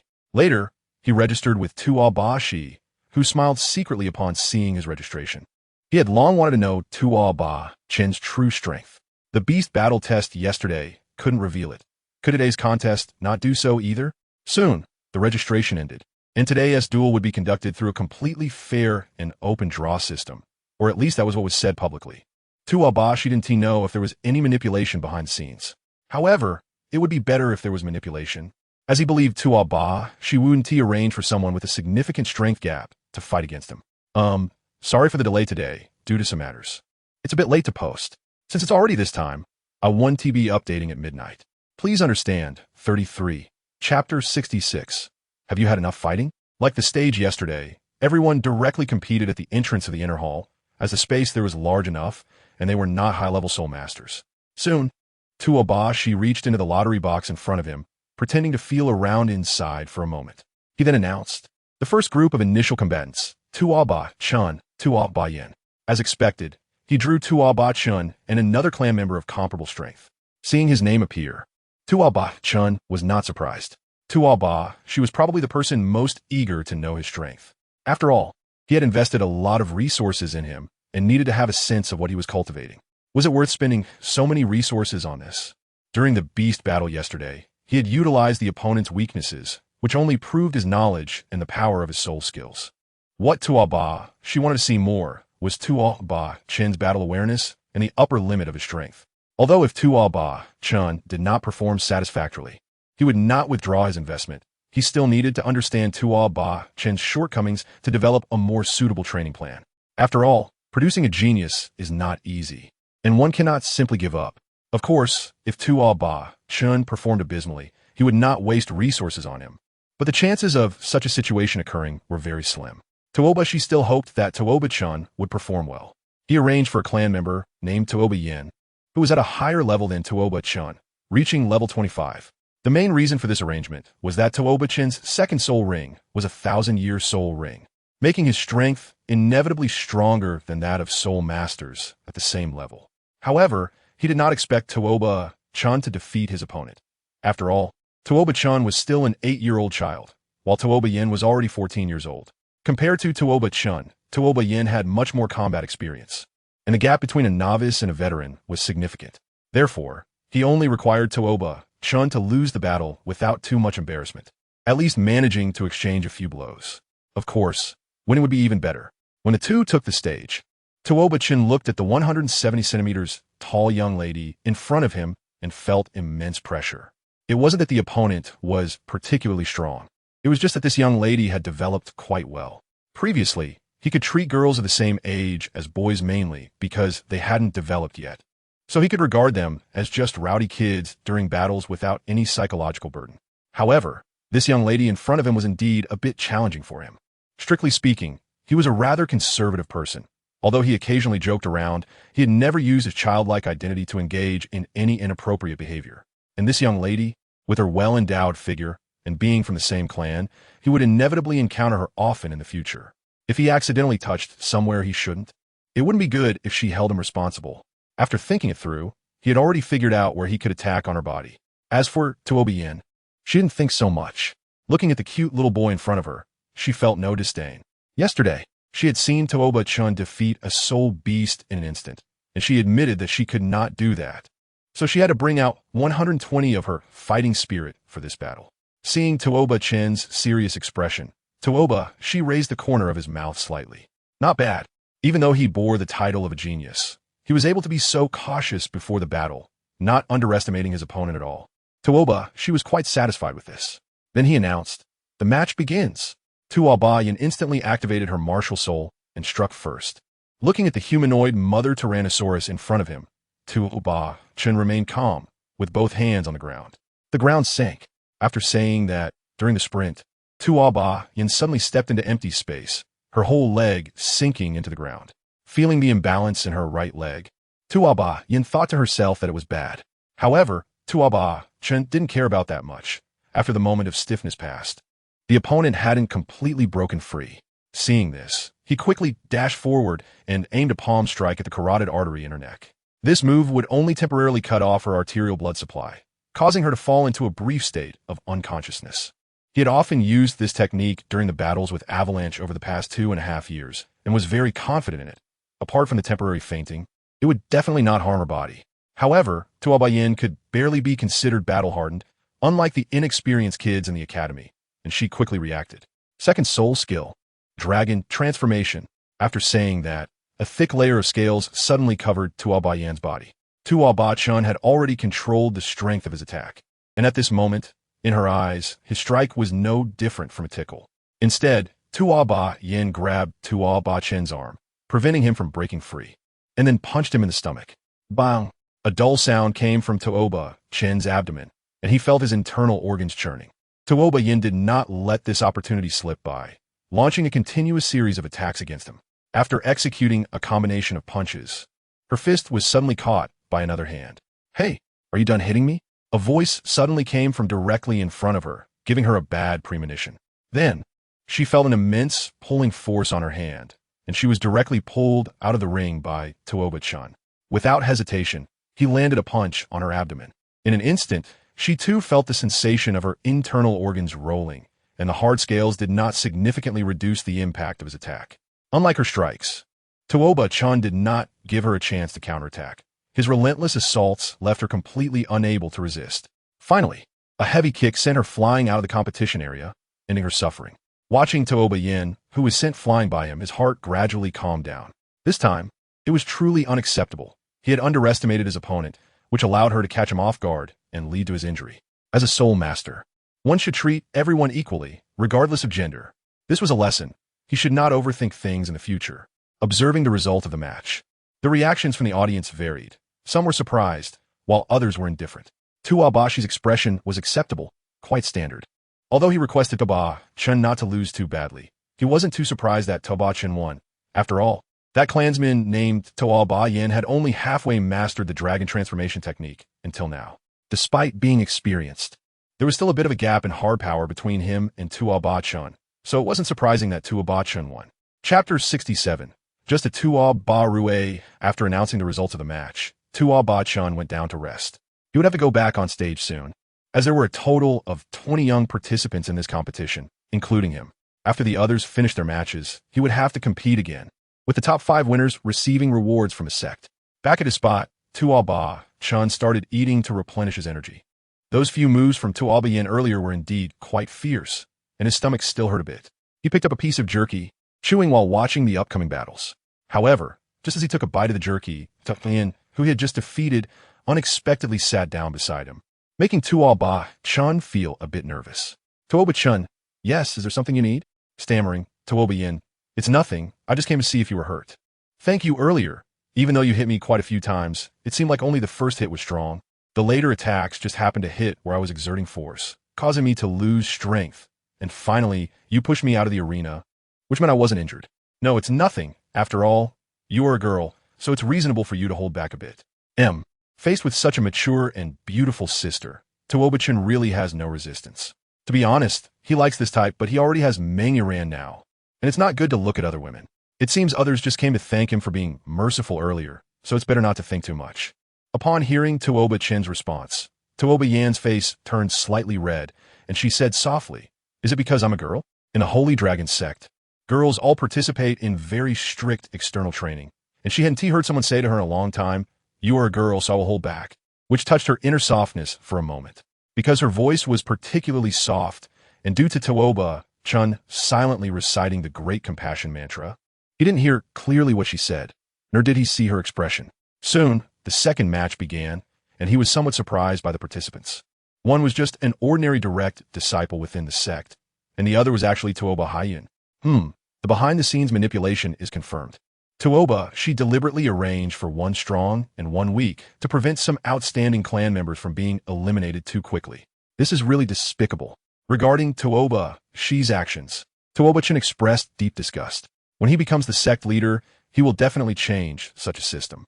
He will directly tell them that they are too weak, so they need to fight strong opponents to ensure their progress and the advancement rate of strong. Seeing that he drew Tuoba Haiyun, the clan member was stunned.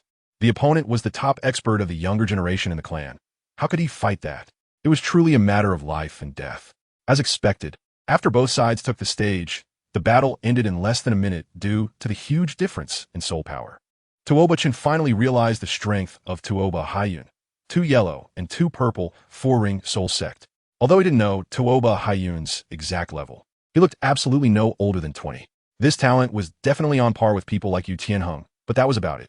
There was still too much of a gap compared to top-tier geniuses.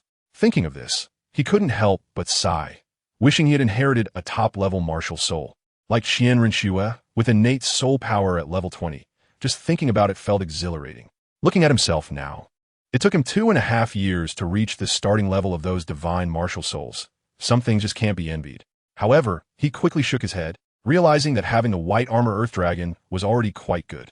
Moreover, since heaven didn't grant him innate 0 soul power, nor did it arrange a fiancé for him to break off an engagement, what else was there to be dissatisfied with? After Tuoba Haiyun's battle concluded, the remaining 8 matches under Tuoba, she's covert manipulation, also ended quickly. The disparity in strength was just too great. Tuoba Chen had originally wanted to observe a balanced fight to learn something, but that was impossible. In the blink of an eye, only 10 competitors remained. Watching the remaining contestants, Tuoba Chen swallowed hard. Although the younger generation of the Holy Dragon Sect wasn't impressive, with only Tuoba Haiyun and 2 others having broken through to the Soul Sect level, and those 2 looking nearly 25, they were still too strong for him.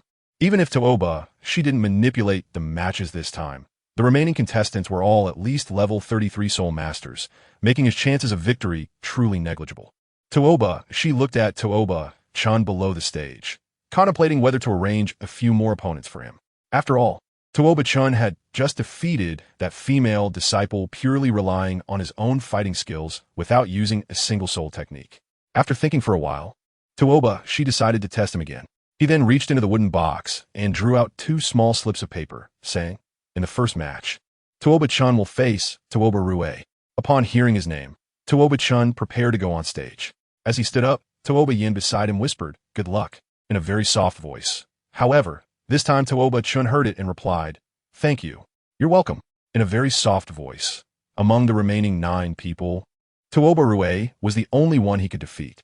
When Tuoba Rue saw that his opponent was Tuoba Chen, his eyes lit up. He knew that if he won this match, he would enter the top 5. He was very aware of his own strength and had always thought of entering the top 5 as a matter of chance, because compared to others, he was truly too weak. However, Tuoba Chen's appearance made him feel a glimmer of hope for entering the top 5. Due to his excitement, Tuoba Rue's mouth involuntarily curled up into a lewd smile. This was the pervert smile. Tuoba Chen looked at the simpleton opposite him with some helplessness. Did he really have to fight this seemingly foolish guy? Would it affect his IQ? However, it wasn't the time to worry about whether his IQ would be affected. Although he was older than most competitors, and there were no special rewards for winning, he wouldn't lose out on the original rewards either. So he planned to take the match seriously. What if he won? What if, once they entered the arena, Tuoba Rue didn't say anything to persuade Tuoba Chen to surrender? After all, opportunities to easily defeat a genius like this were rare. If he won against Tuoba Chen today, then later, when Tuoba Chen surpassed him, he could still brag about this victory as a capital for boasting. Noticing Tuoba Rue's increasingly lecherous gaze, Tuoba Chen was already a bit annoyed. This guy, was he a pervert? Just a Tuoba Rue. How dare he smile so arrogantly? With Tuoba Chen's annoyance, the battle between the two began. Chapter 68. The Despicable Kidney Attacker. Unlike the last match, this time Tuoba Chen took the initiative to attack. The opponent was a level 33 Soul Master, with soul power a full 11 levels higher than his. He couldn't afford to treat this person with the same attitude he had used against Tuoba Yen. In response to Tuoba Chen's surprise attack, Tuoba Rue skillfully dodged Tuoba Chen's attack, and then used his first soul skill, Dragon Staff. Like Tuoba Rue's first soul skill was also a weapon-producing skill. Holding the Dragon Staff, Tuoba Rue swept it towards Tuoba Chen, aiming directly at his left side near the waist and spine. Clang! Tuoba Chen raised his hand to block, and the Chiu long stick collided with his arm, producing a sound similar to metal clashing. Tuoba Rue was somewhat surprised that Tuoba Chen could block his attack, but he quickly reacted, withdrawing the Chiu long stick and striking towards the other side of Tuoba Chen. Seeing where Tuoba Rue aimed, Tuoba Chen felt a surge of anger. This despicable attacker always targeted his kidneys. Since the opponent's attack methods were so underhanded, he saw no need to hold back. Adjusting his breath, after blocking Tuoba Rue's next attack, Tuoba Chen's first soul ring suddenly lit up. Ground spikes. In an instant, 6 ground spikes shot towards different parts of Tuoba Rue's body. Due to the difference in strength, Tuoba Chen used pointed tips this time. If all hit, they would severely injure Tuoba Rue. Previously, when Tuoba Chen used ground spikes, he always needed both hands on the ground, leaving everyone with the impression that he couldn't activate ground spikes without touching the ground with both hands. Therefore, Tuoba Rue was somewhat caught off guard by this sudden attack. Due to the suddenness of the incident, Tuoba Rue didn't completely evade, and 2 ground spikes pierced his body, one in the sole of his foot and the other in his right arm, causing blood to gush out. The piercing pain instantly enraged Tuoba Rue. Seeing this, Tuoba Chen felt something was wrong and withdrew a bit. Third soul power, Devil Dragon Claw. After saying this, the only 1,000-year soul ring on Tuoba Rue's body lit up, and he made a grabbing motion in the air, sending 3 massive black claw marks towards Tuoba Chen. Sensing the immense energy contained in the claw marks, Tuoba Chen was ready to defend. Rock Shield. After saying this, Tuoba Chen controlled the earth to create a rock shield in front of him. Soon, the claw marks struck the rock shield. Although the seemingly solid rock shield didn't completely block the attack, it did mitigate some damage. In the end, when the claw marks hit Tuoba Chen, he was only pushed back a few steps. However, Tuoba Chen wasn't entirely unscathed. Just now, that rock shield consumed enough soul power for 4 uses of ground spikes. Because of the sudden loss of a large amount of soul power, his face turned somewhat pale. Tuoba Rue is not much better off. After all, the Dragon Claw is a 1,000-year soul skill, and he can only use it 3 times before his soul power is drained. Once his soul power is exhausted, he won't have enough left to participate in the later battles. However, after seeing Tuoba Chen's condition, he immediately activated the Dragon Claw for the 2nd time. After all, he didn't expect to win against anyone else. Defeating Tuoba Chen was enough. Seeing the opponent's 2nd attack, Tuoba Chen felt somewhat helpless and could only activate the rock shield again to defend. The 2nd rock shield managed to block the attack this time due to increased soul power output, but he paid the price for it. The sudden drain of soul power placed a tremendous burden on his body, and a mouthful of fresh blood was spat from Tuoba Chen's mouth. Now, only about 10 of his soul power remained. If this continued, he would definitely lose. Tuoba shook his head upon witnessing the scene. He had overthought it. After all, Tuoba Chen was still just an 8-year-old child. It was indeed a bit unfair to have him fight someone much stronger than himself at such a young age. Originally, he didn't want to use it, but seeing Tuoba Rue's somewhat pale face, he decided to give it a shot. 2nd soul skill, Crazy Dragon Transformation. In an instant, golden scales appeared on Tuoba Chen's body, and his aura became somewhat terrifying. Crazy Dragon Transformation increased his defense and strength by 40, speed by 20, and restored 50 of the damage he had previously taken as well as 50 of his soul power, lasting for 10 minutes with no consumption, usable only once a day. During this period, he could not use any other soul skills. With a huge boost in attributes, Tuoba Chen switched from defense to offense. Just as Tuoba Rue had just used his 2nd Magic Dragon Claw and hadn't recovered, Tuoba Chen landed a punch on Tuoba Rue's left kidney. The immense pain caused Tuoba Rue to break out in a cold sweat. Tuoba Chen felt no guilt. After all, he hadn't hit too hard and was just teaching the opponent a lesson. Moreover, this was the move that Tuoba Rue had used against him first, so he was merely returning the favor. After that, Tuoba situation became quite dire, as he was overwhelmed by a flurry of attacks and lost consciousness. The moment Tuoba fell, she immediately announced the outcome of the match. He was truly satisfied with Chen. A 2-ring Great Soul Master defeating a 3-ring Soul Master was something he had never accomplished in his youth. After announcing the results, Chen slowly walked down. He had exhausted a lot of energy in this fight and couldn't continue to the next match. Returning to his spot, he noticed Yin looking at him with sparkling eyes. Feeling a chill in his heart, Chen thought, "Why is she looking at me like that? Is she planning to take revenge on me?" Right now, he couldn't really compete with Yin, but soon he realized he was overthinking it. After sitting back down, Yin brought him some soul beast meat to help him recover his soul power. Worried that he might choke on the food, she even got him some special juice. "Thank you," Chen replied sincerely. "You're welcome. It's just a small thing. Do you want me to give you a massage?" No. Chen quickly refused, not wanting to accidentally develop any feelings during a massage. Otherwise, he wouldn't be able to explain it to Ran. "Oh, is that so? Then forget it," Yin said nonchalantly. Although she said that, Yin still felt a bit disappointed. She had some feelings for Chen, but his attitude was already quite clear, and she wouldn't really cling to him. After that, Chen quietly watched the rest of the matches from his seat. When it was his turn, he opted to forfeit because he had reached his limit and he had performed well enough, so no one mocked him for conceding. However, when he received the rewards from the sect, he really wanted to complain. It was just more points. 5th place earned him 500 points again. But upon reflection, points could be exchanged for various resources in the treasure pavilion, giving everyone more choices. So, it wasn't too bad after all. Chapter 69, Bullying aside from the competition segment. The banquet was the same as usual, so after it ended, he went back. Not long after he left, Yin also departed. She had a good impression of Chen. So far, he was different from the men she had encountered before. Unfortunately, he was too excellent enough to make her feel hopeless. She understood very well that they were not meant to be. To avoid such situations in the future, she secretly resolved to work hard to improve herself, so that next time she encountered someone she liked, she wouldn't even lack the qualification to pursue them. Chen finished practicing a set of spear techniques in a small courtyard and planned to go out for a stroll. Today was the last day of the Holy Dragon Feast, and he still had to compete in the evening to qualify for entry into the Holy Dragon Pool. Although no one among the younger generation of the Holy Dragon Sect could compare to him, he thought it best to keep himself in shape just in case. After freshening up at home and changing into a refreshing outfit, he went out. However, today he wasn't just wandering around the sect. With summer vacation ending soon, he would be returning to school. Since he had come all the way to the Luo Empire, it would be a shame to stay in the sect every day, so going out for a bit wouldn't hurt. As he stepped out of his courtyard, he didn't encounter Tuoba since he was leaving quite late today. Following his memory, he walked towards the main gate of the sect. Suddenly, halfway there, he noticed a group of several children from his clan surrounding a very thin-looking boy, which seemed a bit strange. "Ha, Gu-yi, today we finally caught you. It's been a few days since we beat you up, and I'm getting a bit itchy," said the leading boy among the three, as he kicked Gu-yi hard in the stomach. Perhaps due to the boy's frailness, the kick made him double over in pain, clutching his belly and sitting on the ground.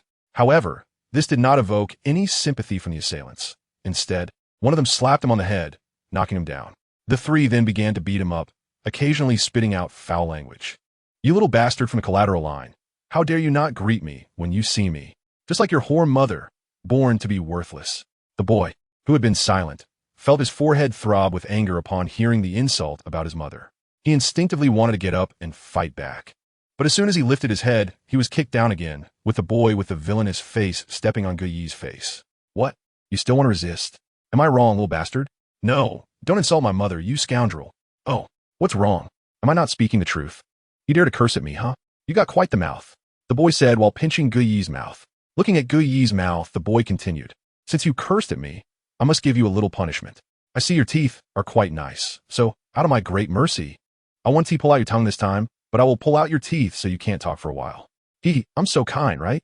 Saying this, he grinned as he slowly inserted his fingers into Guyi's mouth, completely disregarding the look of terror on Guyi's face.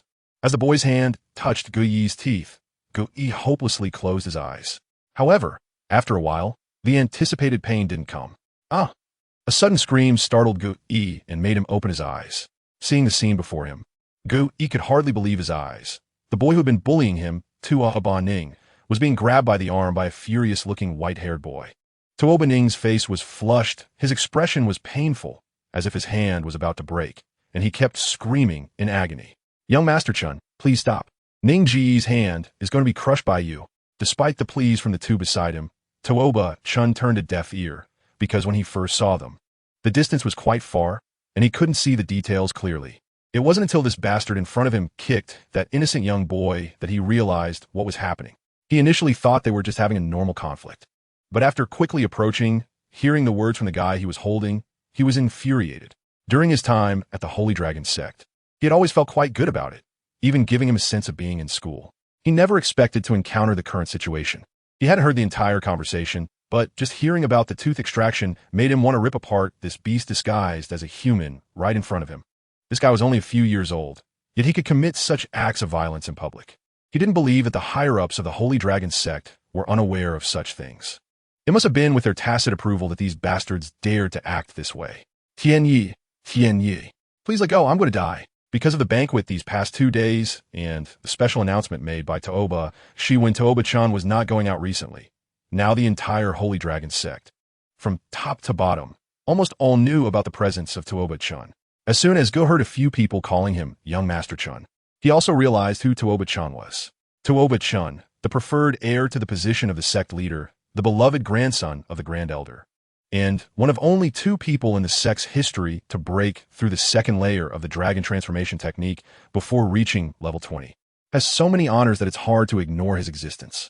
Even someone like him, who is treated like a servant within the sect, is well known. To think that such a prominent figure would stand up for him, he felt like he was dreaming for a moment. Crack! Just as the sound of bones cracking was heard, Tuoba-chan released his grip and said, "Get lost.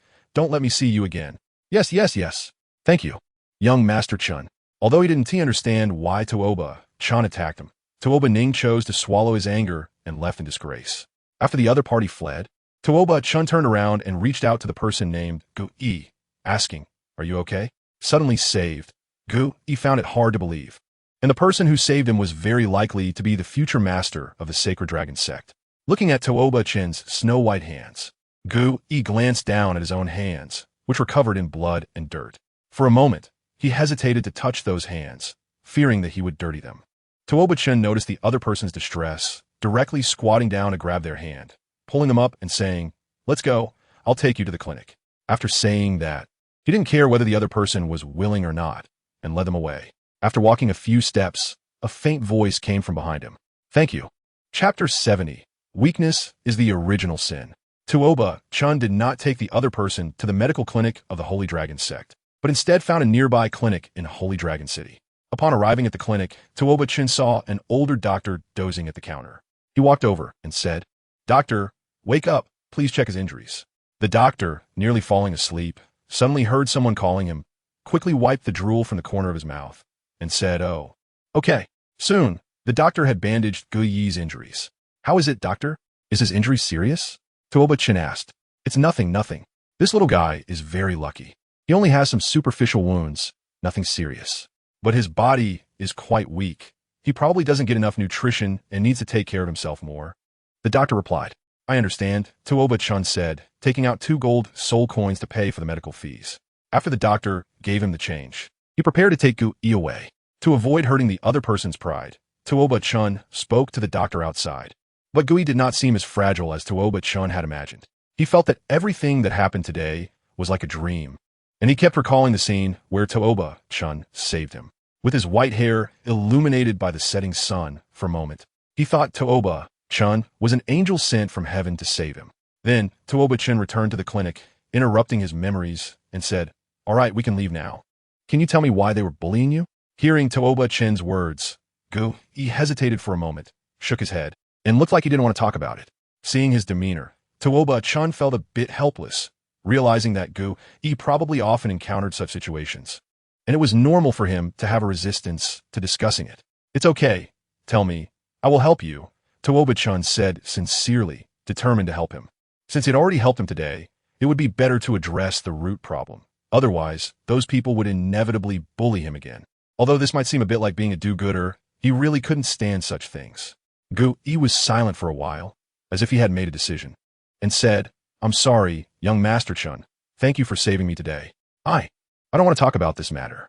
Please don't contact me again in the future, or it will bring you a bad reputation. After saying this, Gu Yi bowed deeply to Tuoba Chen and then left on his own. Seeing Gu Yi's demeanor, Tuoba Chen felt truly helpless. It was hard to reveal one's inner secrets. But if he said nothing, how could he help him? He knew that even if he took care of Gu Yi during his time at the Holy Dragon Sect, it would only be for 2 months. After 2 months, Gu Yi would surely encounter situations like today again. Moreover, because of today's incident, those people would only become more aggressive. Watching Gu Yi's departing figure, Tuoba Chen pondered for a moment before heading back to the sect. On the way back, he casually saw an elderly man at a fruit stall being robbed of his earnings for the day by a burly man with a face full of flesh, and he felt very uncomfortable. Although the big man was just an ordinary person, this time he chose not to intervene. Even though it was glaring, he calmly watched the whole thing unfold.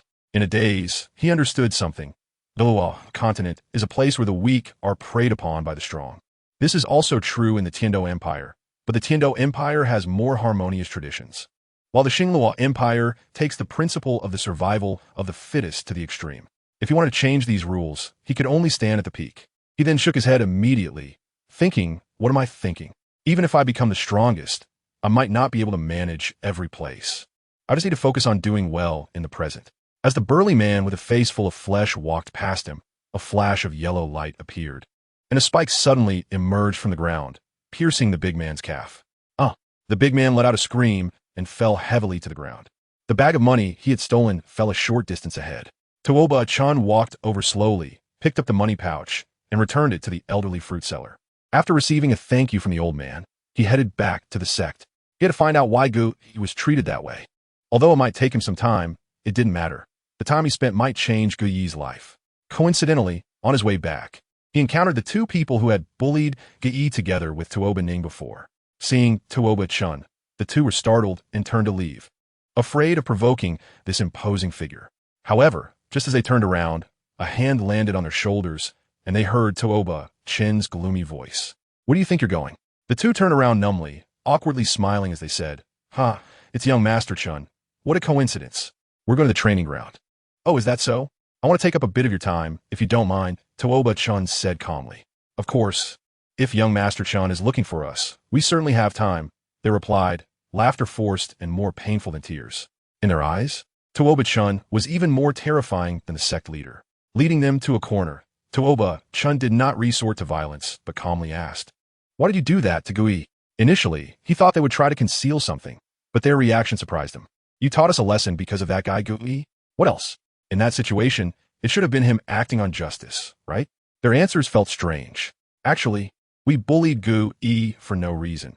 He was just easy to pick on, the boy on the left said without any burden. What? I said for no reason. Because he's an orphan, no one stands up for him, and he's a support-type soul master, so we thought he was easy to bully. Tuoba Chen doubted that he had misheard and asked again, but received the same response.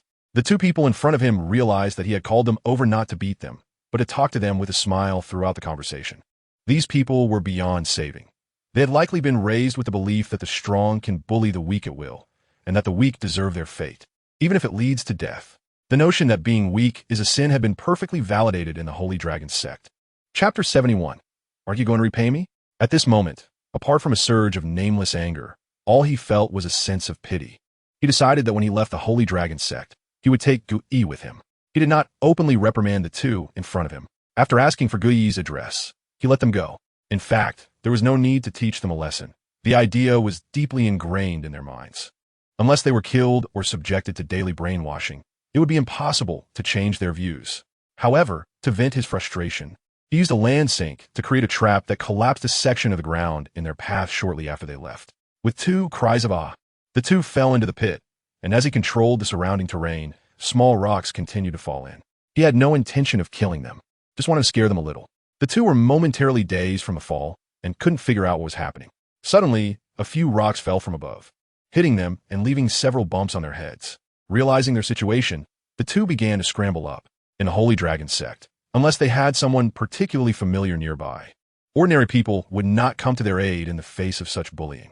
Tuoba Chen took a glance at the hole and then left. He had already figured out how to handle Gu Yi's situation. He currently did not have the right to kill in the Holy Dragon Sect. but he did have the right to protect someone. Although he wasn't familiar with Gu-yi, he could tell that the other party was not a bad person. After all, when he proposed to protect him, Gu-yi still considered whether it would cause trouble for him, indicating that the hatred had not completely extinguished the kindness within him. This was also the reason he wanted to save him. Moreover, Gu-yi was a soul master, albeit an auxiliary one, which was still much better than an ordinary person. Saving him at this moment of despair would at least mean gaining a friend, or perhaps a loyal ally, whether out of moral obligation or self-interest. Helping Gu-yi had no downside. Additionally, if Gu-yi had decent talent, then after he inherited the Holy Dragon Sect, he would have someone to assist him. With this in mind, he walked toward Gu-yi's residence. According to those two guys, Gu-yi lived at the outer wall at the far west of the Holy Dragon Sect. As for why Gu-yi was being bullied yet still remained in the Holy Dragon Sect, Tuoba, Chen couldn't understand. In fact, Gu-yi's mother had once been a direct disciple of the Holy Dragon Sect, so although he inherited his father's auxiliary martial spirit, he still enjoyed the rights of an outer disciple and could receive certain resources each month. Here, he could at least get stable support. If he could endure a little, surviving wouldn't be a problem. Moreover, even if he left the Holy Dragon Sect for other cities in the Douluo Empire, he might not fare better than now. After all, the situation in the entire Douluo Empire was like this. He could be robbed as soon as he left the city, which was why he continued to stay in the Holy Dragon Sect. Upon reaching the vicinity of the outer wall, Tuoba Chen was greeted by a scene of dilapidated houses, with a faint stench in the air reminiscent of a slum. He couldn't help but frown. Upon entering, he found a few scattered residents, mostly children who looked ragged and appeared to be orphans. He wasn't particularly surprised that such a place existed in the Holy Dragon Sect. After all, the principle here was survival of the fittest, but he still felt somewhat uncomfortable. The people here seemed surprised by his arrival, judging by his attire and demeanor. He clearly didn't belong here. He had initially wanted to ask where Gu-yi's home was, but soon he noticed a familiar figure wrapped in bandages not far from him. Feeling someone looking at him, Gu-yi turned around and saw Tuoba Chen standing nearby with a smile. After making eye contact with Tuoba Chen, he walked over step by step, staring blankly as Tuoba Chen approached. "Chen, young Master Chen, what are you doing here? I'm here to find you. Come with me. Today, I taught those guys a lesson and saved you. Aren't you going to repay me?" After Tuoba Chen finished speaking, Gu-yi felt a bit flustered. Young Master Chen, I really don't have anything of value to repay you. How about this? I'll give you the jade pendant that my mother left me. It should still be worth something. After saying this, Gu-yi prepared to take something out from his pocket. Seeing this, Tuoba Chen quickly stopped him, saying, "No need, no need. What I mean is, you can offset it in other ways." After saying that, he glanced at Gu-yi and, not knowing until he looked closely, found that although Gu-yi's face was dirty, he looked quite delicate, like a girl. However, upon looking at the messy short hair and tattered clothes, he thought, he shouldn't be a girl, right? Gu-yi felt a bit awkward under Tuoba Chen's gaze, crossed his arms over his chest, and said, "No, young Master Chen, you're still young. You can't do that kind of thing." Tuoba Chen, "What the hell? I wanted to tell you that I live alone now, and no one takes care of me. I can hire you to help take care of me to offset the help I gave you today. Of course, I will pay you a salary every month." Tuoba Chen's reasoning is well thought out. Originally, every core disciple of the Shenlong sect had a few people to serve them. Tuoba Haiyun initially planned to arrange this for him, but he rejected it. Now, this reason can conveniently be used to help the other party. After all, working for him is much better than staying in this broken place. Moreover, in this way, the other party is contributing their labor and not just receiving free help, which will make them feel a bit better. After Tuoba Chen finished speaking, Gu-yi realized that he had misunderstood the other party. Indeed, how could someone as good as young Master Chen possibly do such despicable things? However, he still had some doubts. Tuoba Chen saw his expression and asked, "What's wrong? Don't you want to work for me?" Hearing Tuoba Chen's response, he quickly explained, No, young Master Chen, it's just that my status is lowly. If I really followed you, I would inevitably attract gossip." Upon hearing this, Tuoba Chen smiled, feeling a bit warm inside. Indeed, there are many people in this world who love to whisper behind others' backs. However, he didn't care much about those rumors. After all, would they dare to say anything to his face? Don't worry, in the Holy Dragon Sect, apart from the sect master and the elders, no one dares to make things difficult for me. After Tuoba Chen finished speaking, Gu-yi still hesitated a bit. Seeing him like this, Tuoba Chen simply applied pressure and said, "Do you not want to repay me?" His tone was heavy, sounding somewhat angry. Chapter 72. Women? Gui was startled by Tuoba, Chen's demeanor, and quickly replied, "All right, young Master Chen, I agree." "Thank you." Seeing the other party agree, Tuoba, Chen's frown relaxed. And he said, "That's good. Let's go." After saying that, he led Gui towards his residence. Gui appeared to be shorter than Tuoba Chen, probably only around 1 30 meters, but the other party was still just a child and usually severely malnourished. To be able to grow to 1 30 meters was not easy. Gui followed closely behind Tuoba Chen, occasionally glancing up at him. But as soon as Tuoba Chen turned his head, he would quickly lower his gaze. Considering that the other party was not in very good health, Tuoba Chen deliberately slowed down his pace to prevent Gui from struggling too much. After walking for more than half an hour, they finally arrived at his residence. Once they got here, Gui felt a bit awkward. However, he was also curious about the surroundings. Although he grew up in the Holy Dragon Sect, due to his identity, he hadn't actually been to many places. Usually, apart from going to collect his monthly allowance, he only had the chance to go out when he needed a shop. After all, once he stepped out of the slums, he could potentially encounter someone like Tuoba Ning. So for safety reasons, the residents here tried to minimize their outings. After carefully observing Tuoba Chen's residence, he felt a bit envious. Although Tuoba Chen's courtyard was very simple, it was spacious enough and very tidy, without any unpleasant odors. Tuoba Chen saw Gui still in a daze behind him and said, "Starting today, you'll be living here with me. I'll take you to see your room."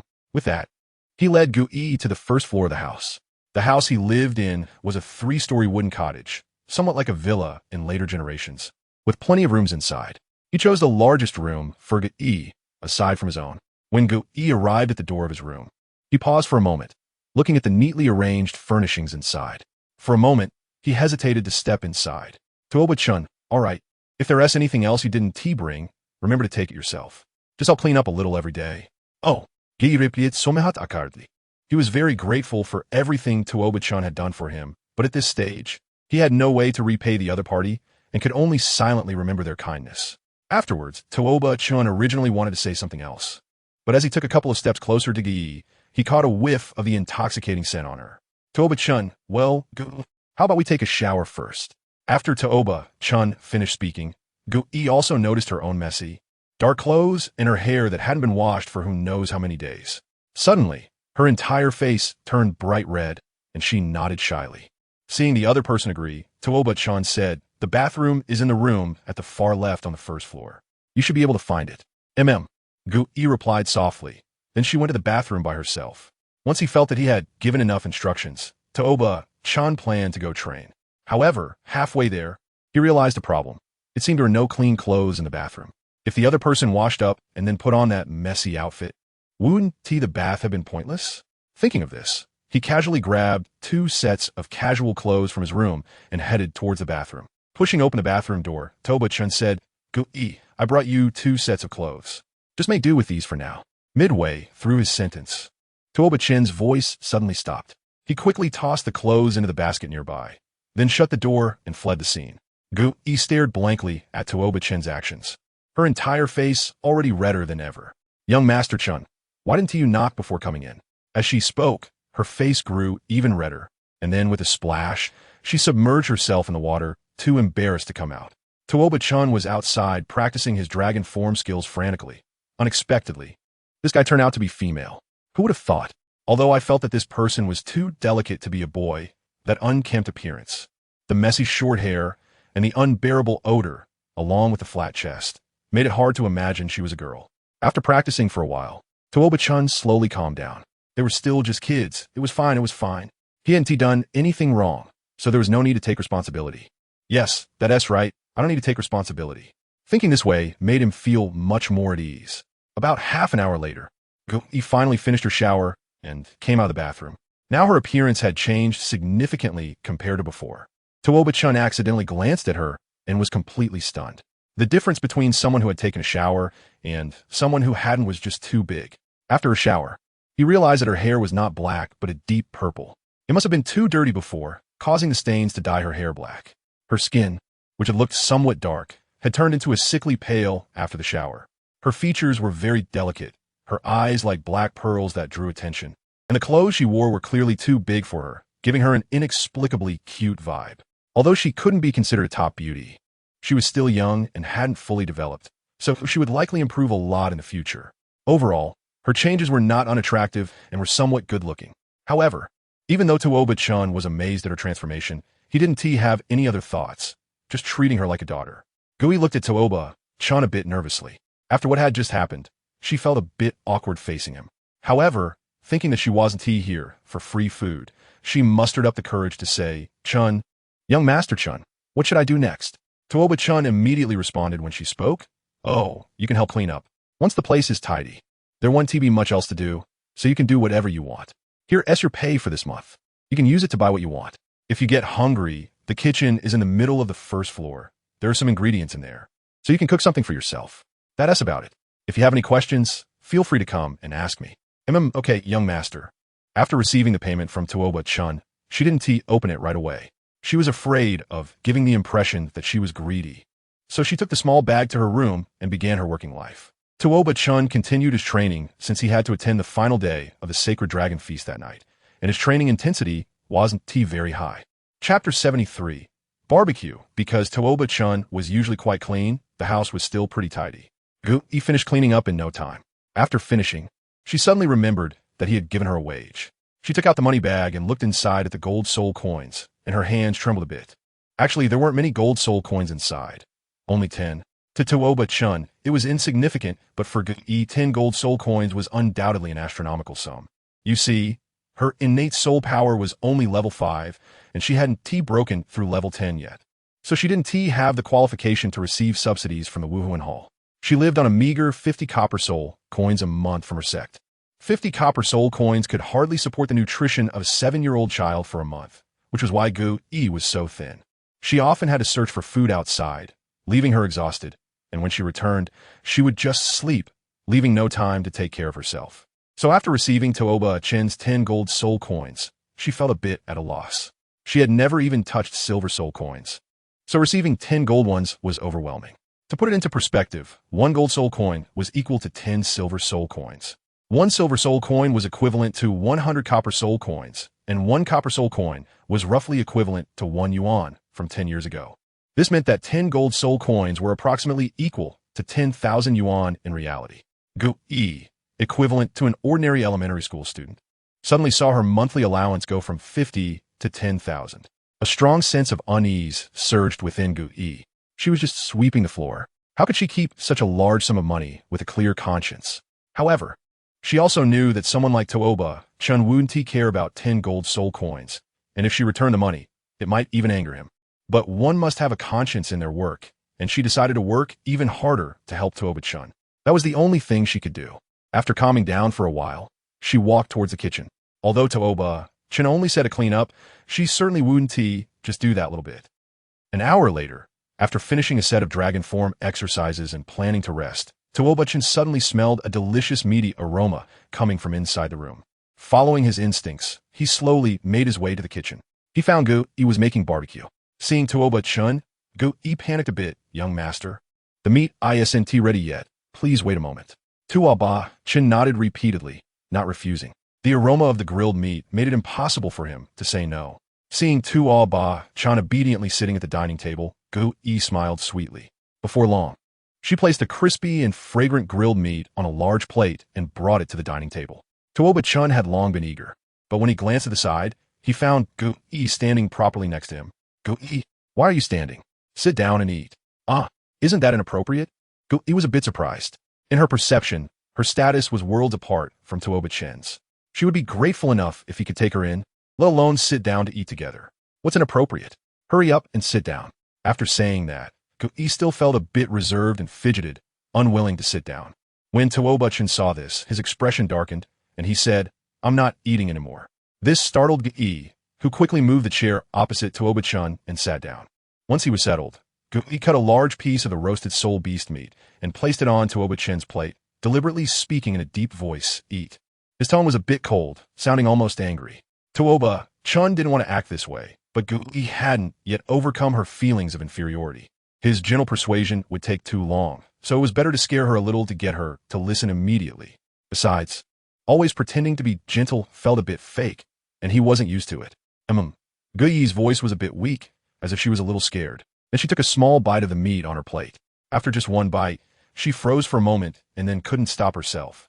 She began to wolf down the meat on her plate, almost forgetting that Tuoba-chan was sitting across from her. Seeing Gu-e like this, he breathed a sigh of relief. He had finally managed to handle this little one. He then picked up the remaining meat on his plate and took a bite. The outside was crispy, while the inside was tender, perfectly roasted, rich but not greasy, melting in the mouth, and the cooking time was just right.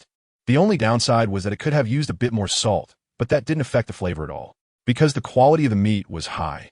It tasted just right, a solid 9 out of 10, pretty good. As for Gu-e, due to years of malnutrition, she couldn't eat much. After just a small piece of roasted meat, she felt full. It was only then that she realized Tuoba-chan was still sitting across from her. Thinking about how she had eaten just now, she wished she could find a crack in the ground to hide in. Fortunately, Tuoba-chan was eating even more messily than she was, finishing off the roasted meat she had made in big bites. Tuoba-chan usually eats jerky to save time. Although the meat itself is highly nutritious and tastes quite good, eating jerky every day, no matter how delicious, can become monotonous. Now that someone is helping him process these meats, he feels quite pleased. He thinks he has already made his money back since he only spent 10 gold soul coins. In the future, he can enjoy such tasty roasted meat every day, and he could even save a great deal. However, after finishing his meal, he noticed that there was still a lot of roasted meat on Gu-e's plate and felt a bit puzzled. "Why aren't you eating? Is it not good?" "I ate too little and can't eat anymore," Gu-e replied somewhat shyly. She wanted to eat more, but her uncooperative stomach was already full. Hearing her words, he understood that if one often went hungry, their stomach would indeed shrink.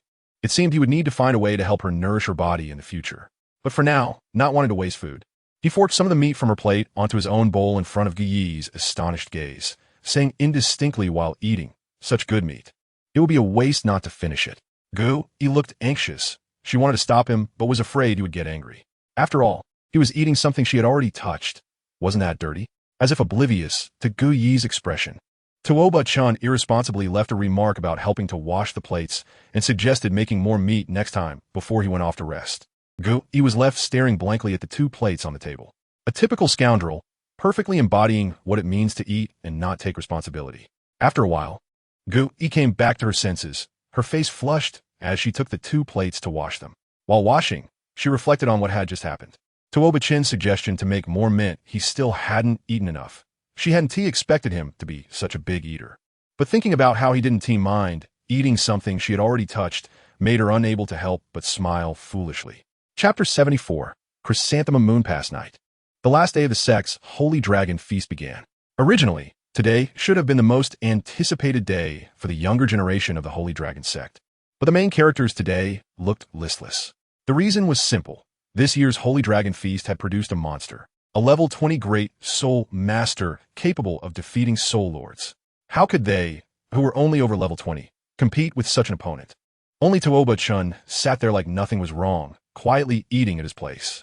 In front of him was a plate of giant-toothed golden leopard meat, which looked somewhat like the one he had taken down the day before yesterday. He had come alone today and hadn't brought Gu-e along. As many people here had bullied her before, he was afraid it would bring back bad memories for her. He thought that with time, she would eventually be able to move on. She sat at the highest point, watching the relaxed Tuoba-chan with a smile, thinking how carefree this little guy was. After a while, just before the banquet was about to begin, she suddenly stood up and said, "Everyone, please be quiet. Tonight's Holy Dragon Feast. Our Holy Dragon Sect will welcome a special guest." Upon hearing Tuoba-she's words, the younger generation below immediately quieted down, their curiosity piqued about the special guest he mentioned. It should be noted that she was a titled Douluo, and very few people could be honored as guests by him. Could the visitor also be a titled Douluo? Amid the crowd's eager anticipation, a somewhat androgynous figure dressed in splendid attire slowly emerged from the inner hall. Upon seeing the newcomer, the expressions of the crowd turned a bit strange. The Holy Dragon Sect had always revered the strong, and in their minds, strong individuals were typically muscular and looked robust, especially since their sect leader, Tuoba-she, fit that description. However, the person before them, if anything, looked too young, appearing to be no more than 20 or 30 years old. How could they possibly be a titled Douluo? Meanwhile, Tuoba-chan felt an uneasy premonition as he looked at this androgynous figure. Seeing the reaction of the people below, Ju-Yuegwan was quite satisfied. He enjoyed the feeling of others being unable to discern his age. After seeing everyone's expressions, Tuoba-she immediately announced, "Let me introduce you all. This is Elder of the Spirit Hall, Master Douluo of Yuegwan. After Tuoba, she finished speaking. The people below were somewhat incredulous, unable to believe their ears. It was indeed the title Douluo, and, moreover, it was someone from the Spirit Hall. Tuoba Chen's heart sank. It really was Yuegwan. It turned out that the Holy Dragon Sect had colluded with the Wuhuan Temple so early. Moreover, judging by their demeanor, the two had likely been in contact for a long time. What's frightening is that there was not a hint of news from the outside world. Otherwise, when the Wuhuan Temple sent the 4 sects to ambush the Blue Electric Tyrannosaurus Sect and the 7 Treasures Glazed Tile Sect later, they would definitely have had some precautions in place. Although Yuegwan was a titled Douluo, he did not disregard Tuoba Shi's face. Despite his much higher rank, he still greeted everyone, saying, "Hello everyone, I am Yuegwan. I came to visit your esteemed sect and happened to arrive during your Holy Dragon Feast. I hope I am welcomed." Just as Yuegwan finished speaking, Tuoba Ming immediately responded, "Not at all. It is our honor to have Lord Yuegwan visit our Holy Dragon Sect, and everyone naturally welcomes you." Tuoba Shi also said, "Lord Yuegwan, please take a seat," while pointing to the position on his left. After glancing at the seat, Yuegwan didn't complain and slowly sat down.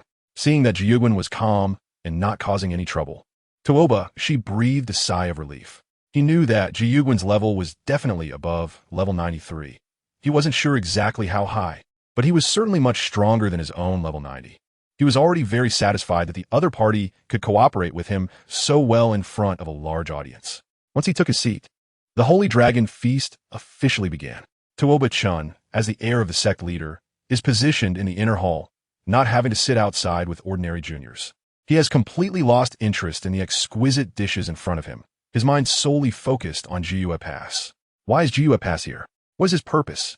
What is the current state of the relationship between the Holy Dragon Sect and the Martial Soul Hall? Tuoba Chen has countless questions he wants to ask, but he has no way to do so. He can only occasionally look up and steal glances at Yuegwan, hoping to catch a hint of something unusual. However, Yuegwan doesn't pay much attention to him. After all, the focus of everyone present is almost entirely on him, so of course, he wouldn't care about Tuoba Chen's fleeting glances. Tuoba Shi looked at Yuegwan, who was sipping wine slowly in a specific position, and smiled as he said, "So, my lord, how does our Sacred Dragon brew taste to you?" After finishing the last drop of wine in his cup and placing on the table, Yuegwan replied leisurely, "Your sect's Sacred Dragon brew is rich and aromatic, making it truly a rare and delightful wine." Hearing the compliment from Yuegwan, Tuoba Shi felt a bit pleased. After chatting for a while, Tuoba Shi suddenly said, "My lord, I won't beat around the bush any longer. I'll get straight to the point. What brings you to our Sacred Dragon Sect this time?" After Tuoba Shi finished speaking, Yuegwan stopped drinking and said, "Since Tuoba Shi sect master is so straightforward, I will only say this. I came here mainly for 2 matters. The first is the matter I discussed with Tuoba Shi sect master last time. I wonder if you have considered it."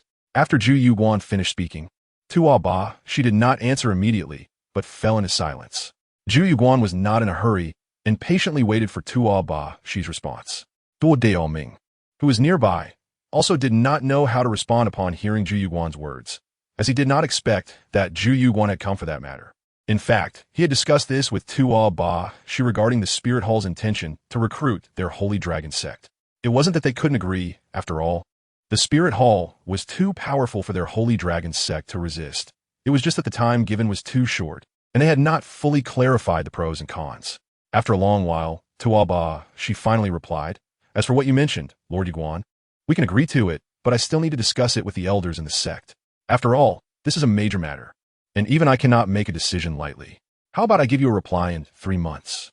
Hearing Tuoba Shi's words, Yuegwan's expression brightened.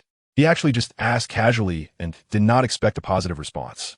The Pope had given him ample time, and he could take his time. However, it seemed that Tuoba Shi was not particularly resistant. "Of course, that's fine, Tuoba Shi sect master. 3 months is nothing. We can wait." Chapter 75. You have caught the Pope's attention then, Tuoba Shi continued, since the first matter has been resolved.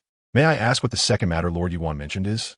Hearing Tuoba Shi's words, Yuegwan paused for a moment and said, "I heard that your sect recently produced a genius with a 2-ring 1,000-year spirit ring."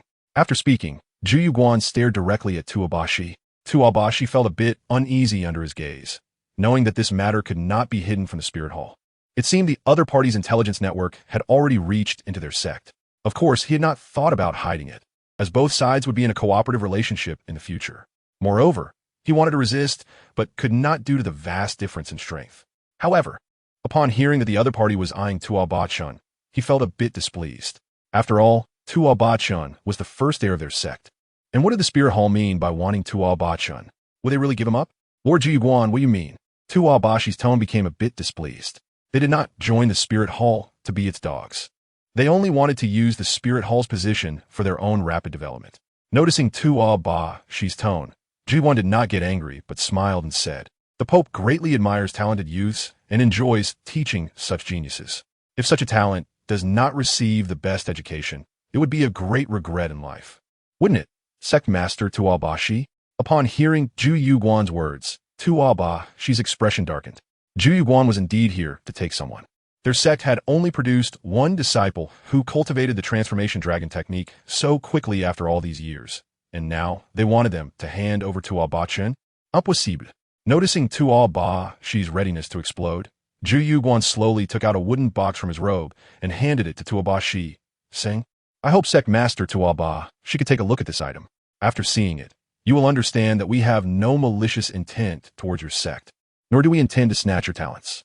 Because Jiyuguan spoke very politely, Tuobashi managed to suppress his impulse to beat this guy up. He took the wooden box handed over by the other party, opened it, and was instantly stunned. Jiyuguan smiled and said, "Sect Master Tuoba, what do you think? We're very sincere, right? As long as you agree, this 50,000-year left leg bone will be yours. Moreover, we can promise that Tuoba will still be a member of your Holy Dragon Sect, and you can visit him anytime." After Jiyuguan finished speaking, Tuobashi found himself unable to come up with a rebuttal. The conditions offered by the Spirit Hall were too favorable, providing a soul bone and helping to cultivate talents. Jiyuguan's words were also pleasant to hear. The benefits were so good that it made him want to join the Spirit Hall. However, he was puzzled as to why the Spirit Hall would make such a significant sacrifice. In terms of value, Tuoba was far inferior to this soul bone. After all, soul bones could be passed down continuously, while Tuoba, though a talented youth, was merely a small title to law. It should be noted that geniuses could easily perish. A perished genius could not be considered a genius. Noticing the other party still had doubts, Jiyuguan continued, "Sect Master Tuoba, rest assured, this soul bone cannot possibly be entirely for the sake of trading for Tuoba. The Pope wants you to feel at ease. Our cooperation with your Holy Dragon Sect is not to swallow you up. This soul bone is proof of that." Though Jiyuguan appeared very sincere on the surface, he did not think so in his heart. "Tuobashi, our soul bones are not so easy to take. Once you take the soul bones, you'll have to work for us in the future. Moreover, once the heir of your sect falls into our hands, the future of the Holy Dragon Sect will still be decided by our Spirit Hall. You should know that children are the easiest to deceive. Starting training now, who knows who Tuoba will listen to in the future? It is clear that Tuobashi, this muscle-headed guy, hasn't thought that far.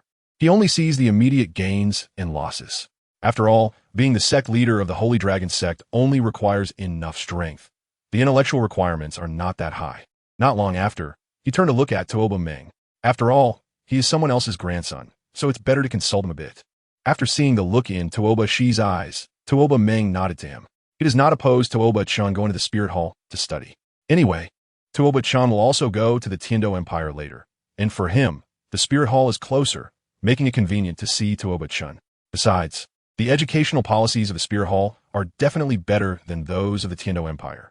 Seeing that Tuoba Meng agreed, she immediately said, "I agree. We could go see Xiao Chen anytime, right?" Upon hearing Tuobashi's answer, Judo also smiled lightly, and one must say, it looks a bit flashy. It's good that the sect master Tuoba agreed. I wonder if I can see Tuoba now. I'm very curious about what your once-in-a-thousand-years young genius looks like. Of course, Lord Yueguan. Just a moment ago, Tuoba, she was full of indignation, and now he has returned to his initial flattering demeanor, addressing Lord Yueguan again.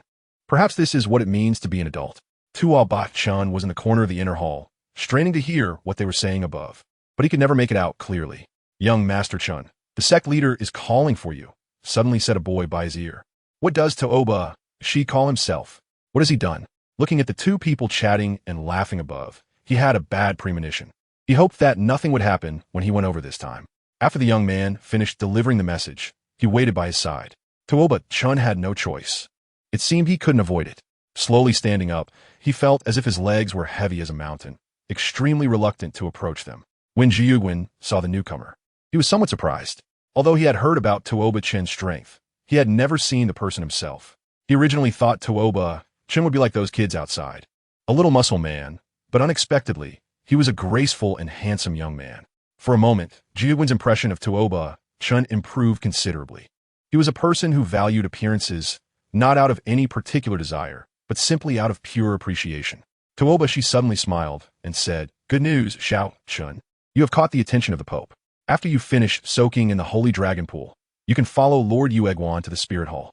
Although he was mentally prepared, he was still a bit surprised upon hearing Tuoba Shi's words. He originally thought that Tuoba Shi had called him up to show off that their sect had such a young genius.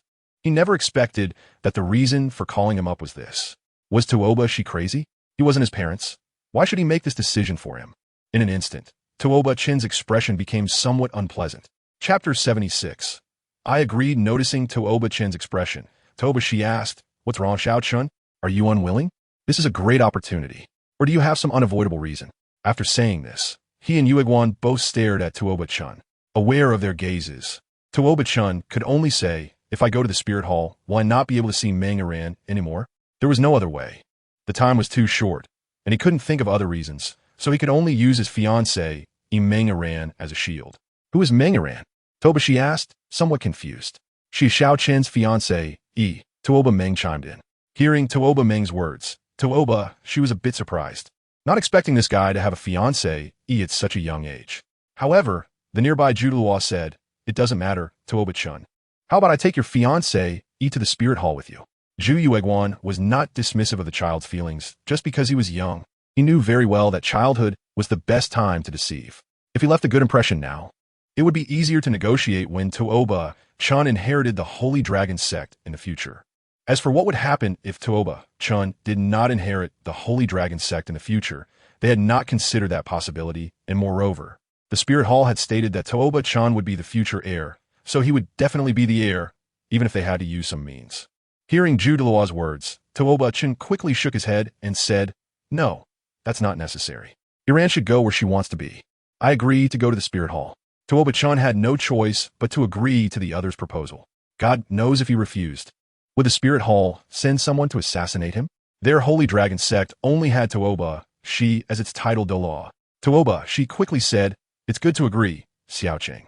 Don't worry, when you go to study at the Spirit Hall, the sect will still do its utmost to cultivate you. I will personally send someone to deliver your training resources to the Spirit Hall every month. Just focus on your training, and when you achieve success, you can come back to inherit the sect." After Tuoba Shi finished speaking, Tuoba Chen felt a bit strange. He thought he would be part of the Spirit Hall afterward, but it turned out he was just going to study. However, this was almost like being a part of the Spirit Hall. He wondered what benefits the sect master had received to speak so favorably of others. When he saw Tuoba Chen agree, Zhu Yueguan smiled and said, "That's good, Xiao Chen. Can I call you that? Come sit by my side." Hearing Zhu Yueguan's words, Tuoba Chen was somewhat reluctant, but still obediently sat beside him. Seeing Tuoba Chen so compliant, Zhu Yueguan smiled and said, "Child, I find you quite agreeable. If anyone bullies you in the Spirit Hall in the future, just tell me, and I'll stand up for you." Zhu Yueguan's words were not insincere. He genuinely found Tuoba Chen quite likable. "Thank you, Senior Zhu Douluo," Tuoba Chen said obediently. Although he didn't know whether Zhu Yueguan meant it from the heart, since the other party had said something nice, he didn't want to publicly contradict him, especially since the other was a titled Douluo while he was just a great soul master. Seeing that Tuoba Chen and Zhu Yueguan were getting along quite harmoniously, Tuoba Shi smiled and said, "All right, Lord Yueguan, the final Holy Dragon battle is about to begin. Xiao Chen will compete with other juniors later, so let's let him go down and prepare." Upon hearing Tuoba Shi's words, although he wanted to watch Tuoba Chen a little longer, Jiuguan still agreed. He actually quite liked Tuoba Chen, who was obedient, cute, and had high talent. He even had the thought of taking him as a disciple. After all, he still didn't have a successor. However, he wanted to wait until Bibi Dong finished watching before he could take Tuoba Chen, in case Bibi Dong decided not to take him. Otherwise, if Bibi Dong really took a liking to Tuoba Chen and he had already become his disciple, that would be quite awkward. After saying goodbye to Jiuguan, he went down. Tuoba Chen let out a sigh of relief. Fortunately, Jiuguan seemed to have no ill intentions towards him. It now appeared that the Holy Dragon Sect joining the Spirit Hall was a done deal, and it seemed that Tang San and the others would be enemies in the future. However, he wasn't too worried, as there was still nearly 20 years until the final battle, and he just needed to focus on his cultivation. Soon, the Holy Dragon battle began, and Tuoba, Chen decided to perform well. Since he had decided to join the Spirit Hall, he wanted to showcase his talent to attract more cultivation resources. Although the resources provided by the Holy Dragon Sect were already plentiful, he wouldn't mind having a bit more. As the Holy Dragon battle commenced, Jiuguan was also focused, quite pleased with Tuoba Chen's appearance, but still curious about his actual strength. After Tuoba, she babbled a few words, the competition began. Due to the larger number of younger participants, Tuoba she opted for a free-for-all format, 10 participants per round, with the last person standing on the stage qualifying for the next round. Under Tuoba she's careful arrangement, Tuoba Chen found himself in the first round, facing 9 opponents who were of middling strength within the sect. After all, he needed to put on a show for Jiuguan, so he couldn't choose opponents who were too weak, but he also feared that if they were too strong, Tuoba Chen might falter. When Tuoba Chen stepped onto the stage, the other 9 felt a chill in their hearts upon realizing they were up against him in the same round. However, they quickly exchanged glances and seemed to come to an unspoken agreement. As the match began, they all charged at Tuoba Chen simultaneously. Faced with the 9 opponents, Tuoba Chen felt no panic. None of them had broken through level 20, and their combat skills were inexperienced. Even if they had 19 opponents, they might not be able to defeat him. Taking a deep breath, he adjusted his state to its peak and charged forward without using his ground spikes, as they would cause him to become stiff. Though not particularly muscular, at that moment, he charged into the crowd like a raging bull. The 2 people at the front were instantly knocked away, and then Tuoba Chen began to swing his fists, one for each opponent, fully leveraging his physical advantages. It was far too easy to deal with a group of kids who hadn't even broken through the first level of the dragon transformation technique. He resolved them all in just 20 minutes. Chapter 77. The match ends. As the match concluded, Jiuguan was somewhat surprised. Was that it? To be honest, Tuoba Chen's battle prowess exceeded his expectations. His 9 opponents had soul power levels between 17 and 19, and Tuoba Chen himself was only at level 22. He had thought Tuoba Chen would face a tough battle, but it ended so quickly. Jiuguan vaguely felt that if they were to use that soul bone to exchange for Tuoba Chen, it wouldn't be a loss at all. It might even be a small gain. Seeing Tuoba Chen's outstanding performance, the happiest was undoubtedly Tuoba Meng, as this was his own grandson. Although he hadn't personally taught him, they were indeed related by blood. In the subsequent battles, it was basically Tuoba Chen crushing everyone, and he didn't even have to use his soul skills, relying solely on his physical strength to secure the first place in the Holy Dragon battle. Afterward, Tuoba she announced the end of the competition, and the Holy Dragon feast came to a close. Jiuguan wouldn't be leaving for a while. He planned to wait until Tuoba Chen finished soaking in the Holy Dragon pool before taking him away. He had heard that a white-armored Earth Dragon Soul Master who had soaked in the Holy Dragon pool was on a completely different level than one who hadn't, so he wouldn't hurry him for just a few days. Returning to his small courtyard, before even entering the house, Tuoba Chen could faintly smell the aroma of meat coming from the kitchen. It was already late at night since he had just returned from the Holy Dragon feast, and he was surprised that someone was still awake at this hour. Entering the kitchen, Tuoba Chen immediately saw Gu Yi sleeping with her head on the table, and there was some warm roasted meat on the table. It seemed Gu Yi had prepared food for him, worried that he would be hungry when he returned. But she hadn't expected him to take so long and had fallen asleep while waiting. Looking at Gu Yi's peaceful sleeping face, Tuoba Chen felt warmth in his heart. He tiptoed over, gently picked her up, and thought that if she slept here, she might catch a cold at night, so he would take her back to her room. As he reached the door, Gu Yi groggily opened her eyes a little, just enough that Tuoba Chen couldn't quite tell. So sleepy, who is holding me? It seems to be the young master. Is this a dream? Gu Yi didn't believe it was real, as the gap between her and Tuoba Chen's identities was too great, so she thought it was a dream. However, even if it were a dream, she felt very happy. Thinking it was a dream, Gu Yi wrapped her arms around Tuoba Chen's neck, instinctively nuzzling her little head against him. She softly murmured, young master." Seeing Gu Yi, who looked like a little cat, made Tuoba Chen's whole body stiffen. After a while, realizing she seemed to be dreaming, he let out a sigh of relief and slowly carried Gu Yi back to her room, this time moving even more gently.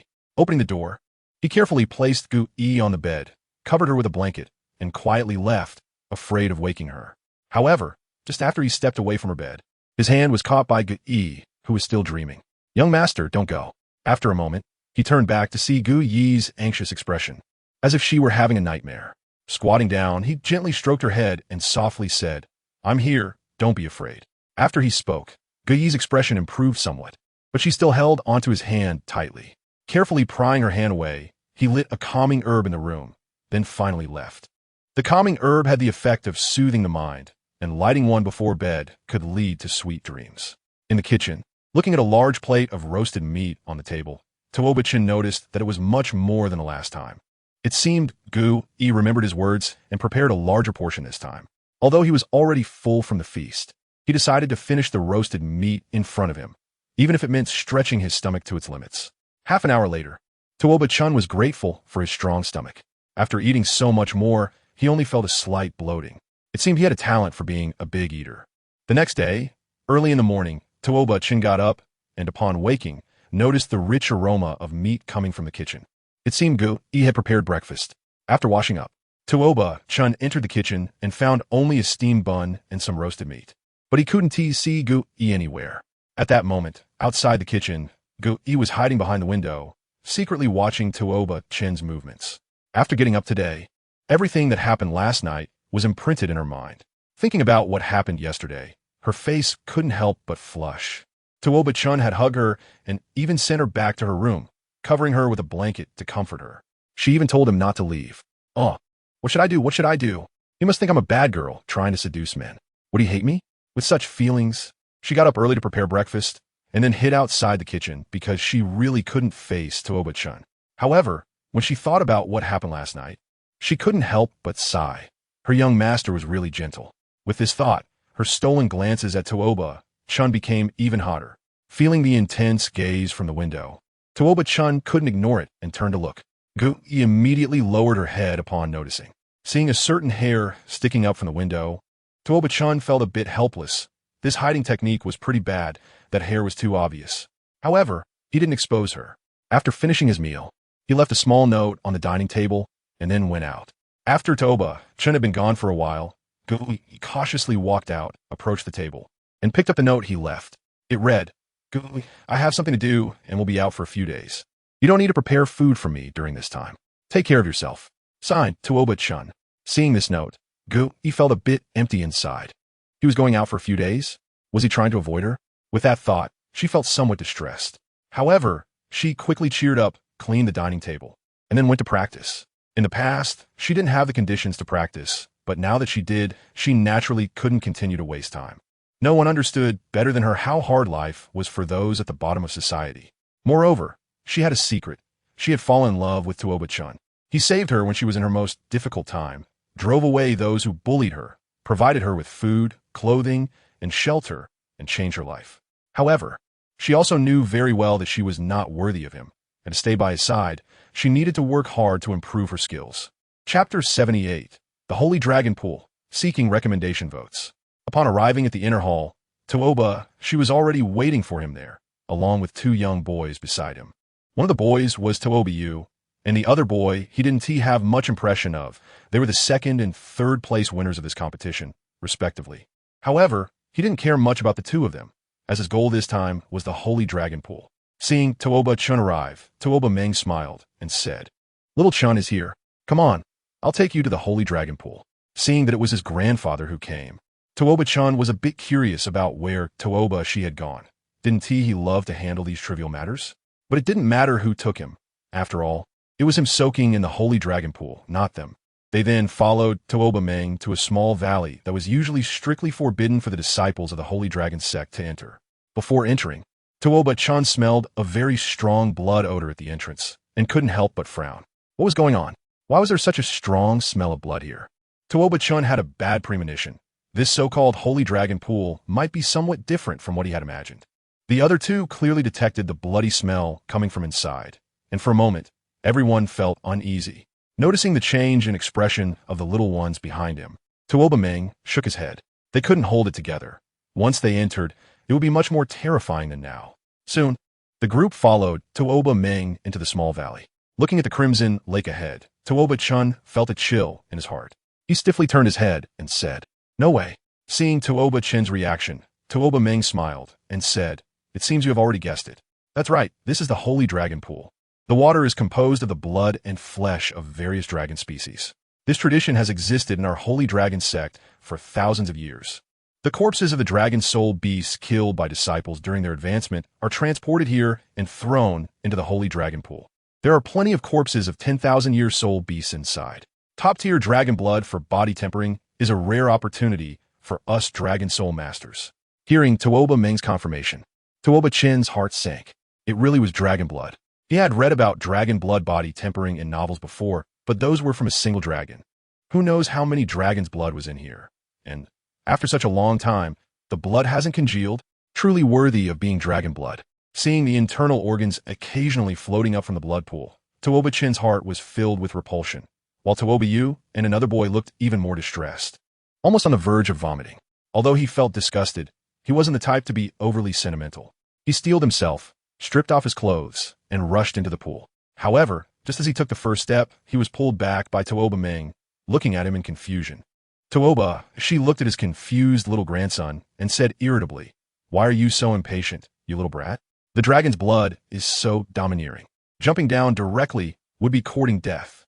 After Tuoba Meng finished speaking, he took out 6 silver-gray special herbs from his bosom and said, "This is dragon beard grass.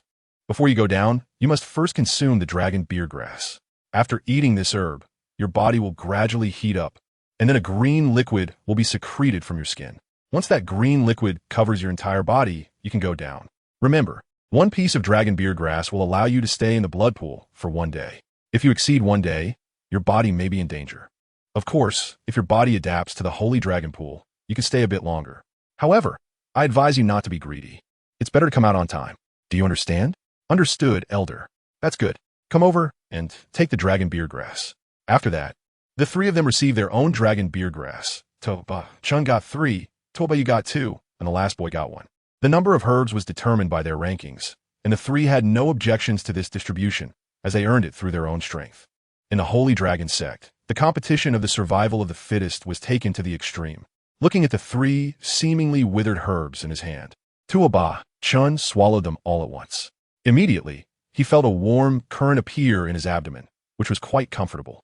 Gradually, a sticky liquid began to appear on his body, feeling like sweating, but this sweat was thicker. Before long, the green liquid had covered his entire body. Feeling that it was about time, Tuoba Chen took steps toward the Holy Dragon Pool. The closer he got to the Holy Dragon Pool, the stronger the bloody smell became, almost overwhelming him as he reached the edge of the pool. However, this was the purpose of their journey.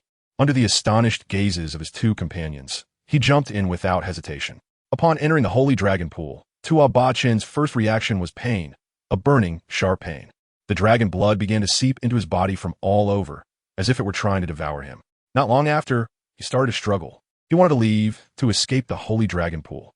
On the shore, Tuoba Meng saw this scene and shouted urgently, "Focus your energy. Guide the flow of the dragon blood and let it enter your meridians." Vaguely hearing Tuoba Meng's voice, Tuoba Chen quickly adjusted his body and began to consciously control the flow of the dragon blood. However, the effect was somewhat disappointing. The dragon blood was extremely domineering and very difficult to control. He simply couldn't freely guide it into his meridians. Yet, he did not give up immediately. There was only this one opportunity. If he left the Holy Dragon Pool, the effect of the dragon beard grass would immediately disappear. Without the protection of the dragon beard grass, he would not be able to enter the Holy Dragon Pool again. So, he had to persevere. Since Tuoba Meng's method was not suitable for him, he simply began to practice the Azure Dragon technique in the Holy Dragon Pool. The Azure Dragon technique was inherently a cultivation method with strong absorption ability, as evidenced by his ability to increase his cultivation speed by 40%. To his surprise, as soon as he used the Azure Dragon technique, he immediately saw results. The powerful suction of the Azure Dragon technique barely controlled the domineering dragon blood. Although he still felt intense pain, it was now within his tolerable limits. Seeing Tuoba Chen completely submerged in the Holy Dragon Pool, Tuoba Yu swallowed hard and, feeling somewhat timid, said to Tuoba Meng, "Elder, what's wrong with him? Why isn't he struggling anymore?" Tuoba Meng glanced at Tuoba Yu and said, "He has already adapted to the water of the Sacred Dragon Pool, so he has stopped struggling." What? Chapter 79, Dragon Blood Tempering. It has only been a short while, and the other party has already adapted to the water of the Sacred Dragon Pool. Tuoba, you felt a bit surprised. Could it be that the water of the Holy Dragon Pool was not as terrifying as Tuoba Meng had said? Looking at Tuoba Meng's calm demeanor beside him, Tuoba, you felt that this was quite possible. As for Tuoba Meng, he was also ecstatic inside when he saw Tuoba Chen succeed, but he couldn't show it due to his position as the Grand Elder. In fact, breaking through the Holy Dragon Pool was neither too difficult nor too easy. If one grasped the correct method, they could adapt to the Holy Dragon Pool in an instant. He had managed to endure those few days back then because he had mastered the adaptation method. His method was what he had just told Tuoba Chen. However, that method was only applicable to him, as everyone had different methods based on their own physiques. That was why he didn't tell Tuoba Chen when he first entered. Now that he saw that Tuoba Chen had already adapted, he mistakenly thought it was his method that was working. As expected of my grandson, Tuoba Meng whispered. Before long, Tuoba Yu's body was slowly filled with that green liquid. Having stayed here for quite a while, he gradually adapted to the strong, bloody smell and was no longer as resistant as he had been at first. However, when he stood before the Holy Dragon Pool, he still felt very nauseous. But for the sake of his future, what was a little nausea? With this in mind, he leaped into the Holy Dragon Pool. In an instant, he felt a pain even more intense than when Tuoba Chen had just entered, because he had only consumed 2 dragon whisker grasses. So both the duration and the protection for his body were inferior to Tuoba Chen's. Fortunately, he was somewhat mentally prepared and quickly tried the method that Tuoba Meng had just mentioned, gathering energy and focusing, directing the dragon blood into his meridians. Whether it was due to heaven's favor or not, he succeeded and the pain eased.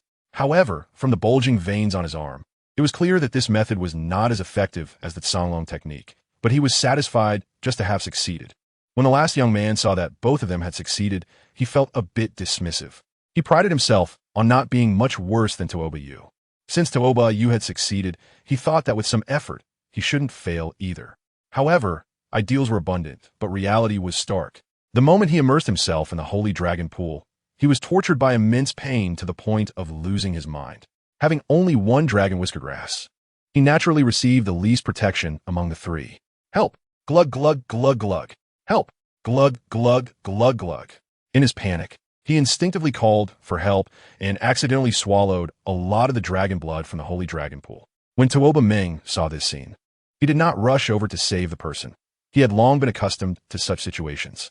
In previous years, there were hardly any third-place contestants who could succeed, and this year was no different. He knew that the other party was not in life-threatening danger yet, so he was confident that he would only save them when they could no longer hold on. Before that, he wanted to let the dragon blood strengthen the other person's body as much as possible. 10 minutes later, seeing the boy gradually stop struggling, Tuoba Meng leaped into the Sacred Dragon Pool and pulled the boy up. After reaching the shore, the boy, who had initially been frowning, suddenly relaxed his expression. After using his soul power to expel the excess dragon blood from the boy's body and putting a set of clothes on him, he left him alone and turned his eyes back to the Sacred Dragon Pool. The 2 inside were the ones who would eventually take on the heavy responsibilities, so protecting them was of utmost importance. 3 hours later, Tuoba Chen, who had been floating in the center of the Sacred Dragon Pool, suddenly opened his eyes. Due to the stimulation from the dragon blood, the secretion speed of the dragon beard grass had accelerated, and as his body gradually adapted to the environment here, he no longer felt as much pain as before. It was only a slight sting now. His body had indeed been strengthened. Because he was immersed in the blood pool, he could clearly sense that the deeper he went, the higher the density of the blood pool and the stronger the energy contained within it. But this also meant it was more dangerous. After a moment of hesitation, Tuoba Chen decided to dive down. What was there to be afraid of? Opportunities had to be seized. If he just trained steadily, how would he be able to defeat Tang San in the future? He then began to descend slowly. Although he had decided to take a risk, it was still better to be cautious. If he suddenly dived to a depth that his body could not withstand, it would be a loss. After about 5 minutes of descending, he stopped. Due to being in the blood pool, he could not see clearly around him, so he only halted when the pain in his body reached the initial level again. He continued to cultivate, perhaps due to the surrounding pressure. His martial soul automatically manifested without him actively controlling it. His white armored earth dragon martial soul. He did not know when it had started, but its eyes had changed from earthy yellow to blood red. He himself was the same. Perhaps due to the dragon blood seeping in, his hair and eyes had turned a dazzling red, looking both evil and mysterious. At the same time, his Azure Dragon skill was progressing rapidly. Originally, He could only sustain it for about 2 hours and 50 minutes, but now he could maintain it for a full 3 hours. With just a little more effort, he would be able to break through to the second layer of the Azure Dragon skill. Thus, 2 full days passed. Tuoba was forced to leave the Sacred Dragon Pool because the medicinal effects of the dragon beard grass had completely worn off. After coming ashore, he saw that only Tuoba Meng and another boy were still on the shore. He sighed. As expected, Tuoba Chen was still holding on. From now on, the gap between him and Tuoba Chen would likely continue to widen. Tuoba Meng saw Tuoba Yu come out and said, "Not bad. You've held on for 2 days." Tuoba Yu did not hold back his praise. In previous years, some clan members who entered the Holy Dragon Pool couldn't last even 2 days. So Tuoba Yu was indeed doing well. If he were first, holding on for 3 days shouldn't be a problem, but there was nothing to be done. After all, his grandson was even more outstanding. After Tuoba Yu emerged, he did not leave immediately, but instead began to cultivate on the ground like another boy. He had just come out of the Sacred Dragon Pool with abundant gains and needed some time to digest. The next day, seeing that there was no movement in the middle of the Sacred Dragon Pool, Tuoba Meng felt a bit excited. It seemed that Tuoba Chen would exceed 3 days, but he didn't know exactly how much longer it would be. However, every additional minute was good, as the members of the Sacred Dragon Sect had only a few opportunities in their lives to enter the Sacred Dragon Pool unless there were special circumstances. The longer Tuoba Chen persisted, the happier he was. Chapter 81. Week later, 5 days later, there was still no movement on the surface of the Sacred Dragon Pool. At this time, even Tuoba Meng was feeling a bit anxious. Tuoba Chen had not come out for so long. Could something really have happened? Tuoba Yu and another boy had similar thoughts. After personally experiencing the terror of the blood pool, they didn't really believe anyone could last that long in the water. However, everyone was anxious now, and all they could do was wait, as they were not Tuoba Chen himself and didn't know the real situation. Inside the Sacred Dragon Pool, Tuoba Chen looked at the eerie red around him and was completely unconcerned. He could clearly feel that his body seemed to have stopped secreting the dragon beard grass mucus long ago. However, strangely, he didn't feel much pain. It seemed his body had developed a resistance to the dragon blood, making it difficult for the blood here to enter his body. He needed a denser dragon blood to continue his enhancement. Thinking of this, he swam decisively toward the bottom of the pool. Although the Sacred Dragon Pool was located in a small valley, its depth actually reached 500 meters. Tuoba Chen was currently at about 100 meters deep, which was where the blood of a millennium-old dragon-type soul beast was located. He didn't know how far down the bottom was, but swimming deeper was the right choice. As long as he reached a place where the density of dragon blood could permeate his body, it would be sufficient. The deeper he went, the harder it became to breathe, and his body felt heavier. Nevertheless, he didn't stop. He could clearly sense that this density was not enough to support his breakthrough to the second layer of the Azure Dragon skill. According to the book on the Azure Dragon skill, generally, at least a level 30 Soul Master was needed to break through to the second layer. Previously, due to using the cold spirit grass, this requirement was greatly reduced, and he had originally expected to break through at level 25 as a Great Soul Master. However, now, with the help of the Sacred Dragon Pool, he was confident he could break through the Azure Dragon skill right now. After diving to a point where he could no longer descend, Tuoba Chen finally stopped. This was the region of 10,000-year dragon-type soul beast blood.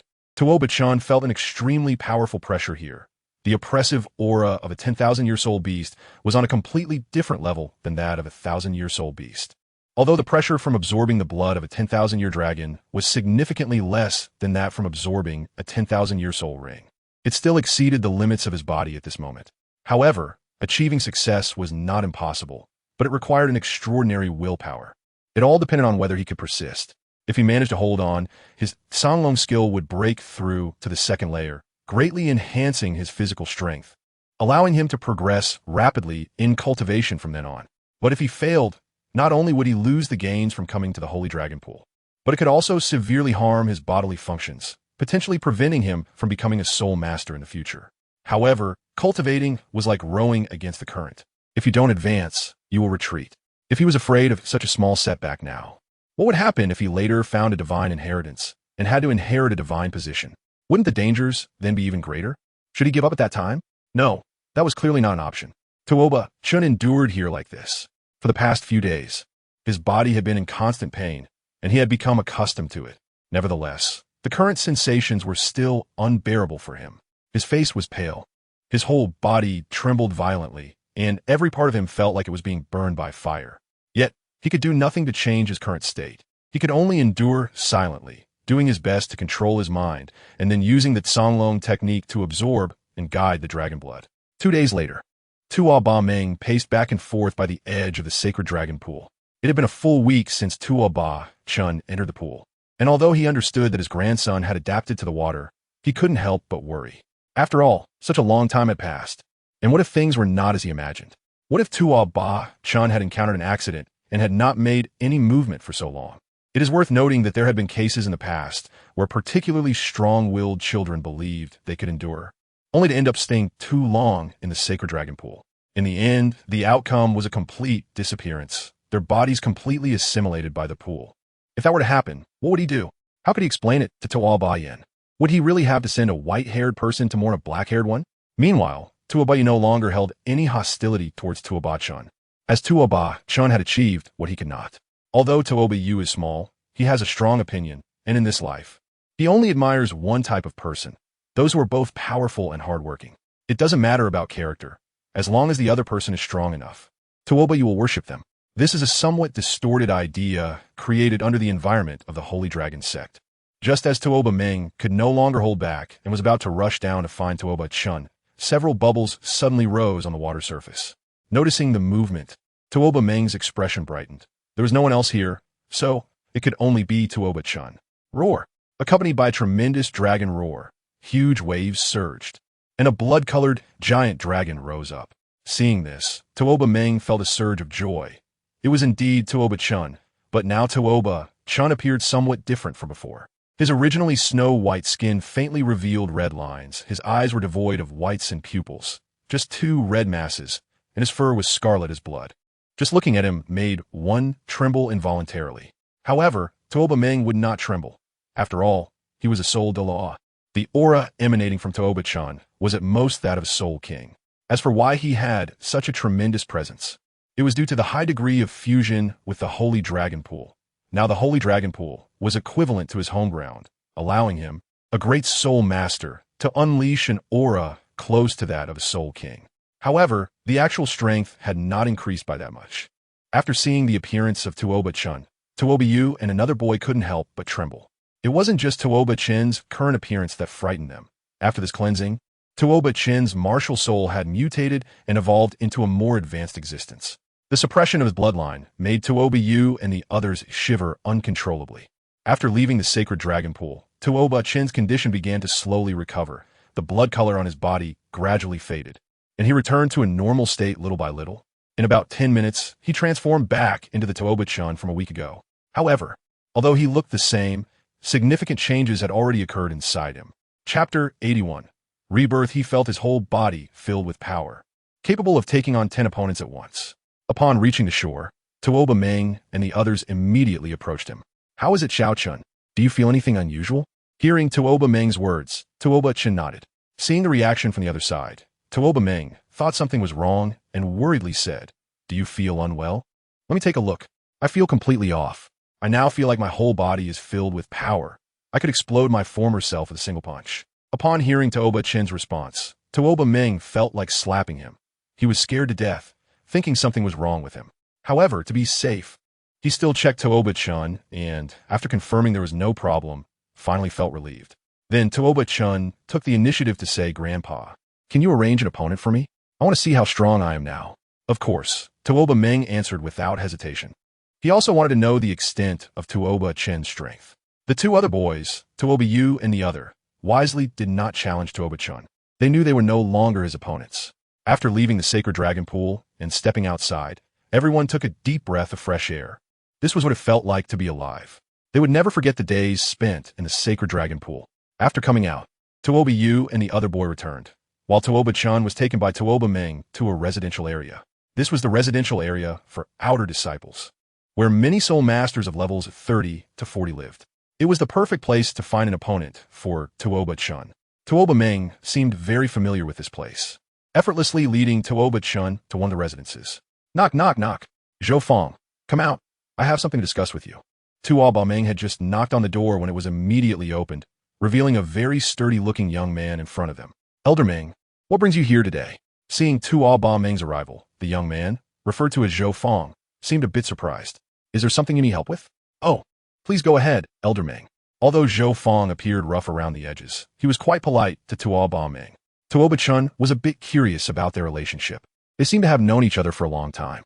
Have a match with my grandson, but be careful not to hurt him. Upon hearing Tuoba Meng's words, Zhou Fong glanced at Tuoba Chen and then said with a wry smile, Elder, your grandson seems a bit too young. Although I've heard of young Master Chen's great name during this time, it seems he is only in his 20s. Isn't it too much to spar with me? Hearing Zhou Fong's words, Tuoba Meng only caught 3 words, not happy. Tuoba Meng impatiently said, Are we fighting or not? Let's fight. Zhou Fong felt helpless. He was in a disadvantaged position. Could he really refuse? Besides, there was no loss in having a fight, and Tuoba Meng was his benefactor. If Tuoba Meng hadn't picked him up when he was a child, he would have starved to death outside. As for injuring the other party, he thought the chances were slim. Although his level was high, his attack power was indeed quite weak. If he didn't have the intention to kill the opponent, it would be hard for him to defeat them. After Zhou Fong agreed, the 3 of them arrived at the arena usually used by the outer disciples for dueling. Looking around, Tuoba Chen sighed. The direct disciples arena was much better. This place was too shabby, with grass growing everywhere and no one to clean it up. However, he just wanted to test his strength, so he didn't mind too much. Young Master Chen, are you ready? I'm ready, let's go. Martial soul, possess. After saying that, Tuoba Chen's appearance changed dramatically, reverting to that evil look with red hair and red eyes. At the same time, Zhou Fong's body also displayed 2 yellow and 2 purple soul rings. Both of them were taken aback upon seeing each other. Tuoba Chen was stunned because the other party turned out to be from the Soul Sect. Although his strength had increased significantly, there was still a gap compared to the Soul Sect.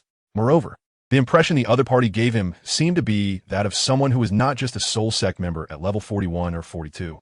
On the other hand, Zhou Fong was frightened by Tuoba Chen's appearance, as the other party gave him a chilling feeling.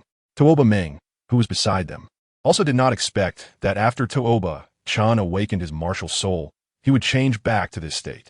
Tuoba Meng looked at both sides and said, The duel begins. After he finished speaking, Tuoba Chen rushed out while Zhou Fong remained motionless. Subsequently, an unbelievable scene unfolded on the stage. Tuoba Chen, a great soul master, was actually dominating Zhou Fong throughout the match. Seeing this, Tuoba Meng felt very pleased. Zhou Fong was raised by him, and he knew Zhou Fong's strength very well. Zhou Fong's martial soul was a type called Iron Armored Beast, which had strong defensive capabilities but very low attack power, almost negligible. This was also the reason he arranged for Zhou Fong to fight Tuoba Chen. Although Tuoba Chen might not win against Zhou Fong, he definitely wouldn't get hurt. After glancing at Tuoba Chen, who was pressuring Zhou Fong, Tuoba Meng thought to himself, Kid, this is Grandpa's love for you. However, the mental states of the 2 fighters were completely different from their outward performances. Under Tuoba Chen's relentless assault, to be honest, Zhou Fong was feeling a bit strained. Tuoba Chen's strength was far beyond what a great soul master should possess, and he had already been forced back 6 or 7 steps. Even a soul zone would find it hard to push him back, although he was intentionally holding back to let Tuoba Chen have a chance. Meanwhile, Tuoba Chen, who was fiercely attacking, felt his hands starting to go numb. The opponent's body was as hard as steel. Hitting with full strength resulted in half the force rebounding back to him, which wasn't very profitable, especially since the opponent hadn't even used any soul techniques yet. This couldn't go on, so Tuoba Chen suddenly punched the opponent and used the recoil to create some distance. Earth Spike Assault. Before Zhou Fong could react, 8 blood-red spiked earth spikes shot toward his body. Although Zhou Fong saw the spikes, he was too slow to dodge. This was also a weakness of the iron-armored beast martial soul. Thud! Unlike the previous ineffective attacks, this time Tuoba Chen's earth spikes actually pierced into Zhou Fong's body. Although only the tips had penetrated, it still inflicted damage. Zhou Fong wasn't angry about being hurt by the spikes. He was merely surprised that the opponent could actually injure him. However, Tuoba Chen's Earth Spike Assault was not a single attack. Those spikes pulled back immediately after piercing his body and then thrust forward again like daggers. The difference this time was that his previous Earth Spikes didn't have barbs. And honestly, he was quite surprised to see those barbs. Chapter 82. Improvement in strength. However, having those barbs was clearly a good thing. Now the attack and penetration power of his Earth Spikes had become stronger, and when the spikes retracted, the barbs would cause secondary damage to the opponent, which was indeed impressive. However, Zhou Fong was clearly not an easy target either. First soul technique, Iron Armor. After speaking, a thick layer of iron skin appeared on Zhou Fong's body. The ground spikes of Tuoba, Chen pierced into his opponent, but actually broke apart. Well, it seemed that even the ground spikes couldn't break through his opponent's defense, so Tuoba, Chen readily admitted defeat. He could sense that his opponent was holding back, otherwise, with such a defensive capability, he could completely ignore Tuoba Chen's attacks and trade injuries, and he would definitely be the one to lose. Seeing Tuoba, Chen admit defeat so readily, Zhou Fong was a bit surprised. He thought Tuoba, Chen would have dragged it out a bit longer, but this was also good. After the match ended, Tuoba Chen cupped his hands towards Zhou Fong and said, "Thank you for your guidance." "You're welcome," Zhou Fong replied. At this moment, Tuoba Meng also stood up and said, "Zhou Fong is almost purely a defensive soul master, with defense comparable to a soul king. It's normal that you, as a great soul master, can't break through his defense." After speaking, Tuoba Chen nodded. He certainly wouldn't belittle himself. But the attack power boost from the white-armored Earth Dragon Martial Soul after its upgrade was indeed not very high. Even if it had mutated, the increase was only slight, which was normal, as the white-armored Earth Dragon is also a more defensive martial soul. This duel had already achieved its purpose. He had basically understood his own strength. Generally speaking, if the opponent's martial soul was not particularly powerful, even a high-level Soul Zune could easily be defeated by him. After all, his physique and soul power had surpassed his peers too much. If the Soul Zune he fought against was not very skilled in combat techniques, there was an 80% chance they wouldn't be his opponent. However, he still didn't know to what extent his defense had reached, as the greatest strengths of the white-armored Earth Dragon were defense and power, and he was quite looking forward to it. To summarize the gains from this Holy Dragon Pool, all physical attributes had received significant boosts. The mental attribute was unknown due to the lack of a testing method. The Azure Dragon art had broken through to the second layer. The martial soul had undergone a beneficial mutation, and the soul skill had also undergone a beneficial mutation. The total amount of soul power, as well as recovery and training speed, had increased. These were the gains he had discovered for now. There might still be some hidden improvements he hadn't noticed, but he was already very satisfied. The only regret was that his level had only increased by 1 during this trip to the Holy Dragon Pool. Moreover, it seemed that due to the increase in physical strength, the soul power required for him to level up had also increased significantly. His body could now accommodate 3 times the soul power of a normal soul master, and his current training speed was 5 times that of before, meaning that in the future, his level-up speed would be slower compared to other innate soul power level 8 soul masters. Upon learning this result, he didn't know whether to be happy or sad. The advantage was that he would certainly not lack soul power in the future and could even fight at a higher level. However, at the same time, this leveling speed had decreased significantly. After thinking for a while, he let it go. Gaining strength was a good thing. The greater the increase in strength, the more helpful it would be for him to inherit the divine position in the future, even though he didn't know if there would be an opportunity to inherit it. After chatting with Tuoba Meng for a while, Tuoba Meng left. Although the hope seemed tenuous, he continued to go into seclusion to strive for the title Douluo. He was already at level 89, and it would be quite unsatisfying not to make a push. Looking at the streets that were gradually becoming familiar around him, he felt a bit sentimental. Tomorrow he would leave here for a completely unfamiliar environment, where it wouldn't be as safe as the Holy Dragon Sect and the Tiando Royal Junior Soul Master Academy. He had to be fully prepared. A rosy-cheeked girl sat dazedly in Tuoba Chen's courtyard, staring at the immobile door in front of her, lost in thought. Sigh, it's already been 7 days. Why hasn't young master returned? Could it be that he doesn't want me anymore? Thinking of this, He shook her head repeatedly. How could that be? What am I thinking? Young master is such a responsible person. If he says he will come back, he will definitely come back. After thinking this, she began to clean up. During this time, due to the improvement in her quality of life, her complexion had become much better than when Tuoba Chen first met her. She no longer looked as pale. However, there was always a hint of sorrow in her brows. As long as young master didn't come back, this sorrow would not dissipate. Suddenly, the courtyard door, which hadn't been open for a long time, creaked open. Gu-yi, who was still cleaning the courtyard, noticed this, and upon seeing the visitor, her expression changed from confusion to excitement. Young master, Gu-yi, I'm back. How have you been these past few days? Thanks to young master's shelter, Gu-yi has been doing very well. Seeing Gu-yi's rosy complexion, Tuoba Chen felt relieved. He was indeed worried that she wouldn't be able to take care of herself in his absence. Yi, I'm hungry. Make me something to eat. Okay.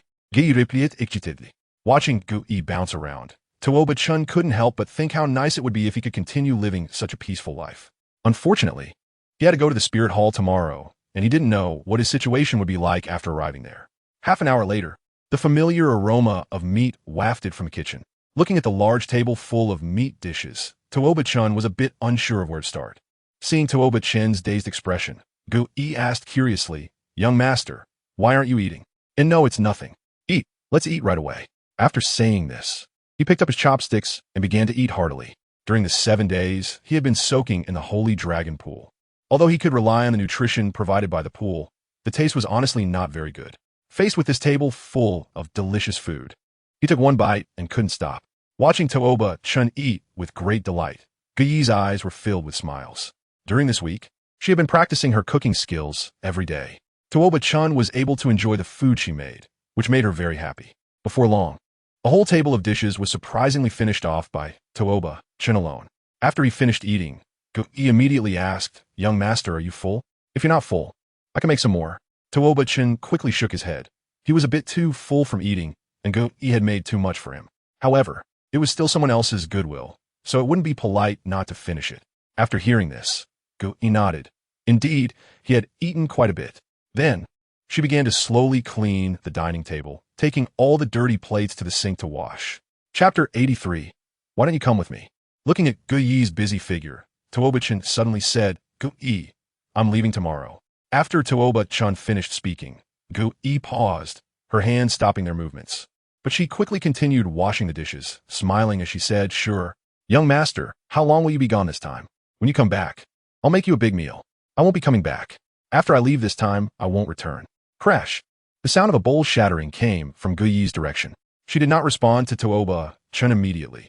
He vaguely saw her body trembling slightly. The air fell into an eerie silence. After a long while, she finally spoke, "I'm sorry, young master, I broke the bowl." Gu-yi's voice sounded a bit sobbing. "It's okay, it's just a bowl." After that, both of them stopped talking and returned to the strange atmosphere. Suddenly, he asked, "Why does young master have to leave this time?" It seemed that Gu-yi had adjusted her emotions, and this time her voice was not trembling. Tuoba-Chun didn't know whether he should tell the other party about his trip to the spirit hall, but he had no reason to deceive Gu-yi. "I'm going to the spirit hall now. From now on, I don't know if there will be a chance to come back." Tuoba-Chun's words were sincere. He really didn't know if he could come back in the future. After all, the impression Bai Dong left on him was that of a madwoman who could stir chaos in the world just to vent her anger for a man. In his view, his trip to the spirit hall was akin to how two countries might exchange their royal princes as hostages for the sake of peaceful coexistence. A means for the weaker nation to prove its loyalty to the stronger one. Generally speaking, the more important the hostage given up, the stronger the powerful nation's control over the weaker one. Now, Tuoba-Chun was the first heir of the Sacred Dragon Sect, almost equivalent to a crown prince. He really didn't understand what Tuoba-She was thinking, and neither did he understand how his grandfather could agree to this. When Gu heard Tuoba-Chen's words, her heart sank. Although she had lived in the slums before, she had heard of what the spirit hall was. It was a holy place in the hearts of soul masters, and those chosen to enter the spirit hall were said to be rare geniuses among thousands. Tuoba-Chun has already become so outstanding, but looking at myself, I'm almost 8 years old and still haven't broken through level 10. Although it's normal for soul masters not to reach level 10 by the age of 8. Compared to someone like Tuoba-Chun, I feel inadequate. Gu-yi opened his mouth to say something, but ultimately didn't say anything. Gu-yi, after I leave, you need to take good care of yourself. I will leave you some gold coins. Just stay here with me, and don't let others bully you anymore, okay? Wawa, as Tuoba-Chun was speaking, Gu-yi finally broke down and cried. Heaven knows how sad she had been during the 7 days since Tuoba-Chun left. Now, hearing that he was going to leave forever, her emotions finally exploded and were completely released. When she cried, Tuoba-Chun panicked. He was afraid of seeing a well-behaved girl like Gu-yi cry. After all, he wasn't very good at comforting people. If it were a mischievous child, he would have slapped them to let them know what cruelty meant. Gu-yi wanted to hold back. She knew that others didn't like people who cried, but the tears just wouldn't stop flowing. Whoa. Seeing Gu-yi trying to hold back her tears, but failing, for some reason, Tuoba-Chun couldn't help but chuckle. The tense atmosphere that had formed with great difficulty was shattered by that laugh. For a moment, Gu didn't know whether to cry or not. Out of embarrassment, her face quickly turned red. Tuoba-Chun also felt a bit awkward and instinctively wanted to change the topic. How about you go with me? After saying this, Tuoba-Chun froze. It had slipped out unconsciously, not intentionally. Sometimes, in order to divert some awkward topics, people might say things that aren't heartfelt without thinking. And that's exactly what happened with Tuoba Chun. He regretted it now. After all, this trip to the Spirit Hall could pose great danger, and it was already difficult enough for him to protect himself. He didn't have time to look after Gu-yi. However, it was obviously too late now. Upon hearing Tuoba Chen's words, Gu-yi quickly responded, "Sure, I want to go with you, young master." The next day, early in the morning, a luxurious carriage was already parked at the entrance of Tuoba Chen's small courtyard, while Tuoba Chun was having breakfast in the kitchen. Gu-yi was sitting there with her chin resting on her hands, smiling at him. Tuoba Chen looked up at her and said, "What's wrong? Is there something on my face? Why are you so happy?" "No, it's just that thinking about going out with the young master makes me particularly happy." "Oh," Tuoba Chun answered helplessly, truly regretting why he had said such words. It would have been better for the other party to stay safely at the Holy Dragon Sect without having to take risks with him at the Spirit Hall. Not long after, a clan member knocked on his door. "Young Master Chun, Master Douluo has arrived. Are you ready?" Hearing the voice from outside, Tuoba Chun immediately replied, "Coming." After saying that, he wiped his hands and left with Gu-yi. Thanks to his soul guide device, he didn't need to carry a suitcase or anything. He just placed everything into the soul guide, and it was all sorted. Upon arriving at the door, Juyueguan and Tuoba, she were both smiling warmly at him, waving. However, Tuoba Chan was a bit downcast due to his concerns for Gu-yi, and his face appeared somewhat troubled. Juyueguan noticed Tuoba Chen's expression from afar, and after seeing the smiles of Ju Douluo and Tuoba Chen forced himself to cheer up and returned a strained smile. Noticing the awkwardness in Tuoba Chen's smile, Juyueguan thought he was reluctant to leave this place, and secretly came up with a plan in his heart. Tuoba Shiza didn't notice anything, but when Tuoba Chen arrived, he took out 2 cards and said, "Xiao Chun, you're going to the Wuhuan Hall now, and it's not convenient for us to visit you often. From now on, you can buy the cultivation materials yourself. This gold card has 5 million gold soul coins in it, and this card is the highest level membership card of the 7 Treasure Glazed Tile School. You can get discounts with this card. Take care on your journey." Tuoba Chun was somewhat surprised that Tuoba Shiza even gave him a big gift before leaving. In the end, he just said, "Thank you, Sect Master, I'm leaving." Go ahead." After saying that, Tuoba Chun closed the carriage with Gu-yi and Jiyue. Jiyue didn't ask anything when she saw that Tuoba Chun had brought a little girl with him. Chapter 84. Xingluo City and the 3rd update seeking. After bidding farewell to Tuoba Meng and the others, Tuoba Chen officially embarked on his journey to the Wuhuan Hall. He didn't know whether this trip would be good or bad. However, Bibi Dong probably wouldn't go after a little child like him, right? He had already surrendered, so they should treat hostages well. After the carriage had been traveling for a day, it suddenly stopped. Tuoba Chun, who was still in the middle of his cultivation, woke up immediately confused. The horses pulling the carriage were a type of soul beast called Scale Horse, which had incredibly exaggerated stamina and could travel for 3 days straight. He had seen the continent's map before. At their speed, it would take at least about 5 days to reach the Wuhuan Hall. Why did they stop after just 1 day? Was there a problem with the carriage? Seeing the confused expression on Tuoba Chen's face, Jiyue mysteriously said, "Let us go down and take a look." Although he didn't know what Jiyue was up to, he didn't refuse. "All right, Senior Yueguan." After saying that, he got off the carriage with Gu-yi. After getting off, a magnificent city appeared before him. Unlike the imperial capital of the Tiando Empire, the main color of this city was red, filled with an ancient yet solemn atmosphere. Tuoba Chun felt a surge of excitement just by looking at the city. At this moment, Jiyueguan also got out of the car, and Tuoba Chun looked at him with curiosity. "Go ahead, this is the imperial capital of the Xingluo Empire. Xingluo City. It should be your first time here, right? I tell you, Xingluo City is famous for being an ancient city of war, and the facilities and industries related to Soul Masters here are very advanced, as are the entertainment facilities. In a few days, we will be going to the Wuhuan Hall. Let me tell you, the training at the Wuhuan Hall is stricter than you can imagine. Consider today the last chance to relax before entering hell. Go enjoy yourself." Jiyueguan said seriously. In his understanding, children's nature is to love playing, and as long as they can have fun, they need not worry about anything else. However, Jiyueguan's words sounded completely different in Tuoba Chen's ears. When Jiyueguan said that the facilities and industries related to Soul Masters were advanced, it meant that he should be able to buy many training resources here that he couldn't find in the Tiando Empire. This would greatly increase his training speed. And as for the latter part about the entertainment facilities being well developed, he automatically ignored it. In his dictionary, there was only training, not playing. After figuring this out, He quickly replied, "Thank you, Senior Yueguan. I'm going now. Just come back before dark. We can afford to wait for a day." After saying this, Tuoba Chen stepped through the gate of Xinghua City, and Gu Yi followed him in. Due to their somewhat outstanding appearances, they quickly attracted the attention of some people within Xinghua City. Ji Yueguan noticed this and quietly followed behind to protect them in secret. Upon arriving in Xinghua City, Gu Yi appeared curious about everything around her. Having grown up, this was her first time venturing more than 5 kilometers beyond the Holy Dragon Sect. Tuoba Chen was much calmer. After all, he had seen quite a bit of the world. He walked toward the center of Xinghua City with Gu Yi.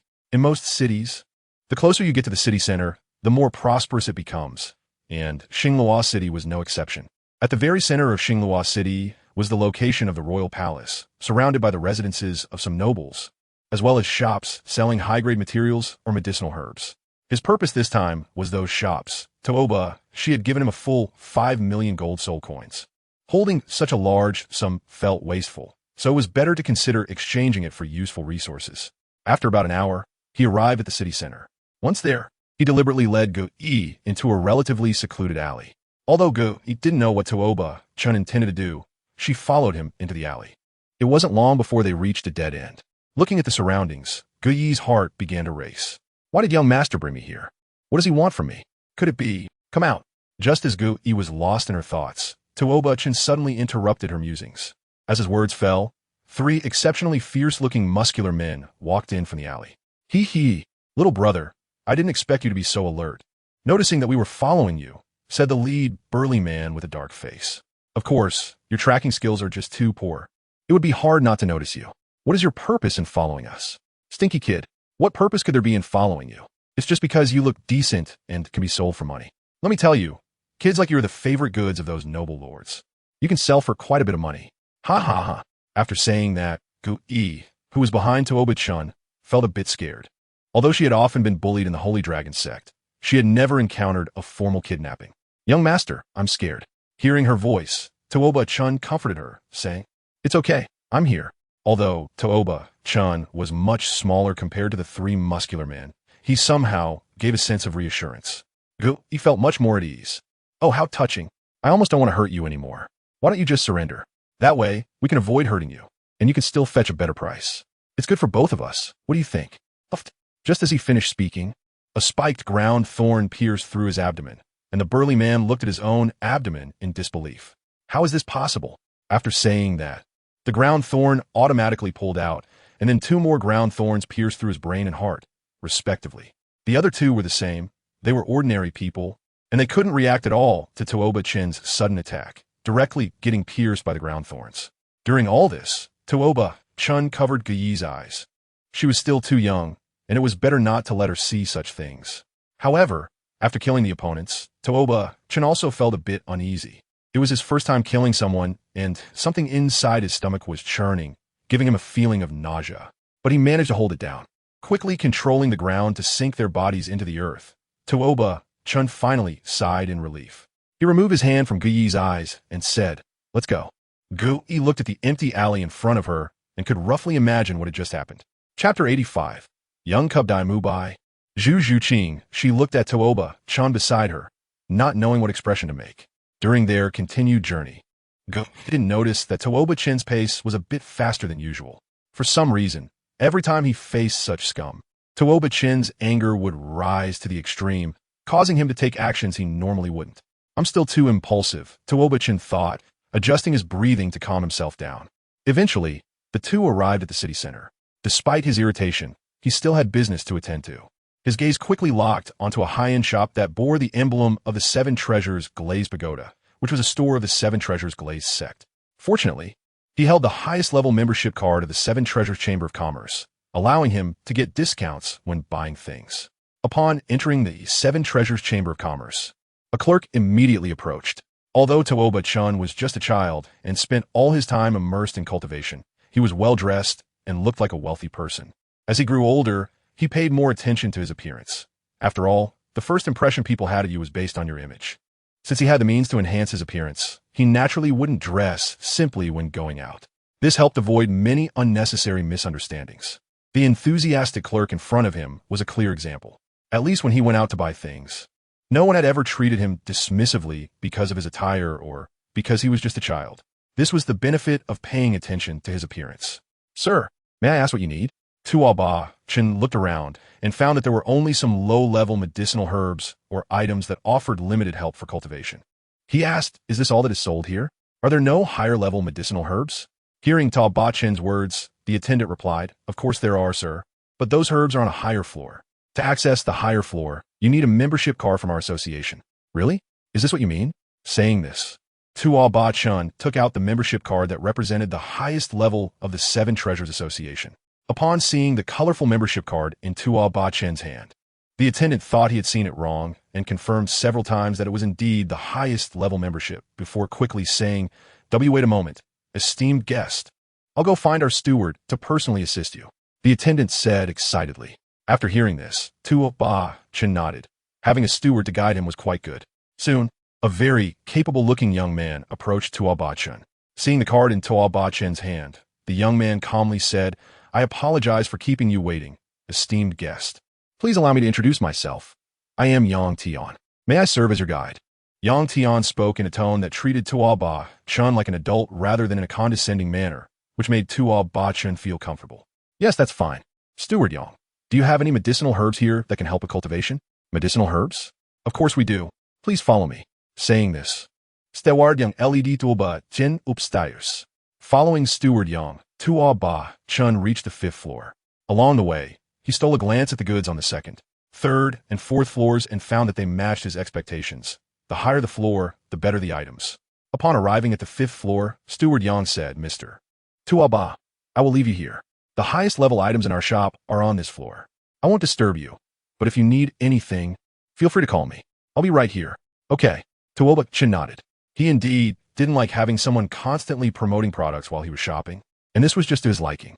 After saying that, he started to pick out items on his own. As soon as the two of them stepped onto this floor, they caught the attention of another person. Tuoba Chen felt like someone was watching him, so he looked in the direction he sensed. He soon discovered a blonde-haired, heterochromatic-eyed child watching him from a distance. Wait, blonde hair?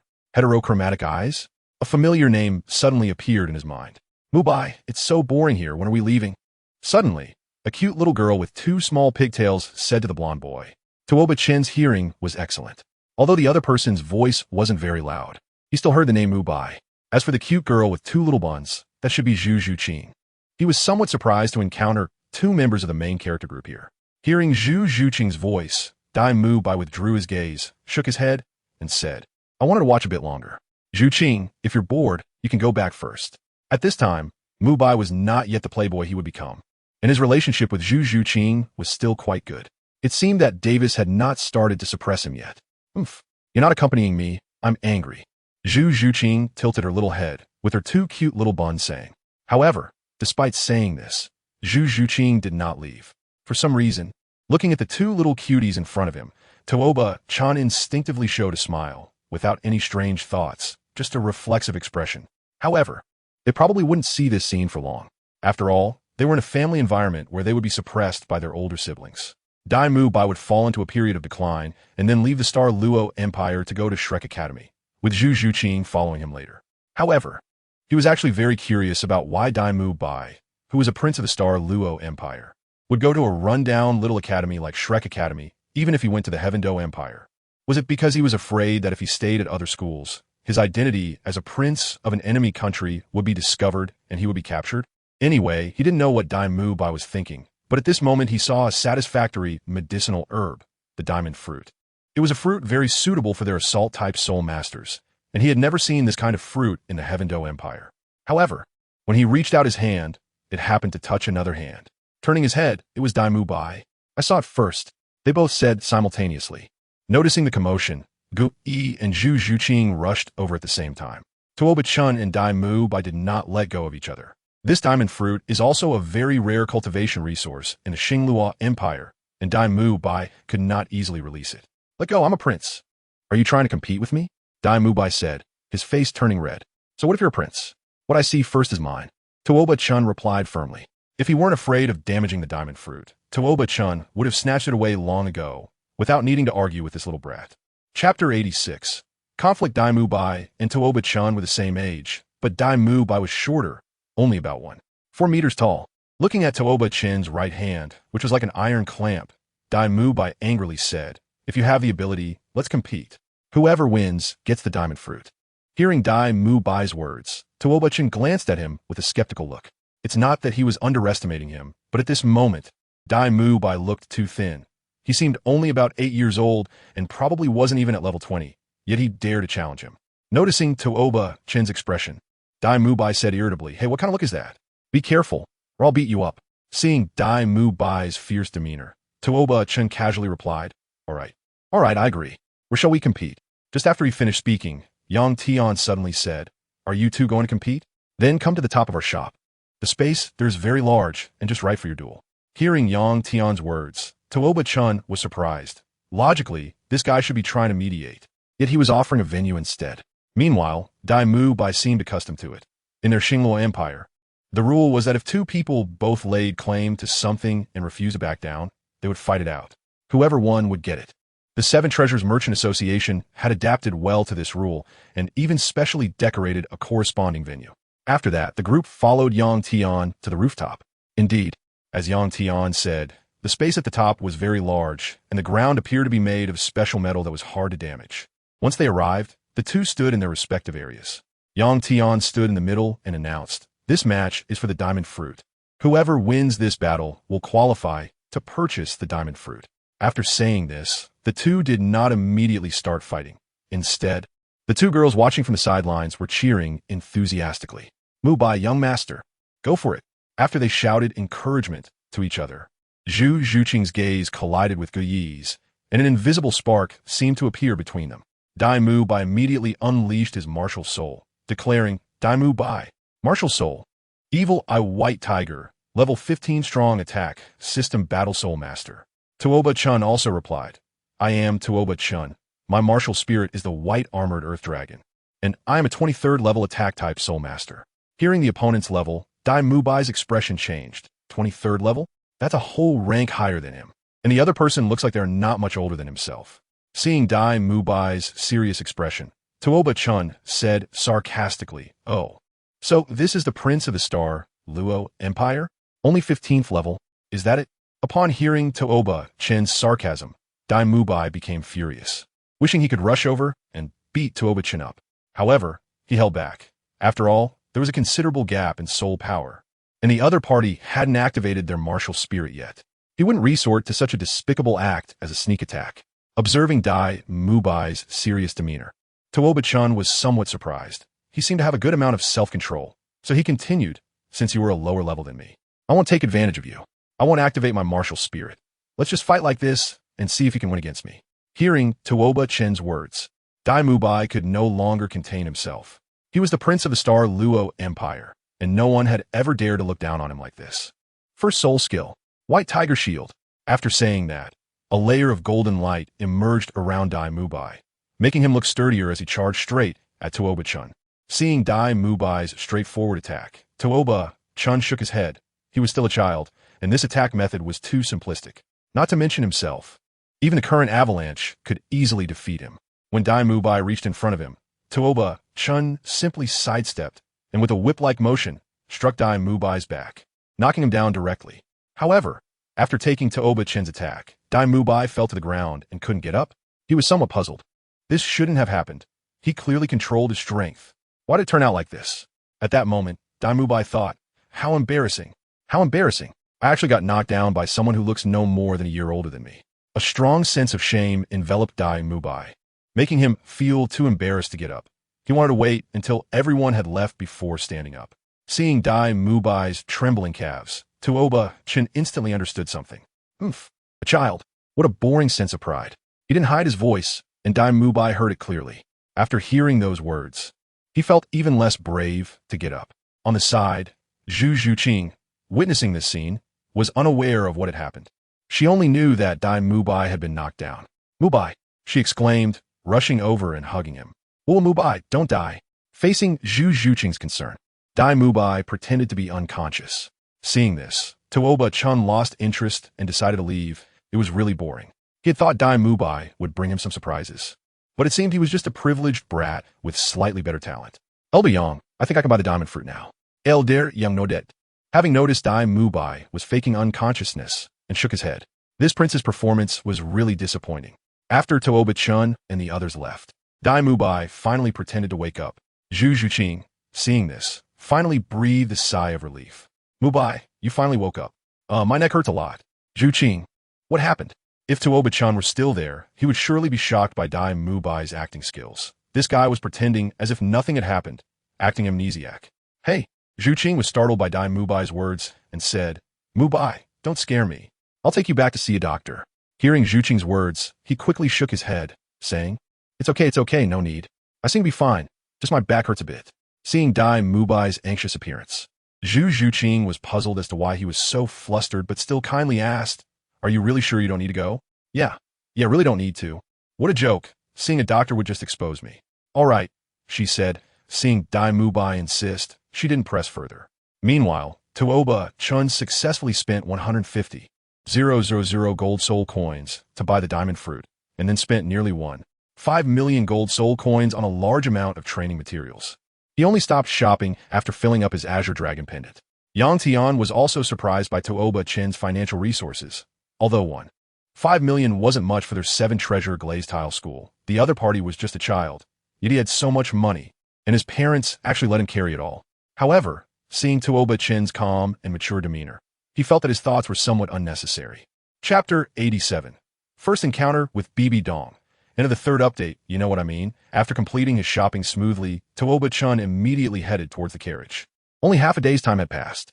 Although Jiyue Pass had given him a whole day of relaxation, he really didn't know what to do. For him, cultivating and improving his strength was the most interesting thing.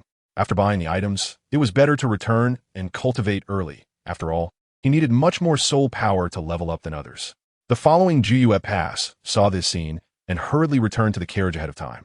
When Tuoba Chen and the others arrived, Jiyue Pass lifted the curtain of the carriage window and said, What? Are you back already? Aren't you going to stay in Luo City a bit longer? Tuoba Chen shook his head. No, let's hurry up and go.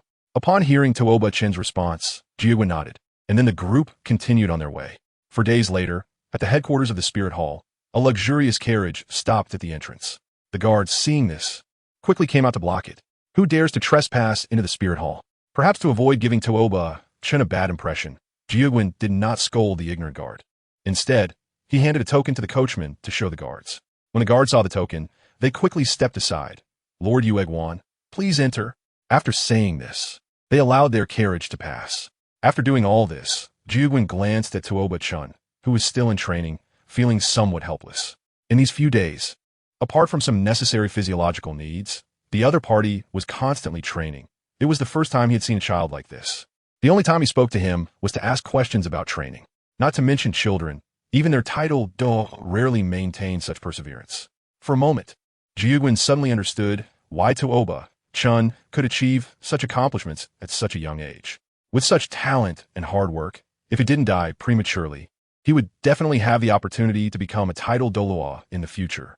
Thinking of this, his desire to take Tuoba Chen as a disciple grew stronger. However, it still depended on whether the Pope valued him. As Jiyue led Tuoba Chen towards the Pope's palace, he said to him, Tuoba Chen, don't be nervous. The Pope doesn't dislike children. Just behave normally. Upon hearing Jiyue's words, Tuoba Chen nodded heavily. For some reason, Jiyue seemed to have been nice to him all along the way and did not make things difficult for him. Tuoba Chen remained calm, but Guyi was different. Looking at the 2 rows of guards around, Guyi's back was almost drenched in cold sweat. Tuoba Chen noticed Guyi's state, pulled her hand, indicating that he was there and everything would be fine. Suddenly being held by Tuoba Chen, for some reason, a sense of inexplicable reassurance flowed from his palm, and she seemed to be less tense. When they arrived at the Pope's palace, it was just the right time for Bai Dong to be at work. They did not enter directly, but had the guard at the door announce their arrival first. Your Holiness, Lord Zhu Yueguan has returned. Upon hearing the guard's message, Bibi Dong nodded.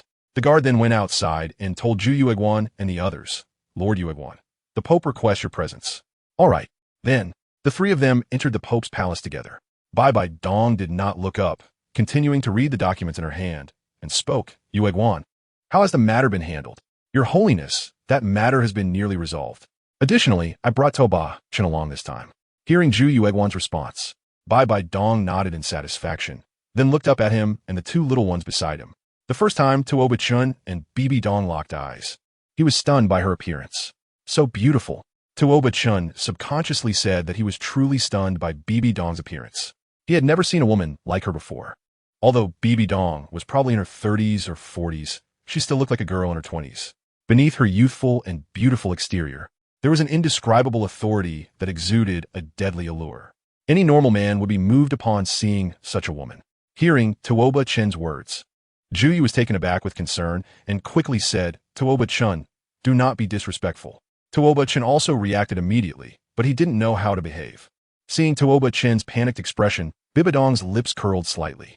His current appearance reminded her of how that person looked when he first saw her, and her mood improved significantly. She said, it's okay. Your name is Tuoba Chen, right? I've heard of you. From today on, you'll train with my disciples. Upon hearing Bibi Dong's words, Tuoba Chen was a bit dazed, not knowing how to respond, while Jiuguan beside him felt a bit disappointed but still quietly reminded him, aren't you going to thank the Pope? Oh, thank you, Your Holiness. Seeing Tuoba Chen's reaction, Bibi Dong felt that this child was becoming more and more like that person. However, she quickly thought of something unpleasant, and the slightly raised corners of her mouth fell again. After a while, Bibi Dong noticed Ge, who was standing there at a loss. After taking a closer look, she lost interest in Ge because the girl was simply too mediocre, apart from being somewhat good-looking. She seemed to be worthless in her eyes. Yu Egwan, you've worked hard on the way here. Please arrange accommodations for Tuoba Chen and the others, just next to the saintess. Yes, Your Holiness. After saying that, Jiuguan left with Tuoba Chen and the others, feeling a bit dejected. Tuoba Chen sensed the emotions of Jiu Egwan, but didn't understand why the other party felt this way. Could it be that he had a crush on Bibi Dong? Thinking about how Jiu Egwan had been treating him well these past few days, answering many of his questions about cultivation, he went over and tugged at Jiu Egwan's hand, shaking it and saying, Senior Jiu, what's wrong? You seem very down. Hearing Tuoba Chen's words, Jiu Egwan was a bit surprised. Looking at the dazed Tuoba Chen, he patted the other's head and said, It's nothing, Xiao Chen. I just saw you and thought about how my grandfather is still single at such an old age. It would be nice if I had a grandson too. Upon hearing Jiu Egwan's words, Tuoba Chen was somewhat taken aback. It turned out to be for this reason. It seemed that Jiu Egwan was still a lonely old man in need of care. Seeing the look of disappointment on his face, Tuoba Chen felt a bit sorry for him. Unexpectedly, he spoke up. Grandpa Jiu? Upon hearing Tuoba Chen's words, Jiu Egwan's body stiffened. Xiao Chen, what did you just call me? Hearing Jiu Egwan's words, Tuoba Chen blushed and said, Grandpa Jiu, is it not okay for me to call you that? His tone was a bit weak, sounding somewhat pitiful. No, you could definitely call me that, Xiao Chen. If you don't mind, you can call me that from now on, Jiu Egwan said nervously. At that moment, he was like a child afraid of being rejected, worried that Tuoba Chen would say no. Of course. Tuoba Chen answered confidently. After finishing, Jiu Egwan was momentarily stunned, then burst into laughter. After a while, he calmed down and said to Tuoba Chen, Little Chen, this is for you. As he spoke, he handed Tuoba Chen a token engraved with a chrysanthemum and said, This is my identity token. Wear it, and, aside from a few elders, no one will dare to bully you. Upon hearing this, Tuoba Chen accepted the token and said, Thank you, Grandpa Yu Egwan. It wasn't some rare treasure, and if he didn't accept it, Jiu Egwan would probably be unhappy, so it was better to take it. Hearing Tuoba Chen call him Grandpa Yu Egwan, Jiu Egwan felt overjoyed and thought to himself that he must show off to Old Ghost tonight. Seeing the other person's happy expression, Tuoba Chen seemed to hear a voice in his mind saying, Mission accomplished, congratulations on receiving the title of Douluo bodyguard. He couldn't help but sigh, realizing that in life, everything relies on acting. No one would dislike a cute and obedient child. Soon, Jiu Egwan took Tuoba Chen to a seemingly elegant courtyard and said, Little Chen, from today on, you will live here. Do you see those 3 houses? Jiu Egwan pointed to 3 courtyards nearby that looked similar to his. Tuoba Chen nodded. Jiu Egwan continued, That is the house of the 3 disciples of the Pope. Now that you are living here, it means the Pope has taken you as a disciple, and you will meet the 3 of them in the future. Also, not far from here, there is a simulated training ground where you can cultivate if you have nothing to do. Oh, okay, Grandpa Yu Egwan. After saying this, Yu Egwan felt a wave of joy in his heart. This feeling of being a grandparent was truly wonderful. Although he had never raised a grandson, nor even a son, he thought that if he didn't know how to raise them, spoiling them would be the way to go, so at least the other party wouldn't dislike him. After Jiu Egwan left, Tuoba, Chen officially moved in. This place was similar to where he lived in the Shenlong sect, just a bit larger, with a pond and a small pavilion in the courtyard, making the environment more elegant. After selecting a room for himself and Yi, he went to cultivate. It had been a whole month since he finished the second level of the transformation dragon technique, and it was time to start practicing the third level. From the third level to the seventh level, they all involved different levels of body tempering techniques. Although the third level was the most basic, if an ordinary person had not practiced the first and second levels of the transformation dragon technique, attempting to cultivate the third level directly would result in their body being ruined due to insufficient strength. Opening the third level, Tuoba-chan found that the cultivation method was very special. During the training, one had to use a special method to open a certain special acupoint in their body. This way, during cultivation, the body would experience immense pressure, and then high-intensity training would be conducted to enhance strength. This continued up to the seventh level, with different acupoint requirements at the start. The third level required simultaneously opening 4 acupoints for 1 hour for completion. The fourth level required opening 16 acupoints for 1 hour. The fifth level required 36 acupoints for 1 hour. The sixth level required 72 acupoints for 1 hour. As for the seventh level, it required simultaneously opening 108 acupoints for 24 hours to be considered complete. After each training session, it was necessary to consume a large amount of soul beast meat to replenish the energy expended. Tuoba-chan glanced at his azure dragon pendant, which was filled with various precious herbs. Who would bring soul beast meat? Helplessly, he instructed Yi to keep an eye on the door and planned to go out to purchase some. However, just as he stepped out, a familiar figure appeared before him. Bibidong. Seeing the visitor, Tuoba-chan hurriedly opened the courtyard door, bowed, and said, "Greetings, your holiness." Bibidong replied, "No need for formalities." After that, Tuoba-chan stood up. "Show me your soul rings," Bibidong said. Tuoba-chan answered without hesitation. "Martial soul possession." After he finished speaking, Tuoba-chan's appearance changed drastically. He looked evil and terrifying, with fine scales growing on his body. The shadow behind him also became more substantial than before. At the same time, 2 soul rings, one yellow and one purple, appeared around him. Speaking of which, after his strength improved, every time he activated his martial soul, he would gain some dragon-like characteristics.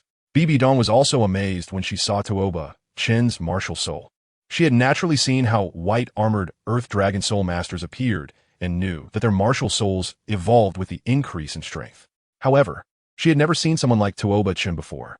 The second soul ring being purple was already very extraordinary, and the fact that his martial soul had mutated was surprising. Bibidong said, "Attack me." "Huh? What do you mean? Attack me?" "Oh, okay." Seeing that the opponent was still so dull after activating his martial soul, Bibidong found it somewhat funny. With that thought, Tuoba-chan launched an attack on Bibidong without holding back, knowing that she was at least a titled Douluo now, and his attack power was completely insufficient in her eyes. Bang! Bibidong directly grabbed Tuoba-chan's attacking fist. The scene became quite awkward. Feeling the power of that punch, Bibidong was a bit surprised. Judging by the attack power alone, Tuoba-chan was even stronger than Xieyu and Yin, and his decisive action without any hesitation indeed showed potential. Receiving Tuoba-chan's punch, Bibidong asked, "Tuoba-chan, would you like to be my disciple?" After saying this, she just looked at Tuoba-chan. In reality, Tuoba-chan's heart was rejecting the idea. He didn't want to bow to anyone as a teacher. After all, he felt quite embarrassed about kneeling to accept a master like the ancients did. However, the person in front of him was a super expert above level 90, and he felt he had no right to refuse. I am willing, your holiness." "Still calling me your holiness?" Bibidong frowned and said, "Oh, teacher." After saying that, Bibidong finally smiled and said, "Little Chen, I won't interfere too much with your training. After all, your Sacred Dragon Sect should have methods that are more suitable for your training. However, if you have any questions, you can come and ask me when I have free time. Also, if you need any training resources, feel free to mention it. Do you understand?" Chapter 89, Dragon Transformation Decision. Third layer after that, Bibidong chatted with Tuoba-chan for a while. Bibidong felt that the personality of this child more and more resembled that person, and she liked him more and more. Tuoba-chan felt differently here. Having read the original novel, he thought that Bibidong should be a crazy woman, and it seemed that she wasn't very gentle with her disciples. So why was she so kind to him, like a big sister next door?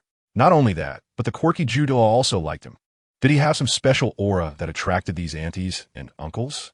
Little did he know, Douluo was a aesthetic-focused person, and Bibi Dong only felt that his personality resembled that of the master. With a tentative thought, Tuoba Chen tried to say, "Teacher, could you prepare some more soul beast meat for me?" Since Bibi Dong said that he could ask her for cultivation resources, he naturally wouldn't let this opportunity slip by. Hearing Tuoba Chen's words, Bibi Dong nodded and said, "Of course." In their spirit hall, as long as one was a soul master above level 40. They almost always had soul beast meat aged over 10 years for every meal. Their stockpiles of soul beast meat were probably more than those of the Holy Dragon Sect. "No, teacher, I need a lot of soul beast meat because of my cultivation method. I might need 10 times or even 100 times more than my peers." Then, Tuoba Chen directly took out the Transformation Dragon technique to show her. Although the Transformation Dragon technique was their Holy Dragon Sect's unique skill, other soul masters couldn't cultivate it at all, and countless copies of it had been lost outside. Many people had seen it, but he hadn't seen anyone successfully cultivate it. So showing it to Bibi Dong was nothing. After seeing the cultivation requirements for the third layer of Tuoba Chen's Transformation Dragon technique, Bibi Dong nodded. "Soul beast meat? We have plenty in our spirit hall," she said. "I understand. Don't worry. I will have my subordinates deliver more beast meat to you every day, and I guarantee I will meet your requirements." "Thank you, teacher." "You're welcome." With that, Bibi Dong patted his head. Tuoba Chen was a bit unhappy. Why did everyone love to pat his head? He hated being patted on the head the most. However, there was no way around it. The person in front of him was the Pope, who was also his teacher and, for the time being, his provider. So, he let her do it. After chatting with Tuoba Chen for a while, Bibi Dong left. Watching her departing figure, Tuoba Chen felt a bit conflicted. The spirit hall didn't seem as cold and heartless as he had imagined. Before long, someone knocked on the courtyard door. "Lord Tuoba Chen, His Holiness, the Pope asked me to bring you some things." Upon hearing the voice from outside, Tuoba Chen hurried over to open the door. He then saw a guard pushing a cart full of spirit beast meat, stopping at the entrance of a small courtyard. The meat inside must have weighed at least 1,000 pounds, and Tuoba Chen even spotted a huge black dragon leg among it. If he wasn't mistaken, judging by the color and size of the leg, it should belong to a 10,000-year spirit beast, the black dragon. For a moment, Tuoba Chen swallowed hard. The guard, seeing Tuoba Chen, quickly said, "Mr. Tuoba Chen, I'll help you bring this inside." "Thank you. That's very kind of you." "You're welcome." After saying that, he helped Tuoba Chen push the spirit beast meat into the kitchen and then bid farewell. Tuoba Chen also instructed Gu Yi to handle the piece of 10,000-year spirit beast meat. He then began to sit cross-legged and cultivate. He was going to start practicing the third layer of the Transformation Dragon technique. With the assistance of the Holy Dragon Pool before, he should be able to break through more than one acupoint on his first attempt. With this thought in mind, he began to impact the first acupoint on his body, the Tianmen acupoint. These acupoints are randomly made up by me. Don't look them up online, unless by coincidence. They generally don't exist. The Tianmen acupoint is located on his forehead and is one of the most dangerous acupoints in the human body, as the saying goes. The first step is the hardest. He had to be careful and cautious when approaching the Tianmen acupoint. Controlling his soul power, he carefully approached the Tianmen acupoint. Looking at the tightly closed Tianmen acupoint, Tuoba Chen did not forcefully attack, but instead tried to make his soul power softer, like water, slowly seeping in little by little. To his surprise, it went smoothly. Soon, he broke through the defenses of the Tianmen acupoint and could now freely open and close it. He then immediately attempted to break through the second acupoint. 2 hours passed, and Tuoba Chen opened his eyes. He had now broken through 3 acupoints, which was about his limit. He was quite satisfied with this speed. After all, there were only 4 acupoints in total in the third layer, and he was almost on the verge of breaking through it, compared to those who couldn't even break through the first layer on their first attempt. He was doing very well. After that, he did not close these 3 acupoints. With these 3 acupoints open, and since they were all located in the head, his spirit and various senses had increased several times, while the consumption also increased several times. The focus of the third layer of training was his mental strength and 5 senses. Without a moment's hesitation, he began high-intensity training. Unlike before, as soon as he started cultivating, Tuoba Chen could clearly feel the movements of every muscle in his body, his posture flaws, and how the surrounding environment affected him. Among other things, his mind had never been so clear. For this reason, his various training methods became much more standardized, and the effectiveness improved significantly. Half an hour later, Tuoba Chen lay on the ground, panting heavily. To be honest, this training method was really exhausting. He couldn't last an hour now. Gu Yi, watching from the side, quickly helped him up resting his arm on his shoulder and carrying him toward the kitchen. Tuoba had already prepared the food, which was just right to help him recover from his physical exhaustion. Arriving in the kitchen, he looked at the piece of cooked ancient soul beast meat on the table. Without caring about his image, he started to eat heartily. Gui watched from the side, sometimes not understanding why Tuoba worked himself so hard. Clearly, he was a wealthy young master. Why did he need to strive so much? Gui really couldn't figure it out, and sometimes it pained her to watch. Taking a bite of the black dragon thigh meat, Tuoba's eyes lit up. The energy contained in the ancient soul beast meat was incredibly rich. After just one bite, he could clearly feel his stamina and condition improving significantly, and the taste was quite good, even better than 1,000-year soul beast meat. This piece of thigh meat wasn't very large, weighing about 300 pounds, and Tuoba ate 40 pounds in one sitting. As for why he could eat so much, it was because his body needed to replenish energy desperately. The moment the food entered his body, it was digested into soul power. Chapter 90. Martial Soul Academy. 3 updates completed, please. After finishing, he said to Gui, "Thank you. You're welcome. Young master, the medicinal bath is ready. Do you want to go now?" Tuoba nodded. He hadn't used up all the herbs that Shenlong sect had given him last time, and he had also bought a new batch himself, which was enough for a while. When he entered his room, he smelled the familiar scent of the herbs and quickly stripped off his clothes, jumping into the bath with a splash. It was so refreshing. Since entering the Shenlong pool, he hadn't taken a medicinal bath for over half a month. Just like before, the medicinal bath was still thick and irresistible. 5 hours later, Tuoba emerged from the medicinal bath. Since he had taken a bath in the afternoon, it was only around 5 o'clock now. He had more than just the transformation of the dragon technique to practice today. The Azure Dragon technique had also broken through to the second layer, and he could start practicing it today as well. After having dinner in the kitchen, he began his training. After all, the second layer of the Azure Dragon technique was just a matter of changing postures. However, the difficulty of the movements was much higher than the first layer. He placed his feet on his head and used the strength of his fingers to support his body, preventing himself from falling. Practicing in this position for 6 hours would count as a breakthrough to the second layer. Looking at this posture, Tuoba seriously wondered if the founder of the Azure Dragon technique was a bit eccentric. Why were the training postures always so bizarre? It was as if he was doing yoga here. Complaining aside, he still had to train. Due to his physical strength, even though maintaining this position was very difficult, he managed to hold it for an hour. The results of his practice were quite good, compared to the first layer of the Azure Dragon technique. The speed of soul power cultivation in the second layer had increased, and he vaguely felt that the attributes of acceleration and armor breaking in his soul power had also improved. Thus, Tuoba spent a stable month. During this month, Bai Dong and Zhu Yuiguan often came to visit him, and he also got to know Zhu Yuiguan's good friend, Ghost Douluo. Unlike Zhu Yuiguan, Ghost Douluo didn't seem particularly fond of him, but he didn't dislike him either. He treated him like an ordinary person. As for Hu Laina and the others, because he rarely went out except to the mimic training ground, and he went at night, he had never seen them. In the early morning, Tuoba was practicing basic spear techniques as usual. His spear skills had made significant progress compared to before. Not only did they look similar, but every swing of his spear was devoid of any flashy movements, consisting only of the most straightforward yet effective attacks. In just over a month, his spear skills had reached this level, relying not only on hard work, but also on that seriousness. His training mindset was very clear. When practicing any technique, he first had to get the posture right before starting quantitative practice. Otherwise, it would not only affect the results, but also easily lead to hidden injuries. For the first 3 days, he had been adjusting his posture, and only after ensuring it was correct did he start the quantitative practice. Coincidentally, since he was currently practicing the third layer of the transformation of the dragon technique, he was opening up the 3 acupoints while training, making rapid progress. Just when he was intensely practicing, a stranger he had never seen before suddenly appeared at his courtyard door. The stranger knocked on the door and said, "Is Tuoba here? I'm a teacher from the Wuhuan Temple School. School has started, and I'm here to help you familiarize yourself with the academy environment." Hearing the voice outside, Tuoba was taken aback.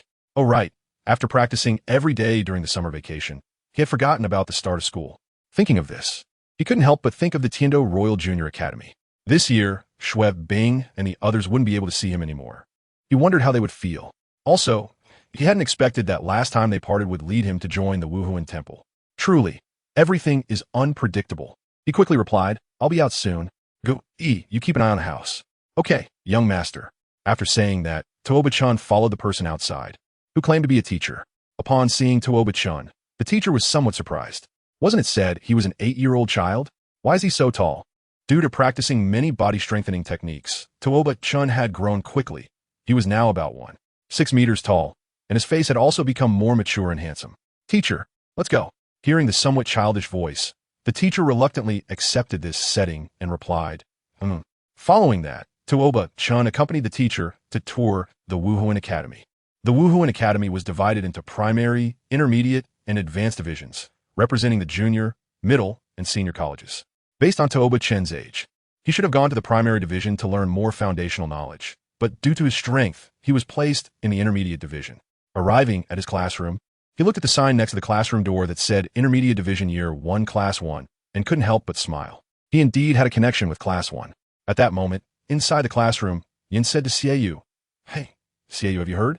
The Pope has taken on another disciple, a super genius 4 years younger than us, 3 years younger than Nana, and, just like us, he is in the intermediate division and seems to be in our class. Xiaoyu replied, I heard. Moreover, it seems he lives not far from where we are, in that courtyard. We haven't visited him during the long summer vacation. That's truly unacceptable. The two big men were getting more and more excited as they discussed, making Hulaina somewhat annoyed. Hey, you two, enough already. Stop talking. Why are you two big men so interested in a transfer student? He's not a girl. Class is about to start, and we'll meet him soon. Can you two calm down for a moment? Upon hearing Hulaina's words, the two were at a loss for words. Xiaoyu always doted on this younger sister, so naturally whatever she said was what it was. Yin, who had a crush on Hulaina, immediately fell silent when he saw her unhappy. Meanwhile, Tuoba-chan, who was already at the door, had heard their entire conversation clearly. He then walked in with the teacher. As soon as the teacher entered, the classroom fell silent. The teacher said, Hello, students. This year, I'll still be your homeroom teacher. Due to the arrival of a new transfer student, I will introduce myself again. My name is Qing Jian, and I am a 74th level assault system battle soul saint. Qing Jian turned to Tuoba-chan and said, and Tuoba-chan nodded. However, the students basically paid no attention to the teacher's self-introduction and all focused their gaze on Tuoba-chan. Seeing him, Xiaoyu and the others were somewhat surprised. 8 years old? Is this really 8 years old? How can someone so tall be 8? Chapter 91, The Golden Generation. Hulaina was immediately attracted by Tuoba-chan's looks. It wasn't that she had fallen for him, but it was the first time she had seen such a handsome boy, even more good-looking than herself, which made her a bit nervous. A strong sense of crisis appeared in her heart. Subsequently, Qing Jian also said, Tuoba-chan, please introduce yourself to everyone. Tuoba-chan nodded. Then he stood in front of the podium and said to the crowd below, Hello everyone, I am Tuoba-chan from the Holy Dragon Sect. With a martial soul of the white-armored Earth Dragon. I am a level 23 strong attack soul master, and I am 8 years old. I am very happy to be with all of you. This was a standard introduction, but the audience was indeed shocked by his level. An 8-year-old at level 23.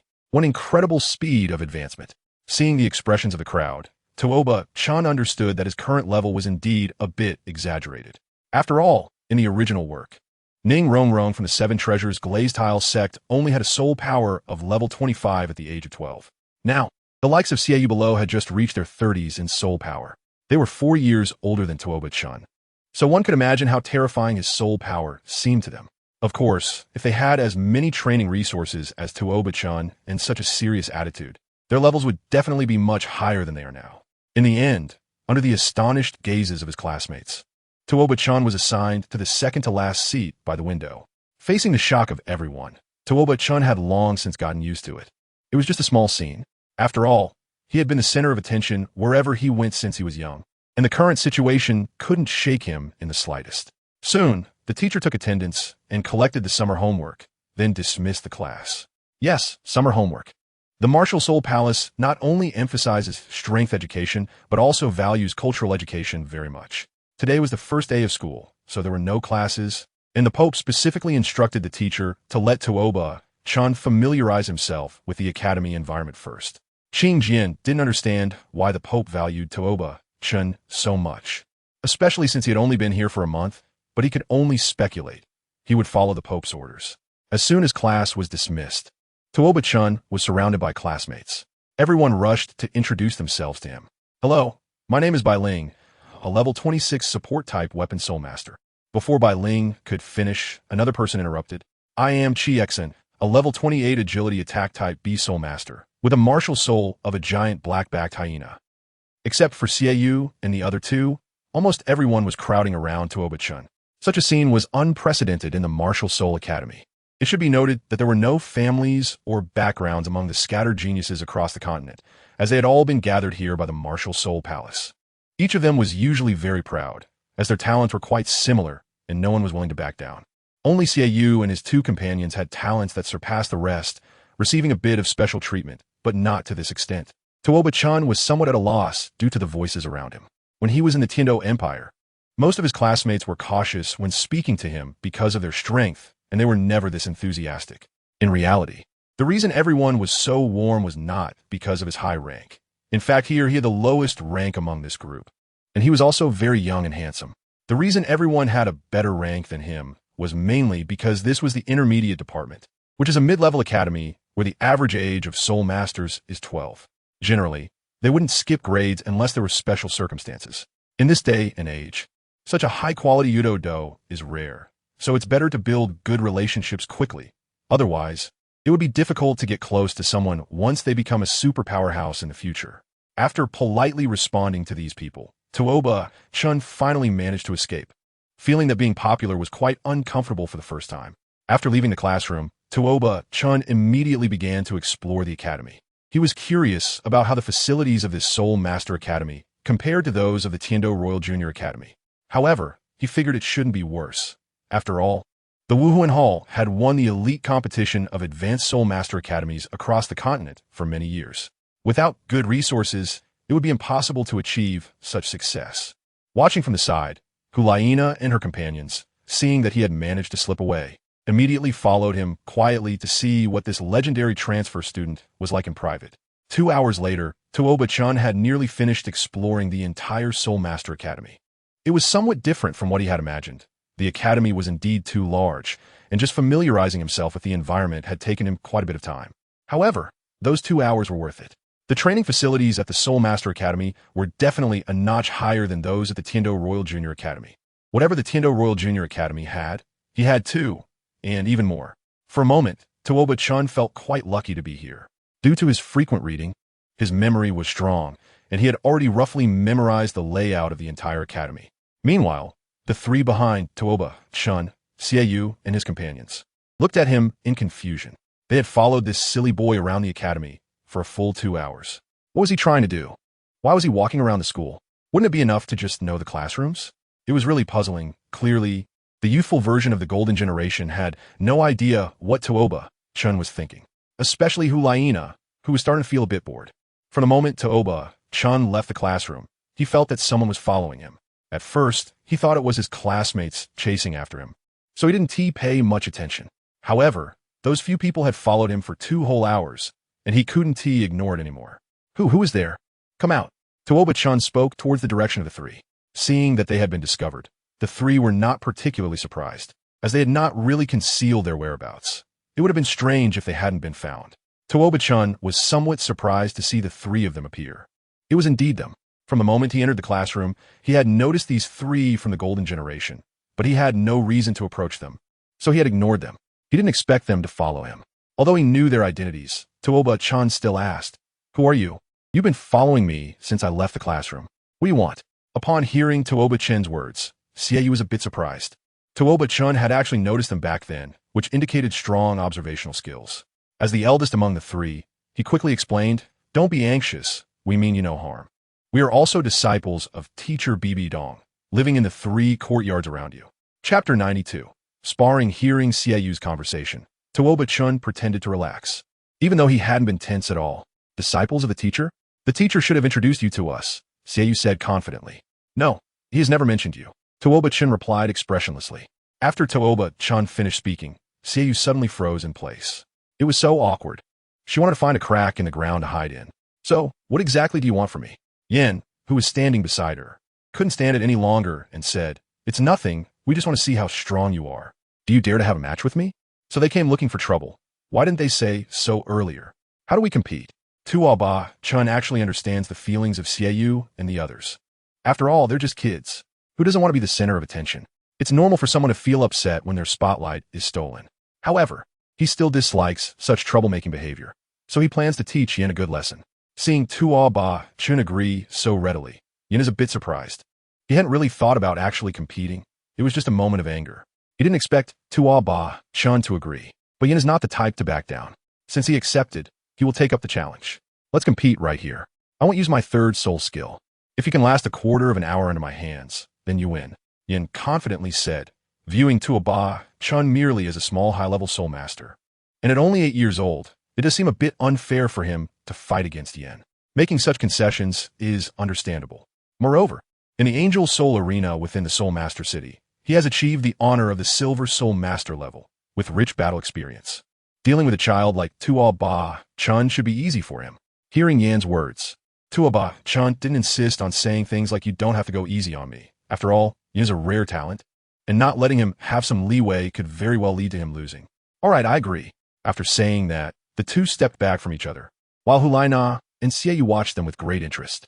The two were well aware of Yan's strength. Among them, Yin had the strongest overall attributes. If it weren't for their martial soul fusion skill, just looking at battle power, Yin would be the most outstanding, so they weren't worried about Yin losing. They were just curious about how long Tuoba Chen could last under Yan's hands. Xiaoyu gave Yin a knowing look from below the stage, indicating that he should let Tuoba Chen have a bit of an advantage since they would all be studying together in the future, and it would be better not to embarrass him too much.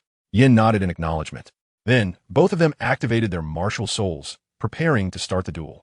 Yin, with the martial soul Flame Lord, is a level 32 assault-type battle soul master. Tuoba Chen, with the martial soul White Armored Earth Dragon, is a level 23 assault-type Great Soul Master.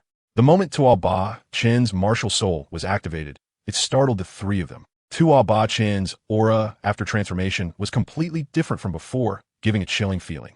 Seeing Tuoba Chen's change, Yan's expression became more serious. After all, someone who was noticed by Dong couldn't possibly be weak. Once both were ready, Yin took the initiative to attack first. Tuoba Chen's pressure on him was quite significant, so he decided not to hold back, especially since Hulaina was watching. If you were to mess up, it would be too embarrassing.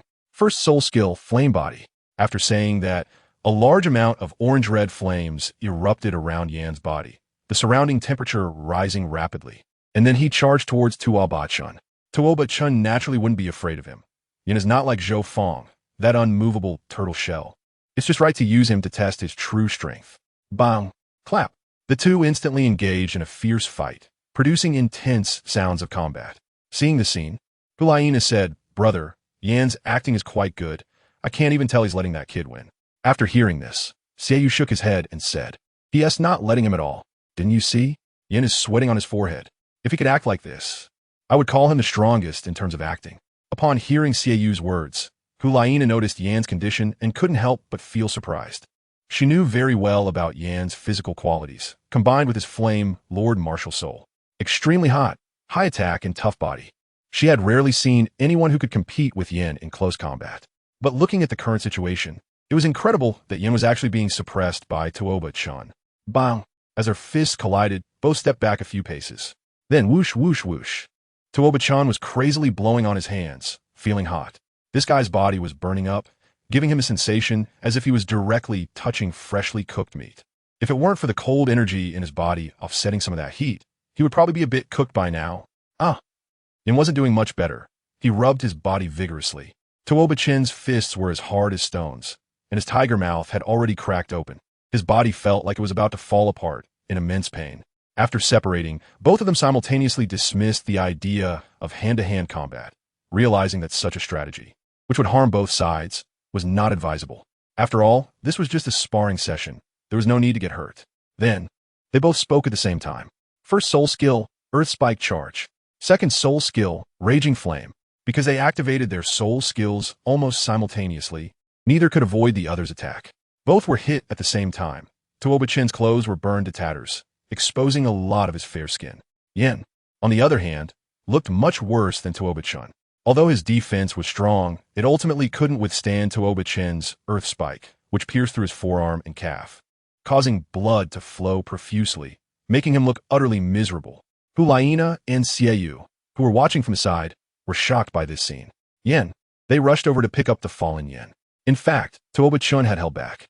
Yin was not in any life-threatening danger and would recover after resting for a while. Gulf, I'm Fina. I lost, Yin said somewhat dejectedly.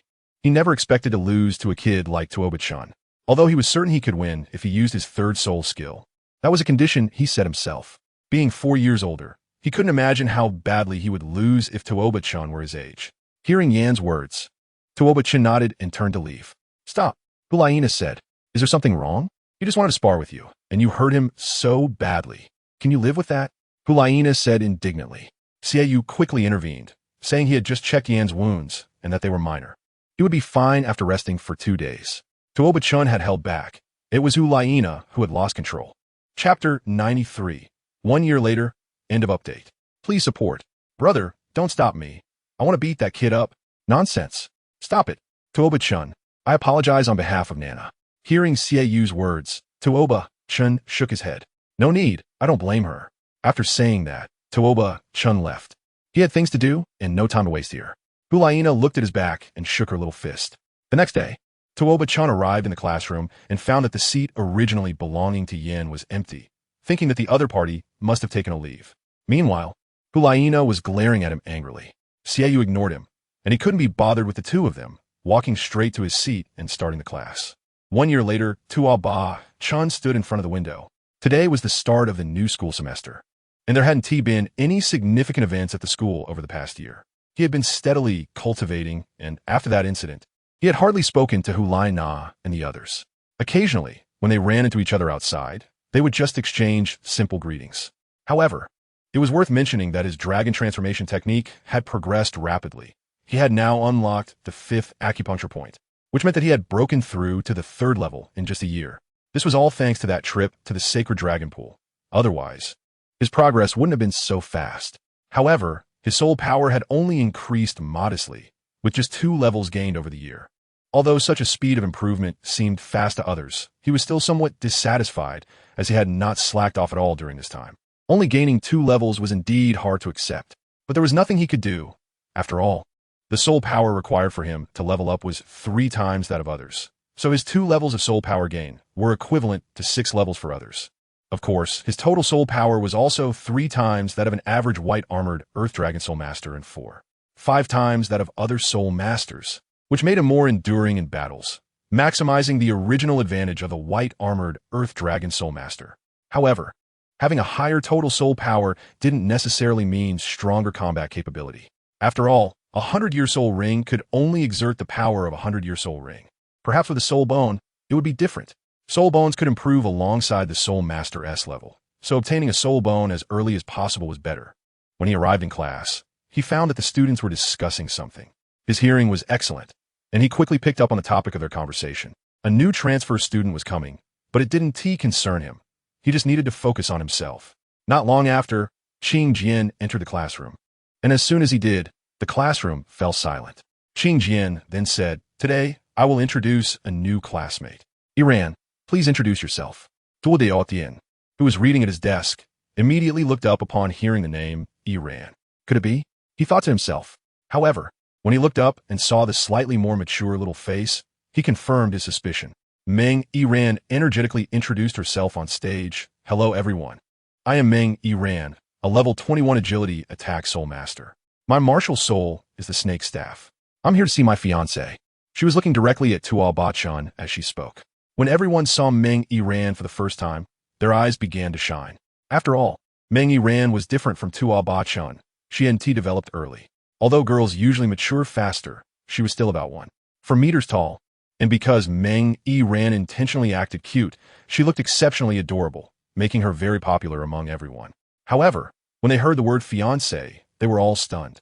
After finishing, without waiting for Qing Jian to speak, she sat down next to Tuoba Chun, leaving the classmates in a daze.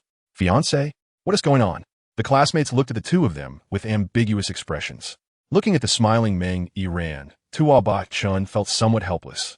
He could clearly hear the comments from his classmates. "Why are you here?"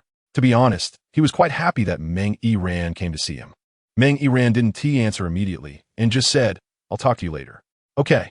Qing Jian observed Meng Iran's behavior with some helplessness, but fortunately, the Soul Master Academy didn't have any rules against young love, and These two kids were only 9 years old.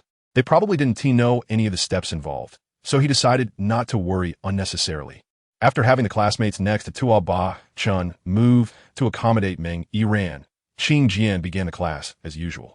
As before, Meng Yiran took the initiative to sit her seat right next to Tuoba, Chen, effectively creating a desk-mate situation despite the single-row seating arrangement. Qing Jian saw this and didn't say anything. Tuoba, Chen had by Dong watching over him, and he couldn't afford to provoke her. So he spent the year reading other books in class without issue. Now, with Meng Yiran next to Tuoba, Chen, Qing Jian felt he couldn't provoke her either, as criticizing Meng Yiran would offend her fiancé, Tuoba, Chen, who would then ask Bai Dong to intervene. So, in a way, Bai Dong was shielding Meng Yiran, which made things difficult for him. Throughout the entire class, the students had no focus on their studies and were secretly observing the two young lovers. Seeing them being intimate, everyone felt a bit sour in their mouths, including the golden generation. However, the two didn't care about the surrounding gazes and were engrossed in their whispers. Yin couldn't hold back any longer and quietly said, "Wow, they're whispering sweet nothings. Did you see that, Xiaoyu?" "Yeah, I saw it too." Ulaina, sitting nearby, also subtly turned her head that way, using her fingers to block her eyes, pretending she wasn't watching. "Wow, they're holding hands," Yin exclaimed, unable to control her voice. Qing Jian's forehead twitched, but he couldn't get angry. He couldn't afford to provoke Yin either. Finally, when the class ended, Qing Jian immediately said, "Class dismissed."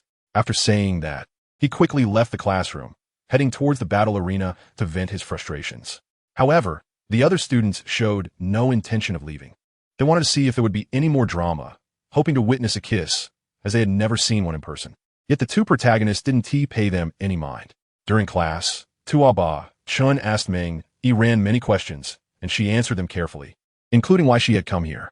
It turned out that Tuoba Meng had sent a letter informing his parents about his current situation, and Meng Yiran learned about his whereabouts from her parents, worried that he might be taken away by other girls.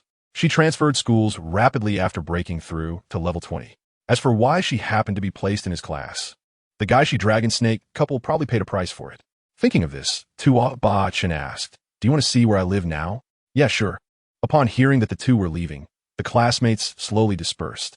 Author's note: tomorrow is the day for the official release. I will strive to deliver more updates, aiming for 10 chapters, but I'm not very confident. Why the lack of confidence? Because I have no stored chapters I can't manage to stockpile them. If I can't deliver 10 chapters, I will make up for them in the next couple of days, as an older person's typing speed is uncertain for 10 chapters in a day. Thank you for your support, and I won't say anything too sentimental, as it feels a bit mushy and I can't handle it. I hope everyone will continue to support me and ask for a first subscription. Please, I beg you. Bang, bang, bang. Chapter 94. I want to live with you. One update. Asking for a first subscription. In Tuoba Chen's small courtyard, from afar, He saw Tuoba Chen's figure on the loft. Just as he was about to go down to greet him, he suddenly noticed a strange little girl following behind Tuoba Chen.